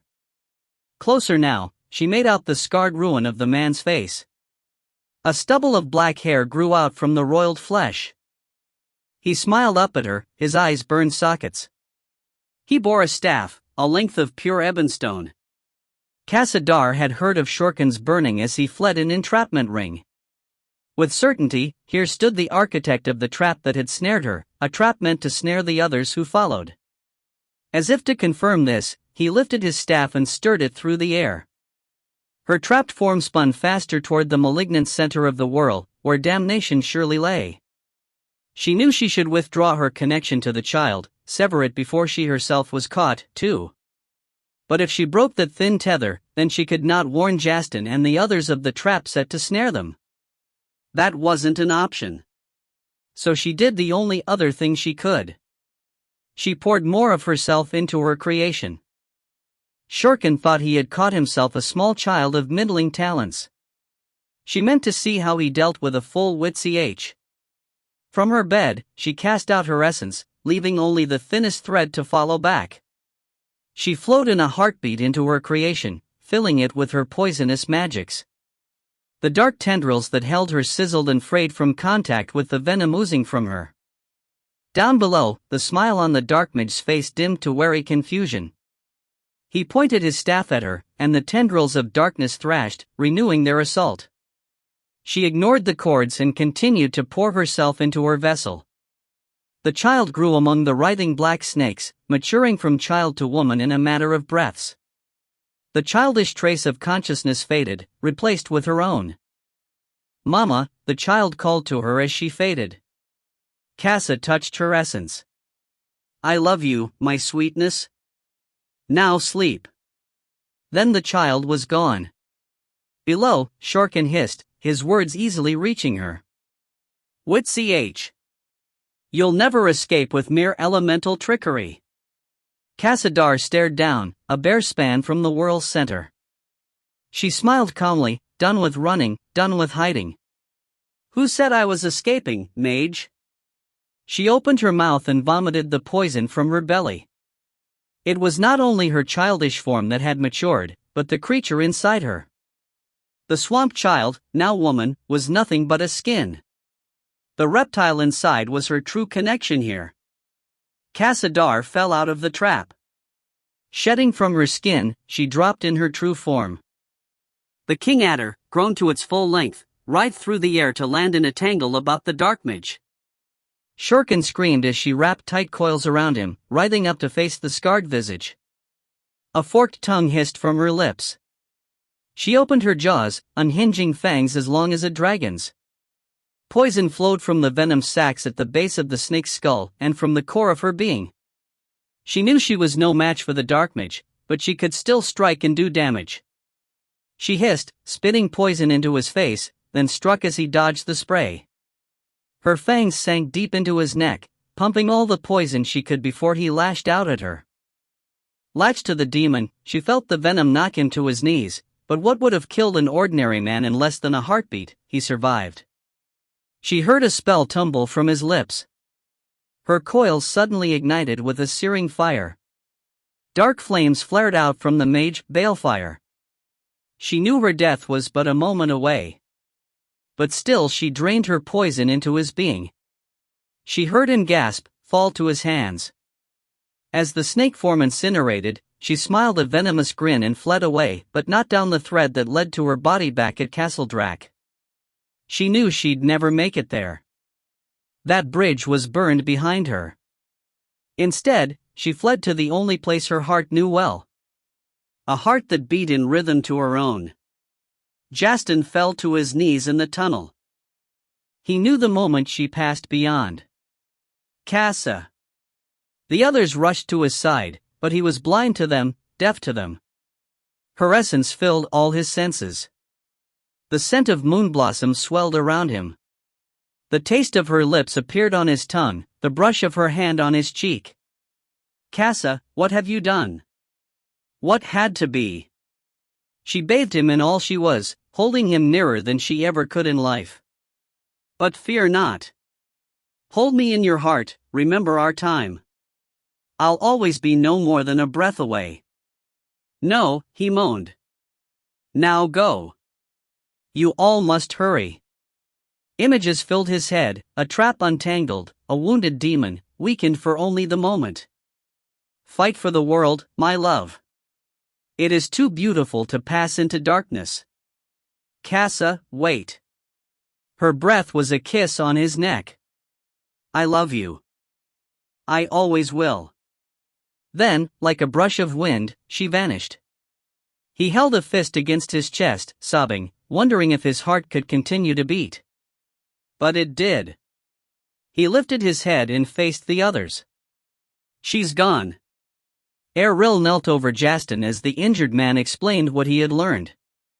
If Casadar has indeed wounded Shorkin, then we must hurry. He said. Now may be our only chance. We cannot let her sacrifice be in vain. Harlequin spoke from near the back of the group. I'd say we have no choice. He faced the other way down the tunnel. From the direction of the pit, screams still echoed to them, but now the scrabble of claws on rocks sounded, too. If the Skeltum legions were headed down the tunnel, the only way was forward. Hurry! Errol ordered. Nalan and Merrick moved to Justin's side. You go ahead. Let us slow the monsters. Just the three of you? Elena asked. The two elementals shone in the silvery light, faces bright. Nalan glanced to Merrick, who wore a sly smile. We'll be enough. Now go. See to the wyvern and its protector. Errol nodded and started down the hall. Tolchuk, take the lead with Magnum and Harlequin, but don't leave the tunnel until we're all together. Tolchuk grunted his assent and headed out at a faster clip. Errol turned to Elena. The blood diary, maybe we should keep it closed until we've destroyed the wyvern gate. He read the understanding in her face. Jo had been growing wilder lately, especially when near her lost brother. If the wyvern gate lay ahead, then so did she. From Elena's narrowed gaze, she clearly remembered what had happened when the group had confronted the Manticore gate. Jo had possessed Elena, taking her over and almost killing her in the process. Errol could not risk a repeat of that event. Until this last gate was broken and she was free, he did not trust the spirit of the book. It put its own needs and desires above all else, even Elena's safety. And in the battle to come, he had enough to contend with. Elena patted her cloak. I'll only open it once the last gate is broken. As she spoke, her other hand closed over the rose hilt of her blood sword. She had enough magic at her command already. Errol glanced behind them. The shapeshifters flanked Joch. Elena's brother clutched his staff, its length already white with the touch of his bare fingers. Errol frowned. Brother and sister, both bore blood weapons. He prayed they were strong enough to control such talismans. Joch met his gaze unflinching, but the smallest blush of shame colored his cheeks. The two had shared few words since the second demise of Gresham, the trust between them wounded. A hiss drew his attention back around. Tolchuk waved them forward, the others had reached the tunnel exit. Magnum and Harlequin crouched by some rubble, haloed by the silver light. Errol hurried to join them. Beyond the exit, an impossibly vast chamber opened. The floor was a wide basin of silver, while across the roof flowed a similar whirl, this one black as ink, a shadow of the one below. The Wyvern Gate, Tolchuk said, pointing a thick arm toward the center of the silver pool. Though a distance away, the black shape of the ebonstone bird could not be mistaken. At the statue's feet, a figure cloaked in black lay face down on the floor, stark against the silver. Shorkin. Erril stood and started into the chamber.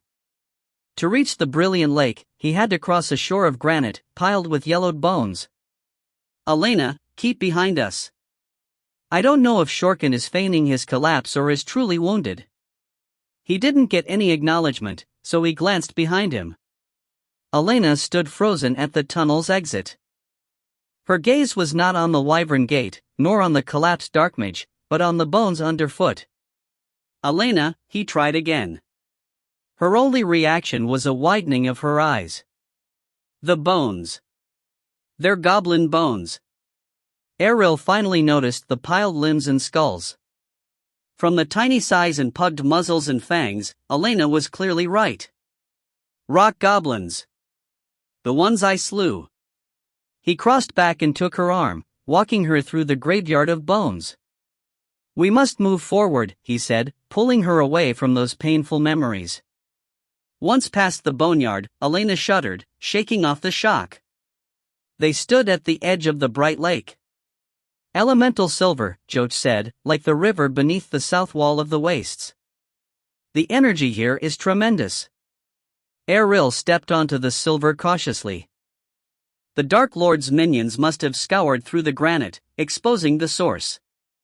Here is where they mean to tap into the heart of the world and corrupt it. Unless we can stop them, Elena said with returning vigor. Erril nodded.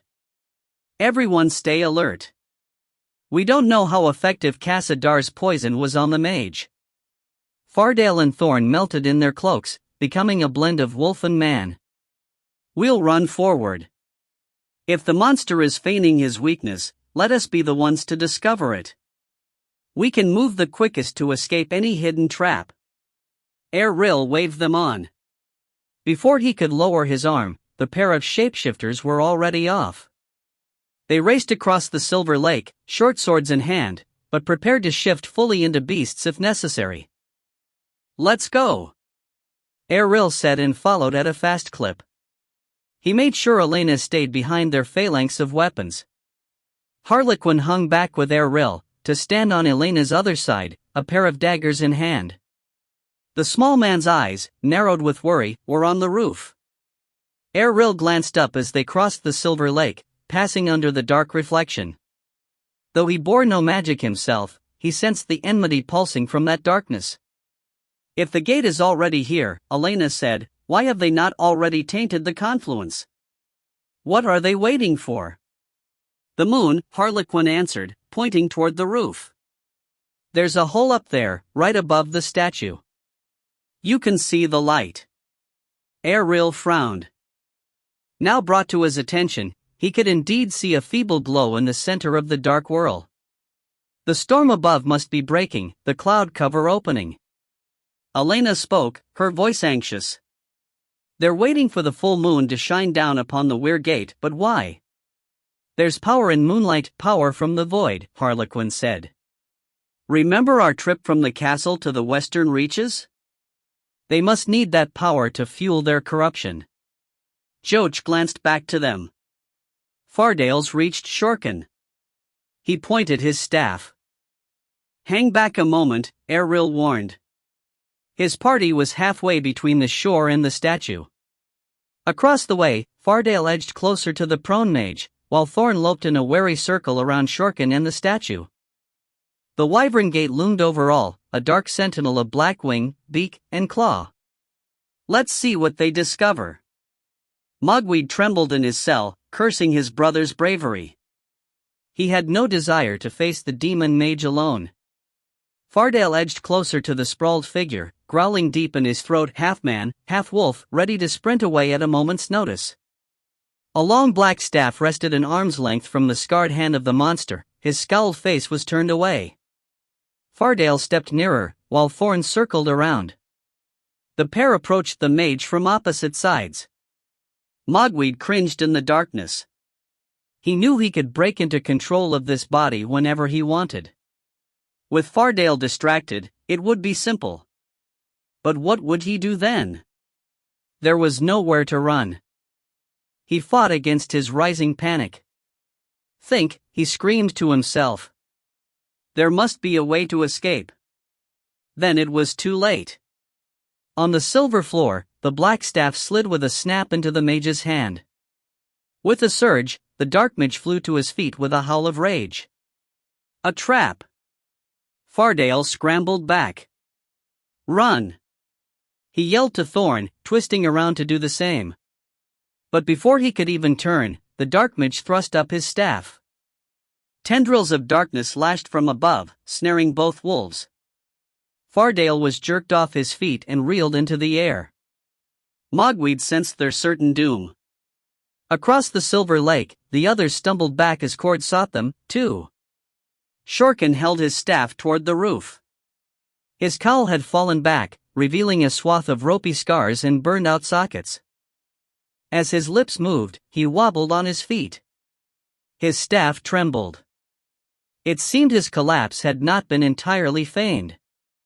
As the dark mage fought for control, the snaking cords of darkness spasmed. Flowing like warmed oil, Fardale melted from cloak and pack, out of their grip. Thorn! He sent to his mate. Do as I do. Mogweed held his breath as Fardale streamed to the floor and formed a wolf, like wax poured into a mold. The body they wore screamed in protest, sorely used. There were limits to their transforming abilities, their flesh could only ply so much before needing to rest. Beyond Shorkin's shoulder, Thorn clearly struggled. She had escaped the snare of darkness but had to fight her gelled body into a snowy wolf. She was clearly exhausted, too. Shorkin turned to her, his staff lowering. No! Fardale cried, leaping forward. He struck the mage and knocked him to a knee, then rolled up, ready to defend his mate. The fur on Fardale's shoulder sizzled from contact with the malignant demon. The burn seared into Mogweed. He cried out in his silent prison. Fardale crouched before the dark mage, hackles raised, teeth bared. Thorn! Run to the others. The attack had given his mate time to finish her shift. She stood, a snowy wolf on a frozen silver lake. Then in a flash of fur, she was gone, flying away. Hurry, Fardale! She cast back at him. Mogweed willed the same, but his brother refused to risk his mate again. He stood his ground, allowing her time to escape. The mage regained his feet, staff swinging. Fardale! Run! Mogweed screamed internally. He reached for control of the body. If his brother wouldn't flee, he would. As he sprang from his cell, a searing blast of dark fire shot over his shoulder from behind. Fardale ducked as the spray of black flames struck the mage square in the chest and threw him against the ebonstone statue. Shorkin spun his staff and broke the lance of dark fire. Joach stood 100 steps away, his staff pointed at the mage.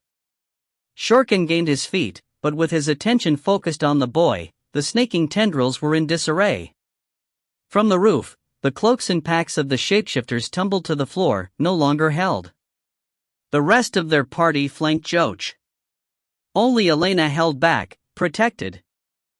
Thorn reached the others, spinning on her haunches to rejoin the attack. You'll never win, Shorkin. Eril called to him. We've more than enough magic to withstand you. Shorkin laughed. That will be seen, brother. But either way, you are too late. The moon is risen. Your time here is at an end. He stamped his staff on the silver floor. All around the edges of the lake, bones jittered and clattered. It is time to pay in blood for your own misdeeds. Shorkin called out, lifting his staff high. To face your own transgressions. From the piles, impossible constructions of bone formed. They clambered up as if they had merely been asleep, sprawled and sunning themselves on the shore. Now they arose and scuttled onto the lake, some small and quick, like crabs. Others towered twice the size of an ojiri, all thick-boned, bearing clubs topped by skulls.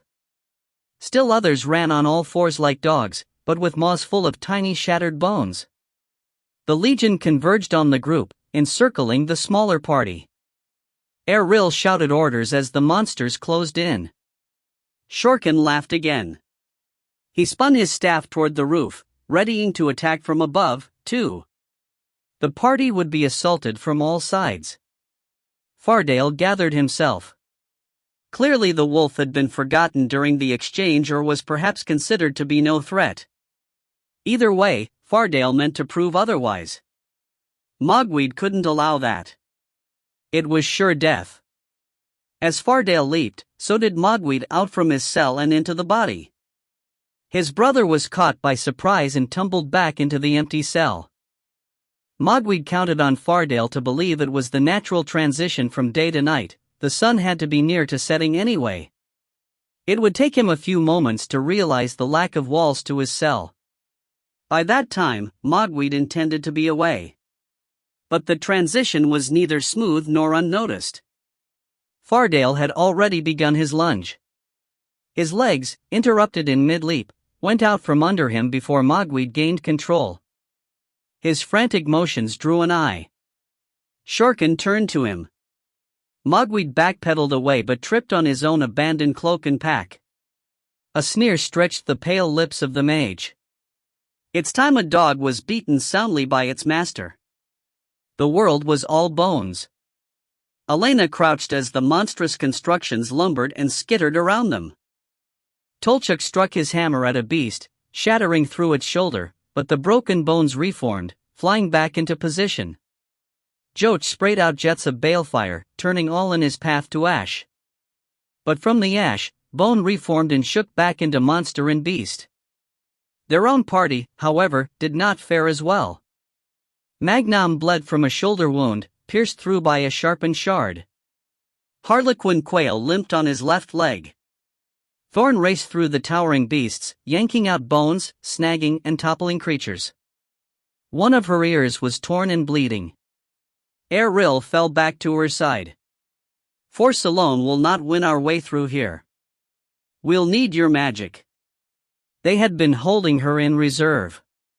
Now she straightened, palms bloody with cold fire and witsy fire. She had seen the result of Joch's balefire, so she kept her right fist closed and opened her left. With a skill born from winters of bloodshed, she cast out twines of cold fire, careful of her companions. Everyone down! Erril yelled to the others. They obeyed, dropping to hands and knees, even bellies. Elena sent out a wash of cold fire over them, all around her, freezing the bones of the creatures to the marrow. The damp air iced around them, frosting all. The lumbering monsters slowed and stopped their attack. Well done, Elena, Erril said. Harlequin Quail lifted his head, staring around him. Yes, very good. We've built our own prison of ice and bone. Elena saw that they were indeed encased in a pen of bone. We can shatter a path to the gate, Erril said and motioned Tolchuk up with his hammer. Elena kept her flow of magic trickling to the bone army. She did not want them awakening. But linked to the monstrosities, she sensed a presence, thoughts that fed back through her connection into her heart. Frowning, she focused her attention inward. Words formed in her head, whispers in an ancient tongue, but understood by her heart, Lightbringer, stealer of spirits. She knew who spoke. Mother above, not again. The whispers continued to feed into her. A handful of voices grew to hundreds, the spirits of the rock goblins, those slain at her hand. Drawn to her magic, they had burned to death in her light. Their spirits were still here. They had never passed beyond. All alone, she had thought her crime upon these simple folk to be over and done, a tragedy of the past. She gaped at this army. It had never ended. They were trapped and tormented, and now foully used by the dark mage, their spirits twisted back to their own bones. Shorkin's earlier words echoed in her heart. It is time to pay in blood for your own misdeeds, face your own transgressions. The crash of a hammer sounded on her left. Inside her, it was answered by a howl of pain. Not one voice, but many. Even the squeals of young ones, bleeding cries for help. "They feel it," she moaned, falling to her knees. Erril heard her, saw her fall. Another hammer blow set up more cries. They filled the hollow ache in her own heart. Erril clutched her. "What's wrong, Dot?" "We're killing them all over again." She stared up into his face. "Stop, Tolchuk. It has to stop." "Why?" "Do it!" She cried fiercely, tears springing to her eyes. "If you love me, stop him now." Erril stared for a breath longer, his face worried, but he leaped away. Elena cut off her magic, hugging her arms around her, rocking. "No more," she muttered. Around them, the bone prison remained, but frozen limbs began to creak and pop, fighting through her fading magic. "What do you want us to do?" Erril asked as the bone army began to reawaken. Elena shook her head. "I don't know." Shorkin stepped nearer to Mogweed. "You shall be the first among your companions to suffer, but..." Mogweed tried to scramble away, but his feet remained tangled in his cloak, his pack under one knee. He struggled to pull his tired flesh from wolf back to man, but it resisted. He fought harder. His only hope lay in freeing his tongue. He had to tell the demon that they served the same master, but his tired flesh was sluggish to obey. The staff lowered toward him. He sensed Fardale urging him. "Fight!" His brother seemed to yell. But Mogweed was no warrior. His mind spun, settling instead on another way of convincing the mage. With his limbs half shifted, he grabbed his pack and ripped it open. His crude hand pawed into its contents, digging deep to the small ebonstone egg given to him by the Dark Lord. It was meant for Gresham, now twice dead. Surely the egg contained some dark magic, a tool to have helped the mage escape their captivity. Mogweed lifted his prize, struggling to speak. Shorkin's scarred features widened with shock. Mogweed fought his dull flesh. He gurgled out words. "For you!" He rolled the egg toward the mage. Surely this would prove his loyalty. The response was not what he expected. Shorkin howled, backing away, the length of his black staff ignited into black flames. "No!" But the prior attacks had weakened the demon. Now it was his turn to stumble. The egg reached the mage's toes. As it bumped against Shorkin, the egg hashed with a boom, exploding as if thunder itself had been trapped inside the stone shell. The silver lake shattered like thin ice under the dark mage's feet. Cracks skittered from his heels. The ground shook. Mogweed cowered back as realization dawned. The egg had not been meant as a boon, but as a doom. Trails of smoke shot up from the egg, wrapping over the demon. Where they touched, flesh and clothes turned to dark crystal. The mage continued a stumbling retreat, but his legs were already hardened. He fell with a crash, and still the smoke pursued him. The fire in his ebonstone staff died as his scarred fingers turned to dark crystal. A scream rose from the demon, ending in a tinkling cry. Then after another breath, even this ended. Mogweed pushed to his feet, still half man, half wolf. Sprawled before him on the silver lake was a statue made of dark crystal. Though he couldn't read Fardale's thoughts, he sensed the confusion, the shock, and also the silent question. "What have you done, brother?" Mogweed shook his head. He had no answer. He stared up at the looming rear gate and slowly backed away. Inside he sensed his brother's quiet suspicions. "Were you betraying us or saving us?" Erril lifted his sword as the bone army creaked from its frozen prison, lumbering toward them again. The others backed to his side. Despite Elena's protests, he meant to fight. He would not let her fall. A huge bone beast clambered from among its icy brethren. It towered twice Erril's height and bore a sickle of broken bone in each clawed hand. It stalked forward. Elena reached for Eril's cloak. "They're not demonic, just victims of the dark mage." He ignored her. He knew that Shorkin must have set this trap, knowing it would undermine Elena when she most needed to be strong. But he would not let Shorkin win. Eril had borne guilt that stretched centuries. For Elena, he would bear even more. Eril stepped forward to meet the giant. "No," Elena moaned.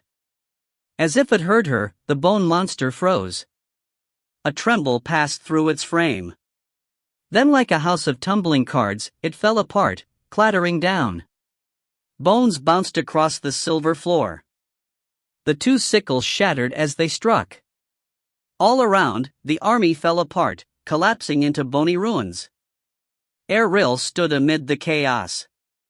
"What happened?" Tolchuk asked. Elena rose to her feet. "The spell that bound them. It's gone." Eril looked beyond the boneyard. What new trick was this? He searched out his brother. Under the gaze of the wyvern gate, he saw Fardale collapse to his knees. Before him lay the dark mage, unmoving on the silver lake. "Something's happened," Magnam said. Narrowing his eyes, Eril waved them forward. They pushed and kicked through the piled bones, then Eril led the way across the lake, sword in hand. Elena followed, her eyes still haunted. As they neared the weir gate, the fate of his brother became clear. The dark mage's body had turned to pure crystal, black as sin and hard as ice. Eril felt his own body growing numb, but he forced his limbs forward. He stared down at the face of an enemy, the face of a brother he had once loved. He read the lines of torture in the ravaged countenance. Eril suspected the agony wasn't all the pain of this crystallization. In those lines, he read the anguish of his brother's true heart. "Shorkin," he whispered. "He's gone to crystal," Elena said. "Like Dnal. Can he thaw?" Magnam asked ominously, fingering his hammer. "Like the bone monsters?" "Never," Eril said harshly, shuddering at this thought. "Never again." He glanced to the dwarf. "Give me your weapon." Magnam hesitated, then did as he asked. Eril hefted the hammer to his shoulder and frowned down at the crystal form of his brother. He remembered all the horrors done in his brother's name. "If you're like Dnal," he said coldly, "a spirit composed of crystal, then you can hear me. I can't deny that part of you was once my brother. But a part does not make a whole. Where Dnal was brightness and light, you are darkness and corruption. And long ago, I promised to see your corruption gone from this world." Before his sorrow weakened him further, he swung the sledge down with both arms. The crystal shattered into a million pieces, bouncing and skittering in all directions. "And I keep my promises." Afterward, Eril dropped the hammer and turned away. Tears rose to his eyes. He wiped them away roughly. Why should he shed a tear for the demon here? Elena answered him, as if reading his heart. "Though he was evil, he was still the last of your brother in this world. You are right to mourn." Eril shook his head, clearing his throat. He allowed his Standish iron to harden him. "I'll mourn my brother once this is over." He swung around to the shapeshifter. "Tell me how this happened." Mogweed stared up at the plainsman. How he wanted to run, to flee his disgrace, but he could not. Those storm gray eyes bore down on him, pinning him in place. But he was too shocked to answer, to construct a clever lie. "Tell them," Fardale seemed to howl inside him. Tolchuk stepped to his other side, clapping him on the shoulder. "Fardale, how did you save us?" Mogweed startled with this question, his eyes wide. "Fardale?" He bit back a laugh. Of course, they all still thought him his brother. This realization shook him out of his shock. Fardale. I didn't do anything." Lies again flowed freely from his warming tongue. "It must have been the Silver Lake." It cracked under the mage, and he transformed. Mogwai kept his eyes averted from Thorn. She would know the lie. Inside, he felt his brother's outrage. Mogwai didn't know how long his subterfuge would last, hopefully long enough for him to escape before they all learned the truth of his betrayal. Harlequin Quail pointed toward the roof. Whether luck or fate, time runs short. The moon rises already to reach the hole. Mogwai craned his neck.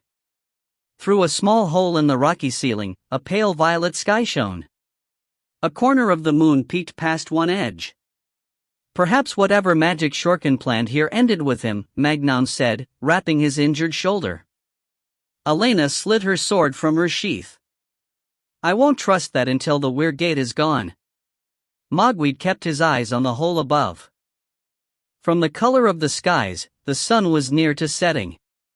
Once it was gone, Fardale would be trapped until the morning.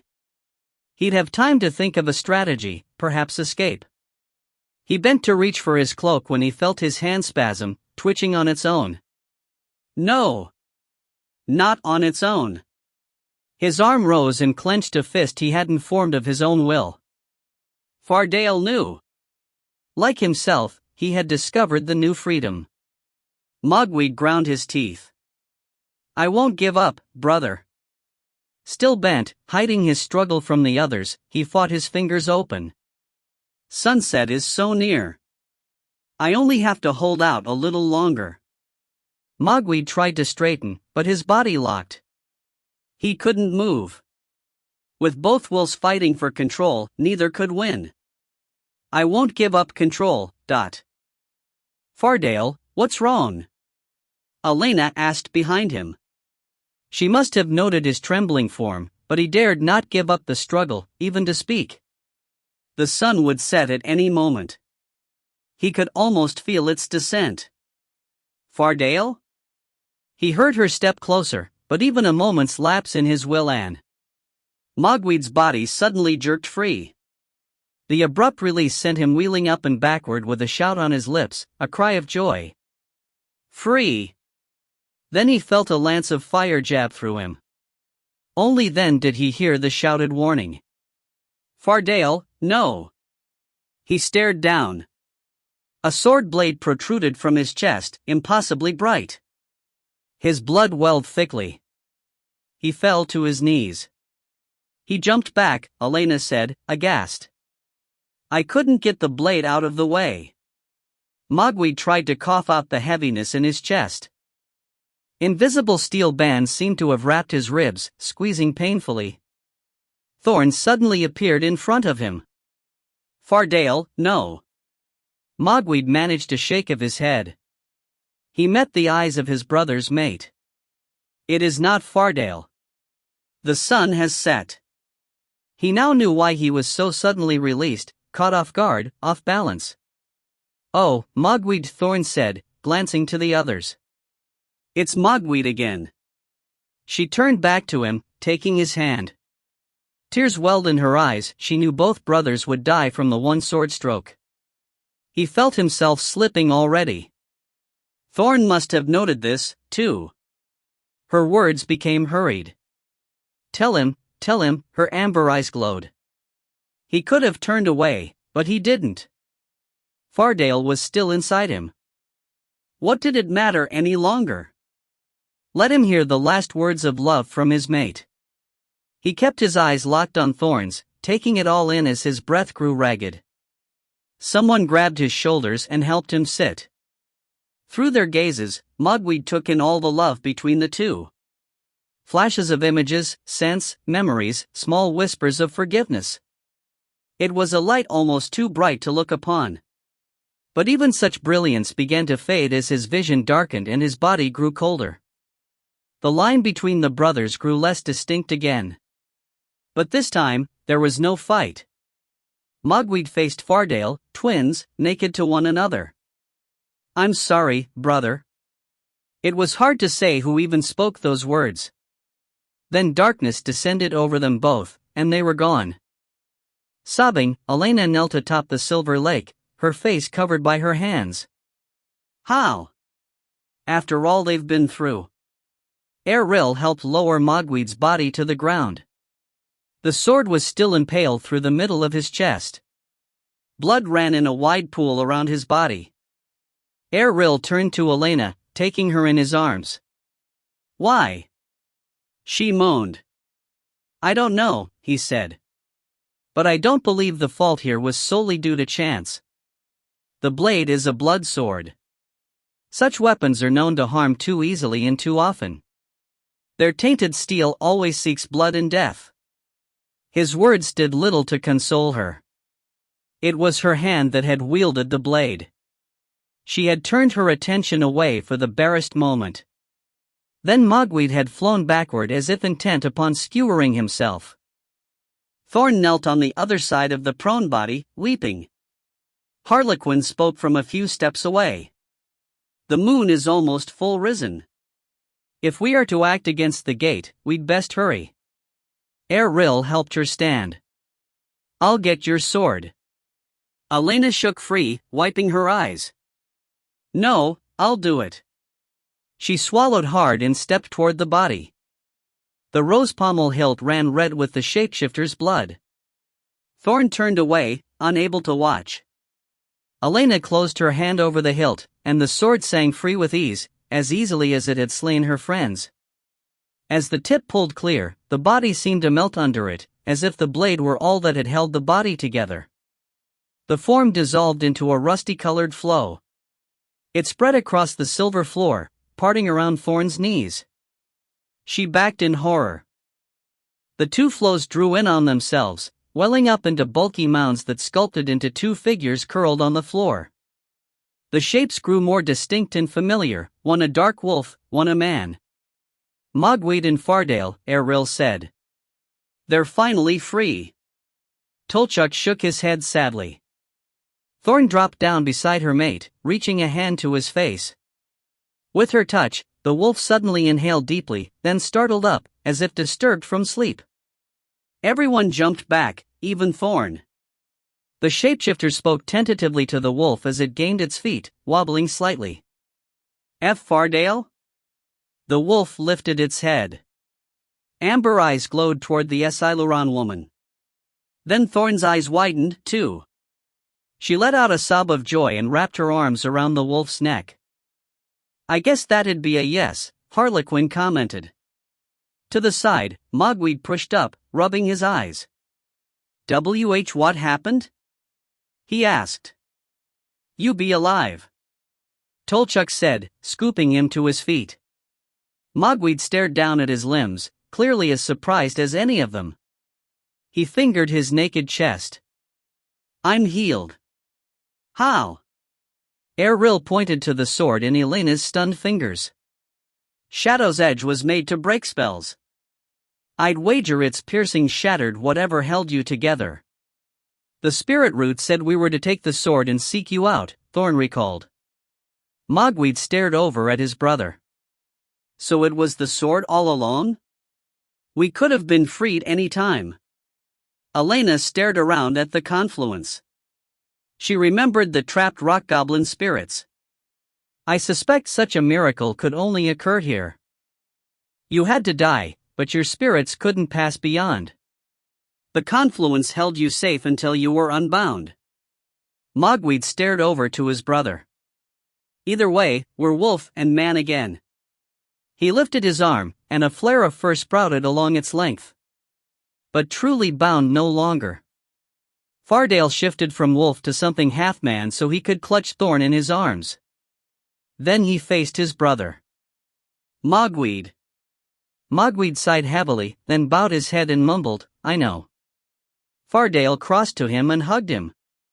"You've freed us." Elena noted the shocked look on the other's face. Fardale straightened, still resting a hand on Mogweed's shoulder. "Thank you, brother." The shock on Mogweed's face persisted. Elena smiled. She suspected the small man had received little praise in his life, always living in the shadow of his brother. The moon, Harlequin reminded them. Elena turned to face the Wyvern Gate. The black bird sat hunched on its ebonstone claws, ruby eyes staring from its cowl of feathers, its wings outspread as if ready to leap. It was their last obstacle. Ariel placed a hand on her shoulder. If the sword could break the twins, let's hope it can break the gate. Elena nodded. If they succeeded, she would be free, and the Dark Lord would be stripped of his well of dark magic. She allowed herself a moment of hope, a strange sensation after the winters of despair. Let's do it, she said. Even if she lost the blade, she wouldn't shed any tears. She remembered the ease with which the blade had slipped into Mogweed's back. After this night, she was done with the blood sword. Together, they approached the statue cautiously, but it remained stone. Elena slid one hand, then the other, down the length of the sword's razored edge. Blood flowed freely. She glanced back to the others, then, setting her lips, she turned. Above the statue, almost all of the moon's fullness filled the hole. They had not a moment more to spare. Stepping closer, she gripped the hilt with both bloodied hands. Immediately she felt the connection to the steel, the surge of confidence, the keen understanding of magic. When you're ready, Ariel said. She smiled and drove the blade into the sculpted chest of the bird. Her arms were ready for the blade to clang on stone or shatter against it, but the blade sank into the ebonstone as if it were mere smoke. But the effect was immediate. The stone bird awoke with a scream, its neck arching up as its wings snapped wide. Elena, Ariel warned. She drove the sword all the way to its hilt. Connected to the sword, she felt the weir beyond the gate, that immensity of madness. But she held tight. Through her bond, she felt the sword's elemental substance bleed into the weir, its magic sucked into the bottomless well. Shadow's edge was gone, but Elena continued to hold its hilt pressed to the breast of the stone bird. This sword was not only steel, it was also her own blood, a flow rich in magic, but not elemental magic. The weir did not want her energy.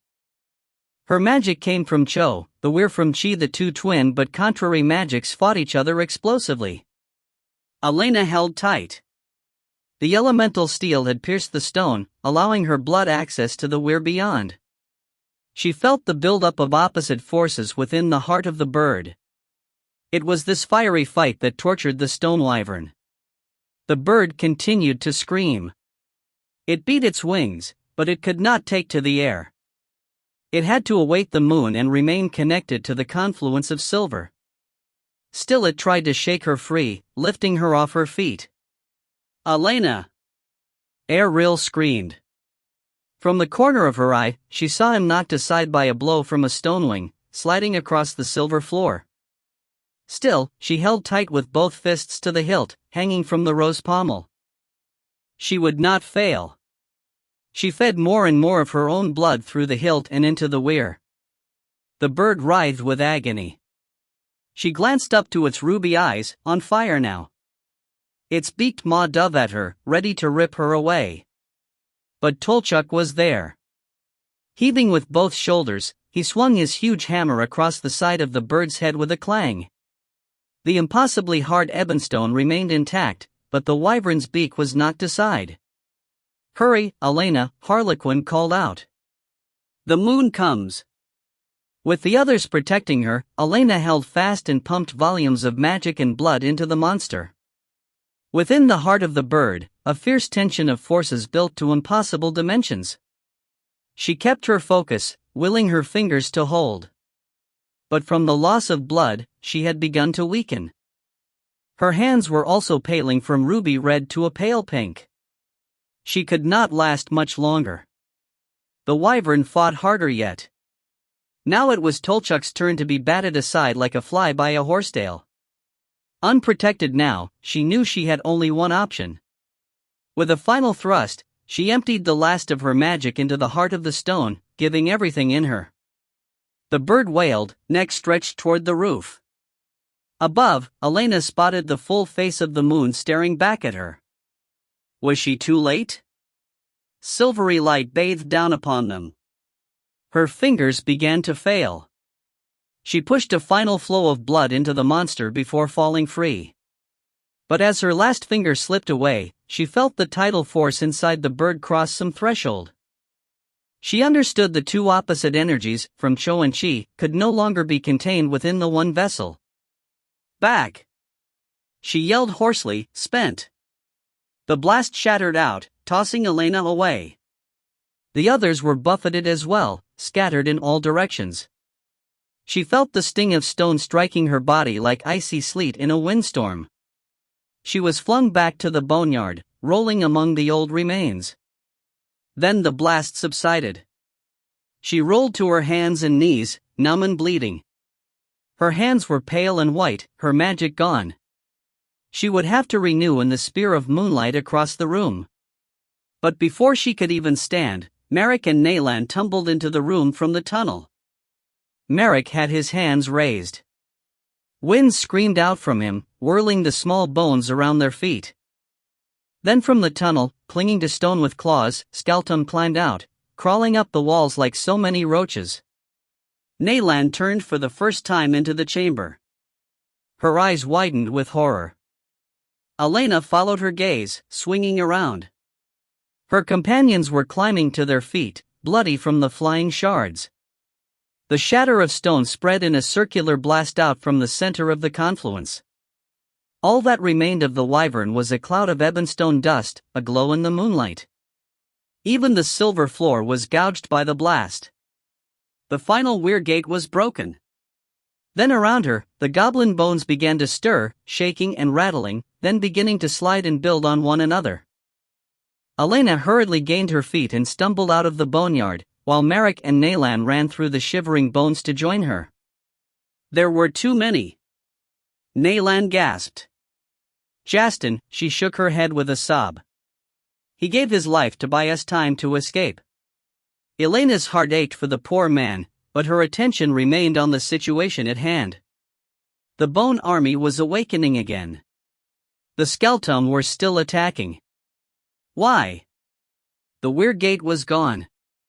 Errol ran to her side, bleeding from a deep gash on his forehead. We must get away. There are tunnels on the far side. At least there we'd be better sheltered. Behind them, the Skelton began to scream. The plume of dust ahead obscured the view, but she remembered the tunnel openings on the far side. I must renew, she said, pointing to the pool of moonlight in the room's center. But as she stepped forward, something shifted within the fading cloud of rock dust.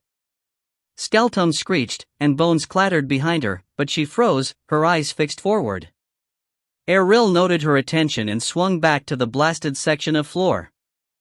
Bathed in moonlight, something stirred within the dust, a figure rising from the debris.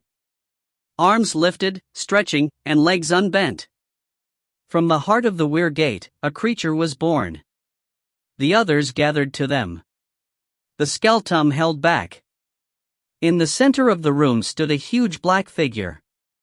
Bathed in bright moonlight, the form was clearly made of ebonstone. But its eyes were fiery pits. Elena recognized what type of creature this was. She had been chased through the swamplands by a blackguard, a spirit armored in melted ebonstone. But this one wore familiar features, a dark mirror of Tolchuk. No one spoke. All knew who stood before them, Lightchuck, the Oathbreaker, the Black Beast of Golgotha. His words shook the room. I am born anew. 27. Tyrus rallied his men, fighting to be heard over the roar of the dragon, the screams of the dying, and the crackle of the flames from the fire pit. A bellow drew the prince's attention back to the arch of the dark volcanic room. The dragon swooped higher after its last attack, one of their hill horses in its maw. With a toss of its neck, Ragnar K flung the bleeding corpse into a phalanx of dwarf archers. They had been trying to wound the dragon with their arrows, but the bolts passed harmlessly through its shape. How did one kill a dragon made of smoke? He had already tried his petrifying magic to no avail. All he earned was a gash across his back as he rolled from a claw. It made no sense. Though the dragon was mere smoke, its talons and fangs bore enough substance to rip and tear. Tyrus rounded his own mount among his men. Fletch rode double with Hurl, the stepman had come close to joining his mount in the dragon's teeth. Only a last-minute roll from the saddle had saved him. "What now?" Blythe asked. "There it goes again," Styx mumbled from Tyrus' other side. He pointed one of his clubs. Overhead, the smoke dragon wafted high into the dark chamber, disappearing into the gloom overhead. It was its usual ruse, using the shadows to hide itself, then springing out of darkness to maim and kill. "Watch for its eyes," Winter bellowed from a short distance away. That was the only warning of an attack. Against the darkness, the dragon's eyes glowed with crimson fire. It was the last sight many of the dwarves saw before meeting a bloody death. So far the men on horses fared better, able to escape Ragnar K if they were quick enough. "Our only recourse is retreat," Blythe continued. "We can't win here." Tyrus remained silent. Winning wasn't the game, they needed to harry the Dark Lord and his forces. Their blood was spent to buy time. "Lead Styx and the others back to the Black Road." "And the dwarves?" Winter shouted. "Keep your backs to the fire. Use its light. I think he intends to stay." "And you?" Curl asked from behind Fletch. Tyrus rested his sword across his knees. "It's suicide to stay, Captain," Blythe pressed. He sighed. "We all die sometime." His first mate frowned at him. "Spoken like a true pirate, sir. But even a pirate knows when the odds be against him, and when to tack to calmer waters." Tyrus glanced to his friend. He opened his mouth to object when Blythe's eyes widened. Reflected in his mate's panicked eyes, crimson fire glowed at him. Tyrus leaped from his saddle at the same time as Blythe. "Down!" he screamed. He hit the stone floor and dodged underneath his own horse. Beyond its hooves, he spotted Styx's legs. Then suddenly the giant's boots vanished upward, leaving behind a bellow of outrage. Rolling from under the horse, Tyrus crouched with his sword. He spotted Styx struggling in the air, his shoulder clutched in one of the dragon's claws. Ragnar K roared with glee, winging high into the air. The dragon circled with its prey. Styx had one of his clubs and batted at his captor, but the length of ironwood merely passed through smoke. The dragon could not be harmed. Across the floor, archers knelt ready with arrows notched, but none dared shoot with the man in danger. Ragnar K carried his struggling prize over the fire pit, still bellowing. Then the claws released the giant. He was dropped toward the flames, arms wheeling, a scream on his lips. Tyrus could only stare in horror. Then the twang of a bowstring sounded from near his ear. He glanced quickly and spotted Fletch fitting another arrow. He turned back. As usual with Fletch, a second arrow wasn't necessary. The first had shot Styx through the eye, killing him instantly. The giant was limp when his form struck the searing flames. Tyrus clenched a fist, his fingers going black. "Mount up," he ordered his men. "I want you all away. Now!" Blythe climbed into his saddle, but he simply sat his horse. "We're pirates, Captain. Since when were we any good at obeying orders?" Hurl reached out and pulled Fletch into the saddle. "Truly, sir. We'd be craven pirates if we obeyed all our captain's orders." But Tyrus looked them over. "As you said, it's sure death to stay." Blythe shrugged. "Life's only too short if you haven't lived." Shaking his head, Tyrus grabbed the pommel of his own saddle and hauled himself up. "And we have lived," he mumbled. "Aye, Captain." "Then let's hunt us some dragon." Samhain clung to Cast, not just with her fingers but with all her being. She kept her focus on the man she loved as they flew down the glassy corridor. If her concentration wavered, sensations and lusts from Ragnar K grew stronger. She had experienced the dragon's first few kills. The taste of blood had filled her mouth, savage delight had raced through her veins, and the screams of the dying had echoed through her. These thoughts and sensations still threatened to unhinge her, but Cast's presence was an anchor amid the tumult. "Hang on," he urged her now. "We have only a short way to go." She closed her eyes, sinking into the simpler, cleaner senses of the dragon she rode. The whisper of wind, the pull of wing, the gentle ache of muscles, the steady thud of a giant heart. She sheltered there. But like thunder over a horizon, cries and screams still reached her from the other dragon. She wanted to wrap her arms around her head, to clamp the horrors away, but she needed her grip to keep her seat atop Cast as he flashed under spans, around columns, and over gardens of statuary. As she crouched in her seat, the screams grew louder. Only after a few moments did she realize it wasn't the phantom sense from Ragnar K, but something she was hearing with her own ears. "We're nearing the central chamber," Cast said. Cywin took a deep breath. "You know what to do?" she asked. "I'll be ready." "But what about you?" She heard the concern and took a deep, shuddering breath. Her part was no easier than Cast's. She straightened in her seat and opened herself to Ragnar K. "Bonded," she sent to him, "I've come to join you." The connection between dragon and rider flared with her focus. "My bonded." Ragnar K answered her. The raw sensations of the other dragon swamped over her. Her fingers clenched. She bit back a gasp of horror. If she hadn't once been possessed by the Sameltra, the purely vile thoughts might have overwhelmed her. But she had met such darkness before. She would not let it rule her again. "Come join in the flow of blood." Cywin spotted the end of the tunnel. They were almost to the chamber. She wormed through the madness and spoke to Ragnar K. "I am already with you."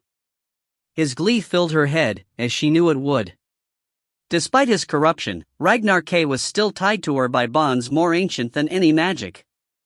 He could not refuse to join with her. Cast flew them into the huge room. A forest of torches spiked the floor, spreading across the vast cavern. From their height, she could spot a pattern to the torches' positions, a swirl that centered on a giant fire pit in what must be the room's center. "There," she whispered to Cast. "Aim for the central fire. That's where I last saw Tyrus." "And the prince still lives?" "Yes." Ragnar K seems fixed on him. He must smell the magic on the man. "Then we must hurry." Cast swept high over the field of torches. "Where is Ragnar K?" Cywin frowned, unsure. She knew he was in here, but his presence seemed to fill the cavern. It was hard to say where he was precisely, and in the gloom, the smoke of his body was impossible to discern. As she searched, she spotted the remains of the dwarf army near the pit. Men on horseback wheeled among the dwarves, Tyrus and the others. She did not need to point them out to Cast, he had keener eyes than hers. "Watch for Ragnar K." Then it was as if a cloud passed under them, obscuring their view of the dwarves. Shouts and bellows erupted, and dwarves scattered from under the cloud. "Ragnar K," Cast said. "Go to him," Cywin whispered. A shiver trembled through her. They risked all in this next venture. The connection with Ragnar K flared. A gift, he sent, bloody meat on bone. He was attacking again, showing off his prowess. In that small way, he was the Ragnar K she knew, prideful, boastful. But it had to stop. She didn't know if she could survive the bloodshed when so near Ragnar K. Cast sensed her urgency. He tucked his wings and aimed for the misty cloud. Cywin leaned close to her love. His body was a steaming hearth after the long flight here. They dove together, dropping like a boulder from the distant roof. The smoky cloud grew before them. She sensed a startled reaction from Ragnar K. So focused on his kill, he had failed to realize they were so near. Then they were shooting through the cloud. Cywin felt a scintillation over her skin. "Bonded," she sent. "Join us." They shot out from the smoky pall and into clear air. Dwarves fled from Cast's passage. A handful of arrows even spat at him. But Siwan heard a familiar bellow. "Archers down!" It was Wenner. They flew past the dwarves and near the fire pit. Flames danced high above the edge. The heat drove them to bank aside. Cass tilted on a wing, arcing around. Siwan spotted the misty cloud flowing in their wake. There was nothing a dragon liked better than a chase, and Ilgard or not, Ragnar K was still a dragon. She felt glee surging in his heart. But there was one thing a dragon liked better than a hunt. Bonded. Ragnar K moaned. She read his desire. Once bonded, a dragon was never whole without its rider on its back. "Prove your blood, my bonded," she sent back to him. "Catch us, join with us. Let me ride you again." Ragnar K, unfettered by his dark forging, was a creature enslaved to his lusts. He could not refuse a chase, nor resist joining, so he could be ridden by his bonded. "Here he comes," Cast said. "Be ready," she answered. "Keep close to the floor." She risked a glance behind her. A smoky reflection of a dragon followed them, like a monstrous living shadow with eyes of flame. Her blood iced at the sight. "I'm coming for you," Ragnar K promised. She tore her gaze around, leaning closer to Cast. "Now," she whispered to his scales. "Let it be now." Cast silently acknowledged her, slowing and drifting down. He glided over the tops of the torches, blowing out their flames with the winds of his passage, leaving behind a trail of darkness. Then the darkness caught up with them, sweeping around and into them. The three, Cast, Siwan, and Ragnar K, had been a triumvirate since the beginning of the journey, tangled together by magic, love, and ancient bonds. As the shadow of Ragnar K fell about them, they became so once again. Siwan fought the intimate touch of the twisted creature. Cast fared no better.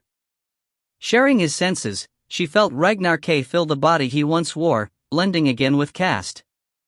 Under assault, Cast swung back toward the fires and the threatened soldiers. Through the tumult of madness, a single thought touched her heart. Now! She dared not hesitate, lest Ragnar K suspect their treachery. Siwan ripped off a glove with her teeth as Cast winged near the pit, wings scooping air, slowing, claws out to land.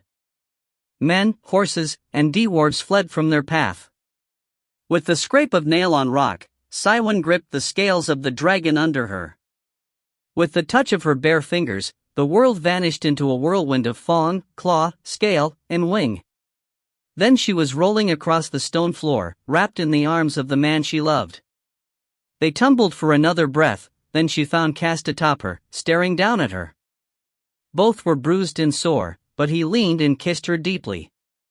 Siwan sank into his heat and lips, relieved. The quiet in her mind after the ravings of Ragnar K was a balm on her heart. "Cast," she whispered between his lips. "I have you back." He responded to her words with passion, holding her tighter.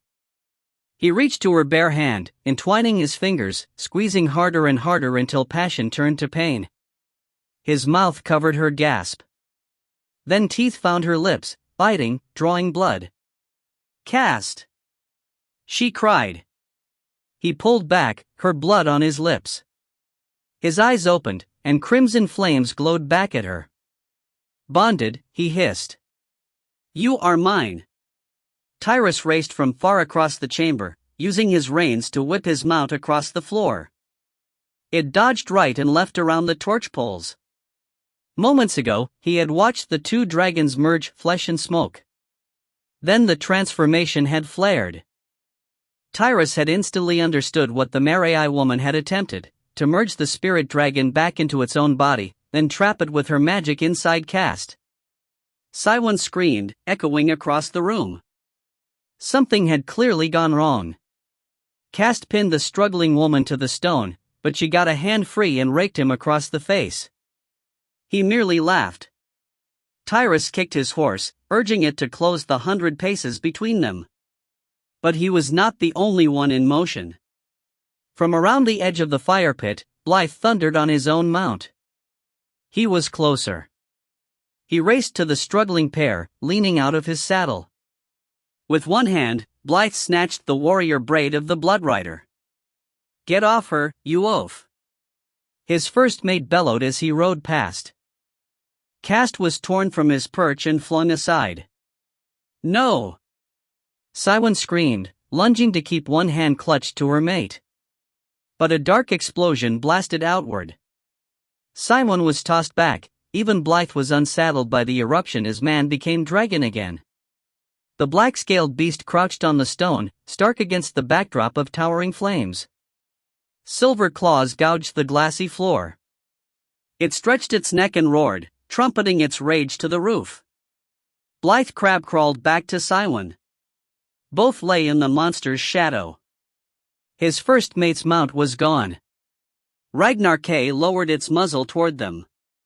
Its eyes matched the flames behind it, bright and hungry. Blythe yanked out his sword, gaining his feet, shoving Cywin behind him, ready to shield her. "Damn fool!" Tyrus cursed. It was the wrong time for his first mate to develop a chivalrous streak. He whipped his horse, but he was still too far away. Then off to the left, a flanking cadre of dwarves appeared, led by Wenner. They dropped to one knee in unison, bows in hand. Arrows flew in a deadly arc, pelting the dragon. Most bounced off the hard scales, but a handful struck deep, tailed feathers quivering. Ragnar K jolted up, wings sweeping out, roaring again with rage. The dwarves held their posts, fresh arrows knocked. Wenner yelled. Again! The barrage flew, but this time, the dragon was ready. A wing struck out, knocking aside the arrows. They fell with a scatter. Ragnar K swung his neck, bringing his muzzle back toward Blythe and Cywin. The dragon roared, revealing long fangs. Blythe braced himself. Tyrus was almost to them, coming up on the dragon's wounded left side. He yelled to draw its attention. "Yah!" A wing snapped, meant to smash him from his saddle. But Tyrus was already gone. He sprang to a crouch in his saddle, then leaped away, flying through the air, over the wide wing, hands outstretched. He willed the last of his magical reserves to his fingers. They went black instantly, fed by his panic. A scream rose from beyond the bulk of the dragon. Then Tyrus landed atop Ragnar K. He drove his fingers under the thick scales to the tender flesh beneath and unleashed his magic. He felt scale harden, trapping his fingers. This proved lucky. Ragnar K bucked as flesh turned to stone. He tried to throw Tyrus off, but the pirate prince was melded to the beast. Flung about, he fed his magic in a fierce rush, emptying his heart. Again he felt the dull disinterest in his own mortality. Senses ebbed. He heard a roar of alarm, and distantly he felt the dragon's fight die away, fading like himself. Granite flowed outward through wings, down a long neck, into clawed feet. Then with a final push, all was stone. Both dragon and rider, trapped for eternity. Tyrus was aware of his heart. Its beat faltered from a solid rhythm to a quivering bag of writhing snakes. He allowed himself to fall toward darkness. It was over. He slipped away from cold stone to something warmer. Then a light grew around him, bathing him, wrapping him. He felt something touch his lips. It took him a moment to realize it was a kiss. He knew who held him now. He had only tasted those lips once, but it was enough. The stone of his heart melted into joy. A name formed on his lips. Mycel. He was not answered. He was still too far off, he sensed. Mycel, I'm coming to you. The warm light resisted him, holding him back. No, my love, you must stay. His heart broke. I have no reason. You were always my light. And I always will be. But now it is not your time. I wish it, he said with as much command as he could muster. A sternness grew. You wish to die like a pirate, but what I ask of you is much harder. There was a long silence. Rather than die like a pirate, you must live like a prince.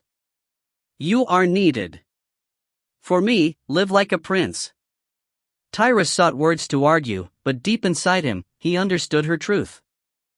He held on to her a moment longer, wrapped in her light, taking some of it into his heart.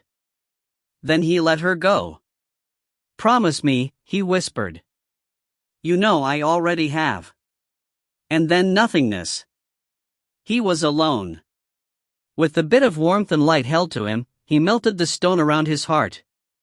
The fist of muscle in his chest beat weakly once, twice, and again, stronger, marking the time until they would be reunited again. Stone melted to flesh. He felt himself slip from atop the granite dragon, but arms were already there, catching him. Vision swirled back, but the world had darkened since last he saw. He looked right and left. Fletch and Hurl held him upright. Beyond them, the flames were gone from the fire pit.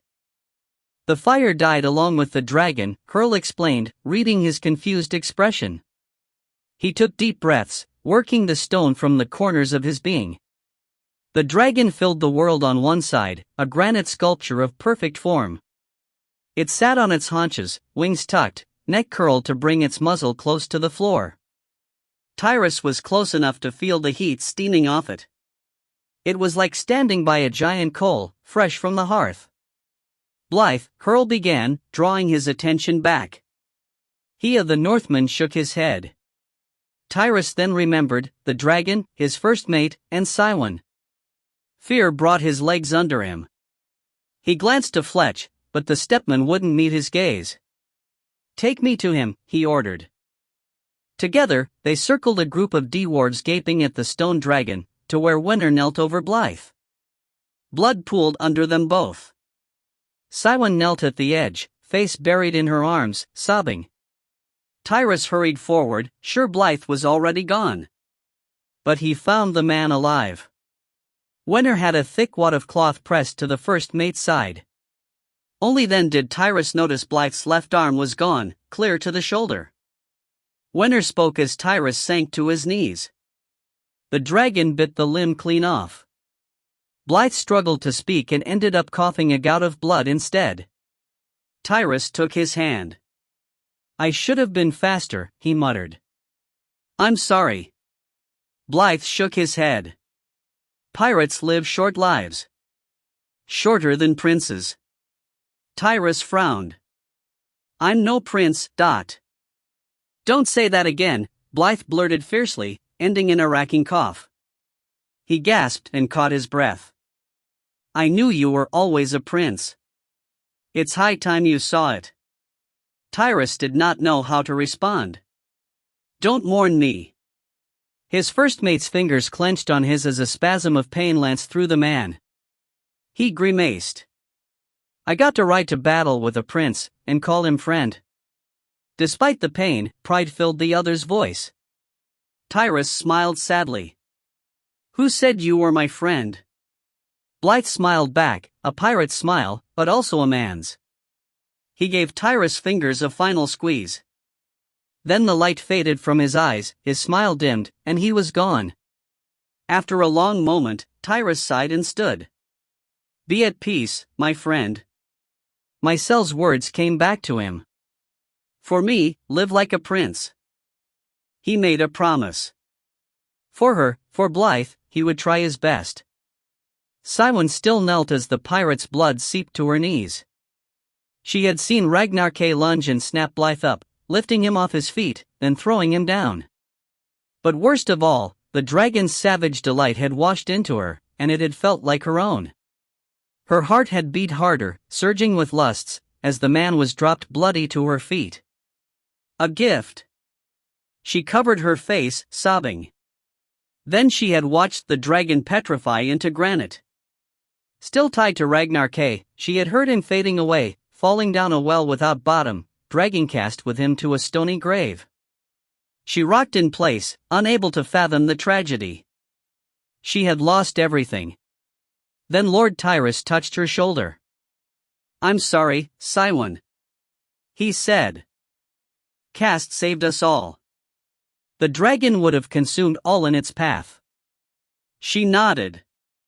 I know.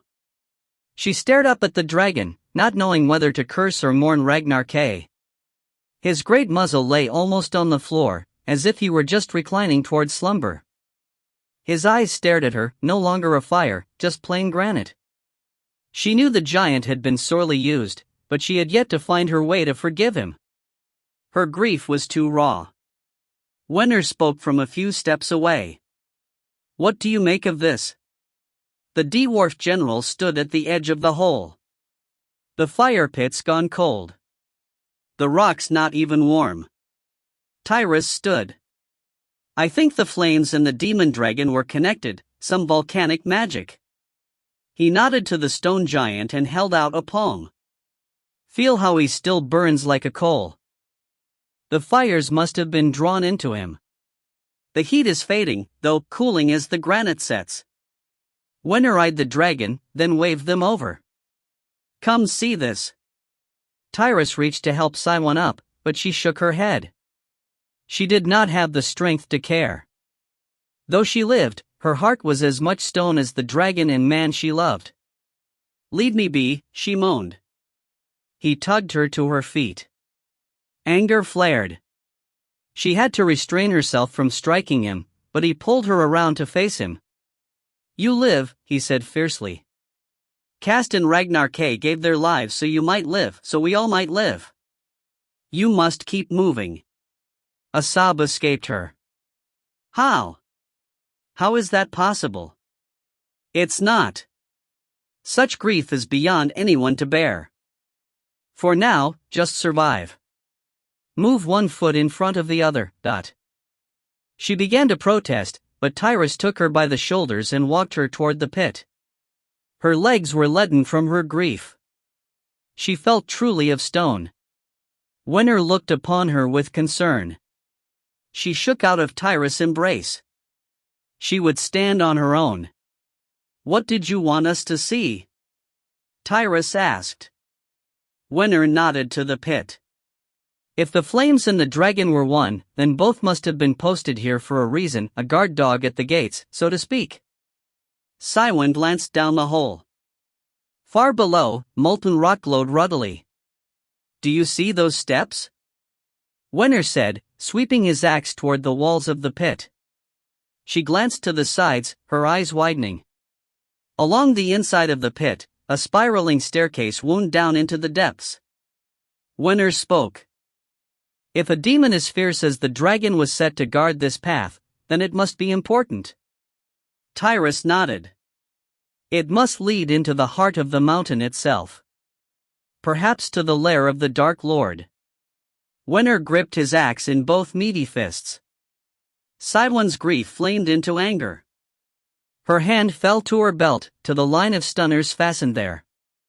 If she had to live, then here she found a reason to act, revenge. We must descend, she said.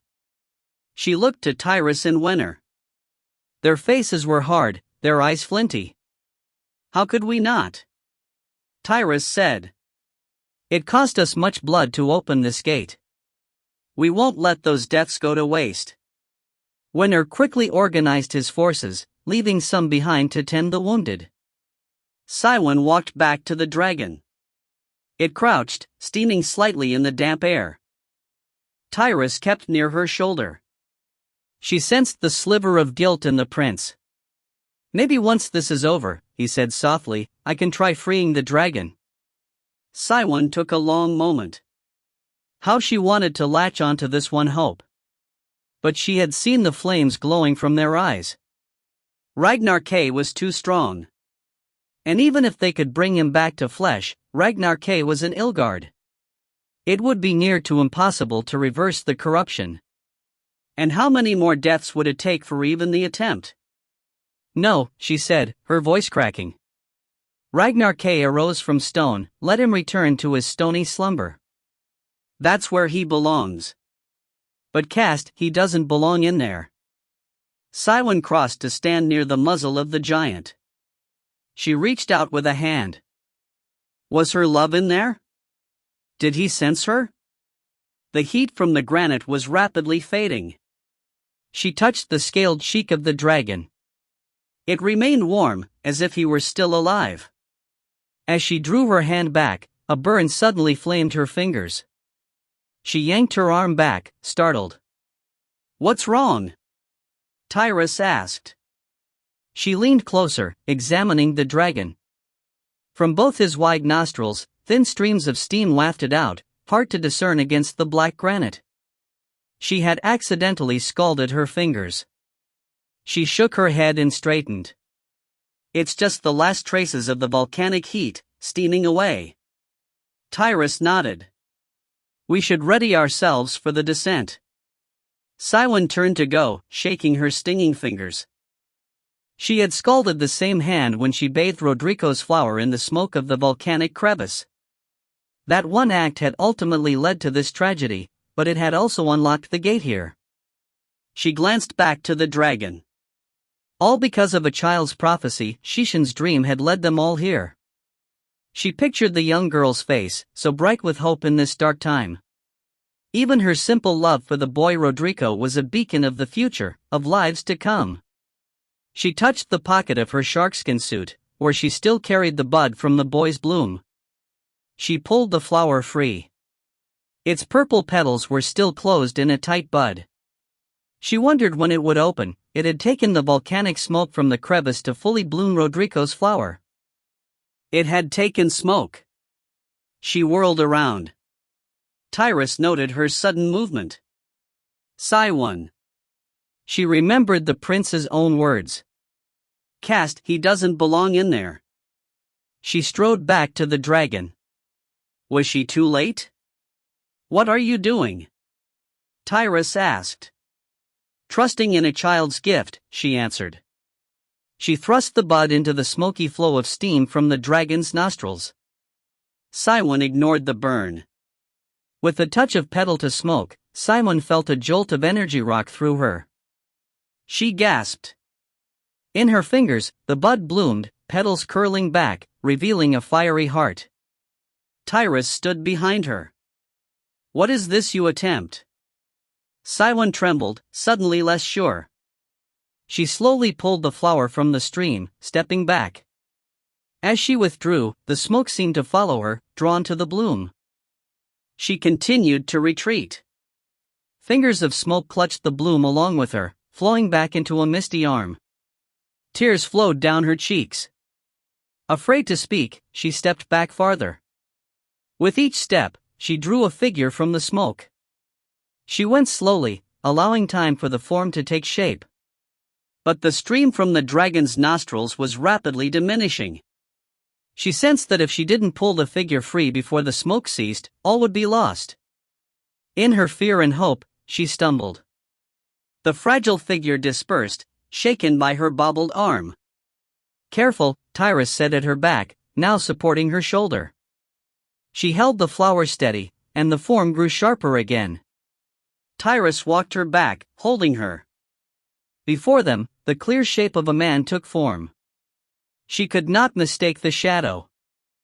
Cast, she moaned. A little farther, Tyrus urged. Hurry! The dragon goes cold. Siwen took another step, and suddenly the figure coalesced into perfect symmetry, a sculpture of cast and smoke. Together they clutched the single bud between them. Siwen could not stop her legs from trembling. The beautiful sight was blurred by tears. My love. He remained silent, a shadow. She knew what she had to do. With her free hand, she reached to his smoky cheek. I have need of you. She poured all her love into those few words. Magic ignited between them, but instead of calling forth a dragon, smoke turned to flesh under her touch. It spread out from her fingers, bringing substance and life out of nothingness. In moments, Cass stood before her, pale but whole. Siwen, he mumbled, almost in disbelief. She lowered her fingers, barely noting that his dragon tattoo was once again a plain seahawk. Ragnar K was gone. She hugged the man who held her heart. Don't ever leave me. Never again. Her touch clearly assured him all was real.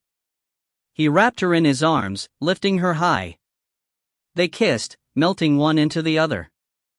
They were only two now, but that was enough for anyone. Cast followed Tyrus down the winding stairs. His hand remained firmly in Simon's. The steps were wide enough for four to walk abreast, but the heat and the sheer drop to the molten rock far below kept them walking in pairs, sticking close to the walls of the pit. Ahead, Tyrus consulted in quiet tones with Wenner. Behind them marched a pair of pirates, one bright, the other dark, a north coaster and a stepman. They had outfitted Cast with rough-fitting gear and a long sword. "Was my father's," Hurl had said with a wink. "Or someone's father, at least." Beyond them stretched a long line of dwarf soldiers, 50 strong, winding back toward the distant rim of the pit. Craning his neck, Cast could make out the stone form of Ragnar K. During his time with the dragon, the border between them had burned away. He could remember the monster's ravings as if they were his own. Still, Cast had also been able to sense the dragon's true heart.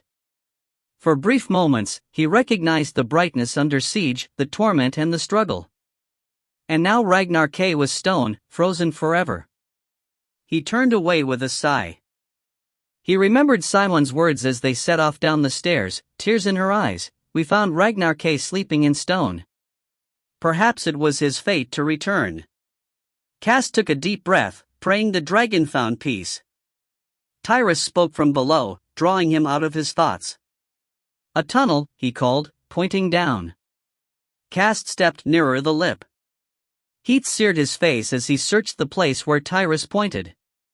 Below, after another 3 turns around the pit, the stairs seemed to end at the mouth of a tunnel. He pulled back, sweat hot on his brow.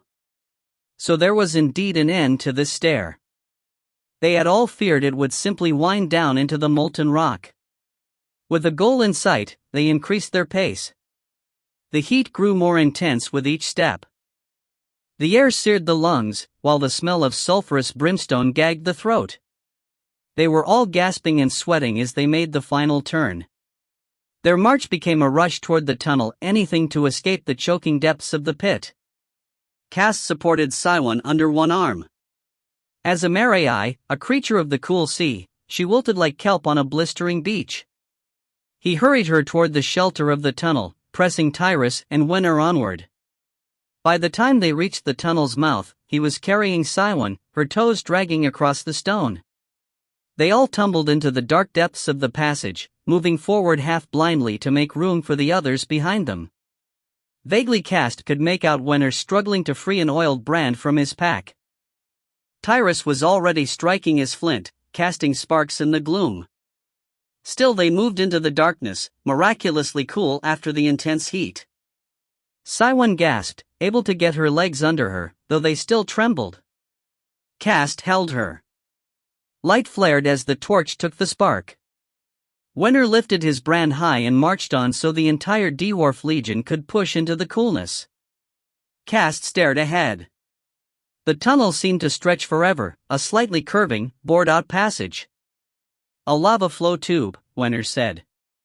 "I've seen its like before." He continued deeper. They followed, gaining strength from the cool interior. Even the air seemed less clogged with sulfurs and noxious fumes, almost freshening, though the tunnel headed downward, spiraling tighter, deeper under the mountain. By now they had to be below the level of the sea. This thought did not give him any comfort. As they continued down the passage, Cast caught the wink of reflection ahead. Tyrus noted it, too. Something sparks brightly. They marched forward, drawing closer. The reflected torchlight came from small cubbies, the size of ripe pumpkins, dug out of the walls. Inside were shallow stone basins, and each held a single small orb of red crystal. "Heartstone," Siwon said with amazement. As they stared, a drop fell from the roof of the cubby and struck the stone before them, giving off a tiny chime. "Blood," Cast said in horror. Siwon leaned closer, then shook her head. "No, not blood. At least not blood like we know it. It's liquid heartstone." She reached to the stone. "Siwon, no, dot." She touched the seemingly bloody orb, then showed her finger. These orbs are chunks of heartstone formed from the drips of the land's own blood. Tyrus spoke a few steps away. No, they're not orbs. He pointed into the cubby before him. Cast joined him. In this cubby, the orb had grown large enough that a certain shape was clear, oval, pointed more at the top where the drips fell atop it, wider at the base, taking the bold shape of the basin. The shape was unmistakable. Eggs, Siwan said, covering her mouth. Cast nodded. Harlequin Quail said he saw a hall full of such eggs. Here is where they must be formed, awaiting the Dark Lord's touch to fill them with corruption and transform Heartstone into Ebonstone. But why hide this tunnel so diligently, guarded with the dragon? Tyrus asked. Cast pondered this question, glancing down the length of tunnel and its hundreds of cubbies. He turned to Wenner. I need your men to gather all their weapons, everything, hammers, swords, axes, even arrowheads. Why? The dwarf general asked. From farther down the tunnel, one of the dwarf scouts came running back. There's light ahead. The tunnel ends in another half-league. Wenner turned to Cast, eyes questioning what to do. Cast told him. And after a moment of arguing, Wenner grumbled about the needless delay but ordered his men to obey, stretching them along the length of the passages, positioning them before each cubby. Why are you doing this? Siwan asked. Because it's always been about Heartstone. Once they were finished, Cast led them down the passage, which wound tighter and tighter. The cubbies disappeared, and plain rock covered the walls again. Soon a strong light appeared ahead, shining silver, down the tunnel. Cast held everyone back while he crept ahead on his own. What lies beyond? He took a deep breath, readied himself, then shoved forward. Standing stark in the light, sword in hand, he stared out into the chamber beyond. His eyes shot wide, and he bit back a gasp. Sweet mother! 28. Elena knelt in the eye of a tempest as savage war raged around her. The Bone Army had risen again, battled back by Tolchuk and Magnum, while Joch spun his staff, casting forth fonts of balefire. Hurry, Elena, Erril urged. He crouched over her, sword at the ready. Harlequin guarded her other side, daggers glinting. From the corner of an eye, she saw Thorn, in wolf form, snatched by dark tendrils writhing down from above. But Fardale leaped upward, sword in hand, a howl on his lips. He cut her free with a double-fisted swipe. They tumbled to the silver floor, where Mogweed helped them up, glancing warily around. Behind her, she felt the backwash of Merrick's winds. The Elven battered any Skeltum who tried to take wing, driving each back against the wall. Once there, Nayland tangled legs and wings in a fist of roots, trapping them to the wall. Here on the lake of pure elemental energy, their powers remained strong. But despite their best efforts, the group was near to being overwhelmed. They could not maintain this defense for long. In the center of the room, the blackguard figure of Lychuk loomed, and they had no hope of defeating the Dark Lord. They were unprepared for such a battle.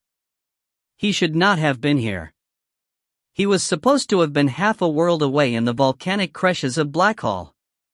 Elena's mind spun with terror. Their only hope now was to retreat to the tunnels and regroup. But to achieve even that, they needed her magic. And the Dark Lord stood square in the single spear of moonlight in the room. Another way was needed. Her pale hands shook as she struggled the blood diary from out of her cloak and placed the tome on the shiny floor. Its gilt rose shone with blinding radiance, reflecting the brightness of the midsummer full moon. We haven't much time, Erril urged her again. Taking a deep breath, she flung open the book. The pages inside vanished, opening a window into a night sky of dense stars and billowing radiant gases, the void. From this otherworldly landscape, a river of brilliance shot forth, pouring onto this world. A form took shape, hovering before her. Erril helped Elena to her feet. Moonstone sculpted into a woman, wispy with swirls of light. She was as bright as the Dark Lord was black. Eyes glanced to Elena, glowing with the same starlight as the void. Cho, Elena said. The figure barely noted her, turning to survey the room. All fell quiet before her gaze. The bone army froze in place, the writhing roof slowed its tangle, the screams of the skeleton went quiet. In the silence that followed, a single word chimed. Chi. The section of the bone army that stood between Cho and the center of the room crumbled and clattered to the floor. The dark figure of Ebonstone waited, staring back at the moonstone entity. You! Cho cried, drifting forward a step. You hold Chi. Elena waved for Eril to grab the diary. She followed in the wake of the spirit. The Dark Lord answered her, mocking in dark. She is mine, for all time. Elena glanced to Eril with concern. She was still trapped, they had been too late in breaking the Wyvern Gate. With horror, she realized the Dark Lord was not just a blackguard, but also a Weirgate himself. How could they hope to defeat such an enemy? Under the monster's ebonstone feet, the Silver Lake had gone black. The corruption of the confluence was already underway. While they fought to survive, the Black Beast had begun his assault upon the world's heart. I will not allow it. Cho cried with anguish. Free Chi. You hold no sway here, he said darkly. Fight me and see what I can do. His eyes flared. Cho suddenly screamed. No!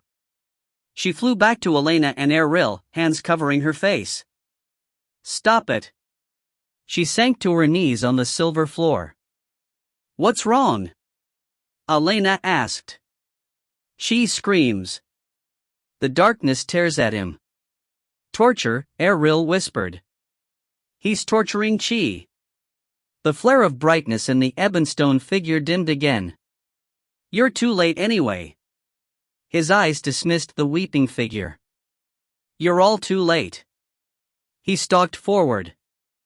Where he stepped on the Silver Lake, the floor went black. Trails of darkness snaked out from each footprint. I will have my justice on the land. Eril stepped forward. By corrupting it? The Black Beast focused on Eril. No, by destroying it. I will tear the living heart from the world and crush it in my stone fist. Elena had caught the signal from Eril as he had stepped out. He had motioned to Cho, indicating Elena should renew her magic. She crouched down beside the spirit. I need your power, she whispered, thrusting her hands toward Cho. The spirit studied her pale fingers and shook her head. No. Elena's brow furrowed. She pushed her hands into the wispy figure, willing the magic to flow into her, but nothing happened. Her fingers remained pale. The next words from the spirit were warmer. Only Cho can grant you her power. Elena glanced up. The eyes that stared at her now were plain, empty of the void. Aunt Fila. A small nod. Cho refuses. She sees the flows of power here better than you. Ebonstone and the swirl of energy here hold her brother trapped. There is no hope of freeing him, and any attempt to fight means torturing Chi. I've heard his cries, echoing through Chodami.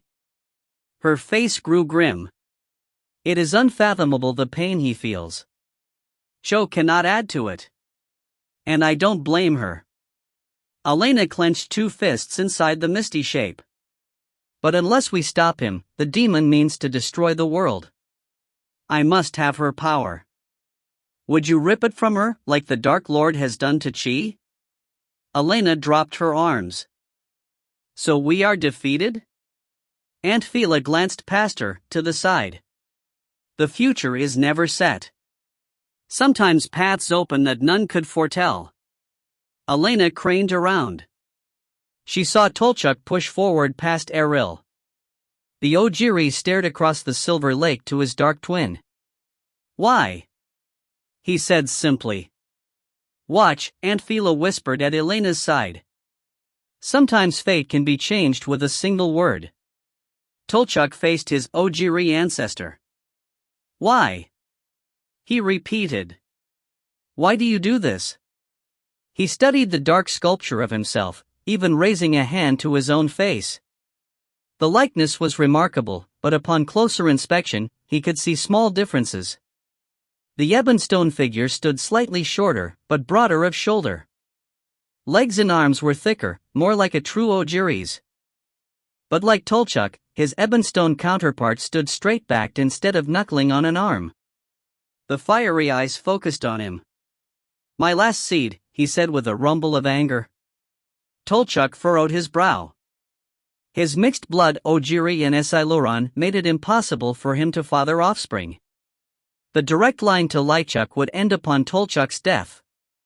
The two faced each other from a span of 20 steps and a spread of centuries, an Ojiri of flesh, an Ojiri of ebonstone. Despite the risk, Tolchuk had to know more. Here stood the source of his cursed lineage. He could not help but wonder how much of this monster was in himself.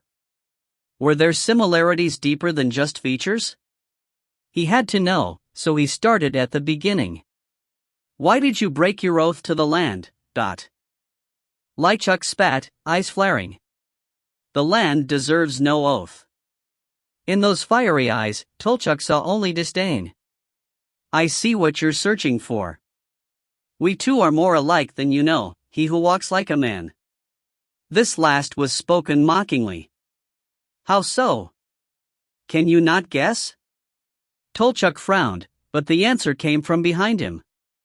Magnam, ever his shadow, spoke. "Each of you is only half an Ojiri." Startled, Tolchuk suddenly recognized the truth of Magnam's words, the straight spine and other subtle differences. "You be half Esiluran, like myself?"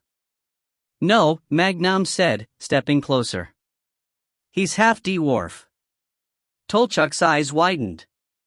"On my father's side," the stone figure answered coldly. "A dwarf traitor. He abused an Ojiri female of the Taktala clan and left her with her belly swelling. Like you, I was born a half-breed among clans where bloodlines were everything. It was only my elemental skills that won me honor and respect, my ability to read, bolster, and refine another's talents. That gift came from the land," Magnam reminded. "A land you seek to destroy." Lychuk's eyes flared crimson. "The land gives no gifts," he said fiercely. "Everything comes with a price that must be paid." Tolchuk heard the ancient pain in the other's voice. "Why do you say that?" Lychuk glanced back to the others. During this short truce, no one moved, each fixed on this tale. Lychuk faced Tolchuk again. "Like you, I was barren of seed, another curse of my father's lechery."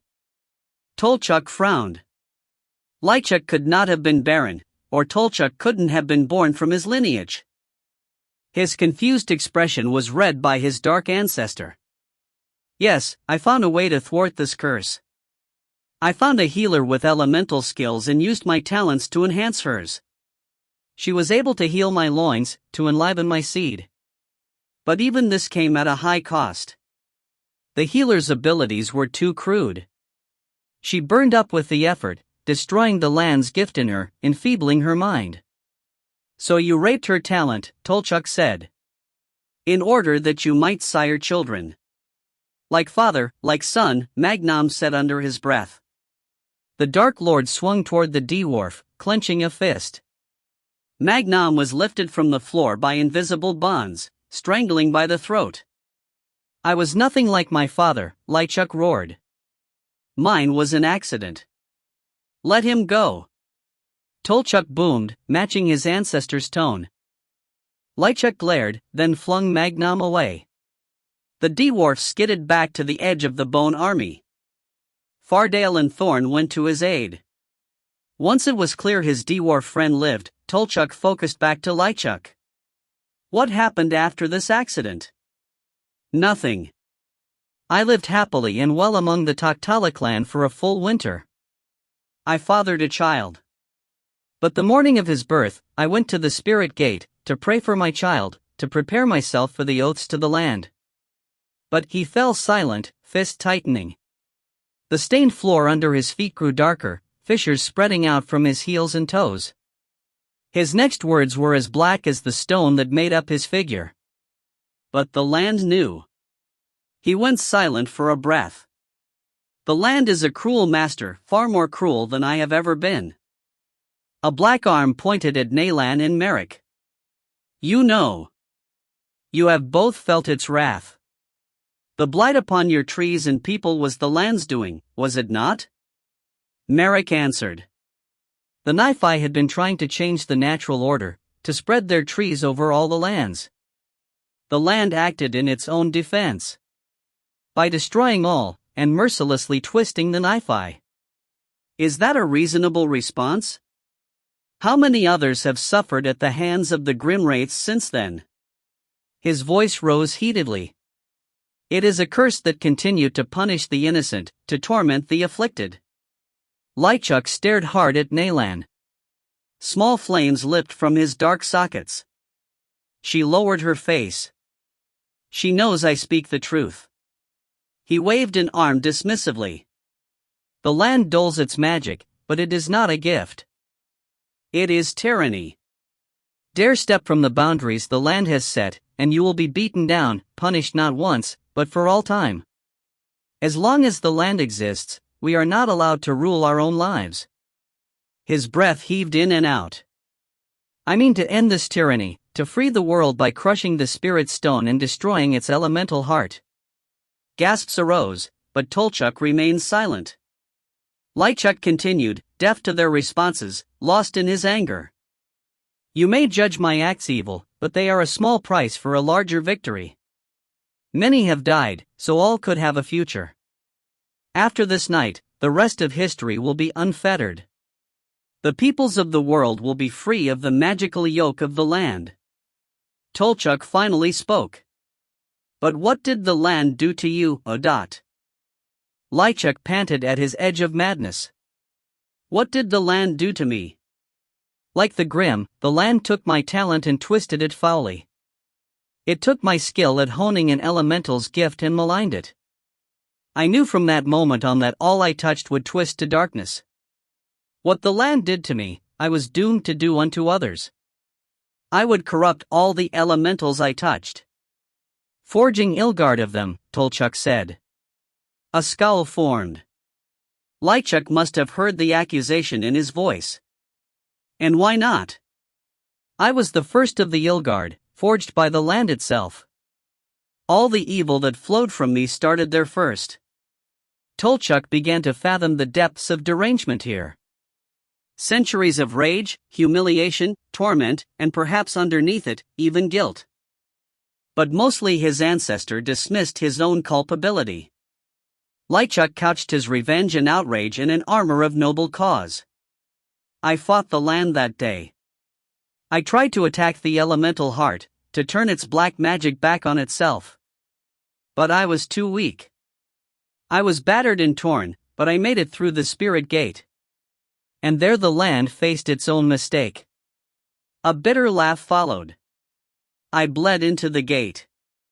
Ilgard blood. My blood tainted all it touched. Tolchuk understood. He had seen the same happen to the heart of his people when Vera and I's blood had bathed the stone. Around my broken body, the blood of the land twisted and hardened into ebonstone, encasing me, entombing me. I became a black tumor inside the body of the land. Before my corruption could spread further, the land was forced to expel me, somewhere far from the spirit gate. Golgotha. A nod. Back to my father's roots, the dwarf homeland. Once there, I reached from my tomb and found dwarf miners with elemental abilities. I drew them to me, bound them to me, and had them dig me free. Then I set about to build my army, to enslave my father's people. I forged a legion of Ilgard, to turn the land's gift against itself. I constructed vessels of intense power, for statues built from the very stone of my tomb. Manticore, wyvern, basilisk, and griffin. And then as I was about to return to Alasi, a boon came from afar, a spirit of immense energy. She, Tolchuk muttered. The spirit became curious of Golgotha. It drew too near and was captured within the gates, enslaved as surely as any Ilgard. This weir of power opened all manner of dread magics. There were no bounds. My first act upon receiving this boon was to reach into the land and rip a hole in its crust, sculpting Blackhall from the molten rock of its bowels. It was my foothold back to these lands. From there, I searched for a means to again reach the land's heart, to crush the spirit stone. But the land had grown wary in its age. It knew how to use its elemental puppets to thwart me. So over the centuries I learned my enemy's weaknesses, those spots where the elemental flows from the spirit stone rose close to the surface. I sought to twist the land as it had twisted me. And now this last assault, Tolchuk said. You did me a favor destroying the other weird gates. It concentrated chi into one statue, an unstable situation, and with instability, there is possibility. I saw the potential to use this full moon to bring me here from Blackhall. To use the energy of the void to link one to the other, to overlap them. He pointed to Elena. The Witch used the same trick to portal to Moon Lake in the western reaches. Tolchuk nodded with sudden understanding. No wonder. And once you reached here? He asked aloud. I joined with Chi in the last Weirgate, fusing our two forms. And now you mean to use both your powers to attack the spirit stone through the elemental lake here? At long last, I will have my victory. Tolchuk faced the tormented creature before him. He knew in that moment that though they shared the same face, their hearts were as different as night and day. He spoke calmly. I won't allow it. Icy laughter flowed. You have no choice. None can harm me. A dark menace entered his voice. And more importantly, none dare harm me. There are worse fates than a world ruled by a dark lord. Tolchuk stepped back and lifted an arm, signaling the pair of figures who had crept into the room behind the Dark Lord's shoulder. Tolchuk's distraction had allowed the pair to prepare unobserved. I will be victorious, Lychuk sneered. A twang of bowstring punctuated his declaration. Then from the center of his chest an arrow bloomed, skewering from behind, piercing fully through the stone figure. Both Tolchuk and Lychuk stared down at the arrowhead. It was encrusted with heartstone. Lychuk lifted his fiery gaze to Tolchuk. No! From around the edges of the hole, ebonstone changed to heartstone. Like the heart of the Ogier as before, a touch of heartstone purified ebonstone. Now! Cast yelled from the other side of the room. A line of dwarves raced into the chamber. The Dark Lord yanked forth the arrow. Heartstone changed back to ebonstone. I won't be defeated that easily. I am living ebonstone, not a mere chunk of rock. Tolchuk scuttled backward. I will herald the new age of Alasi, Lychuk boomed, with all your blood. Suddenly the war that had paused began anew. Bone armies reformed, black tendrils writhed, and Skeltum screamed riotously. A towering creature of bone swiped at Tolchuk, slicing a ribbon of pain across his chest. He swung his hammer, shattering through the midsection of the creature, toppling it over. From the ruins, a new creature arose, smaller but quicker, with claws made of sharpened shards. He beat again and again, while other monsters closed in. He glanced around at the chaos. The dwarf army joined the fray, attacking the room with weapons that glinted with heartstone. Lychuk raged behind him. You have no hope. Cast waved the last of the dwarves from the passage. In the chamber, the army had split into two forces. Wenner already led one group along the south wall, aiming to aid Elena's party. Cast now followed the tail of the other group with Siwan, Tyrus, Fletch, and Hurl. His column looped around the other side of the room.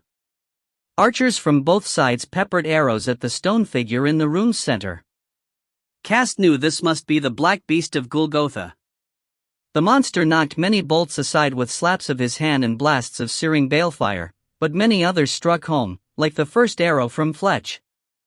Even now, despite the additional weight of the heartstone-encrusted tips, the pirates' aim remained flawless. And while their strikes had failed to bring down the demon, they kept him off balance for the moment, kept him from turning his magic and attention against them.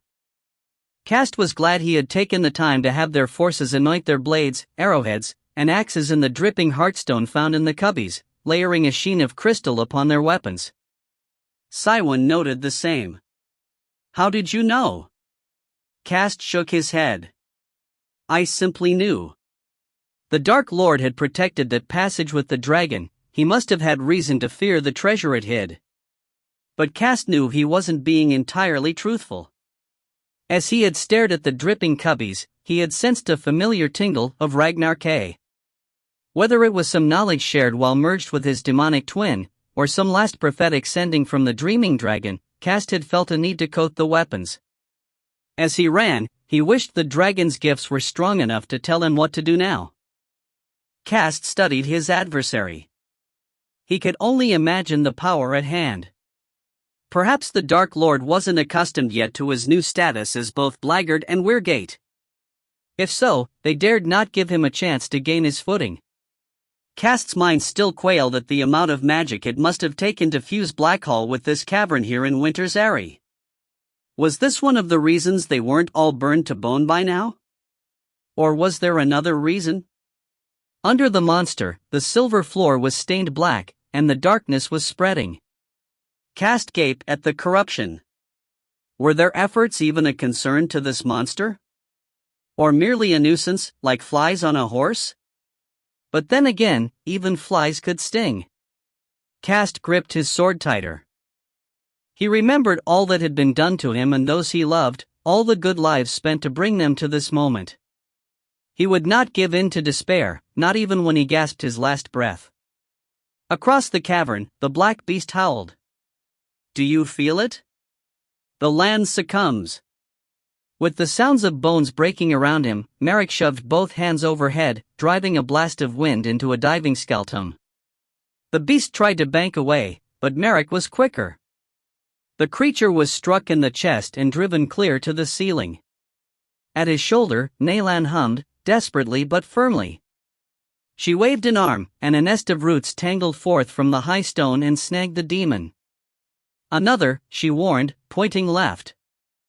Reaching out, Merrick drew wind from the blustery night, still wet from the storms, and swept it toward their new foe. The skeleton bobbled, then the wind suddenly died, extinguished like a snuffed candle. Naylan gasped. "The wood song, it's gone."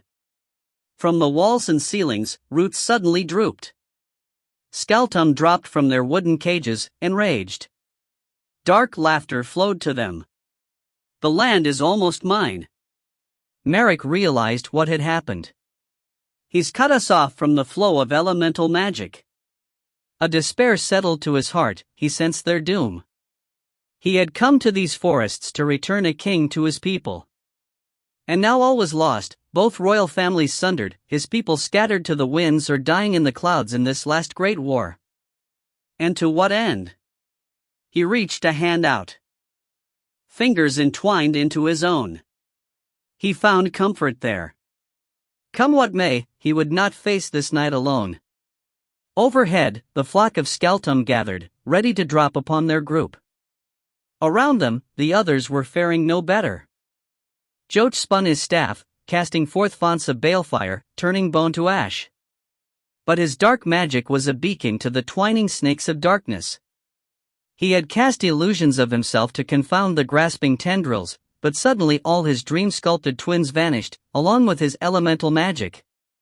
He had only a bit left, stored in his staff, but he held it in reserve.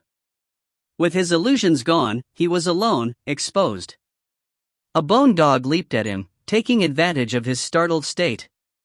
It dove for his throat, but this demonic creature was beat out by its own ally. A thick band of darkness dropped a noose around Joach's neck and yanked him upward, choking. The bone dog shot under his heels and away, to meet a crushing death under the hammer of Magnum. Gasping, Joach brought his staff up and cast a stream of balefire at the constricting rope of darkness, but the black energies only seemed to strengthen the noose. His vision tightened to a small knot. He could not breathe at all. His body swung around in time to see an axe flying toward his face. If he'd had breath, he would have screamed. The axe cleaved just over his head, all but parting his hair, and suddenly he was falling. He struck the floor hard, and rolled away just before a bony behemoth stomped him. Magnam shoved a sword into his free hand. "Here, plain steel will serve you better, Dot." Joach nodded, taking the weapon. "Thank you." Magnam grinned, swinging around in time to take a sickle of bone through the chest. The dwarf was lifted high, impaled, his blood flowing down the white bone of the blade. Joach stared in horror as Magnam was thrown lifeless through the air. Joach lifted the sword as the same bloody creature turned toward him. How many more would die? Mogwyd hid in a cluster of boulders sheltered against one wall. He was no fighter. He crouched with a dagger in one hand and a short sword in the other. Nothing could get at him here.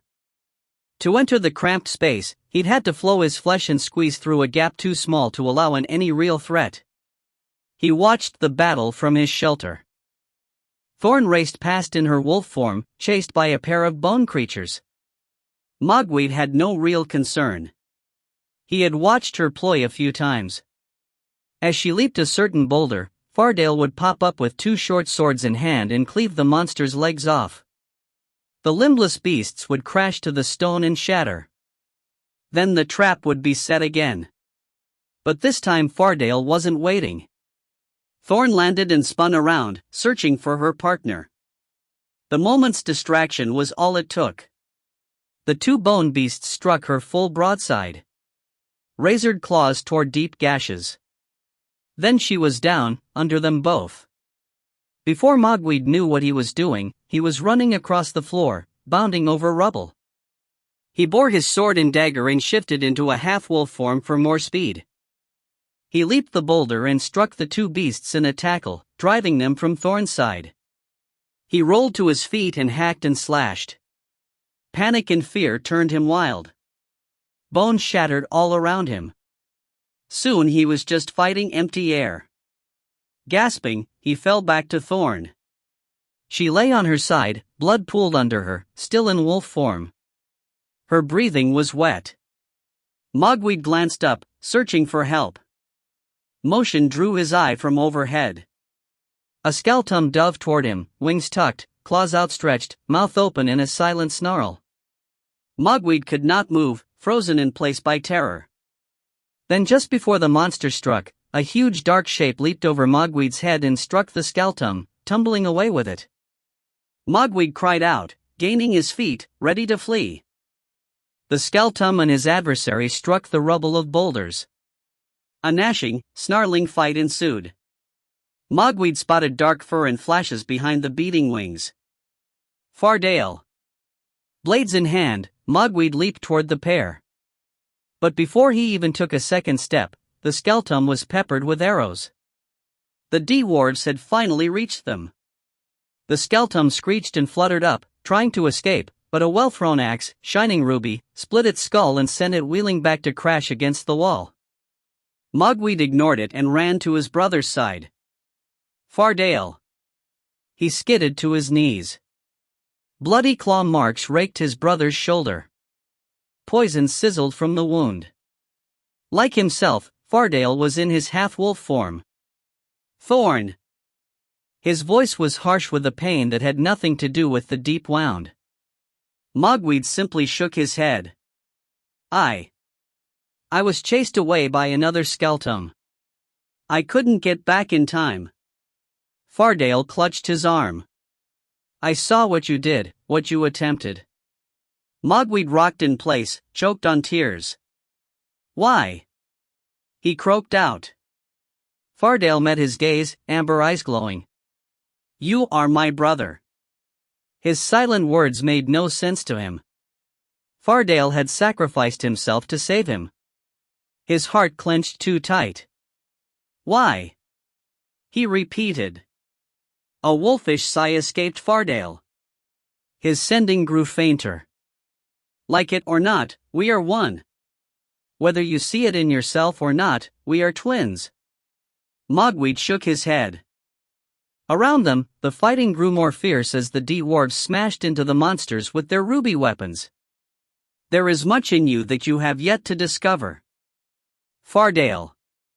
Care for my son, your son. He is not my son. His voice cracked. What did Fardale think he could give a child? His brother tightened his hold on his arm. Promise me. I don't.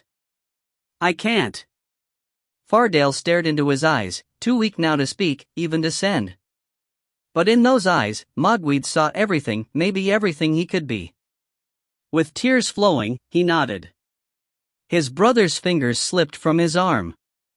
He was gone. Mogweed rolled from his side and half crawled back to Thorn, expecting her to have already passed. But as he neared her, he saw her chest move weakly. She must have sensed his presence. A moan escaped her, full of hope. He sidled up to her, coming into sight. Her eyes glowed. Fardale. Mogweed began to object, then realized in his half-wolf form that he was indeed his brother's twin. You live. He sensed her relief across the fading bond. He stared into her eyes. Our son. Mogweed took a deep breath. I'll take good care of him. He'll live a long and happy life. I promise this. She sighed, content. He leaned to her and pressed his cheek to hers, one wolf saying goodbye to another. A scuff sounded as Tolchuk rushed up. He stared among them, his eyes suddenly crinkling, unsure. Mogweed stood. For most of his life, he had been the master of lies.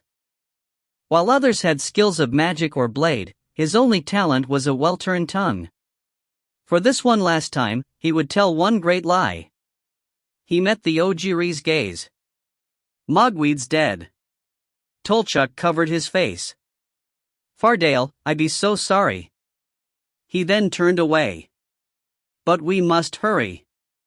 We are far from finished here. He nodded and glanced back to the pair of bodies. A moment ago, he had wondered what he could give Fardale's son. He now had his answer. He could give him back his father. Elena had failed. Cho would not help in the battle against the Dark Lord. She hid somewhere, mourning, leaving only Aunt Fila here to offer guidance. Around them, the fighting raged. There seemed no end to this war, no way to win. The bone army simply reformed. The tendrils from the sky regenerated when sliced. And the skeleton continued to seep into the chamber from the tunnel that led to the pit. At least they had the help of the dwarf army, but it was only more fodder for the monsters. She stared around at her companions on this long journey. They were far fewer than when they first entered the pit. Eril met her eyes. Are you ready to attempt this? She nodded and stood. He reached a hand to hers, but she drew back. His eyes widened with understanding. She examined her fingers and palms. They were no longer pale, but whorled in dark crimson. It wasn't her rose. Cho still refused to let her renew, even in the moonlight. It was simply blood, but the Dark Lord didn't know that. She remembered something Mycel had once told her. Sometimes the strongest magic is the strength in one's heart. She took courage from these words and glanced through the fighting to the Ebonstone figure. Let's go. An escort of dwarf soldiers forged a path toward the center of the room. Underneath, the floor went from silver to black as they neared their quarry. Beside her marched Tolchuk, with Aunt Fila trailing a few paces behind, amid wisps of moonlight. That's as close as we dare, Eril said. She nodded. The escort of guards parted before her. She faced Lychuk from 10 steps away. The stone figure looked scarcely worn, his ebonstone carapace healed as fast as it was damaged. And now he had developed a new defense. Any weapon, heartstone or otherwise, melted to slag before it could touch his ebonstone surface. He was impossible to harm. He no longer even paid attention to the war around him. His focus instead was downward. Where he stood, the floor was darker than black, a color that was devoid of light. It was as if he floated in empty air. Elena suspected that once the corruption here was complete, the darkness would open a portal to the heart of the world. That must not happen. She and Tolchuk stepped out across the dark floor. Around them, dwarf armies held ready as skirmishes raged around the cavern. Lychuk frowned at the pair. A parley, is it? Seeking a truce? Elena held up both hands, revealing her ruby fingers and palms. She spoke boldly. I offer you one last chance to forsake this purpose. The black frown deepened, then relaxed as laughter flowed. You should listen to her, Tolchuk intoned. He began to turn away, a whale ignoring a minnow. I will show you what I can do, Elena said. He glanced back, one black eyebrow rising. She waved her hands before her and hummed under her breath. Antfila floated through her and up her arms to hover over her fingertips. She danced atop there and wailed a death cry. With the figure's attention focused on her aunt, Harlequin flew through the air, tossed from behind her by two of Tyrus' pirates. The small man somersaulted through the apparition with a tinkle of bells. Two daggers with ruby blades flew from his fingers and impaled themselves into the stone figure's startled, fiery eyes. Lychuk screamed, holding his head. From behind, Wenner flung an axe with both arms. It flew end over end and struck the figure clean in the back. Distracted by the frontal assault, Lychuk's attention had wavered enough for the thick blade to penetrate his guard. As the axe fell away, Siwan was already there, running fleet-footed past the back of the stone figure. Something tiny flew from her fingertips. It spun through the air and shot into the cleaved crack before the ebonstone could heal. A stunner, she had called it. The small starfish-like crustacean bore a painful stinger with the strength to stun a giant rock shark. Lychuk trembled on his legs, then let out a ghastly scream, falling to his knees. Now! Erril yelled. Archers from all around the chamber let fly a barrage of arrows, ruby streaks through the air. The impacts sounded like the strike of crystal chimes. Feathers festooned the figure, head, limbs, torso. Before Lychuk could rally against so many different assaults, his entire form turned to bright heartstone. Tolchuk had already leaped from Elena's side with the first twang of bowstring. He rushed now at the figure with his hammer raised high. Ebonstone might resist ordinary weapons, but Heartstone was like any gem, easily cut with ordinary hammer and chisel. Tolchuk slammed his sledge toward the Heartstone figure. Elena sensed movement overhead. Antfila swirled down, eyes bright with stars and empty spaces. No! Cho wailed. The hammer struck home with a shattering crystalline note. The noise became a physical wave, exploding outward, taking all light and sound with it. Elena felt a tug, then a strangely familiar burning sensation spread all over her body. She blinked, then her vision returned. She stood alone on the floor of the chamber. Everyone and everything was shoved back to the walls, even ceilings. She turned to see dwarves, men, monsters, bones, all pinned to the stone, impossibly held in place. What was holding them? A tingling passed over her. She stared down at herself. She was naked. Her body, her limbs, all glowed ruby red, whirling in darker tides of crimson. Cho had fused with her again, as when she floated inside the weir. Elena's eyes widened with horror. She felt the familiar pressure on her ears. She was in the weir again, inside a well of Chi's spiritual energy. She didn't know whether to be glad or worried. She stared toward where the Dark Lord had once stood. Amid a scatter of ruby shards lay a pale, naked figure, more skeleton than anything. Lychuk, or what was left of him. Then a slow horror filled her. She spun in a circle. The silver floor, the entire confluence, had gone black. As she gasped, the pressure suddenly popped in her ears. Cries reached her from all around as folk tumbled to the floor. Bones rained down. She crouched, half hiding her nakedness, still ruby from head to toe. Folk picked themselves up, bewildered, searching out weapons. But they weren't needed. The bone army, smashed against the walls as Chi burst from his broken vessel, remained just scattered skulls and broken shards. The magic was gone, as was the dark whirl across the roof. Skaltum took wing, flying toward the tunnel openings. Erril appeared at her side. He held a cloak, but he didn't seem to know if it was safe to approach her. She ran a hand through her hair, relieved that she still had hair. It was burned shorter, but still present. Suddenly a cool sensation swept over her, chilling her and raising gooseflesh. Mists wafted from her body and formed the azure figure of Cho again.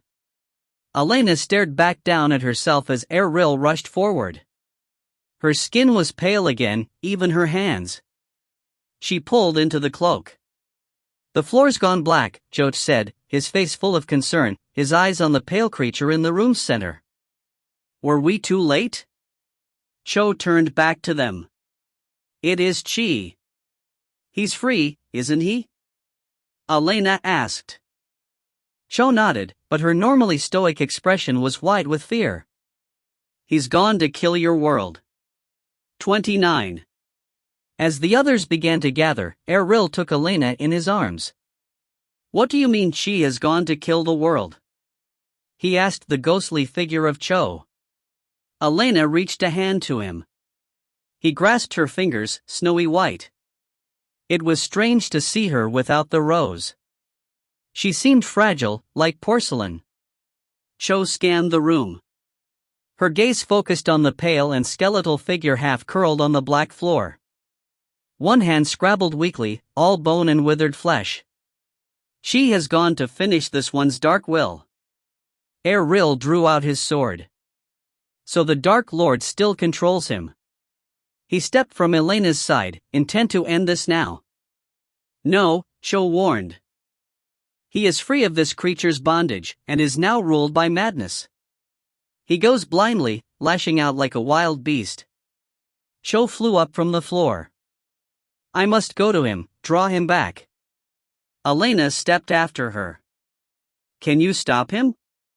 Cho stared back at her for a moment. Then her words repeated softly, "I must go to him." With a flume of moonlight, the spirit flew high, then shot like a silver arrow down toward the floor and through its dark surface, vanishing away. Erril returned to Elena's side. "Do you still have the blood diary?" she asked. He patted his own cloak as answer. She nodded and leaned against him. By now, Joch and others joined them. All had heard the spirit's words. Their faces were grim. Nearby, Tolchuk crossed toward the feeble figure of his ancestor. He still bore his hammer. Tyrus spoke, clutching a silver coin in his palm. "I was able to link with Xin. The black monster guarding Blackhall died. The stronghold has fallen." He turned to Siwan, who stood with Cast, and Nalan with Merrick. "Hunt and the children made it back to the Dragon's Heart. They're all fine." Both Siwan and Nalan wore matching expressions of relief. Tyrus turned back to Erril. "And I've sent a scouting party toward the pit to make sure the fighting has ended here, too." Nodding, Erril surveyed the dark chamber. The only light came from the spear of moonlight shining down from the hole in the cavern roof, and even this was fading as the full face of the moon set toward the horizon. Torches began to flare around the room. The wounded and dying were tended. Across the way, he spotted Fardale, in wolf form, mourning the death of Thorn and his brother. "Did we win?" Joch asked quietly, leaning on his staff. No one had an answer. Wenner marched up, his armor stained and bloody. He took off his helmet and ran a hand over his bald pate. "The tunnel to Blackhall is gone." He waved a hand to the far wall. Some of the other passage mouths remained, but the one through which the dwarf army had entered was now solid granite. "The dark magic linking the caverns has ended," Erril mumbled. "Whether due to the setting moon or the breaking of the Dark Lord, it's over." Merrick stood with Nalan. "Our magic, too. At least on this black lake, our powers are severed." Erril frowned. "Maybe we should. The ground trembled, silencing his words. The tremor shook rock dust from the roof. Maybe we should leave, Harlequin suggested, his eyes searching the stone overhead. The shaking calmed, but not the expressions of worry. Ariel nodded. I think Harlequin is right. The small man lifted one eyebrow. Now that's something you don't hear every day, the plainsman actually agreeing with me. Maybe it is the end of the world. Ariel sighed, realizing he owed the master spy many apologies. But such matters could wait until later. For now, we should help the wounded and be ready to depart as soon as possible. Nods answered him.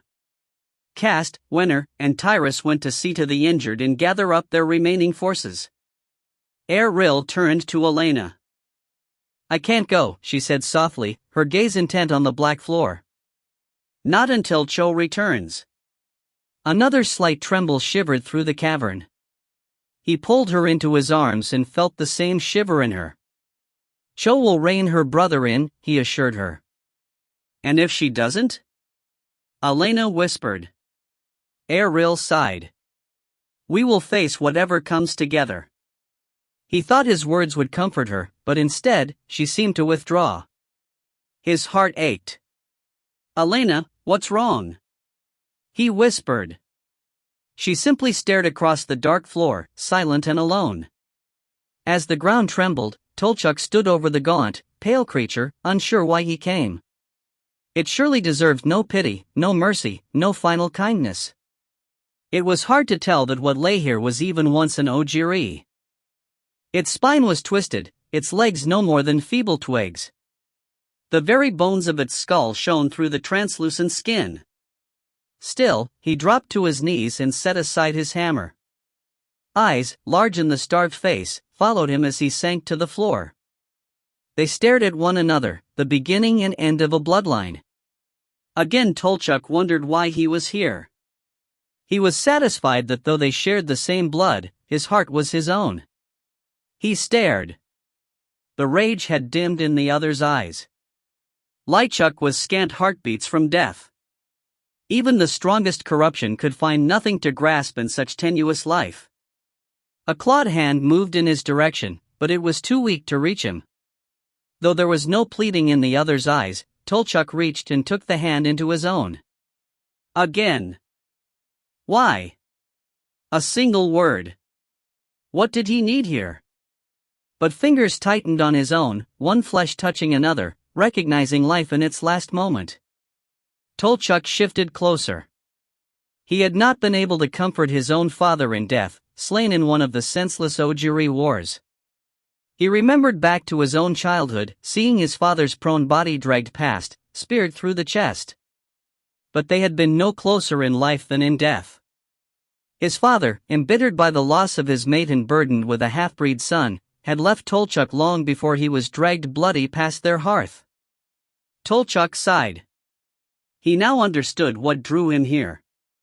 He needed this final act of forgiveness, not to ease Lychuk's passing, but to free his own heart. Fingers tightened again on his own.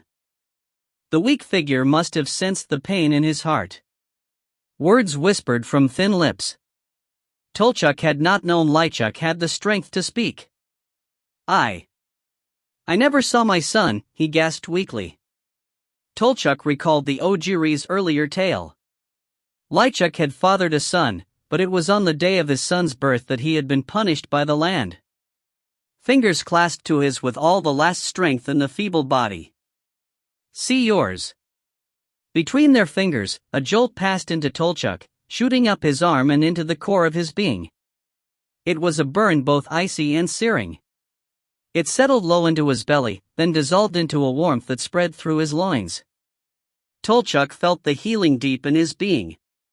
He stared down at Lychuk, unmoving now, eyes gone glassy in death. He held the hand a moment longer, knowing with certainty what had been done. A final gift. Lychuk had passed whatever magic had healed his own loins into Tolchuk. See yours. Tolchuk understood the act, sensed for a flickering moment the heart behind it. This last gift was not Lychuk's attempt to extend his bloodline, but to give Tolchuk a chance to start a new one, a bloodline started from an act of kindness and forgiveness. He lowered the thin hand to the other's chest. Be at peace. Elena stared across the black floor. With the trembling of the ground, she knew all was not over. From deep in her heart, the warning of Sisyphofa rose to haunt her again. She remembered the shadow of the Witzch floating before the spirit stone. You will face a choice, a cusp of prophecy. Your choosing will either damn or save all. What's wrong? Erril asked again. She shook her head, sworn to secrecy. This fate was hers alone. Tell me, please. She turned to him, drawn by the pain in his voice. In the storm of those gray eyes, she saw his love, his willingness to sacrifice all to hold her safe. Could she do any less? Please, his voice was a strangled whisper. He stepped closer to her. A hand rose to cup her cheek. She closed her eyes, but it did no good. His touch burned. She could hear him breathing, heavy with his own fear. Her heart ached. Somewhere deep inside her something broke. What was the need for secrets any longer? She opened her eyes and let her fear shine more fully. Real. A violent quake cut off her words. A section of roof cracked. They both leaped back as a slab of rock crashed to the floor. Men and D-wards scattered. No one was injured. What's happening? Joach asked, his staff ready. This time the ground did not quiet. It continued to shake in fits and jolts. New cracks skittered over the arch of the roof and along the floors. We have to leave, Erril said, grabbing Elena's arm. Now. Cast came running up as a horn sounded. He had to yell to be heard above the rumblings. Winner sounds the rally. We're ready to go. Erril waved him back.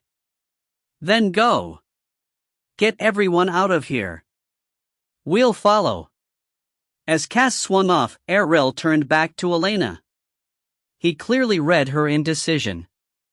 His grip tightened on her arm. Joach can reach us on the surface as easily as here. Joach stood nearby, shifting from foot to foot. He's right, Elle. She glanced between the two of them, then nodded. But before they could take a single step, the ground bucked under them, throwing them to their hands and knees. Rocks crashed all around. Were they too late? Then a silvery swirl shook up from the ground, as if expelled by the shaking. Elena sat back on her heels, gazing up as the figure coalesced into a familiar shape. Cho? No, it's Fila. The figure crouched. Her face was lined with concern, her eyes shadowed with fear. Under them, the ground calmed, but a deep rumbling persisted, thunder in the depths of the world. Cho still attempts to sway her brother. What's happening? Erril asked. Aunt Fila shook her head. It's certain doom. She recognizes his sister, but he raves. I touched his mind, it is chaos and madness. Why? Joach asked. What's happened to him? Moonstone lips grew hard. These spirits are not like us. They were meant to roam the void between stars. But she has spent over 5 centuries trapped in those cursed gates, corrupted. What is left is less than animal, a deep rage that intends to burn through all. What can be done to stop him? Elena asked, eyes wide. Aunt Fila's eyes settled on her own. There is one way. Elena felt an icy knot form in her chest. What is it? Erril asked. Cho can merge with Chi. Joach leaned closer. Will she be able to control him? The two men looked on hopefully, but Aunt Fila's gaze never left Elena. She answered her brother's question. Cho intends to destroy her brother and herself. Elena remembered those times when her raw magic touched pure chiric energy. The result was instantaneous and explosive. Aunt Fila elaborated. Their two energies are opposite in all ways. They cannot exist in the same space. To merge will create a magical blast that will consume them both. There must be another way, Elena mumbled. Her aunt sighed, and her voice dropped lower. She is in pain beyond imagining, and his agony is now chose. She knows there is no way to ease or undo what's been done. She's tried. She is not just twisted, he's broken in all ways. He will ravage our world, turn our garden into a desert, then move on to others. Cho knows there is only one path to peace for her brother. Then let her do it, Eril said, before it's too late, but... His urgency was confirmed by another violent shake and shattering rockfalls. Cast called from across the room. Eril. The Blood Riders stood near the tunnel to the pit, flanked by Tolchuk and Wenner. Almost all had cleared out. Dwarves fled at a determined run, many with shields slung between them, carrying the wounded. Go! Eril ordered. Get to the pit. Cast clearly hesitated, but then nodded and waved Wenner ahead of him. During this exchange, Aunt Thila's eyes never left hers. I would speak a moment with Elena. Eril bunched his shoulders, ready to refuse, but Elena touched his arm. Go. The longer we argue, the shorter our time. Eril stared at her hard, his jawline iron. But she held steadfast. Go, her heart cried, go before I no longer have the strength. He finally snapped away, stalking back several steps, cloak swirling. Joch went with him. Swallowing hard, she turned back to her aunt. Tell me, Elena whispered, ready for the worst, but what her aunt said next shocked her to the marrow. The spirit stone. It's already been destroyed. Elena paled. What? It happened so fast, Thila said, her eyes suddenly lost. The brightness blew out of the crystal heart of the world, snuffed like a candle in a windstorm. So the world is doomed.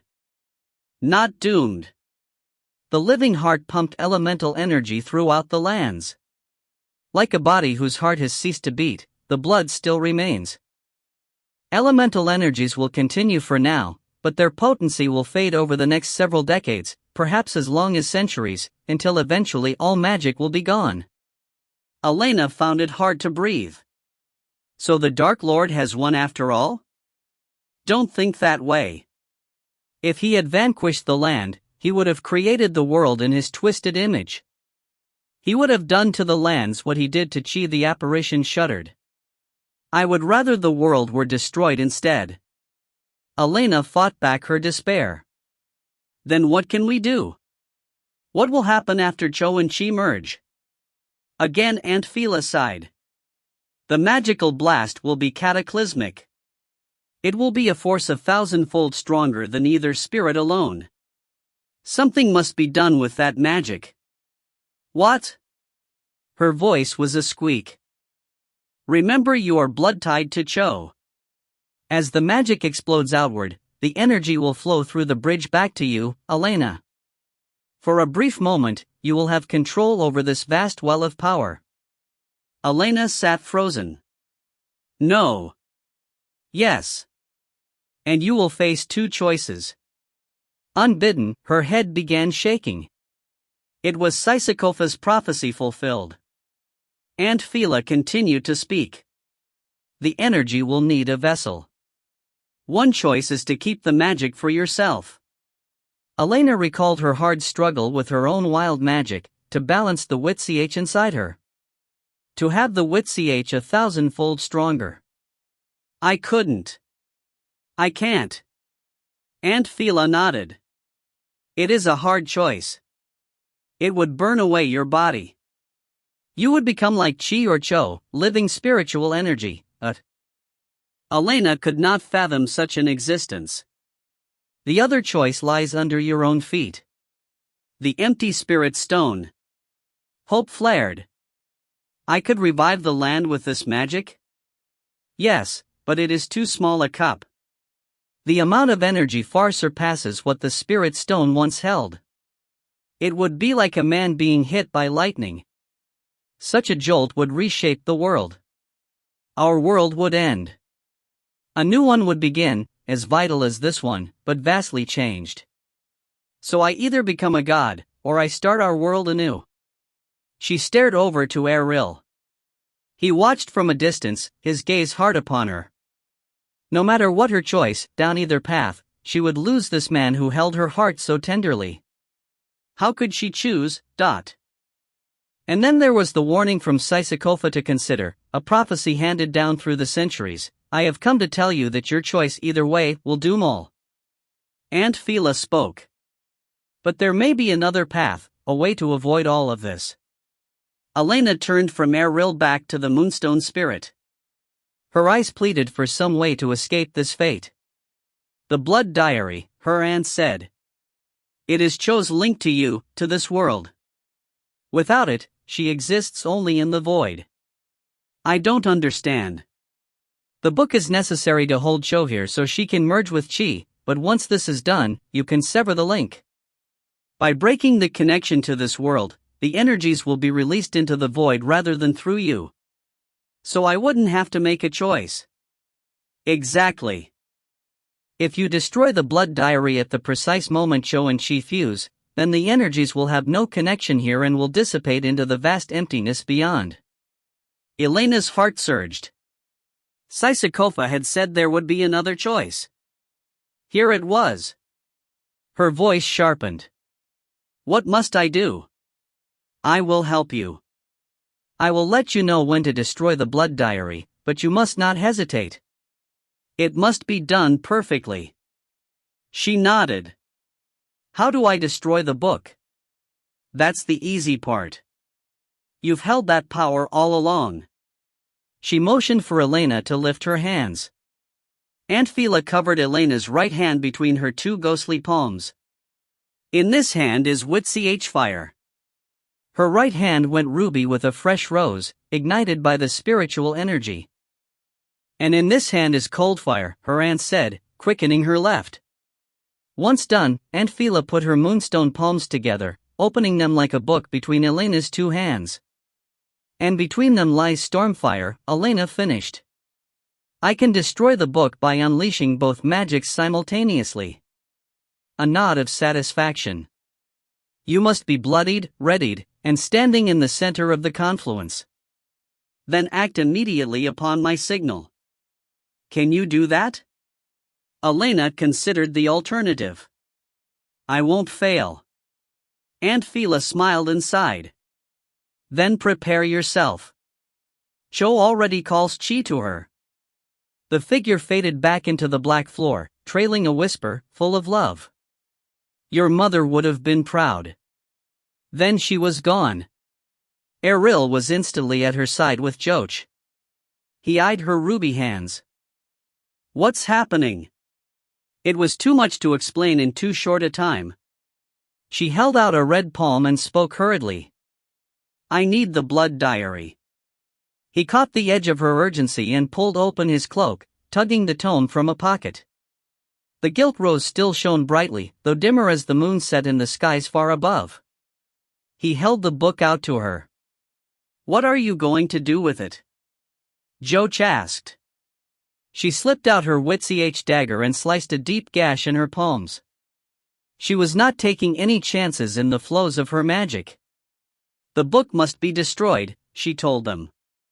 Joch opened his mouth. Elena met his eyes. He shook his head and closed his mouth, taking a step back. But his eyes remained wounded. She knew what hopes he held between the covers of this book. After this was over, she'd find a way to help him. She took the book. Get everyone far back, she warned.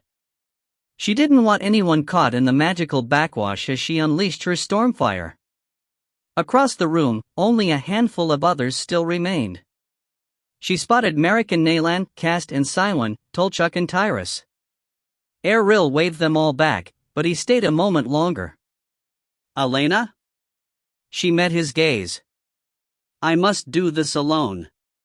She walked backward toward the room's center. The ground shook again, vibrating through her legs. I love you, he whispered. And I you. It was too hard to see him. Her heart ached when it needed to be at its strongest.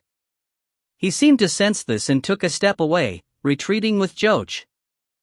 In his face now, she didn't see a knight or guardian or liegeman, simply a man who loved her and feared for her. His eyes bored into her, as if willing her safe. But he knew he could not walk this next path with her. Tears welling, she turned away. She could look no longer. She hurried to the center of the dark confluence and stepped into the column of moonshine. She clutched the book tighter and held her breath. The ground shook again, showering rock dust from the roof. "I'm ready," she whispered. As if hearing her, the floor under her suddenly grew darker. It started in the center and welled outward. Gasps arose. Elena stared down between her toes. A glassy well had opened under her, a darkness veined with streaks of crimson. She had seen such a view before, through the spirit gate. It was the center of the world. But the crystalline heart no longer shone. Illuminated by two bright wisps that swirled around it, the stone was dark, empty of whatever had once given it life. Words reached her from the depths of this well. "Elena, the time comes." She lifted the diary, reaching to her magic, blooming it bright in her hands. She felt the mix of fire and ice. Down below, the dance of wisps grew wilder. Spinning and whirling, the blend of light became a cloud, shining with a clarity that spoke of life beyond existence. Elena did not breathe. Tears flowed down her cheeks. Such beauty could not exist. It did not belong in this plane of reality. Then a flash of brilliance destroyed all. The concussion lit the entire well.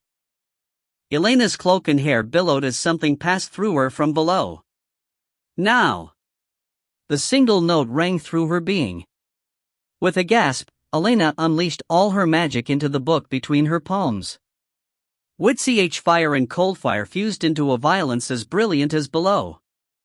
Magics ripped into the binding, the ancient spell, the pages. But, tied to her magic, she knew her mistake. She stared into her hands with horror.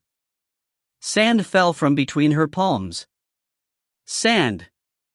It had not been the blood diary, but mere illusion. Her eyes lifted as she spun around. Joach. Across the way, her brother fell to his knees.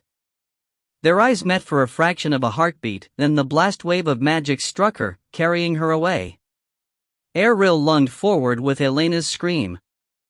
But up from below, a vast shaft of light blazed forth, encompassing the entire floor. A force came with it. He was lifted off his feet and thrown against the wall, pinned in place. For this moment, the confluence again turned silver before him, blinding all in its brilliance. An immense pressure crushed outward. It threatened to tear the spirit from his body. He felt his moorings stretched and strained. Such a force could not be contained, not even by this vast room. He felt something give, not in himself, but in the world. The pressure popped, and he slid down the wall, crumpling to the stone floor along with the others. All around, their faces were masks of fear. Tolchuk was the first to regain his feet. He gaped upward. Others followed the direction of his gaze. The roof of the cavern was gone, not crashed down, simply gone, vanished.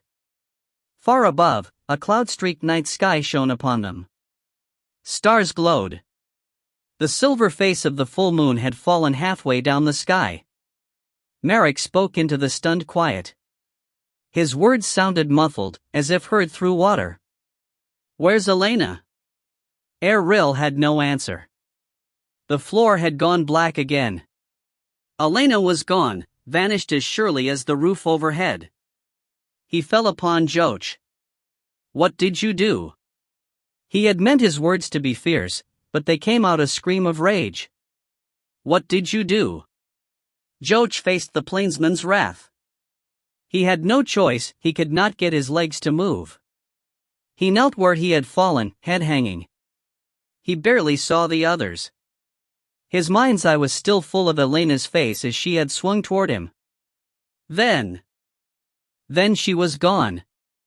He had seen the blast of magic eat her away, consuming her in a heartbeat from below. He covered his face. He had killed her. His grief was beyond tears. "What did you do?" Errol grabbed him by the shoulders and hauled him to his feet. He was thrown against the wall again, not by magical forces, but by simple fury. Joach fumbled into his cloak and pulled out the blood diary. "I couldn't," words died. Errol snatched the book, releasing him. Joach slumped to the ground. "For this?" Errol yelled. "You sacrificed your sister for this." He kept his head hung. It was too heavy. His heart was a boulder in his chest, squeezing his breath, dragging him to the ground. "Look at it!" Errol tore open the covers and waved it before his face. "You slew her for no reason." Joach didn't understand. Then he saw the pages inside. They were covered with lines and lines of pigeon-scratched ink. The void was gone. "It's my brother's diary, returned again." This last was spoken as a sob. Errol sank to his knees before Joach. The fury had burned away, leaving only grief. He flung the book away. "The magic is gone. Whatever you sought is gone." Both men knew what this meant. Elena was truly dead. Errol stared at him, his eyes moist. "Why?" Joach shook his head. There was no answer to the plainsman's question. He could not explain it himself. Something dark lurked in his heart. It had started as love, but grief and pain and power and pride had blackened it, soured it. It had led him to betray those who truly loved him, while he chased after phantoms. He stared at Errol, but he no longer saw him. He saw Elena. Beyond the anguish and despair in her eyes in that last moment, he had seen something else, something that pained him even more, understanding and love. Joach closed his eyes, and his heart. His sister was gone. Cascades of light rolled like storm seas, surging through the vast nothingness. Stars spun in a dance that defied time but also defined it. She rolled amid the chaos and symmetry. She was too large, too vast. None could see her. Small sparks zipped in furious clouds around a tiny heart. Fundamental forces played within the core, blurring where energy ended and substance began. One iota bonded to another and another, forming a single bit of granite. She sailed amid simplicity and complexity. She was a mote in the substrata of life. None knew she was there, not even herself. As she stretched between the vast and the insignificant, a small corner of consciousness remained. "I am," she thought. Power sailed through her, expanding her farther outward and more inward. Would she ever stop flowing? Was there no end to existence? As she grew smaller, form turned to energy. As she grew larger, energy took form. She named this stretch of nothingness, void. She filled this void, fueled by energy that silvered over her and scintillated through her. From nothingness, she was born and now had returned. All else was mere substance. As she pondered her new perspective, a voice reached her. "Elena." She named this other in turn, knowing it as she knew herself. "Cho." A swirl of moonlight answered her. "The time is at hand, Elena. I am at an end, already ended. You must choose the world or yourself." Identity filled in the corners of her consciousness. And with it came memory. "I must not," she answered. "I must not choose." The other faded. "Then the choice will be made for you. You will continue to swell through the void, becoming the harmony that is nothingness. You must choose." Elena felt a flicker of fear at these words. Ancient warnings rang in her ears. And a cautionary retort. Look to your heart. Look to the friends you love. Find your own path out of the darkness. A path that none but you will see. These thoughts echoed through her, and her desire became reality. Elena stood in a chamber open to the sky. Others gathered near. None saw her. She was wrapped in raging gales of ghost fire, flaming over her form. She floated a span above a black floor. She watched two men fight, then both collapsed to knees. Look to your heart.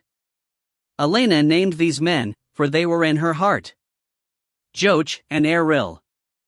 Look to the friends you love. She turned to the others. She knew them, too. She saw them at all the levels of existence, from solid substance down to nothingness. But between those two states, there existed a silvery energy, their life forces. Some flared brighter, more elemental to this basic energy. Others less so. Still, one and all, they shone with such beauty. But one of them drew her attention back. Eril. He filled her heart and sight. He had saved her once before, drawn her back with his touch and love. But the power here was too great. He could not save her this time. Find your own path out of the darkness. Here she must indeed go alone. She stared at all of them again, frozen in a place without time. She saw the traceries of life force, winding among them and outward. She reached a filament of her own energy and touched a vibrating thread. Then she was away and everywhere at once. That which was consciousness spread in all directions along a silvery web of energy. Before, when in her body, she had been too weak and confined. She had barely brushed the immensity of what lay beyond. But no longer. As with the void, she expanded out from this single thread and into the web that composed life. She swelled into its myriad shapes and forms, its senses and textures. Voices filled her head. Lives ended and were born again, while new buds of life force grew along the web, stretching out. She raced throughout this complexity, appreciating its simplicity. She stared down at its looming vastness and up through the faceted eyes of a single ant. She knew what she was seeing, the antithesis to the void, but the same. A vastness untapped. She knew her answer then. She knew her path. She sailed from the web, from the room, from the world. But all the while, she trailed a cord of her own energy, a shining wake of ghost fire that led back to this living web. From a place near the moon, Elena hovered. Energy continued to flow into her. There was no escaping it, only releasing it. She was a font of incalculable magic. The choice was to keep it herself and ascend into the vastness of the void, or send it down into the hollow heart of the world, giving the energy to that which was substance, starting a new world. But she now saw a third choice. A path none but you will see. She took all the blasted energy of two spirits into herself, tying it in the skies over the world while still maintaining a cord to the life web below. She spent an indeterminate amount of time in the boundary between both void and substance, balancing the tidal waves of power, matching the ebbs and flows. She acted and responded with instinct. But a part of her understood. The energy tide here would flow its magics equally along the web. Once the land finished its slow death, there would be no elementals versus ordinary folk. There would be no mages, witches, or dark lords. Rather than the few surpassing the many, each and every living thing would be granted its own magic, its own unique talent.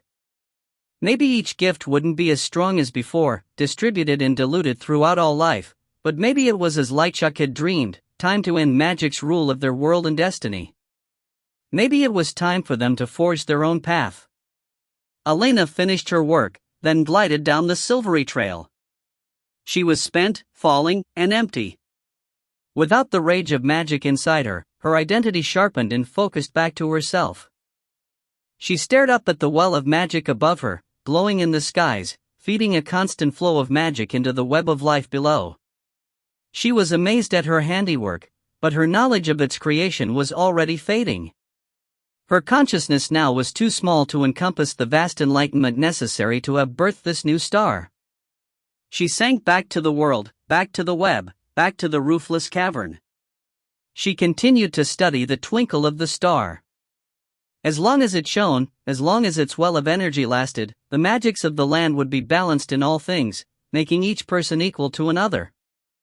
Though such talents would be smaller, such as the gift of sculpting clay, or an aptitude for baking, or an ability to understand another's heart, each life would have its own unique and special gift, free to be recognized and nurtured or simply ignored.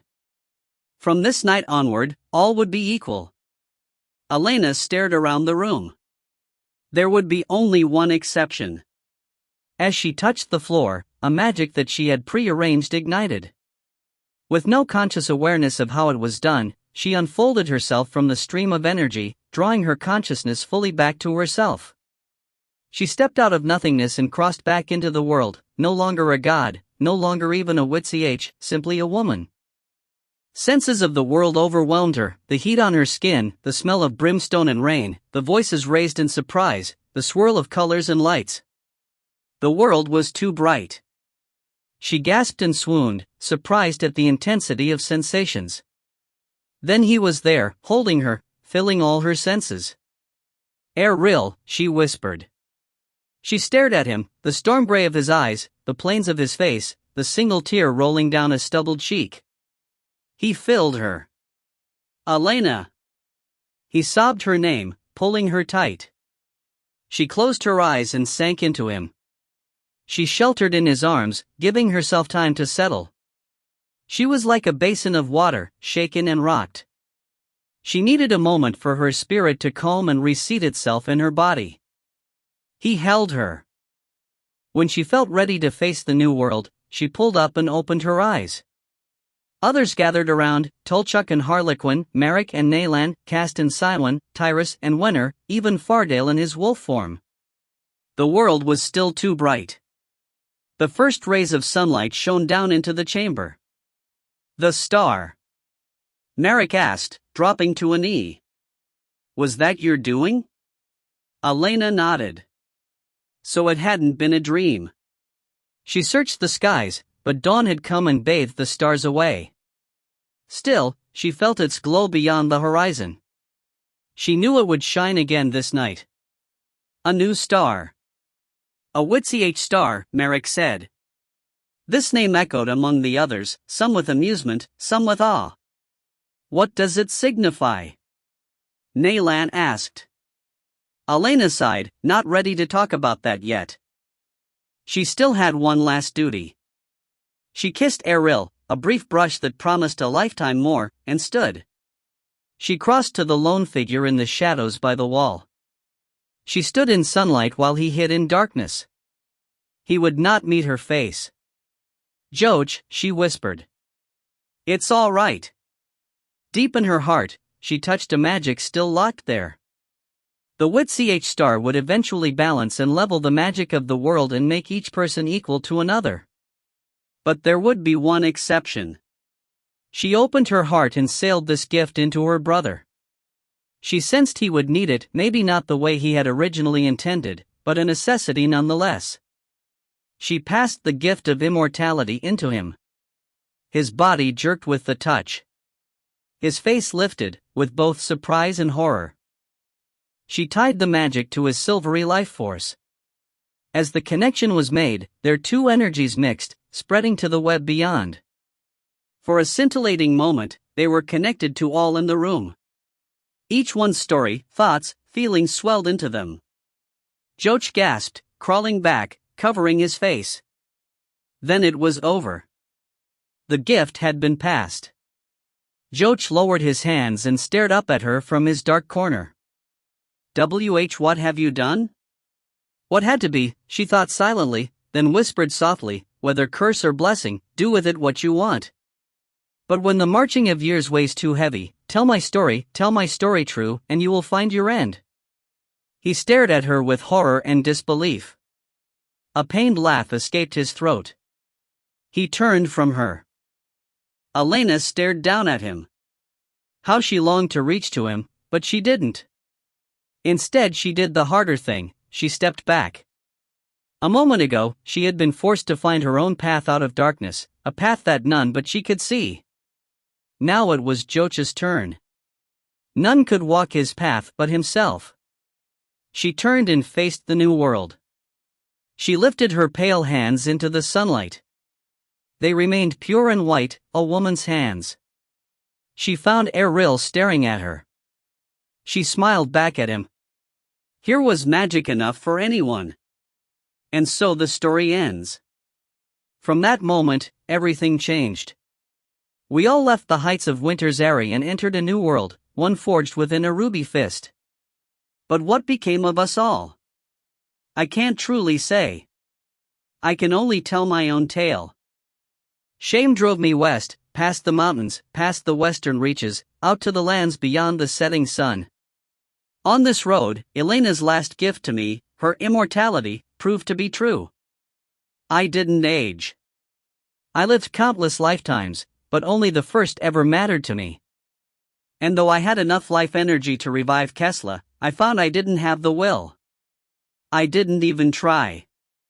I was not worthy of her love. She was better off wherever she now slept, whether in the sands of her desert home or in the mother's gentle arms. Still, over time, even this choice was taken from me. My dreaming abilities faded, like all the strong magics of the world. It took several generations, but slowly the world became a simpler and perhaps duller place. Under the glow of the Witch star, the Ogiras withdrew into their mountains, the Marai into their seas, and the elven clans were scattered, never to be found again. Perhaps someday when the Witch star dies, magic will return again, surging into peaks and valleys, but for now, it is an age of mankind in all its glory and misery. I've seen golden times and dark pass me by, and still I walk the roads, seeking answers that were always inside me. Now as I look back at the words I wrote at the beginning of this long tale, I see the anger in my heart. Elena had not cursed me, only given me the opportunity to walk down the dark path that I had started myself. It was a road too long to survive in the span of a single life. There were entire lifetimes of guilt, bitterness, and even madness to survive. And I did survive, coming at last to the Isles of Kel off the western coast. It was as close to Ala Sea as I could ever bring myself. I had not the heart to walk its lands again, but I could not be far from it, either. So I lived these last centuries in Kel, a drifter among the islands, nameless so none would note my lack of aging. I stare now at my wrinkled hands that move the quill, the weak scratching at the parchment, the gray hairs that fall like late winter snow upon the drying ink. Elena's last promise to me has been fulfilled. In that last moment of communion with her, when I touched that silver web, all the stories of the others flowed into me. I packed them away in trunks and cupboards. I did not want to face them in that dark time. Only after all these centuries did I dare open those secret places in my heart and face those memories, those many lives. I see now why Elena set this task before me, for in these pages, in these stories, I found myself. I saw my journey, not only through the bitter lens of my own heart, but through so many other eyes. And in that moment of clarity, as I finish this story, I finally can do what had escaped me for so many centuries. I can forgive myself. Among these stories, I finally see that I was no better nor worse than my companions. We all had secrets, moments of ignominy and honor, cowardice and bravery, even Elena herself. It is this knowledge that has finally broken the immortal spell. Elena had tied the magic to my heart's guilt. And once this was absolved, the spell fell away. At last I am free to pass to the mother, as all good beings are allowed. Even now, I sense a presence around me. Not the mother, but something more intimate. Though there is no swirl of spirit nor dance of moonstone, I know someone stands with me. I can almost feel her breath on my cheek. Elena, I whisper to the empty room. And no words come, but I still sense some acknowledgement, a warmth in my heart. At the beginning of this tale, I told how I had described the Witch in countless ways, a buffoon, a prophet, a clown, a savior, a hero, and a villain. But in all the centuries, I never described her the way my heart knew her best, as my sister. What became of you and Erril? I ask, because I never had before. Did you live a long and happy life? Then came the barest whisper from across the ages, sad and joyful at the same time. We lived. That is all one can ask. I cannot stand it any longer. I cry. Tears fall upon the parchment. My heart breaks and reforms into something new, unstained, and full of love. And though not even a shadow moves, I sense a hand held out toward me. I can wait no longer. This is the end of all, my life, my tale, my place in the world and ways of Odyssey. So let me set aside my pen. I have a hand to take.